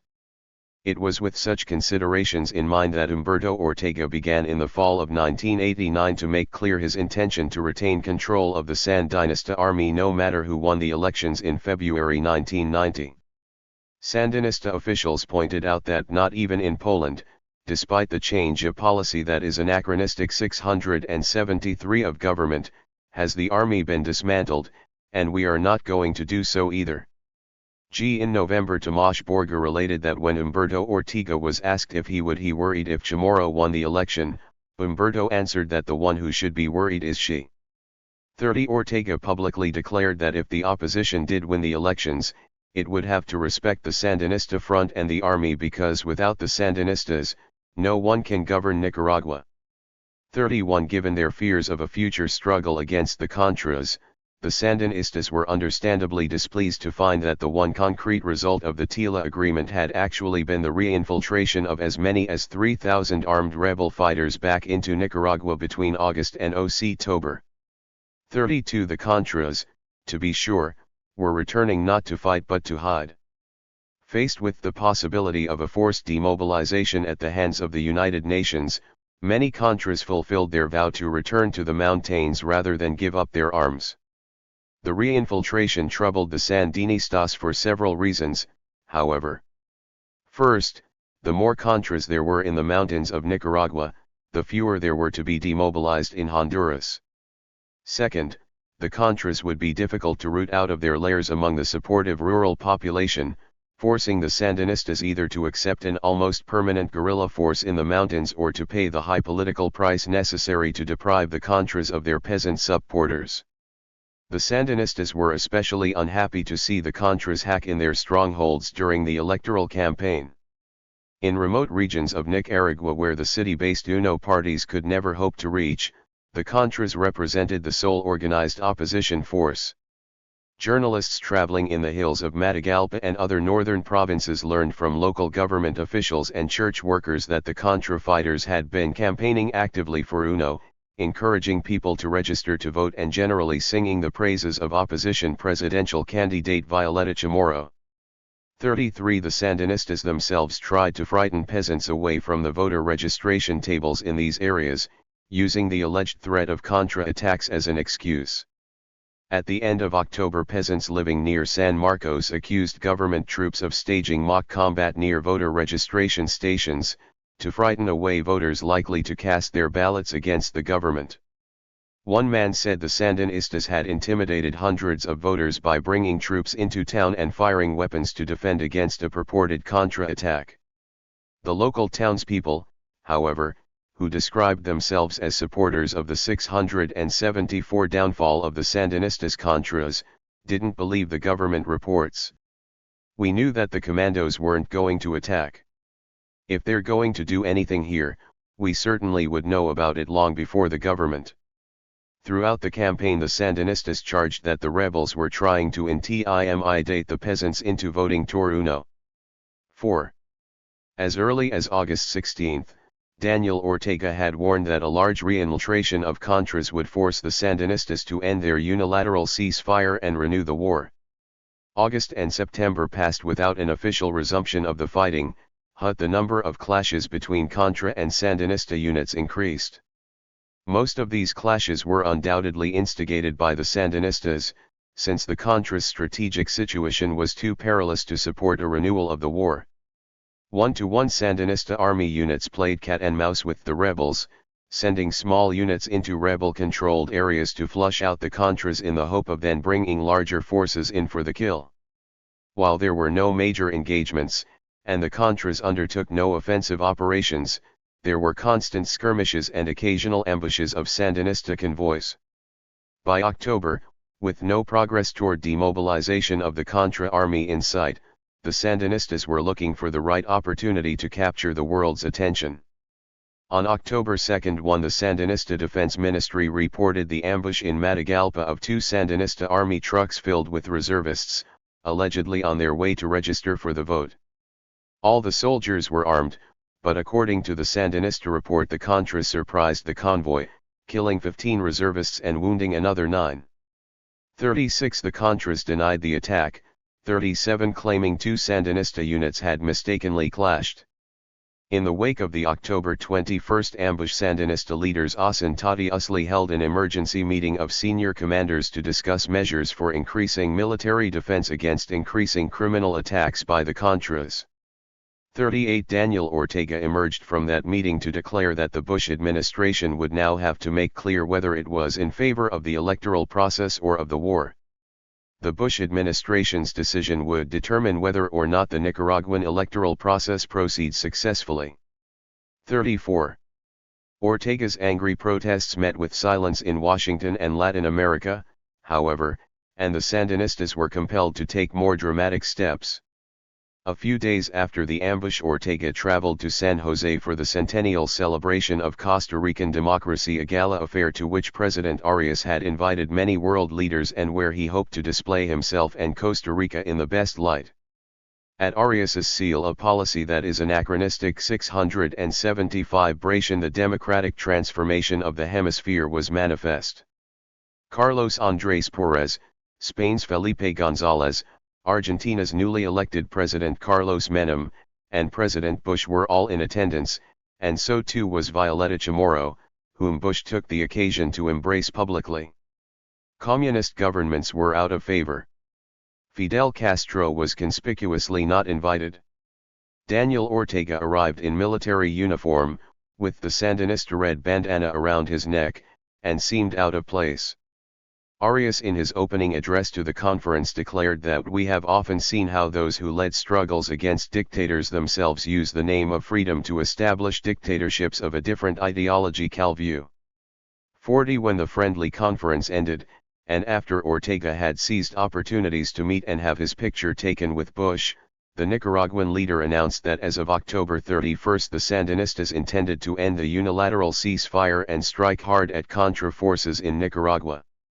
Although Sandinista officials had been hinting at such a step for weeks, the announcement set off an explosion of indignant denunciations. Latin leaders upbraided the Sandinistas for their crass, undiplomatic behavior.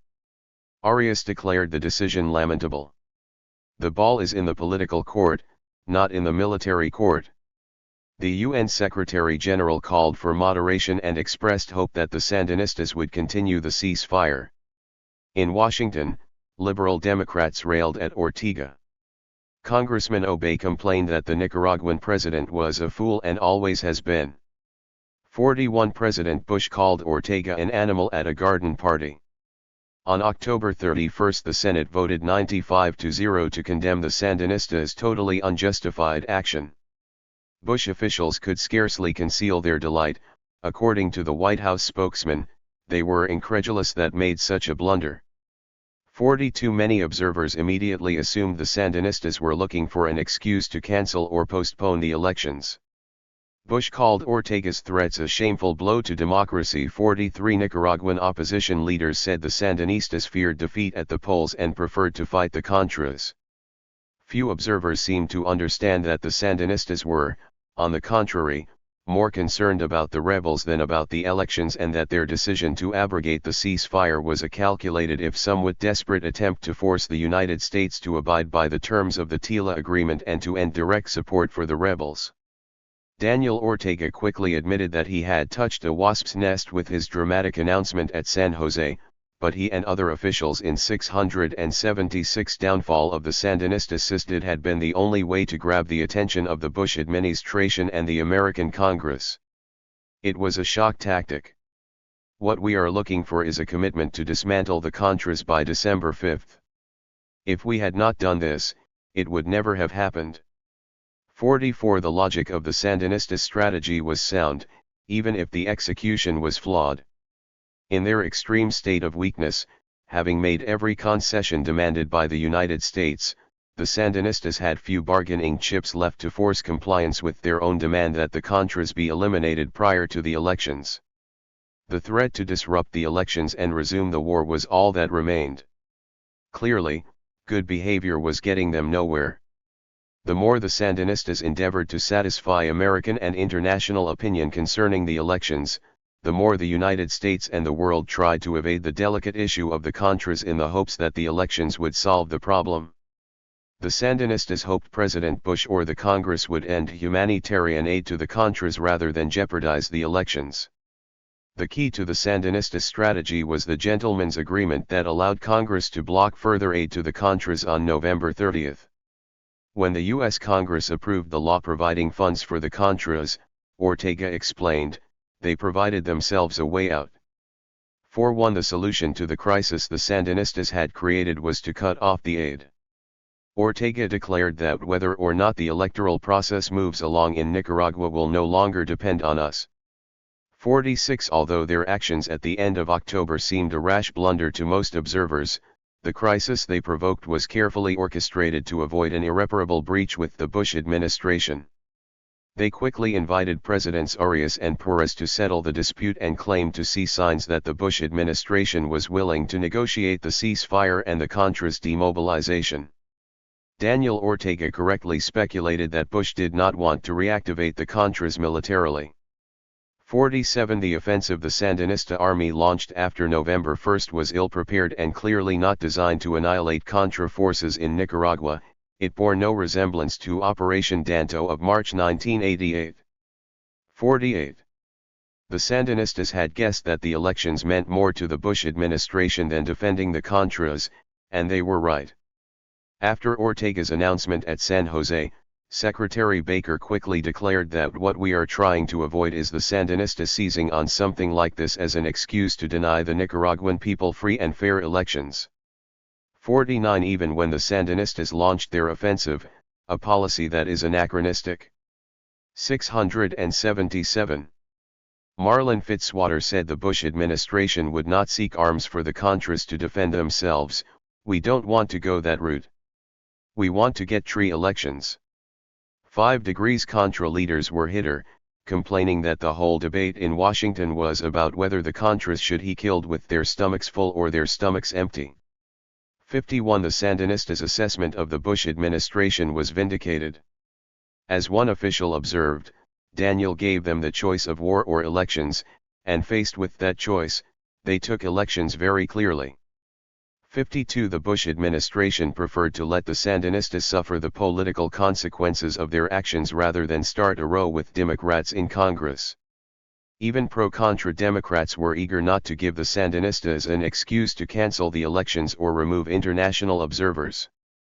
Where the Sandinistas miscalculated, however, was in expecting Democrats in Congress to demand a change of policy from the Bush administration. According to Ortega, it was liberal Democratic advisers who had counseled him to abrogate the ceasefire and force the Congress to act. Arias suggested he get rid of such advisers. 53 The international outcry over Ortega's announcement was so great that even liberal Democrats in Congress were shaken and had no stomach for demanding an end to humanitarian aid to the Contras. Senate Majority Leader Mitchell called Ortega's announcement a very unwise move. The bipartisan accord signed in March contemplated continued assistance through the elections. And we intend to honor that. 54 Far from acting too recklessly, the Sandinistas may have erred in not acting recklessly enough. Their strategy had depended on creating genuine fears in Washington and Latin America that the elections would be cancelled and the war resumed, but they had too quickly deflated the crisis. Their American lawyer, Paul Reichler, had assured reporters almost immediately that the elections would be held on schedule and that the Sandinistas were not even remotely considering canceling or postponing the elections or interrupting the electoral process. The offensive against the Contras was too small to threaten their annihilation, so the Bush administration and Congress could return to complacency without fear that either the elections or the Contras were seriously in danger. 5 Old-thinking A frustrated Humberto Ortega looked for other ways to force the Bush administration's hand. He decided to remind Bush officials, and Salvadoran President Cristiani, that the Sandinistas could cause as much discomfort in El Salvador as the continuing existence of the Contras was causing in Nicaragua. Because of the re-entry of the Contras into Nicaragua, Humberto Ortega recalls, we reactivated our support for the FMLN. In September and October deliveries of arms from Nicaragua to El Salvador became bolder and more visible. For the Bush administration, the continuing supply of weapons from Nicaragua and Cuba to the FMLN guerrillas posed a problem. Bush officials were keen to reduce the level of conflict in El Salvador and the controversy it engendered in the U.S. Congress. There was nothing Bush officials could do to the Sandinistas, however, since resuming military aid to the Contras was out of the question. Once again, therefore, Bush officials turned to the Soviet Union to help solve the problem in Central America. By the summer of 1989, however, the Bush administration's public demand for a linkage between Central America and all other issues in U.S.-Soviet relations was becoming an embarrassment to the president. Assistant Secretary of State Aronson's conversations with his Soviet counterpart, Yuri Pavlov, had been very friendly, but American intelligence officials reported that during the first 8 months of 1989 Nicaragua 678. Old-thinking 679 GWA had received an estimated 12,000 tons of Soviet military equipment at an estimated value of $350 million. At that rate, Nicaragua would receive $525 million worth of military goods in 1989, $10 million more than in 1988. Aronson had urged the Soviet government to show more understanding of the Bush administration's position. "You cannot escape it," he told Pavlov. "No one will ever believe that you cannot control your allies when your assistance sustains their very existence." Nevertheless, in the middle of September a Soviet shipment of 4 Mi-24 attack helicopters arrived at a Nicaraguan port after stopping in Cuba. The embarrassment for the Bush administration lay not only in the fact that the weapons still flowed to Cuba, to Nicaragua, and to El Salvador. The other problem was that, despite this, the President and his Secretary of State wanted to renew in earnest the US-Soviet rapprochement begun under Reagan. Pressures from Congress and from European allies had been mounting all year. On September 18, Senator Majority Leader George Mitchell called for a more energetic and engaged policy toward Gorbachev. Baker, very sensitive to such criticisms, had already decided to increase the pace of talks with the Soviet government and was recommending compromises on a number of American positions to move the negotiations forward. A meeting between Baker and Soviet Foreign Minister Shevardnadze was scheduled for the end of September in Wyoming, and Baker hoped to agree there on a firm date for the next summit. As far as Central America was concerned, whatever window of opportunity might have existed at the beginning of the year was closing fast. The credibility of the administration's linkage was waning. Bush risked angering the conservative Republicans whom the policy had, in part, been meant to appease. Just days before Baker's meeting with Shevardnadze in Wyoming, the State Department spokeswoman, Margaret Tutwiler, unleashed a vitriolic assault on Soviet policy in Central America. Declaring that the level of arms transshipped through Cuba to Nicaragua had increased dramatically in 1989, Tutwiler said it was inexplicable to us why the East Bloc feels that it must provide Nicaragua with even more weapons while a ceasefire is in effect than it provided the Nicaraguans when they were actively engaged with Contra forces. Tutwiler also charged that Nicaragua and Cuba were continuing to supply weapons to the guerrillas in El Salvador, in violation of the Escapulas agreements as well as Soviet pledges. At a press conference in Montana, President Bush himself chastised the Soviet government for a policy that was not very kind and gentle. 680 Downfall of the Sandinistas. The sharp rhetoric, however, proved only a prelude to the more quiet severing of the linkage. Baker reportedly pressed Shevardnadze hard at Wyoming, but the Soviet foreign minister's less than satisfactory responses did not prevent the two sides from reaching important agreements in most other areas of negotiation. The two ministers signed 7 bilateral accords in Wyoming, made progress toward agreement on nuclear arms reductions, and announced plans for a summit between Bush and Gorbachev for the spring or summer of 1990. Privately, they also agreed on what was to be an historic mini-summit off the coast of Malta in December. On the subject of Central America, Shevardnadze reiterated Gorbachev's assurance that no new weapons were being sent to Nicaragua in 1989, but Baker won no further concessions regarding Soviet indirect aid through Cuba to Nicaragua and from Nicaragua to El Salvador. Baker told reporters afterwards that the Soviets were committed to using their influence to do what they can to stop the flow of weapons to the insurgency in El Salvador, but he also noted an increase in Soviet bloc weapons and military equipment reaching Nicaragua. In more plaintive tones than earlier in the year, Baker said, "We would simply like to see the Soviet Union do as much as it possibly could with Cuba to stop that flow." By the end of October, however, 16,000 tons of military equipment worth an estimated $480 million had been delivered to Nicaraguan ports. At that rate, the total for 1989 would reach 19,200 tons worth $576 million, compared to 19,000 tons worth $515 million in 1988. Bush officials chose to look on the bright side. After the ministerial meeting at Wyoming, Foreign Minister Shevardnadze made an unscheduled one-day trip to Managua.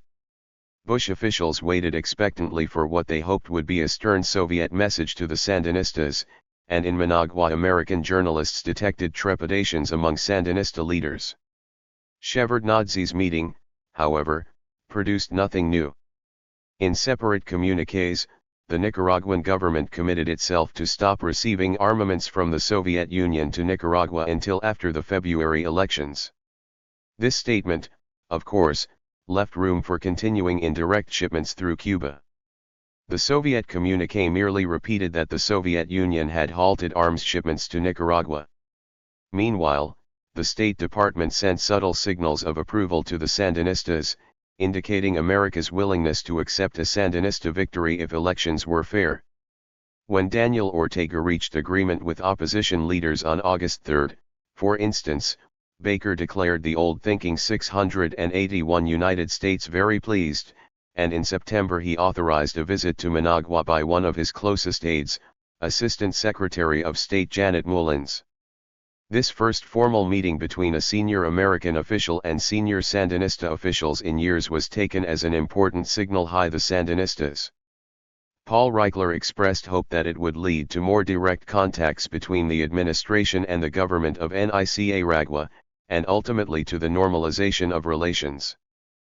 On September 22, Jimmy Carter was able to inform President Ortega that the Bush administration was prepared to begin a step-by-step increase in embassy personnel and that such a suggestion by the Sandinistas would be well received. Assistant Secretary Aronson, Carter wrote, is prepared to work this out. On October 8 Baker stated that the Bush administration would accept the results of a free and fair elections without regard to preferences with respect to who should have won the election. Baker and Aronson, convinced that the Soviets were keeping pressure on the Sandinistas to hold free and fair elections, fulfilled their part of the bargain. As one journalist privy to the thinking of Baker and Aronson later put it, a pattern began to form.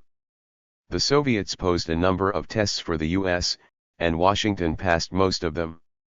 It was perhaps unfortunate for the Bush administration that the Soviet government would not pass the one test posed by the Americans. Soviet arms continued flowing to Nicaragua, and the Sandinistas were providing some of those arms to the FMLN. Yuri Pavlov tried to soothe Aronson by pointing out that the kind of light weapons that were being delivered to the FMLN could not tip the balance in Central America. He even cited the flow of weapons as a sign of Soviet restraint and goodwill. After all, there had been no introduction of SAM systems in El Salvador.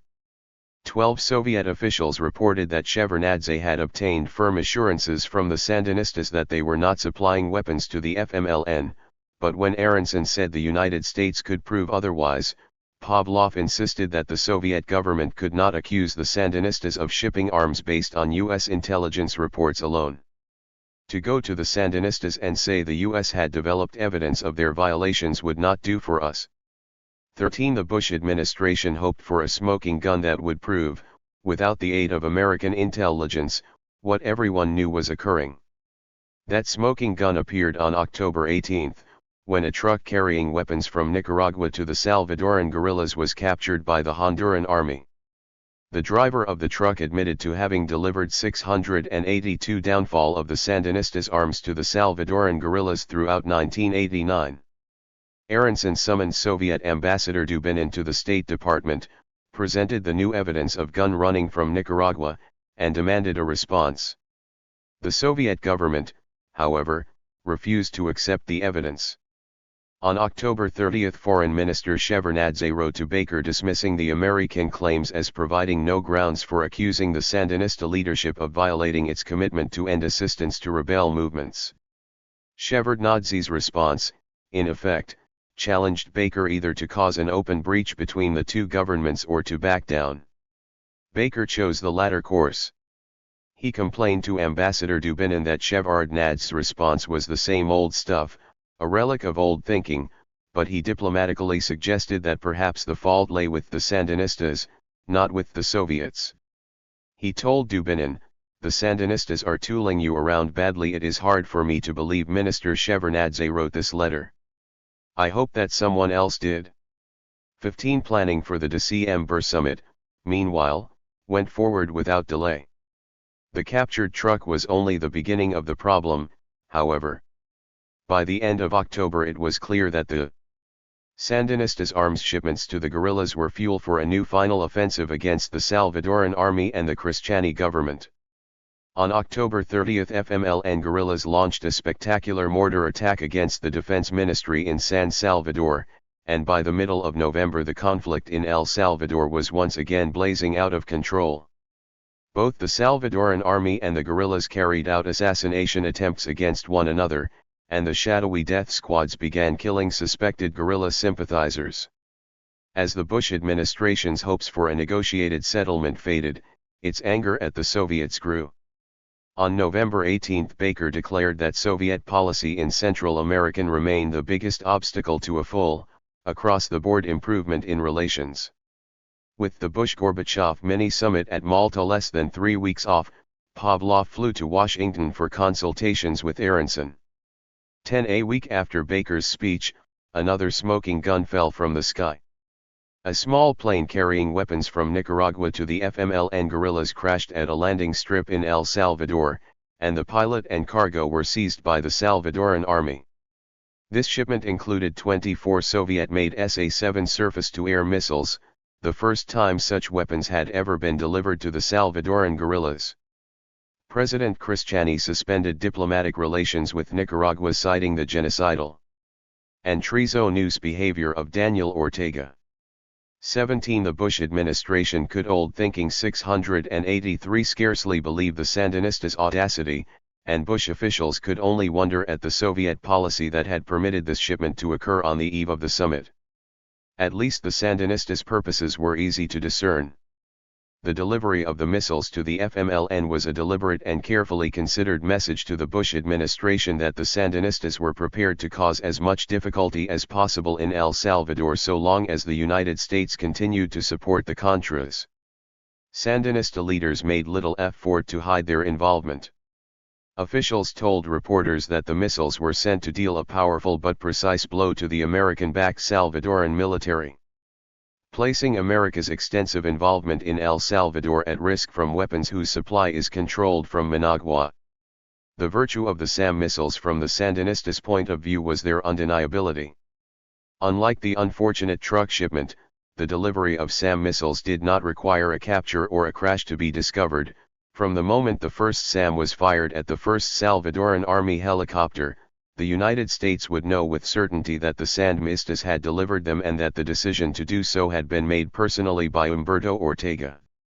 Roger Miranda, Humberto Ortega's chief staff aide, had told American officials and journalists in late 1987 that the Sandinistas had the arrows, that they had trained the guerrillas in their use, and that they had come very close to delivering them in 1987, but had held back. 18 After the plane crash, Sandinista officials made sure that American journalists understood that the delivery was not the act of some subordinate, but had been designed and personally overseen by major Sandinista leaders, including Humberto Ortega. On November 27, Ortega himself ridiculed the big fuss that was being made because some arrows have turned up in El Salvador.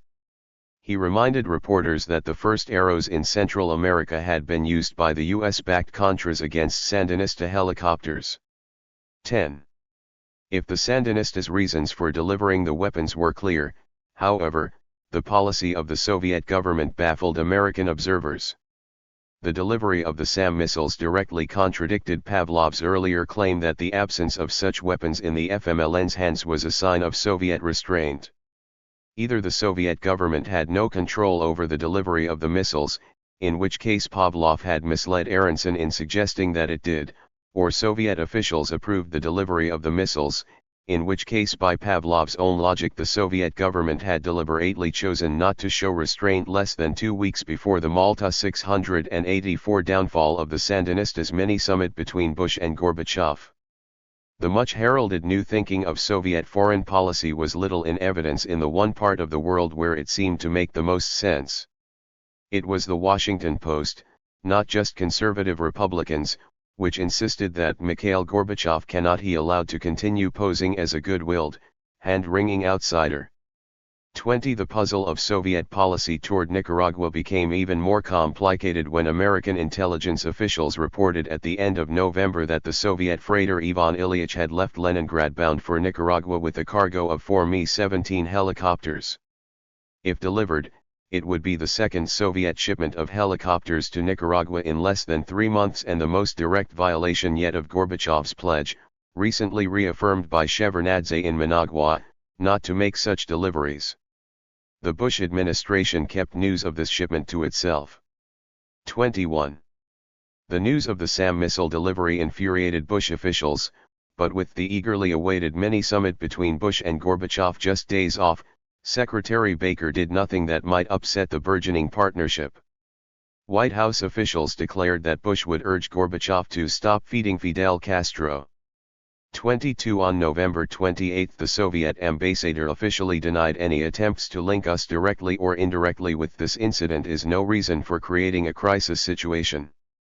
Baker responded with a letter to Shevardnadze, in which he declared that this latest incident calls into question your government's undertakings toward mine. If the commitments we make cannot be kept, we have little basis on which to proceed. The time has come for to stand up and use your influence to put a final and definitive end to Nicaraguan and Cuban military and logistical assistance to the FMLN. The letter practically accused the Soviet government of lying, and in a public statement the next day Baker actually used the word. But tough as Baker's statement was, he again provided the Soviet government the excuse it needed to close the matter without a rupture. Either the Nicaraguans are lying to the Soviet Union, or the Soviet Union is lying to us. We prefer to believe it's the former. 23 The more likely answer was that everyone was lying to everyone else. Castro and the Sandinistas' occasion ally misled the Soviets. 24 But, as Pavlov later acknowledged, the Soviets had been giving the Americans inaccurate information about arms deliveries throughout the year. 25 On stormy seas off the coast of Malta on December 2, President Bush insisted that Central America was like a gigantic thorn in their shoes as old thinking 685 The two leaders tried to walk smoothly along toward better relations. 26 Gorbachev responded by reading a sentence from prepared notes, "We have firm assurances from Nicaragua that no deliveries using certain aircraft were actually carried out." Pavlov, commenting later on this exchange, offered insight into the entire Soviet approach to American pressures concerning Nicaragua. Note the very precise wording of Gorbachev's statement, Pavlov explained. Said, "We have assurances from the Nicaraguans," which in fact we did. But he didn't say we believed them too. The problem of Central America did not prevent the two leaders from declaring success at the summit. At an unprecedented joint news conference, Bush said we stand at the threshold of a brand new era of U.S.-Soviet relations. When questioners raised the issue of Nicaragua, Gorbachev repeated that he had assurances from the Sandinistas. Bush said he was accepting the Soviet leaders' claim, but he didn't believe that the Sandinistas have told the truth to our Soviet friends. Motioning to Shevardnadze, Bush said he did not want to challenge the Soviet foreign minister's word. "I am saying that have misled Mr. Shevardnadze when they gave a specific representation that no arms were going from Nicaragua into El Salvador." The next day, Secretary Baker argued not only that the Soviets had been misled, but that they were apparently powerless to affect Cuban and Nicaraguan policies in any case. "The Soviet Union has told us they are leaning on Nicaragua and Cuba not to send weapons to the FMLN, but that has not worked," Baker said, "so we are encouraging them to lean even harder. We have no reason to disbelieve them. We believe them when they say they are leaning on these people, and yet the weapons do continue to find their way in." 28. After Malta, Bush and Baker were attacked by conservatives for not demanding more from the Soviet leader. Days after the summit, Baker called Shevardnadze to make it absolutely clear that there would be a political price to be paid if the Soviet Union were not more cooperative, and he made clear who was to pay it. The Bush administration, Baker explained, had exposed itself to conservative criticism by offering economic cooperation at the summit without any concessions from the Soviets on Central America. 29 The Soviet foreign minister promised to have a very serious conversation with the Nicaraguans and Cubans. According to diplomats in Managua, Ambassador Nikolayenko did meet with Ortega and reportedly delivered a stern rebuke for allowing the missile shipment to occur on the eve of the summit. 50 According to Sandinista AC 686 downfall of the Sandinistas counts, the Soviet ambassador warned that the Nicaraguan government would be held to blame if Soviet-American relations seriously deteriorated as a result of such embarrassing incidents. 31. The FMLN's latest final offensive had ended unsuccessfully in El Salvador, so there would be no further need for arms deliveries before the February 25 elections. The Sandinistas were calling for dialogue in El Salvador as they turned their attention to the electoral challenge at home. The next summit of Central American presidents was set for December 1. Moreover, the U.S. Congress on November 30 approved the continuing supply of humanitarian aid to the Contras through the end of February. The Sandinistas' gambit had failed, and they had little reason to continue pressing the point with the Bush administration. The year's worth of exchanges between the American and Soviet governments ended with a fitting coda. After the Malta summit and Secretary Baker's telephone call to Shevardnadze, the Soviet freighter Ivan Ilyich bearing helicopters for Nicaragua was abruptly ordered to turn back to Leningrad. 32 According to Pavlov, the Soviet government believed quite seriously that the course of US-Soviet relations was in jeopardy. We had to act. 33 Pavlov did not explain, however, why the Soviet government was still worried about the course of relations after the successful conclusion of the Malta summit, while during the week before the summit Soviet officials had blandly brushed off Baker's complaints about the SAM missile shipment to El Salvador. In any case, the Ivan Ilyich turned around again a few weeks later and at the end of January delivered its cargo to Nicaragua. On February 1, Secretary Baker told members of Congress that he had been assured by Soviet officials that the 4 helicopters would be committed to civilian use. As for Soviet pressures on Cuba, the State Department on February 20 confirmed reports that Cuba had received 6 new MiG-29s from the Soviet Union. 34. Despite the Bush administration's later claims to the contrary, any Soviet pressures on the Sandinistas must in the end have had little effect. Since Soviet officials made clear, even to the Bush administration, that they had no intention of using economic and military aid as a means of pressuring their allies, the Sandinistas never had to fear that their arms supply or their economic assistance would be cut off. In the long term, Soviet aid might well decrease on all fronts, but this grim future was an inevitable fact of life for the Sandinistas, no matter what course they took. Far from making them susceptible to Soviet pressures, it made the Soviet Union less and less relevant to the Sandinista survival. The Sandinistas' old thinking 687 considered the Soviet Union a spent force, and their entire strategy in 1989 and 1990 consisted of changing horses in midstream, of creating an opportunity to jump from the declining Soviet bloc and to seek legitimate status in the Western community. The Sandinistas were not blind to the events swirling around them. The Eastern European Empire was crumbling with each passing month. Communist governments were falling, with or without Soviet acquiescence. If the Soviet Union would not or could not protect its allies in Poland, Czechoslovakia, East Germany, or Hungary, with the might of the Red Army present on their very soil or just across the border, how was it going to protect the Sandinistas or the Cubans in a hemisphere dominated by American power? 7. In facing this global hurricane, to be sure, Fidel Castro and the Sandinistas chose 2 entirely different courses. Castro battened down the hatches and turned into the wind. He was convinced Gorbachev was making a tragic mistake, and he did not intend to be brought down in consequence. The Sandinistas, however, led by the Ortega brothers, tried to sail along with the new prevailing winds. If the United States was going to be the winner in the global struggle, the Sandinistas were determined to make their peace with the United States. In the end, the most important role the Soviet Union played was simply to be collapsing. As Tomasz Borga put it at the end of January, at the beginning of our struggle, the world was different. Today, our colored dreams of that time are in contrast with the present black and white dreams. 35. The Sandinistas continued to be far more concerned about the Contras than about the policy of the Soviet Union. The rebel army, protected from annihilation by the shield of world opinion, was completing a decade-long political evolution toward a genuine campesino army unlike anything seen in Nicaragua since the days of Sandino. At the end of 1989, a group of young military leaders under Franklin formed a new civil-military commission to take over direction of the Contra Army.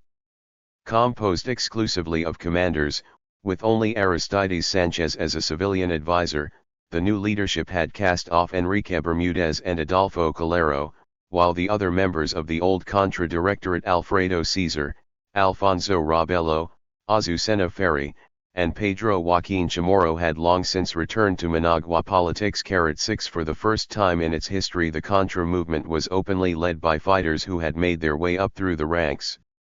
The 29-year-old 688 downfall of the Sandinistas. Franklin, a former coffee farmer, had become the latest to fall the Sandino-like role of rebel chieftain in the northern and central countryside of Nicaragua. He and other young commanders had finally managed to complete the generational coup that had been quashed in the summer of 1988. This time, the U.S. government had not stood in the way. HUD assisted in the transformation of the movement by shutting off all funds to the Contra Directorate headquarters in Miami at the end of 1989. What remained were the fighters themselves, led by a mixture of former campesinos, former Sandinistas, and former guardsmen, now speaking with their own voice. As one of the veteran American officials put it, "What we're seeing now is what we wished had happened 5 years ago." 38 The Contras had finally been purified of most of their CIA and National Guard taint. This was both a weakness and a strength. The new complexion of the Contra leadership made it much harder for the Sandinistas to denounce them as Somocists with any credibility. On the other hand, however, this campesino army had little in common with any of the political factions wrestling for power in Managua. At the December 1 Central American Summit meeting at San Isidro Delaware Coronado, Costa Rica, Daniel Ortega made one final attempt to force at least the start of the Contras demobilization before the elections. The meeting occurred at a time of high tension in the region. The furious rebel offensive was just winding down in El Salvador. The Sandinistas had not restored the ceasefire in Nicaragua, and talks with the Contras had broken down. On December 10, the eve of the summit, the most violent episode in the Nicaraguan election campaign occurred. A group of Sandinista supporters wielding machetes attacked a Nuno rally in Masatip, killing one opposition supporter and hacking off the arms of several OTHERs.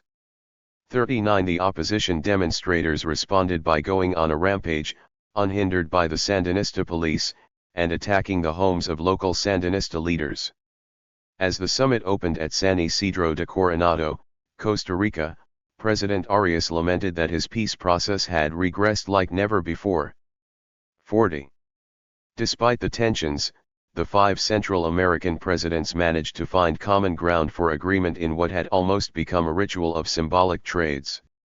Once again, Ortega appeased the Salvadoran president by publicly repudiating the Salvadoran guerrillas. This time he went further than ever before, not only demanding that the guerrillas give up their old-thinking 689 armed struggle and accept a ceasefire, but also paying unprecedented homage to the right-wing President Cristiani. In a statement practically dictated by the Salvadorans, Ortega joined the other presidents in expressing decisive support of Salvadoran President Alredo Cristiani and his government. The product of democratic, pluralistic, and participatory processes. The statement was the widest breach yet between the Sandinistas and their Salvadoran cousins, and the most damaging to the latter. President Cristiani was clearly thrilled to return home with such a victory, and Humberto Ortega and other Sandinista leaders spent many weeks apologizing and attempting to explain away their public betrayal of the FMLN. 41 In return, the Sandinistas got most of what they wanted: a joint call by the 5 presidents on the United States to cease supplying aid to the Contras immediately and to provide it instead to the international monitoring and verification organizations.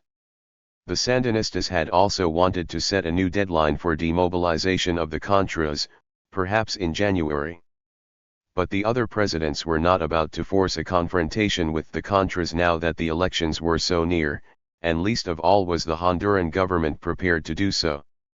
The Sandinistas, therefore, had to settle for the demand that the United States cut off aid to the Contras. This was another hollow victory, since the Bush administration had no intention of cutting off the Contras now that Congress had approved aid through the elections. 42. The summit at San Isidro, in fact, did little more than set aside all other issues pending the completion of elections in Nicaragua. There was a tacit understanding among all the governments involved that these other issues, such as the fate of the Contras, U.S.-Nicaraguan relations, and even the war in El Salvador, would be determined by the outcome of the elections in Nicaragua. If the Sandinistas won, the guerrilla struggle in El Salvador would continue and the guerrillas could reassess their strategy. If the Sandinistas lost, the Salvadoran guerrillas themselves recognized that their own prospects would be dire. As one guerrilla commander told reporters before the Nicaraguan elections, it would be a disaster if the Sandinistas were to lose. It would cause the regional balance of power to shift. We would be isolated. Already some FMLN leaders were saying they had learned from the Sandinistas' mistakes and that if they ever gained power, they would allow a greater role for the private sector and immediately seek good relations with the United States. For if there were any doubts that the Sandinistas saw the February elections as their only salvation, such doubts should have been dispelled soon. 690 Downfall of the Sandinistas after the San Isidro Summit. On December 20, the United States invaded Panama to remove Manuel Noriega from power and bring him to trial in the United States on drug smuggling charges. Had the Sandinistas sought an excuse to avoid the elections, as many assumed was the case after they abrogated the ceasefire in November, they could not have hoped for a better excuse than the American invasion of a neighboring Latin state. The Sandinistas vehemently denounced the intervention, expressed their solidarity with the people of Panama, and took the opportunity to put their own army on alert in case of an American assault on Nicaragua. Humberto Ortega even had a statement released warning opposition leaders that they would be the first executed il the Americans invaded, reminiscent of his warning, years before, that opposition leaders would be the first hanging from the lampposts. When American soldiers entered the Nicaraguan ambassador's residence in Panama in search of weapons or the fleeing Noriega, Ortega ordered Sandinista army tanks to surround the American embassy in Managua, and the foreign ministry expelled 20 American diplomats in protest. Not once, however, did the Sandinistas suggest the invasion of Panama would have any effect on the February elections.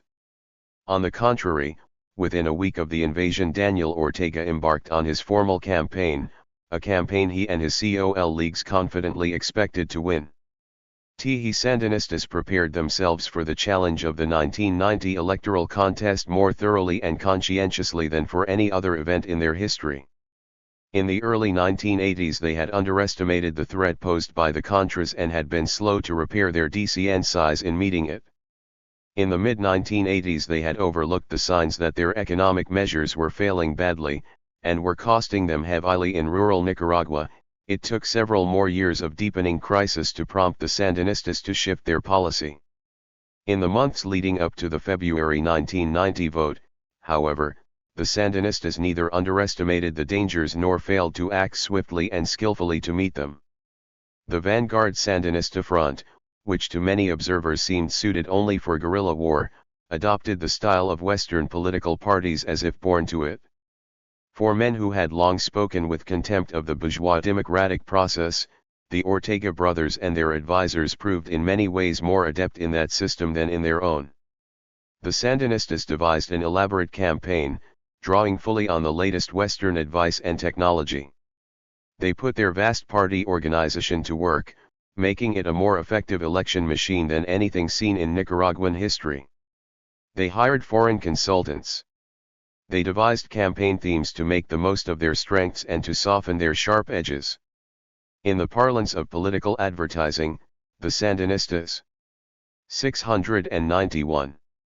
692 Downfall of the Sandinistas repackaged their image. Daniel Ortega transformed himself from a rather dour commander to a smiling celebrity, and the collective, opaque leadership of the Nine gave way, for the purposes of the campaign, to the celebration of Daniel's candidacy. The financial and technical aspects of the Ortega campaign awed both foreign journalists and Nicaraguan opposition leaders. As one American journalist reported at the end of January, billboards featuring Ortega hover over nearly every major intersection in the city. Pro-Sandinista slogans are scrawled on hundreds of buildings. Sandinista activists campaign door to door, handing out hula hoops, candy, backpacks, and t-shirts. Signs of the new kinder, gentler Daniel Ortega were everywhere. The image of Ortega photographed cheek to cheek with his 2-year-old daughter, Camila, is now ubiquitous. At rallies, Ortega now appears in civilian dress rather than familiar olive green fatigues, poses for Polaroid snapshots with beauty contestants and has taken to dancing on stage, Bruce Springsteen style, with female fans. After years of conflict with the hierarchy of the Catholic Church, the Sandinistas and Ortega found religion again and sought at least the pictorial blessings of the Church and Cardinal Obando. In December, Ortega was photographed carrying flowers to an altar, embracing a priest, and taking communion. On New Year's Day he delivered his address seated next to a nativity scene. On January 30, he agreed to several old demands of Cardinal Obando, including the release of all remaining political prisoners. Ortega made the announcement standing side by side with the Cardinal. Abandoning the long, theoretical lectures of the past, Sandinista rallies and speeches appealed to Nicaraguan workers and campesinos in language and symbols they supposedly could understand. In a country fanatically devoted to baseball, Ortega urged voters not to foul the ball to the right or the left by voting for the opposition parties, but to hit a home run right down the middle by voting for the Sandinistas. He described the opposition coalition as an indigestible tamale cooked by Bush, poorly made and poorly wrapped, or as a bag filled with a dog, a hen, a cat, and a Yankee who would tear each other to pieces. At rallies the Sandinistas gave away baseball equipment and stereos. When Ortega went to visit neighborhoods he was preceded by Sandinista advance teams who entertained the local residents with music and dancing girls. For large Sandinista rallies, public buses and government trucks carried thousands of campesinos and public employees, on paid leave, from their jobs or everything will be better. 693 homes. When the opposition held its rallies, the state television ran popular movies like Batman or the championship fight between Mike Tyson and Buster Douglas, and the municipal buses ran more sporadically than usual. The Sandinistas made use of some of the most advanced campaign technologies yet seen in Latin America. They conducted private polls constantly and shaped their campaign carefully in response to them. The Times' correspondent reported that the Sandinista campaign sent out a half dozen mailings targeting distinct groups of voters, including housewives, professionals, people over 50 and artisans. Telegrams are being delivered to all registered voters on their birthdays.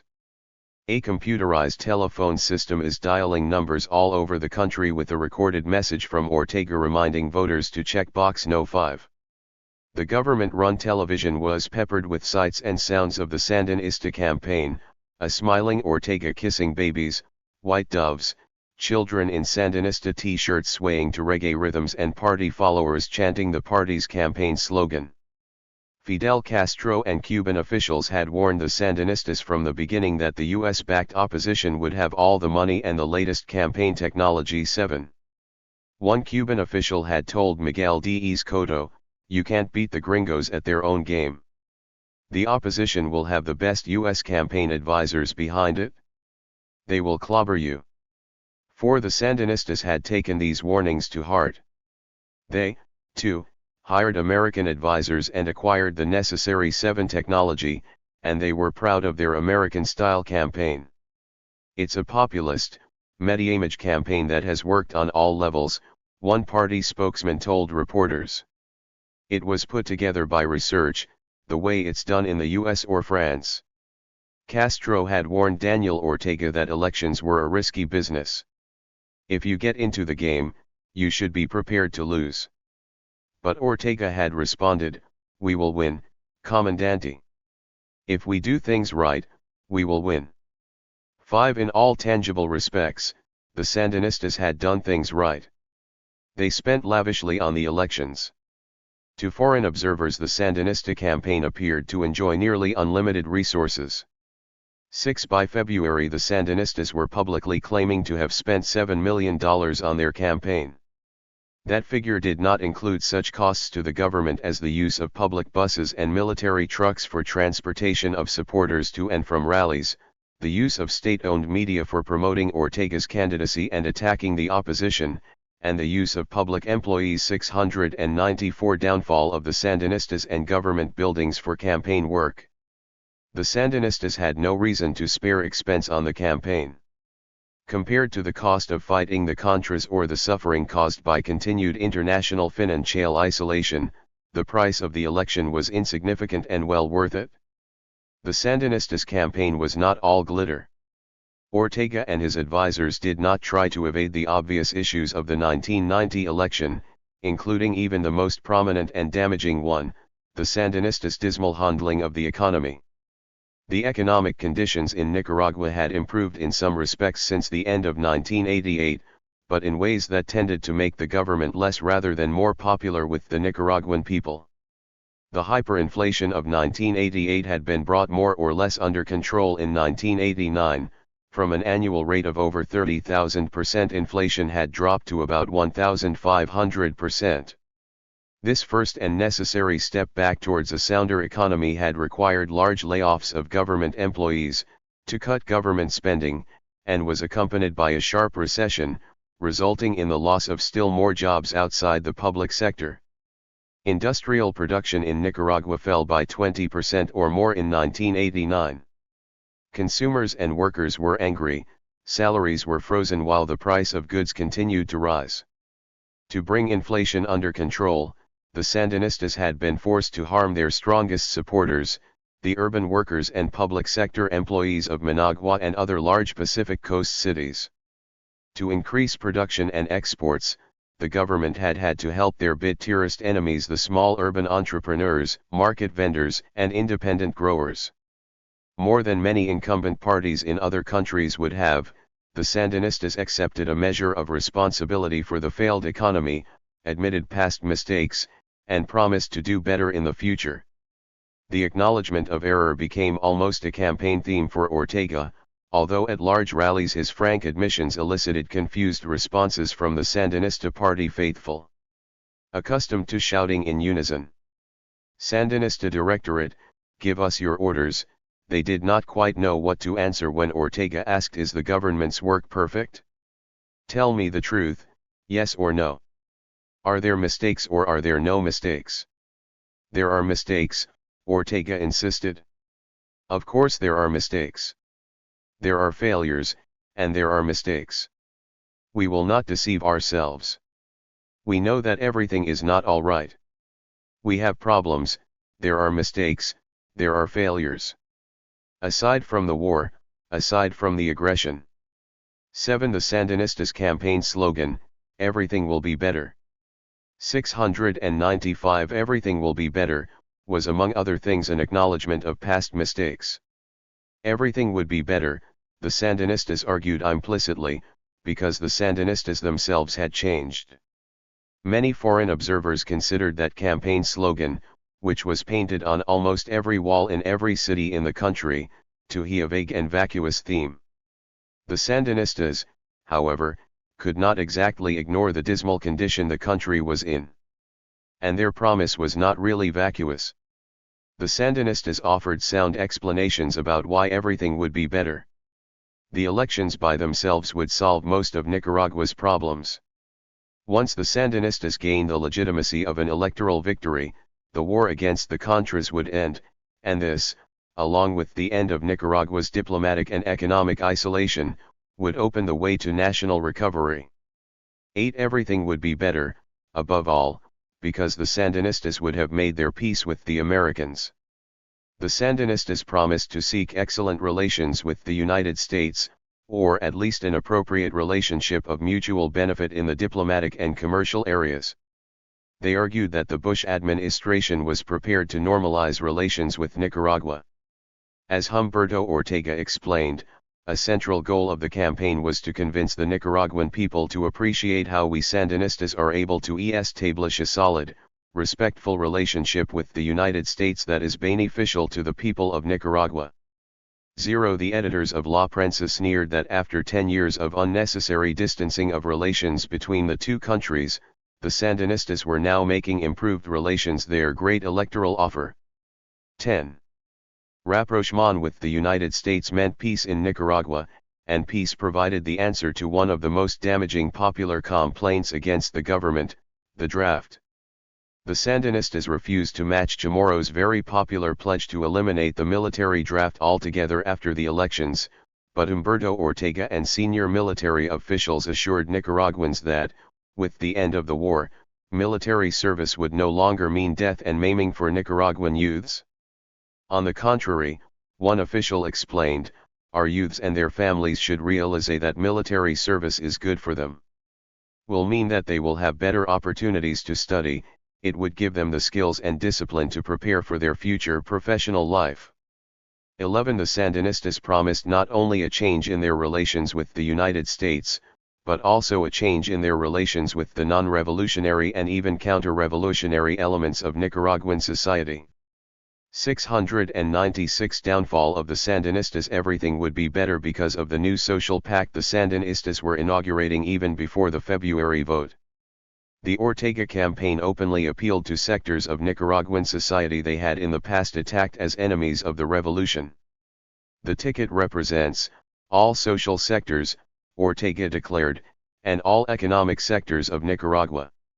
So, you must tell your friends, relatives, and neighbors about this even if some of them are involved with UNO. Some are confused, and they must know that it does not matter if you are not an FSLN militant, it does not matter if you think like a conservative, or a liberal.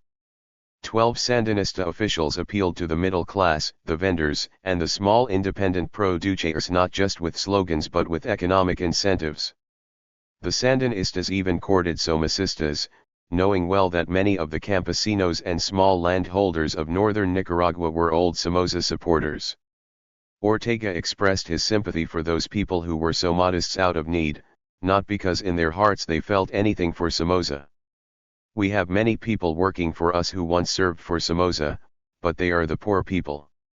One reason that Ortega made such a point of the Sandinistas' past errors was precisely to convince those who had suffered under Sandinista policies that the government really did understand its mistakes and would correct them.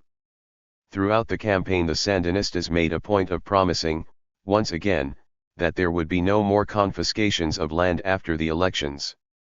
In Boco, a stronghold of independent growers and Contra supporters, Ortega gave a guarantee that the Sandinistas had completed the period of land confiscations which had been necessary during these past 10 years of revolution. 14. The Sandinistas devoted most of their campaign to these positive themes, but they did not neglect to attack the opposition. Ortega charged that Violeta Chamorro and UNO were puppets and mercenaries of the Bush administration. A vote for UNO was a vote for the United States and its policies of aggression against Nicaragua. When asked if he would debate Mrs. Chamorro, Ortega declared he would debate Bush, since he is the true opposition we face. The Sandinistas insisted, and many foreign observers shared this view, that one of Chamorro's greatest weaknesses was her close association with the United States government. 15. After the invasion of Panama, this liability was thought to be particularly severe. The Sandinistas also did their best to link the opposition closely with Everything Will Be Better. 697 The Contras. Sandinista media often referred to the opposition as the GN-UNO, the GN stood for Guardia Nacional. When the Sandinistas complained about Contra attacks in the countryside, they referred to them as armed campaigning on behalf of UNO.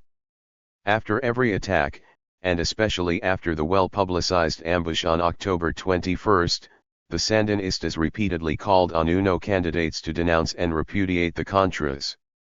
UNO, in short, was the party of the Somadists, of the National Guard, of obedience to American imperialism. In all respects it represented a return to the past. The peasants would not vote for the return of their old masters, the urban workers would not vote for the return of the old bankers and factory owners, the masses who gained their voice in the revolution would not vote for the return of the elite oligarchy to rule their lives. Each facet of the Sandinistas' attack on the opposition resonated especially well with many American observers, who tended to share the assumptions behind these campaign themes. Thus it was widely agreed that Violeta Chamorro suffered from her close association with the United States, and even more from UNO's ties with the Contras. Many polls taken during the campaign supported these claims, and it was assumed that one of Chamorro's most difficult tasks would be to shed these various stigmas. Yet Chamorro and UNO did not try to shed them. On the contrary, their actions tended generally to reinforce them.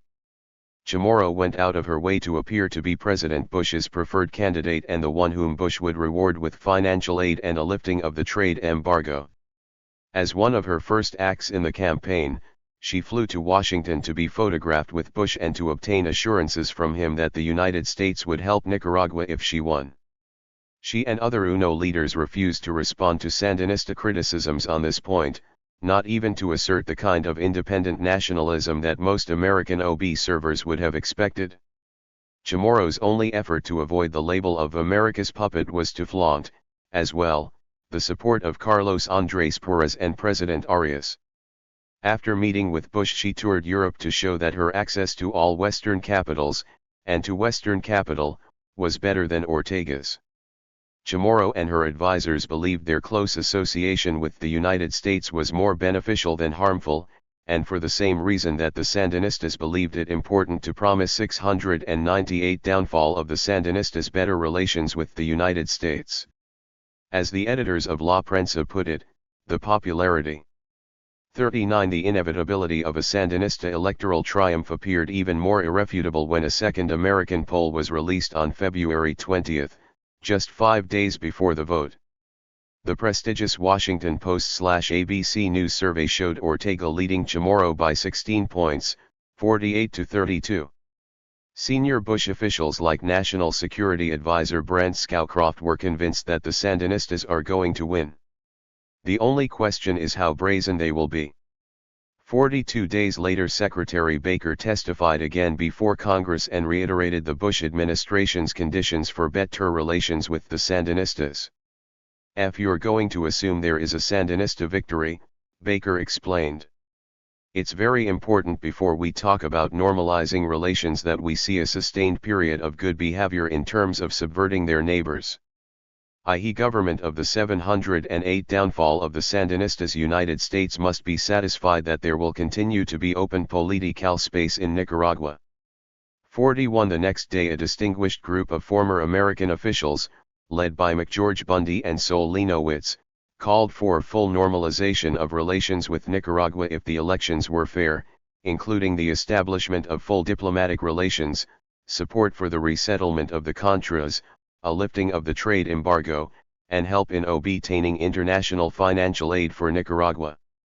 For on the day of the vote, a State Department official confided to a reporter that there was a constituency in the State Department that wants normalization with the Sandinistas if there is nothing grotesque the elections, they make the right noises and discontinue support for the FMLN. For by election eve, few in Nicaragua or in the United States doubted the outcome. The international observers were openly predicting a Sandinista victory. Former Governor of Arizona, Bruce Babbitt, a member of Carter's observer team, saw not much evidence to the contrary. The Sandinistas, Babbitt found, had played this election like a pinball machine, shaking and jiggling it to improve the score, but never quite enough to light up the tilt sign. 44 Many leading Nicaraguans were no less persuaded of the coming Sandinista victory. Arturo Cruz, returning to Nicaragua on February 23 to cast his vote, expressed confidence that the Sandinistas were genuinely offering a political opening and that the hard and radical rhetoric at the start of the revolution is becoming more pragmatic. The election itself, he said, was not as important as what followed, a process of national reconciliation, in which, if President Ortega is re-elected, the opposition will play the role of censor from Congress. For Cardinal Obando also believed that the Sandinistas had changed and had become more pragmatic. If the elections were honest, the Cardinal declared, the winner must be respected. Obando predicted that the Bush administration would start conversations with the Sandinistas if Ortega won. 46 Even members of the Chamorro campaign showed hints of resignation amidst the usual confident bombast of the political contest. "We won't lose either way the election goes," campaign spokesman and former Contra spokesman Ecobedo Palacio told reporters. "The revolution is over, finished. The Sandinistas have had to choose between ideology and power, and they can't go back. For Virgilio Godoy, although effusively optimistic throughout the campaign and regularly guaranteeing a 2-1 victory by the opposition, later admitted that he and his colleagues never expected victory, there were so many obstacles. We had to overcome the Sandinistas, the fear that they have long instilled in the Nicaraguans, everything will be better. 709 and even our own divisions. We had the whole Sandinista apparatus against us, its radio stations, its newspapers, and its television networks. We were also confronted by a large part of the international community and the hostility of many diplomats in Managua. 48 As the Sandinistas grew more confident of victory, they began to prepare the ground for the domestic and foreign policies they intended to carry out after the elections. In the 3 weeks before the vote, Sandinista officials spoke constantly of national reconciliation. The vague campaign theme of preceding weeks became a virtual invitation to the opposition to cooperate in what officials from Arce to Borga to Núñez called a concerted effort to rebuild the country's economy. Sandinista officials spoke of negotiating fundamental agreements with the opposition after the elections and did not rule out the distribution of ministries to opposition officials. 49 The day before the vote, Ortega said his first domestic priority after the election would be to call on all Nicaraguans to take part in national reconciliation, to put in motion the socio-economic forces to develop the country, and to appeal to the international community to support the Nicaraguan process. 50. The Sandinistas also took the first steps toward the post-election negotiations with the Bush administration. On February 24 Ortega declared that his first foreign policy priority after the elections would be to open negotiations with the Bush administration on the matter of sending Nicaraguan weapons to the Salvadoran guerrillas. He named Spain's Felipe González as mediator between the United States and Nicaragua. 1. The United States appeared to reciprocate. On February 25, the day of the vote, President Bush told reporters at Camp David that whoever wins the elections would find a better climate for improved relations with the United States. In words that the Sandinistas could reasonably assume were meant only for them, Bush declared, "I would love to see Nicaragua living peacefully, not trying to subvert its neighbors and giving its people a shot at democracy. Once all that was sorted out, I can guarantee there will be better relations with Nicaragua." 2. Daniel Ortega, after casting his vote that day, declared that the Bush administration was getting ready to reach an understanding with Nicaragua that will permit the normalization of relations. This was a fair assumption. Throughout the first year of his presidency, when revolutionary changes were sweeping through the communist world, President Bush had shown a readiness, and even a fondness, for doing business with communist leaders bent on reform. He opposed Roddy. 7-1. 0. Downfall of the Sandinistas. Cal change, even when led by Democrats. In Poland, Bush admired General Jaruzelski and mistrusted Lech Walesa. In Hungary he appreciated the efforts of the reform-minded communist government and considered their more radical opponents too immature to rule. In the Soviet Union, he placed his trust in Gorbachev and had no use for Boris Yeltsin. For the gradual reform of communism, by the communist dictators themselves, was something the Bush administration had welcomed and encouraged. Developments in Nicaragua seemed to fit the global pattern of 1989. It was not until 1990 and 1991 that reform communism proved ephemeral and was overthrown everywhere by anti-communist forces. The Sandinistas had every reason to believe that their behavior was conforming to the Bush administration's wishes and that their elections would bring them the rewards they sought. 63. February 25, 1990. Oh, and the day of the vote, Managua thronged with spectators and foreign journalists. For this one moment Nicaragua had become the center of the world's attention. Everyone knew that the Nicaragua's election day likely marked the end of one era of American intervention in Nicaragua and the beginning of another era of American withdrawal. 2. At the end of the day the Sandinistas remained in power. They would have won a remarkable triumph against the world's superpower. Most of the thousands of foreigners in Managua on February 25 had come to witness that triumph. The most important foreign witness was Jimmy Carter. Why would he the one to certify before the world that the victory had been clean, and therefore he had the greatest power to keep the Sandinistas honest? As Carter himself put it the day before the vote, it would indeed be a hollow victory if got the most votes, and then I went before the world media and said in my opinion this vote was false. 1. The actual task of monitoring the election was carried out by the UN and OASOB server missions. From the time the polls opened at 7 a.m. to when they closed in the evening, some 700 official election observers traveled throughout the country by jeep, helicopter, on horseback, and on foot. By the day's end, more than half of the 4,394 polling stations had been visited by observers from the UN, OAS, and Carter teams. More than 1,711. 712 Downfall of the Sandinistas. Unofficial observers and invited delegations were also present, as well as 1,000 foreign journalists. Reports of irregularities were scarce, and when investigated many turned out to be minor or non-existent. In some places lines of voters moved slowly, but turnout was high. Some campesinos in rural areas walked miles to vote, beginning their trips at 3 a.m. Before any results became known, international observers were satisfied that the election was largely free of fraud. The Sandinistas and their international supporters spent most of the day preparing for the evening's victory celebration. American celebrities and politicians were on hand to mark the occasion. Ex-Congressman Jim Wright came as representative of a Texas Hispanic organization. Nicaraguan-born Bianca J. Aguirre attracted much attention and was seen singing revolutionary anthems. As late as 10 p.m., Sandinista-organized ERS were still preparing for the Mammoth Festival, complete with huge loudspeakers, balloons, ska and salsa music, and all the other trimmings that had for months drawn immense crowds to their rallies. When the polls closed in the evening, Daniel Ortega was working on his acceptance speech.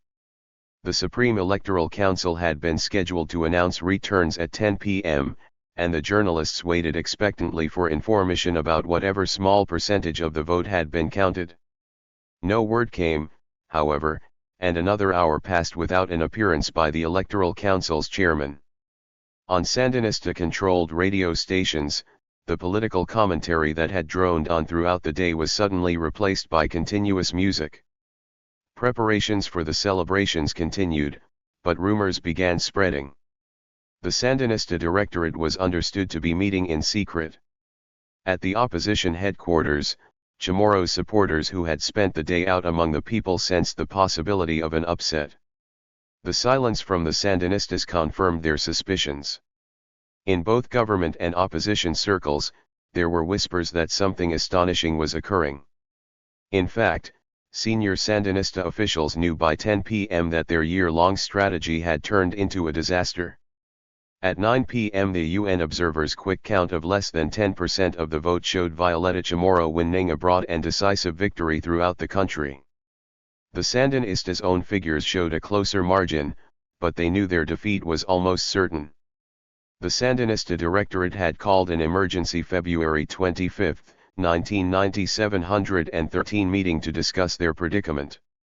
They had ordered the Supreme Electoral Council to withhold any news about the early returns and told the council chairman to delay his scheduled 10 p.m. appearance before the international press. They had ordered the radio stations to cease commentary and to play only music. In the view of American observers on Jimmy Carter's delegation, the Sandinista Directorate was considering whether to go the route of Chile or of Panama. As the hours passed, word of a possible crisis spread since 9:30 p.m. Jimmy Carter had been frantically trying to reach Ortega by telephone, but Ortega would not speak to him. For if the Sandinistas considered tampering with the vote count, or canceling the election, they were caught in a trap of their own devising. All their elaborate efforts to ensure the international legitimacy of their electoral victory now left them no escape from their defeat. Especially critical was the UN's independent quick count of the voting. Had the Sandinistas been in full charge of counting and announcing the vote, as in 1984, they could have found ways to delay announcement and change the results. Jimmy Carter and the United Nations observers, with the results of the quick count in their hands by 9 p.m., made any such stalling or tampering impossible. Some members of the press had been given samples from the quick count already. If the Sandinistas themselves did not acknowledge their defeat quickly, it would be announced and certified for them by the election observers and witnessed by the worlds, although Carter would later insist that the Sandinistas never contemplated ignoring the results of the voting. His own actions at the time told a different story. 6. Just before midnight, Daniel Ortega finally returned Carter's phone call. Carter and his delegation went to meet Ortega at the Sandinistas' headquarters, uncertain about how the Sandinistas intended to respond to their calamity. The question on the minds of Carter and the other observers was whether Ortega would accept the results. According to Carter's aide, Robert Pastor, the Sandinistas' own count showed them behind, but not by as much as the UN's quick count, and the Sandinistas wanted to wait for a more complete tally before contesting. Ortega emphatically demanded that Violeta Chamorro not declare victory or even release preliminary results, a demand which Carter readily transmitted to the opposition leaders. Ortega insisted he needed time to prepare Sandinista militants for the bad news, but his request for delay may also have been designed to delay the announcement of results long enough to tamper with the more than 50% of the votes that Re-714 downfall of the Sandinistas remained uncounted. Carter sensed the danger. He insisted that the Sandinistas accept their defeat publicly, and sooner rather than later. He made clear that the count was decisive and would not deviate. One election night had been tense, he acknowledged, and when 2 a.m. had passed and the Sandinistas had still not permitted release of the preliminary results, he worked hard to get them to change their minds. The key factor, he told reporters, was the United Nations quick count. Thanks to that small but powerful statistical sample, the Sandinistas' loss was recorded before they had any chance to undo it.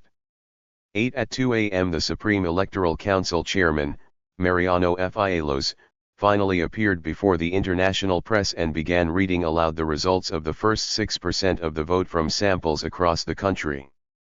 As the stunned listeners heard the early returns, they realized that Ortega and the Sandinistas had lost the election. Sandinista support ERS stood in stunned silence or wept. Soon the question that circulated throughout Managua was whether or not the Sandinistas would actually accept their defeat.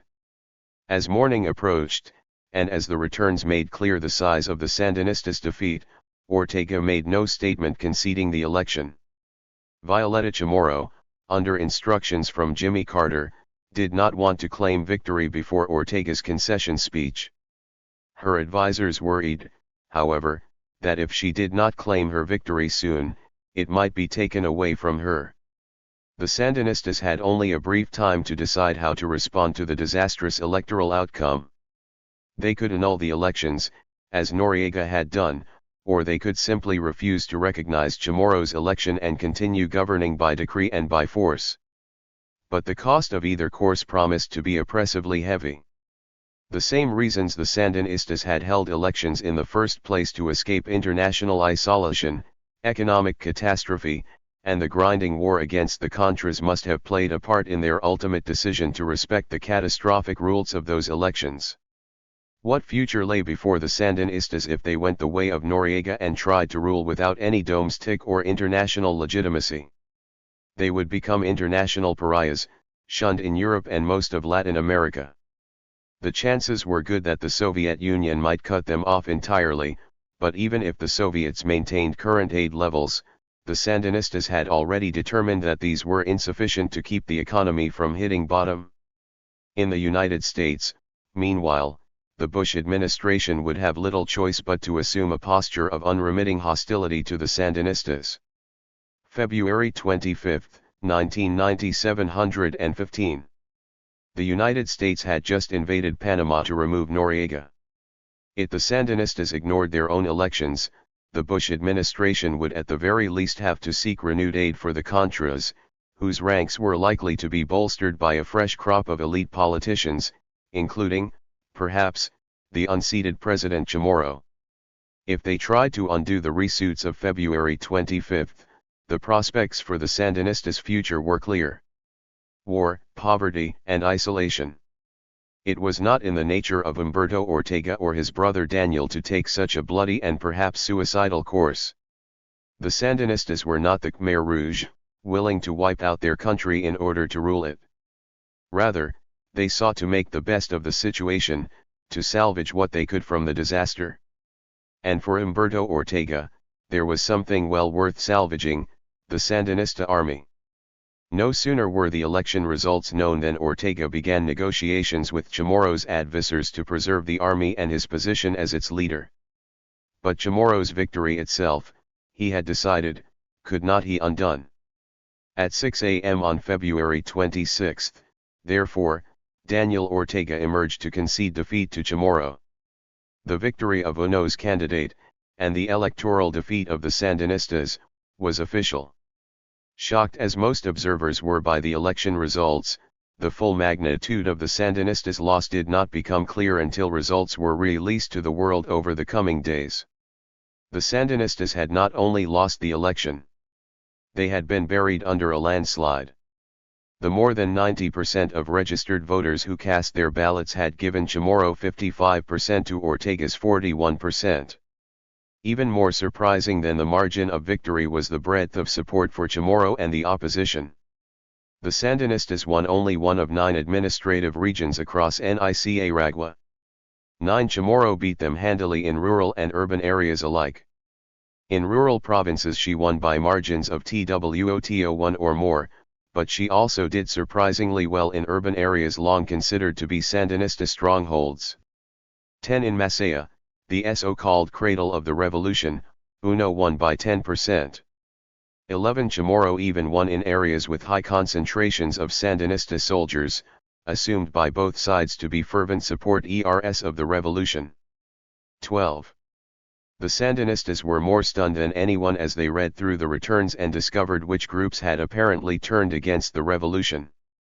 An intense period of self-criticism began, in which different Sandinista officials explained how the revolution had alienated the peasantry, the army, the youths, as well as the bourgeoisie, the middle 716 downfall of the Sandinistas class, and the elite.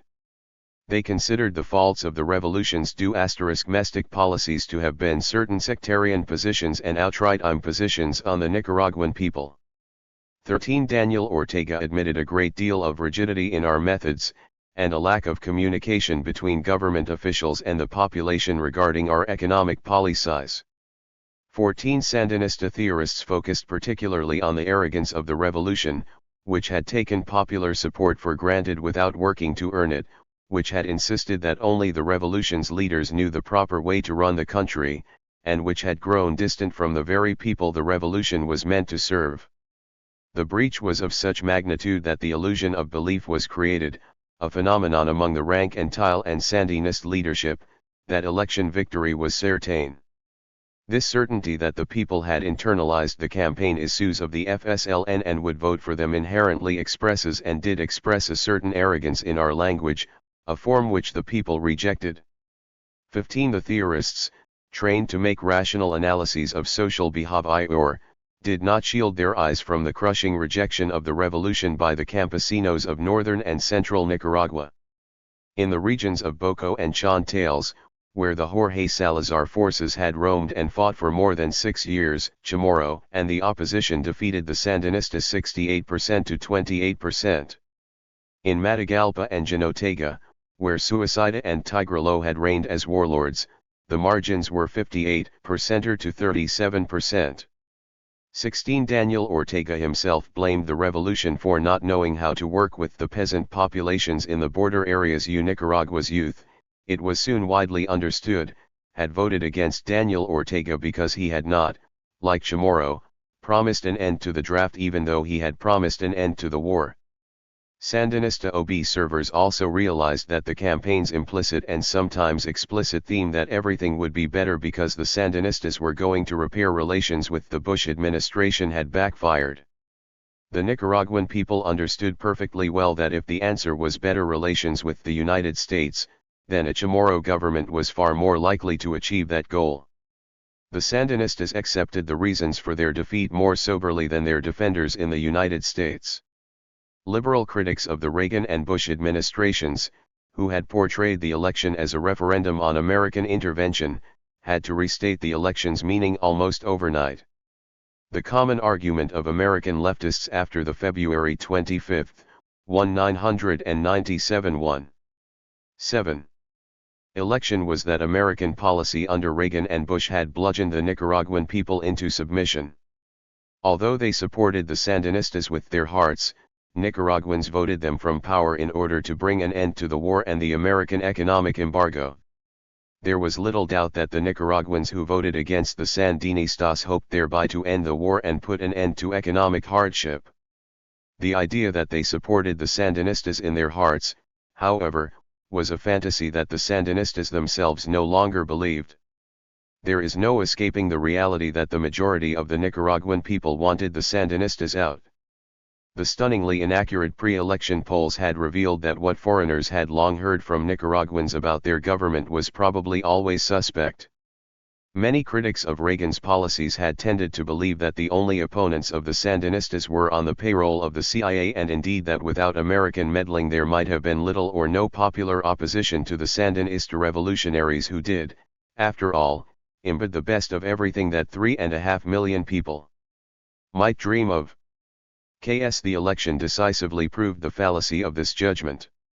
The great disparity between the election results and the pre-election polls had revealed that many Nicaraguans clearly feared to express their true sentiments to strangers, and this had been true not only during the campaign, but probably throughout the years of the Sandinista revolution.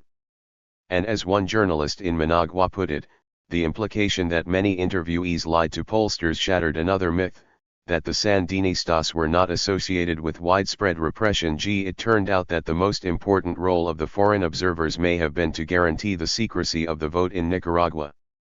As one woman in Masaya explained her own surprise at the decisions of her neighbors to vote for the opposition, "I thought I was going to be in the minority. I thought it was going to be just like 1984, when the vote was not secret and there were not all these observers around." As had always been the case in Nicaraguan history, there was an enormous difference between an election that was internationally supervised and one that was not. The main debate in the United States was not over whether the Nicaraguan people had voted with their hearts or their stomachs. The consensus among conservatives, moderates, and even most liberals was that the election of Chamorro and the defeat of the Sandinistas was a great triumph. What they disagreed about was who and what policy deserved the credit for this triumph. The Nicaraguan elections were viewed 7-18 downfall of the Sandinistas in the context of the great clash that had consumed Washington for more than a decade. Conservatives claimed that the result was a vindication of Reagan's policies of supporting the Contras. Liberals charged that it was only the abandonment of those policies that had worked.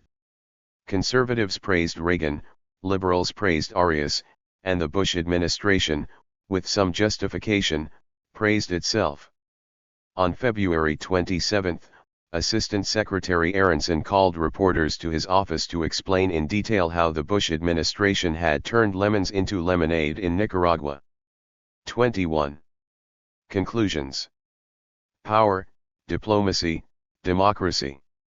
After so many years of hitter controversy, the most difficult thing for all sides to accept was that the elections in Nicaragua were the result of a confluence of forces, circumstances, and contradictory policies. American support for the Contras had been essential. The Sandinistas had never intended to hold elections at all when they first came to power. Their dream and their passion was for socialism. In the absence of external pressures, they would not have put their power at risk in a bourgeois election. 1. As the years passed, the pressures on them grew, and they were forced to set aside their dreams for a while. Their youthful revolutionary spirit was not tempered by age and maturity, however, but by painful adversity. It was not the responsibilities of ruling that made moderates of the Sandinistas, as Viernvaki and other Carter officials had predicted, but the very real danger that, unless they moderated their revolution, they might cease ruling altogether. For a revolutionary leader in the tradition of Lenin, as for most dictators of any stripe, falling from power is the only real and irremediable error. What could threaten the Sandinistas' hold on power? 7. Economic calamity, no matter how severe, and diplomatic isolation, no matter how stark, were not enough to threaten a regime in Managua as Somoza and the Sandinistas had both known in 1979. No Nicaraguan government had ever been driven from office, or been forced to hold an election that 721, 722 could be lost, except by rebel guns or by foreign intervention. Guns alone could force the Sandinistas from power, and guns alone, therefore, provided sufficient pressure to force them to make changes to preserve power. That was why the Sandinistas, from the days when they were a growing rebel army to the day when they became an opposition party, never relinquished control over the weapons of war. That was why they clung tenaciously to their alliances with Cuba and the Soviet Union, despite the price they paid in the American Congress. That was why they refused to accept limitations on weapons in a Contadora treaty, despite the opportunity it presented to undermine American support for the Contras. The Sandinistas, contrary to the assumptions of many American observers, were prepared even to employ the risky tactic of a fair election rather than make concessions on the strategic question of military power. This fact alone should be sufficient proof that the Contra army was the only threat capable of forcing moderation on the Sandinistas. What of the assertion, long a staple of Reagan's critics, that the Contras were too weak to defeat the Sandinistas and were, therefore, too weak even to affect their policies? 7 such arguments consistently ignored the main point, which the Sandinistas themselves never lost sight of. As long as the Contras were armed and in the field, the possibility of overthrow existed. If the Contras could not overthrow the Sandinistas could also not defeat the Contras, so long as the United States and Honduras provided them aid and sanctuary. 7. The Sandinistas apparently understood better than many American military officials and analysts the dictum of Clausewitz: so long as I have not overthrown my opponent, I am bound to fear he may overthrow me. Thus I am not in control, he dictates to me as much as I dictate to him. 1. It is impossible to know if the Contras could ever have defeated the Sandinistas, just as it is impossible to know whether the Sandinistas could ever have defeated the National Guard. In both cases the government capitulated, or self-destruct, before the truth could be known. In both cases, however, it was clear that the armed rebels played decisive roles. If the Contras were essential to the outcome on February 7, 25, however, they were not sufficient by themselves to bring about that outcome. President Reagan's policies, if continued unchanged, would probably not have led to fair elections in February 1990. The Sandinistas were faced throughout their years in power with a set of calculations of probabilities. Great as the Contra threat might have become if Reagan had been allowed to power, diplomacy, democracy 723 sue his policies unhampered by Congress, it would probably never have been enough to convince the Sandinistas to accept surrender. Hard as the fight may have been, the Sandinista army of 70,000 men would have continued to fight so long as they had guns to fight with. Nor, probably, would the Sandinistas have held the kind of election they held in February 1990 without some strong indication that they would be let alone too. They won. The Sandinistas believed, with good reason, that Reagan would have accepted nothing less than their ultimate defeat and removal from power no matter how many elections they won. The weighing of risks and benefits which the Sandinistas made in 1989, therefore, would have produced a different answer if Reagan were still in power or if Bush had appeared to be in complete agreement with Reagan's old policies. Reagan's policies, unmodified by the Arias Plan or by Congress, would probably have meant many years of inconclusive struggle in Nicaragua. President Reagan lacked complete control over American policy toward Nicaragua, however, so the Sandinistas faced a far more complicated calculation of risks and benefits. The ongoing battle in Washington between Reagan and the Congress, between Republicans and Democrats, and between liberals and conservatives created, quite unintentionally, an American policy that offered the Sandinistas routes of escape even as it chased them into corners. Because liberals in Congress lacked the votes to end Contra aid definitively, moderates had stepped in to approve it conditionally. Some of the conditions affected the Reagan administration and the Contras, but others more significantly affected the Sandinistas. To justify both their measured support of the covered war and their measured opposition to it, the moderates in Congress set up tests for the Sandinistas to meet. If they signed a Contadora agreement, if they negotiated with the Contras, if they allowed more political privileges to their political opponents, if they held elections, then they could defeat the Contras in the United States Congress. In Washington, these compromises bridged unbridgeable gaps and allowed political leaders to avoid the most difficult choices between intervention and non-intervention, between anti-communism and anti-anti-communism. Nor was it surprising to find that in the United States, in the 1980s as in the 1920s, the ultimate compromise and most popular locus for consensus had to do with democracy. That a democracy should be left behind in Nicaragua was the one point of agreement between those who favored achieving it by force and those who favored achieving it by peaceful. 724. Means. President Arias stepped in and brilliantly seized upon this formula as the central element of his peace proposal. The Arias plan succeeded where Contadora had failed in undoing Reagan's policy precisely and only because it made democratization the sole issue for American policy. Brilliant though Arias's plan was, it was nothing more than a codification and implementation of the American political consensus. The modification of Reagan's policies imposed by Arias and the Congress thus gave the Sandinistas an alternative to the grim choice between perpetual war and disastrous surrender. The Arias plan opened a door of escape, one that promised salvation even though it also meant an abandonment of purer revolutionary visions. And ironically, although the Contras were probably not strong enough to fulfill the more ambitious goal set for them by the Reagan administration, they were strong enough to make it more attractive for the Sandinistas to risk walking through the door rather than continue stubbornly to resist all reform of the revolution.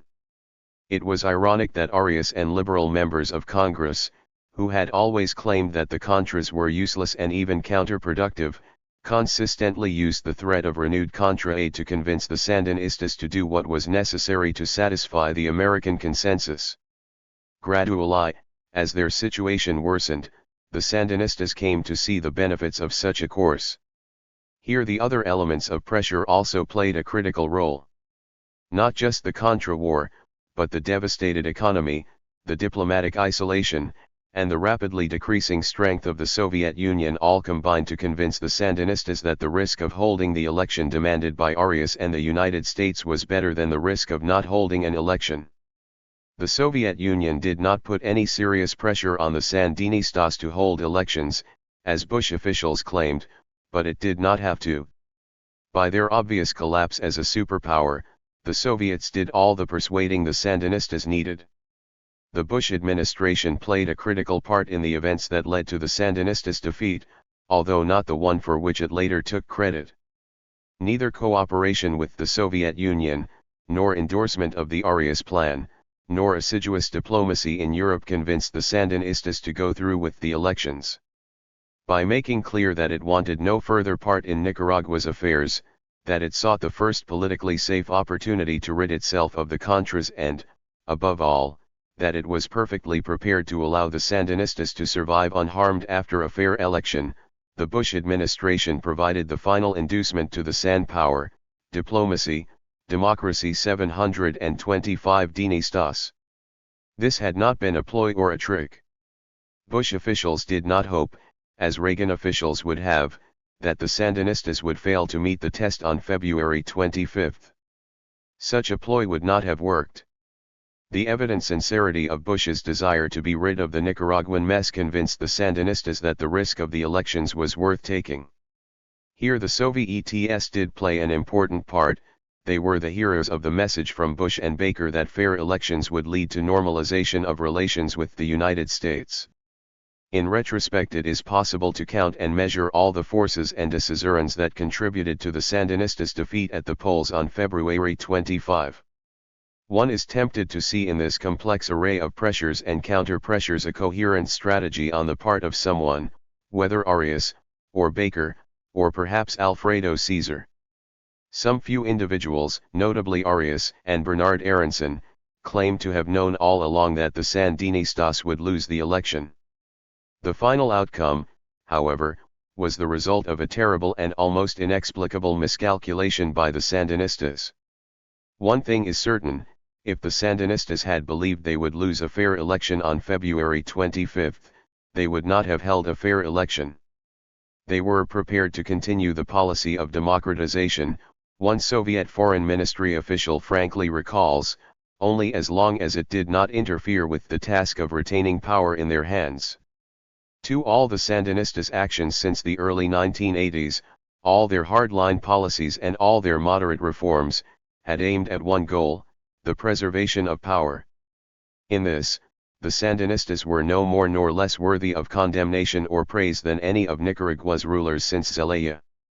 The determination to preserve power is normal for Nicaraguan rulers, as it has been for rulers of most nations throughout history. In human affairs, the voluntary abdication of power is the rare exception. Only because they were sure of victory did the Sandinistas embark on their path to defeat. Only because everyone else also believed they would win was their decision to hold elections seen not as a capitulation to American pressure but rather as the ultimate sign that American pressure had failed. Those who claim to have predicted the outcome on February 25, therefore, are suggesting not only that they knew the Sandinistas would lose a fair election, but that they also knew the Sandinistas themselves would remain foolishly confident of their victory until the last minute. Any plan to undermine the Sandinistas in this way would have had to include this remarkable piece of self-delusion by the government. Perhaps. 726. Arias did watch in amazement as the Sandinistas boasted of their inevitable victory. That their disastrous miscalculation was part of his original plan, however, is hard to believe. In the end, the Sandinistas were their own executioners, the victims of their own blindness. Fidel Castro had warned them against holding the elections. The people, he pointed out sagely, can make mistakes. It was the Sandinistas who made the greatest mistake, however, by ignoring their own nation's history. Every Nicaraguan government that had ever submitted itself to a fair vote had been thrown out of office by the Nicaraguan people. Of course, the Sandinistas' larger mistake came much earlier, at the very beginning of the revolution. History must record that their brazen challenge to American hegemony was folly. If the Sandinistas had been sensible, they would have taken a moderate course from the beginning, especially in foreign policy. But nations and their leaders don't always do what is in their best long-term interest. In retrospect, the Sandinistas acknowledge that it was foolish to place their bet on the Cubans and the Soviets and to assume that the United States was in a state of permanent decline and retreat. But who in the world did not share that assumption in the late 1970s and early 1980s? The very inconsistency of American policy under three very different American administrations may have added considerably to the Sandinistas' difficulties. What one American scholar has written of U.S.-Soviet relations in the 70s and 80s seems to apply well to U.S. Nicaraguan relations, that a disorderly mix of policies did more to destabilize Nicaragua than any single line of policy, consistently applied, would have been able to do. 3. In the case of Nicaragua, the disorderly mix of policies derived both from the unique circumstances of the late Cold War and from the more timeless elements of the relationship between this great power and its small neighbor. The ambivalent power. The elections of February 1990 marked the end of a period of American intervention in Nicaragua which had begun in the late 1970s. The 13-year involvement, like the long American intervention earlier in the century, was liquidated by a president eager to cast off a divisive burden whose original purpose no longer held any significance. With success carried full democratic elections in Nicaragua, the Bush administration prepared to depart from further involvement in Nicaraguan affairs with the same alacrity with which President Hoover sought the withdrawal of American Marines after the 1932 elections. In Nicaragua, however, the election of Violeta Chamorro on February 25 was not the end but rather the beginning of one of those complicated and unsettled periods that have occurred so frequently in Nicaragua's territory, especially in the wake of an American intervention and withdrawal. The 1932 election had allowed the United States to withdraw from the Nicaraguan mess, but that withdrawal set off a struggle for power which ended when the head of the army, Anastasio Somoza, overthrew the elected president and seized control of the nation. In 1990, another phase of Nicaragua's political struggle began, and it continues today.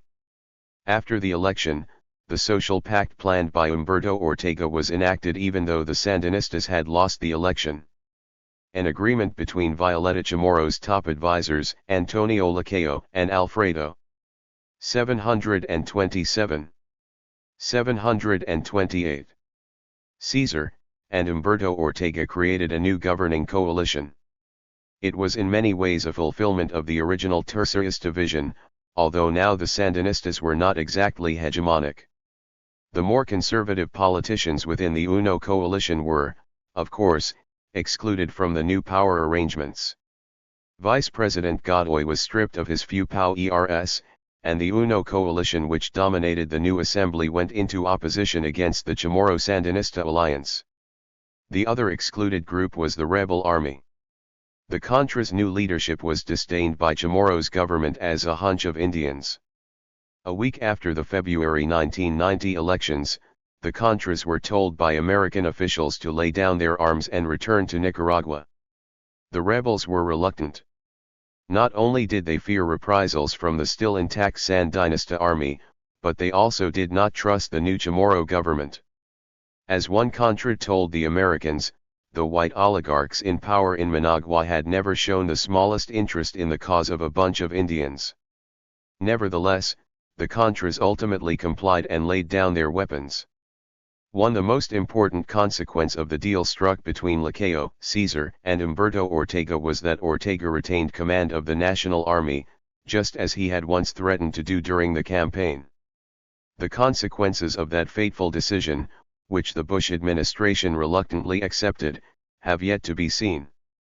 Whether Nicaraguans will continue to try to settle the question of power at the ballot box, or whether force and intrigue will persist as the deciding factors in Nicaraguan political culture, must be left for the future to determine.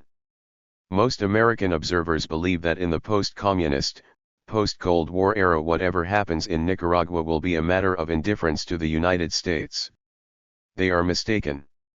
If the history of the past century 7 has taught anything, it is that the United States remains caught in a continuous cycle of intervention and withdrawal in this hemisphere, and especially in Nicaragua.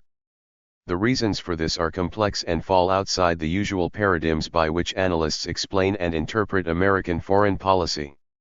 Efforts to attribute American interventions in Nicaragua to economic imperialism, to idealism, to strategic interests, or indeed to any one set of interests alone cannot account for involvements as diverse in style and purpose as Taft's, Wilson's, Coolidge's, Carter's, and Reagan's.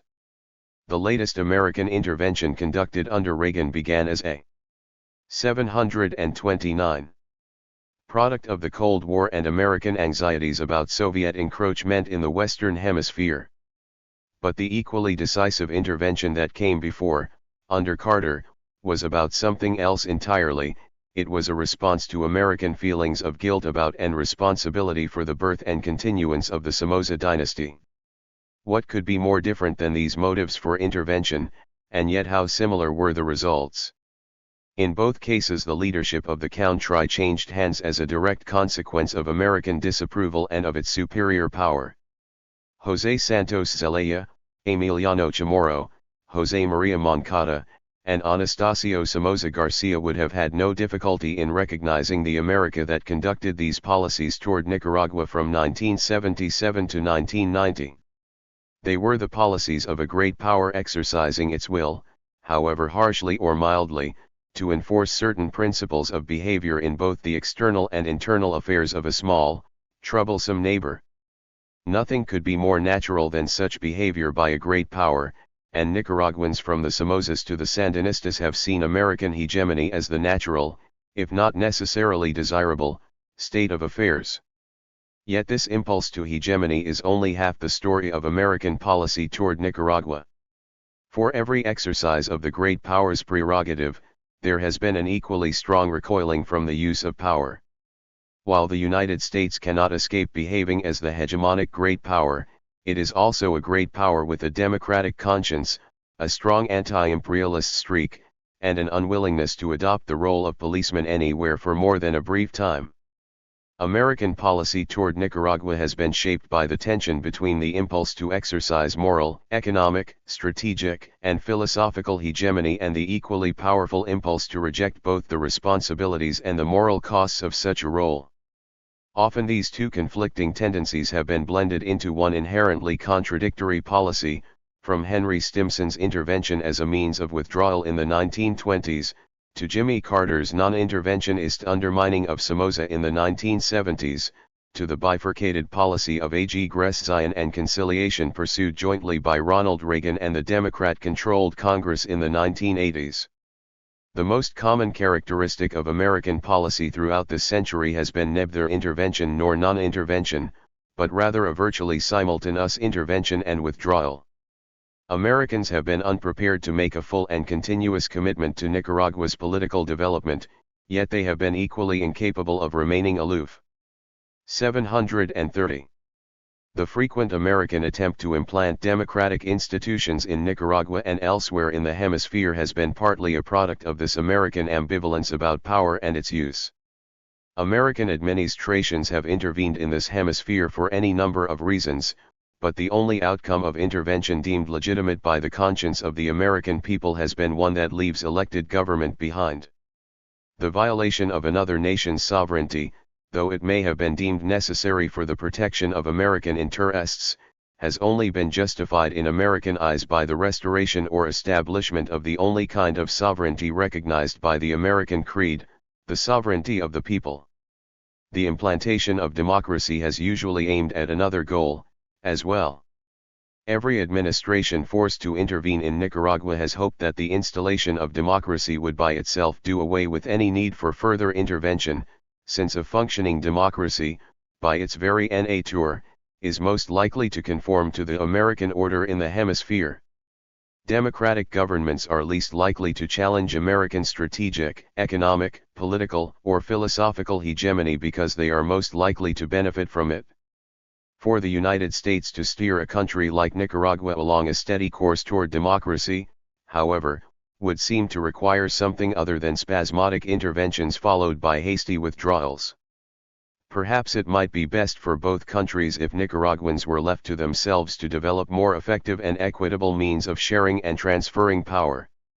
Or perhaps, absent a sudden transformation of Nicaraguan political culture, it might be better for both countries if the United States pursued a consistent policy, one that accepted the inescapable facts of American hegemony and one that assumed responsibility for the development of democratic institutions and the peaceful transfer of power in Nicaragua.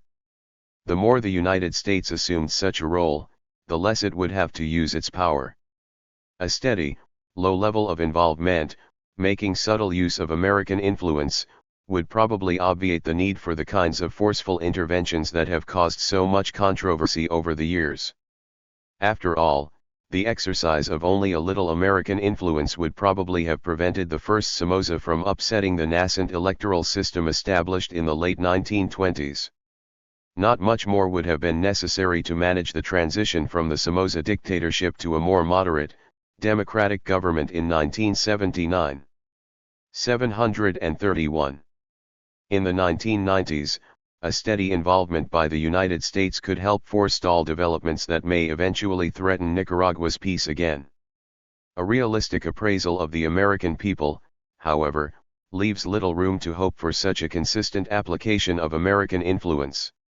The discipline forced upon American policymakers by the Cold War in the 1980s was probably an aberration.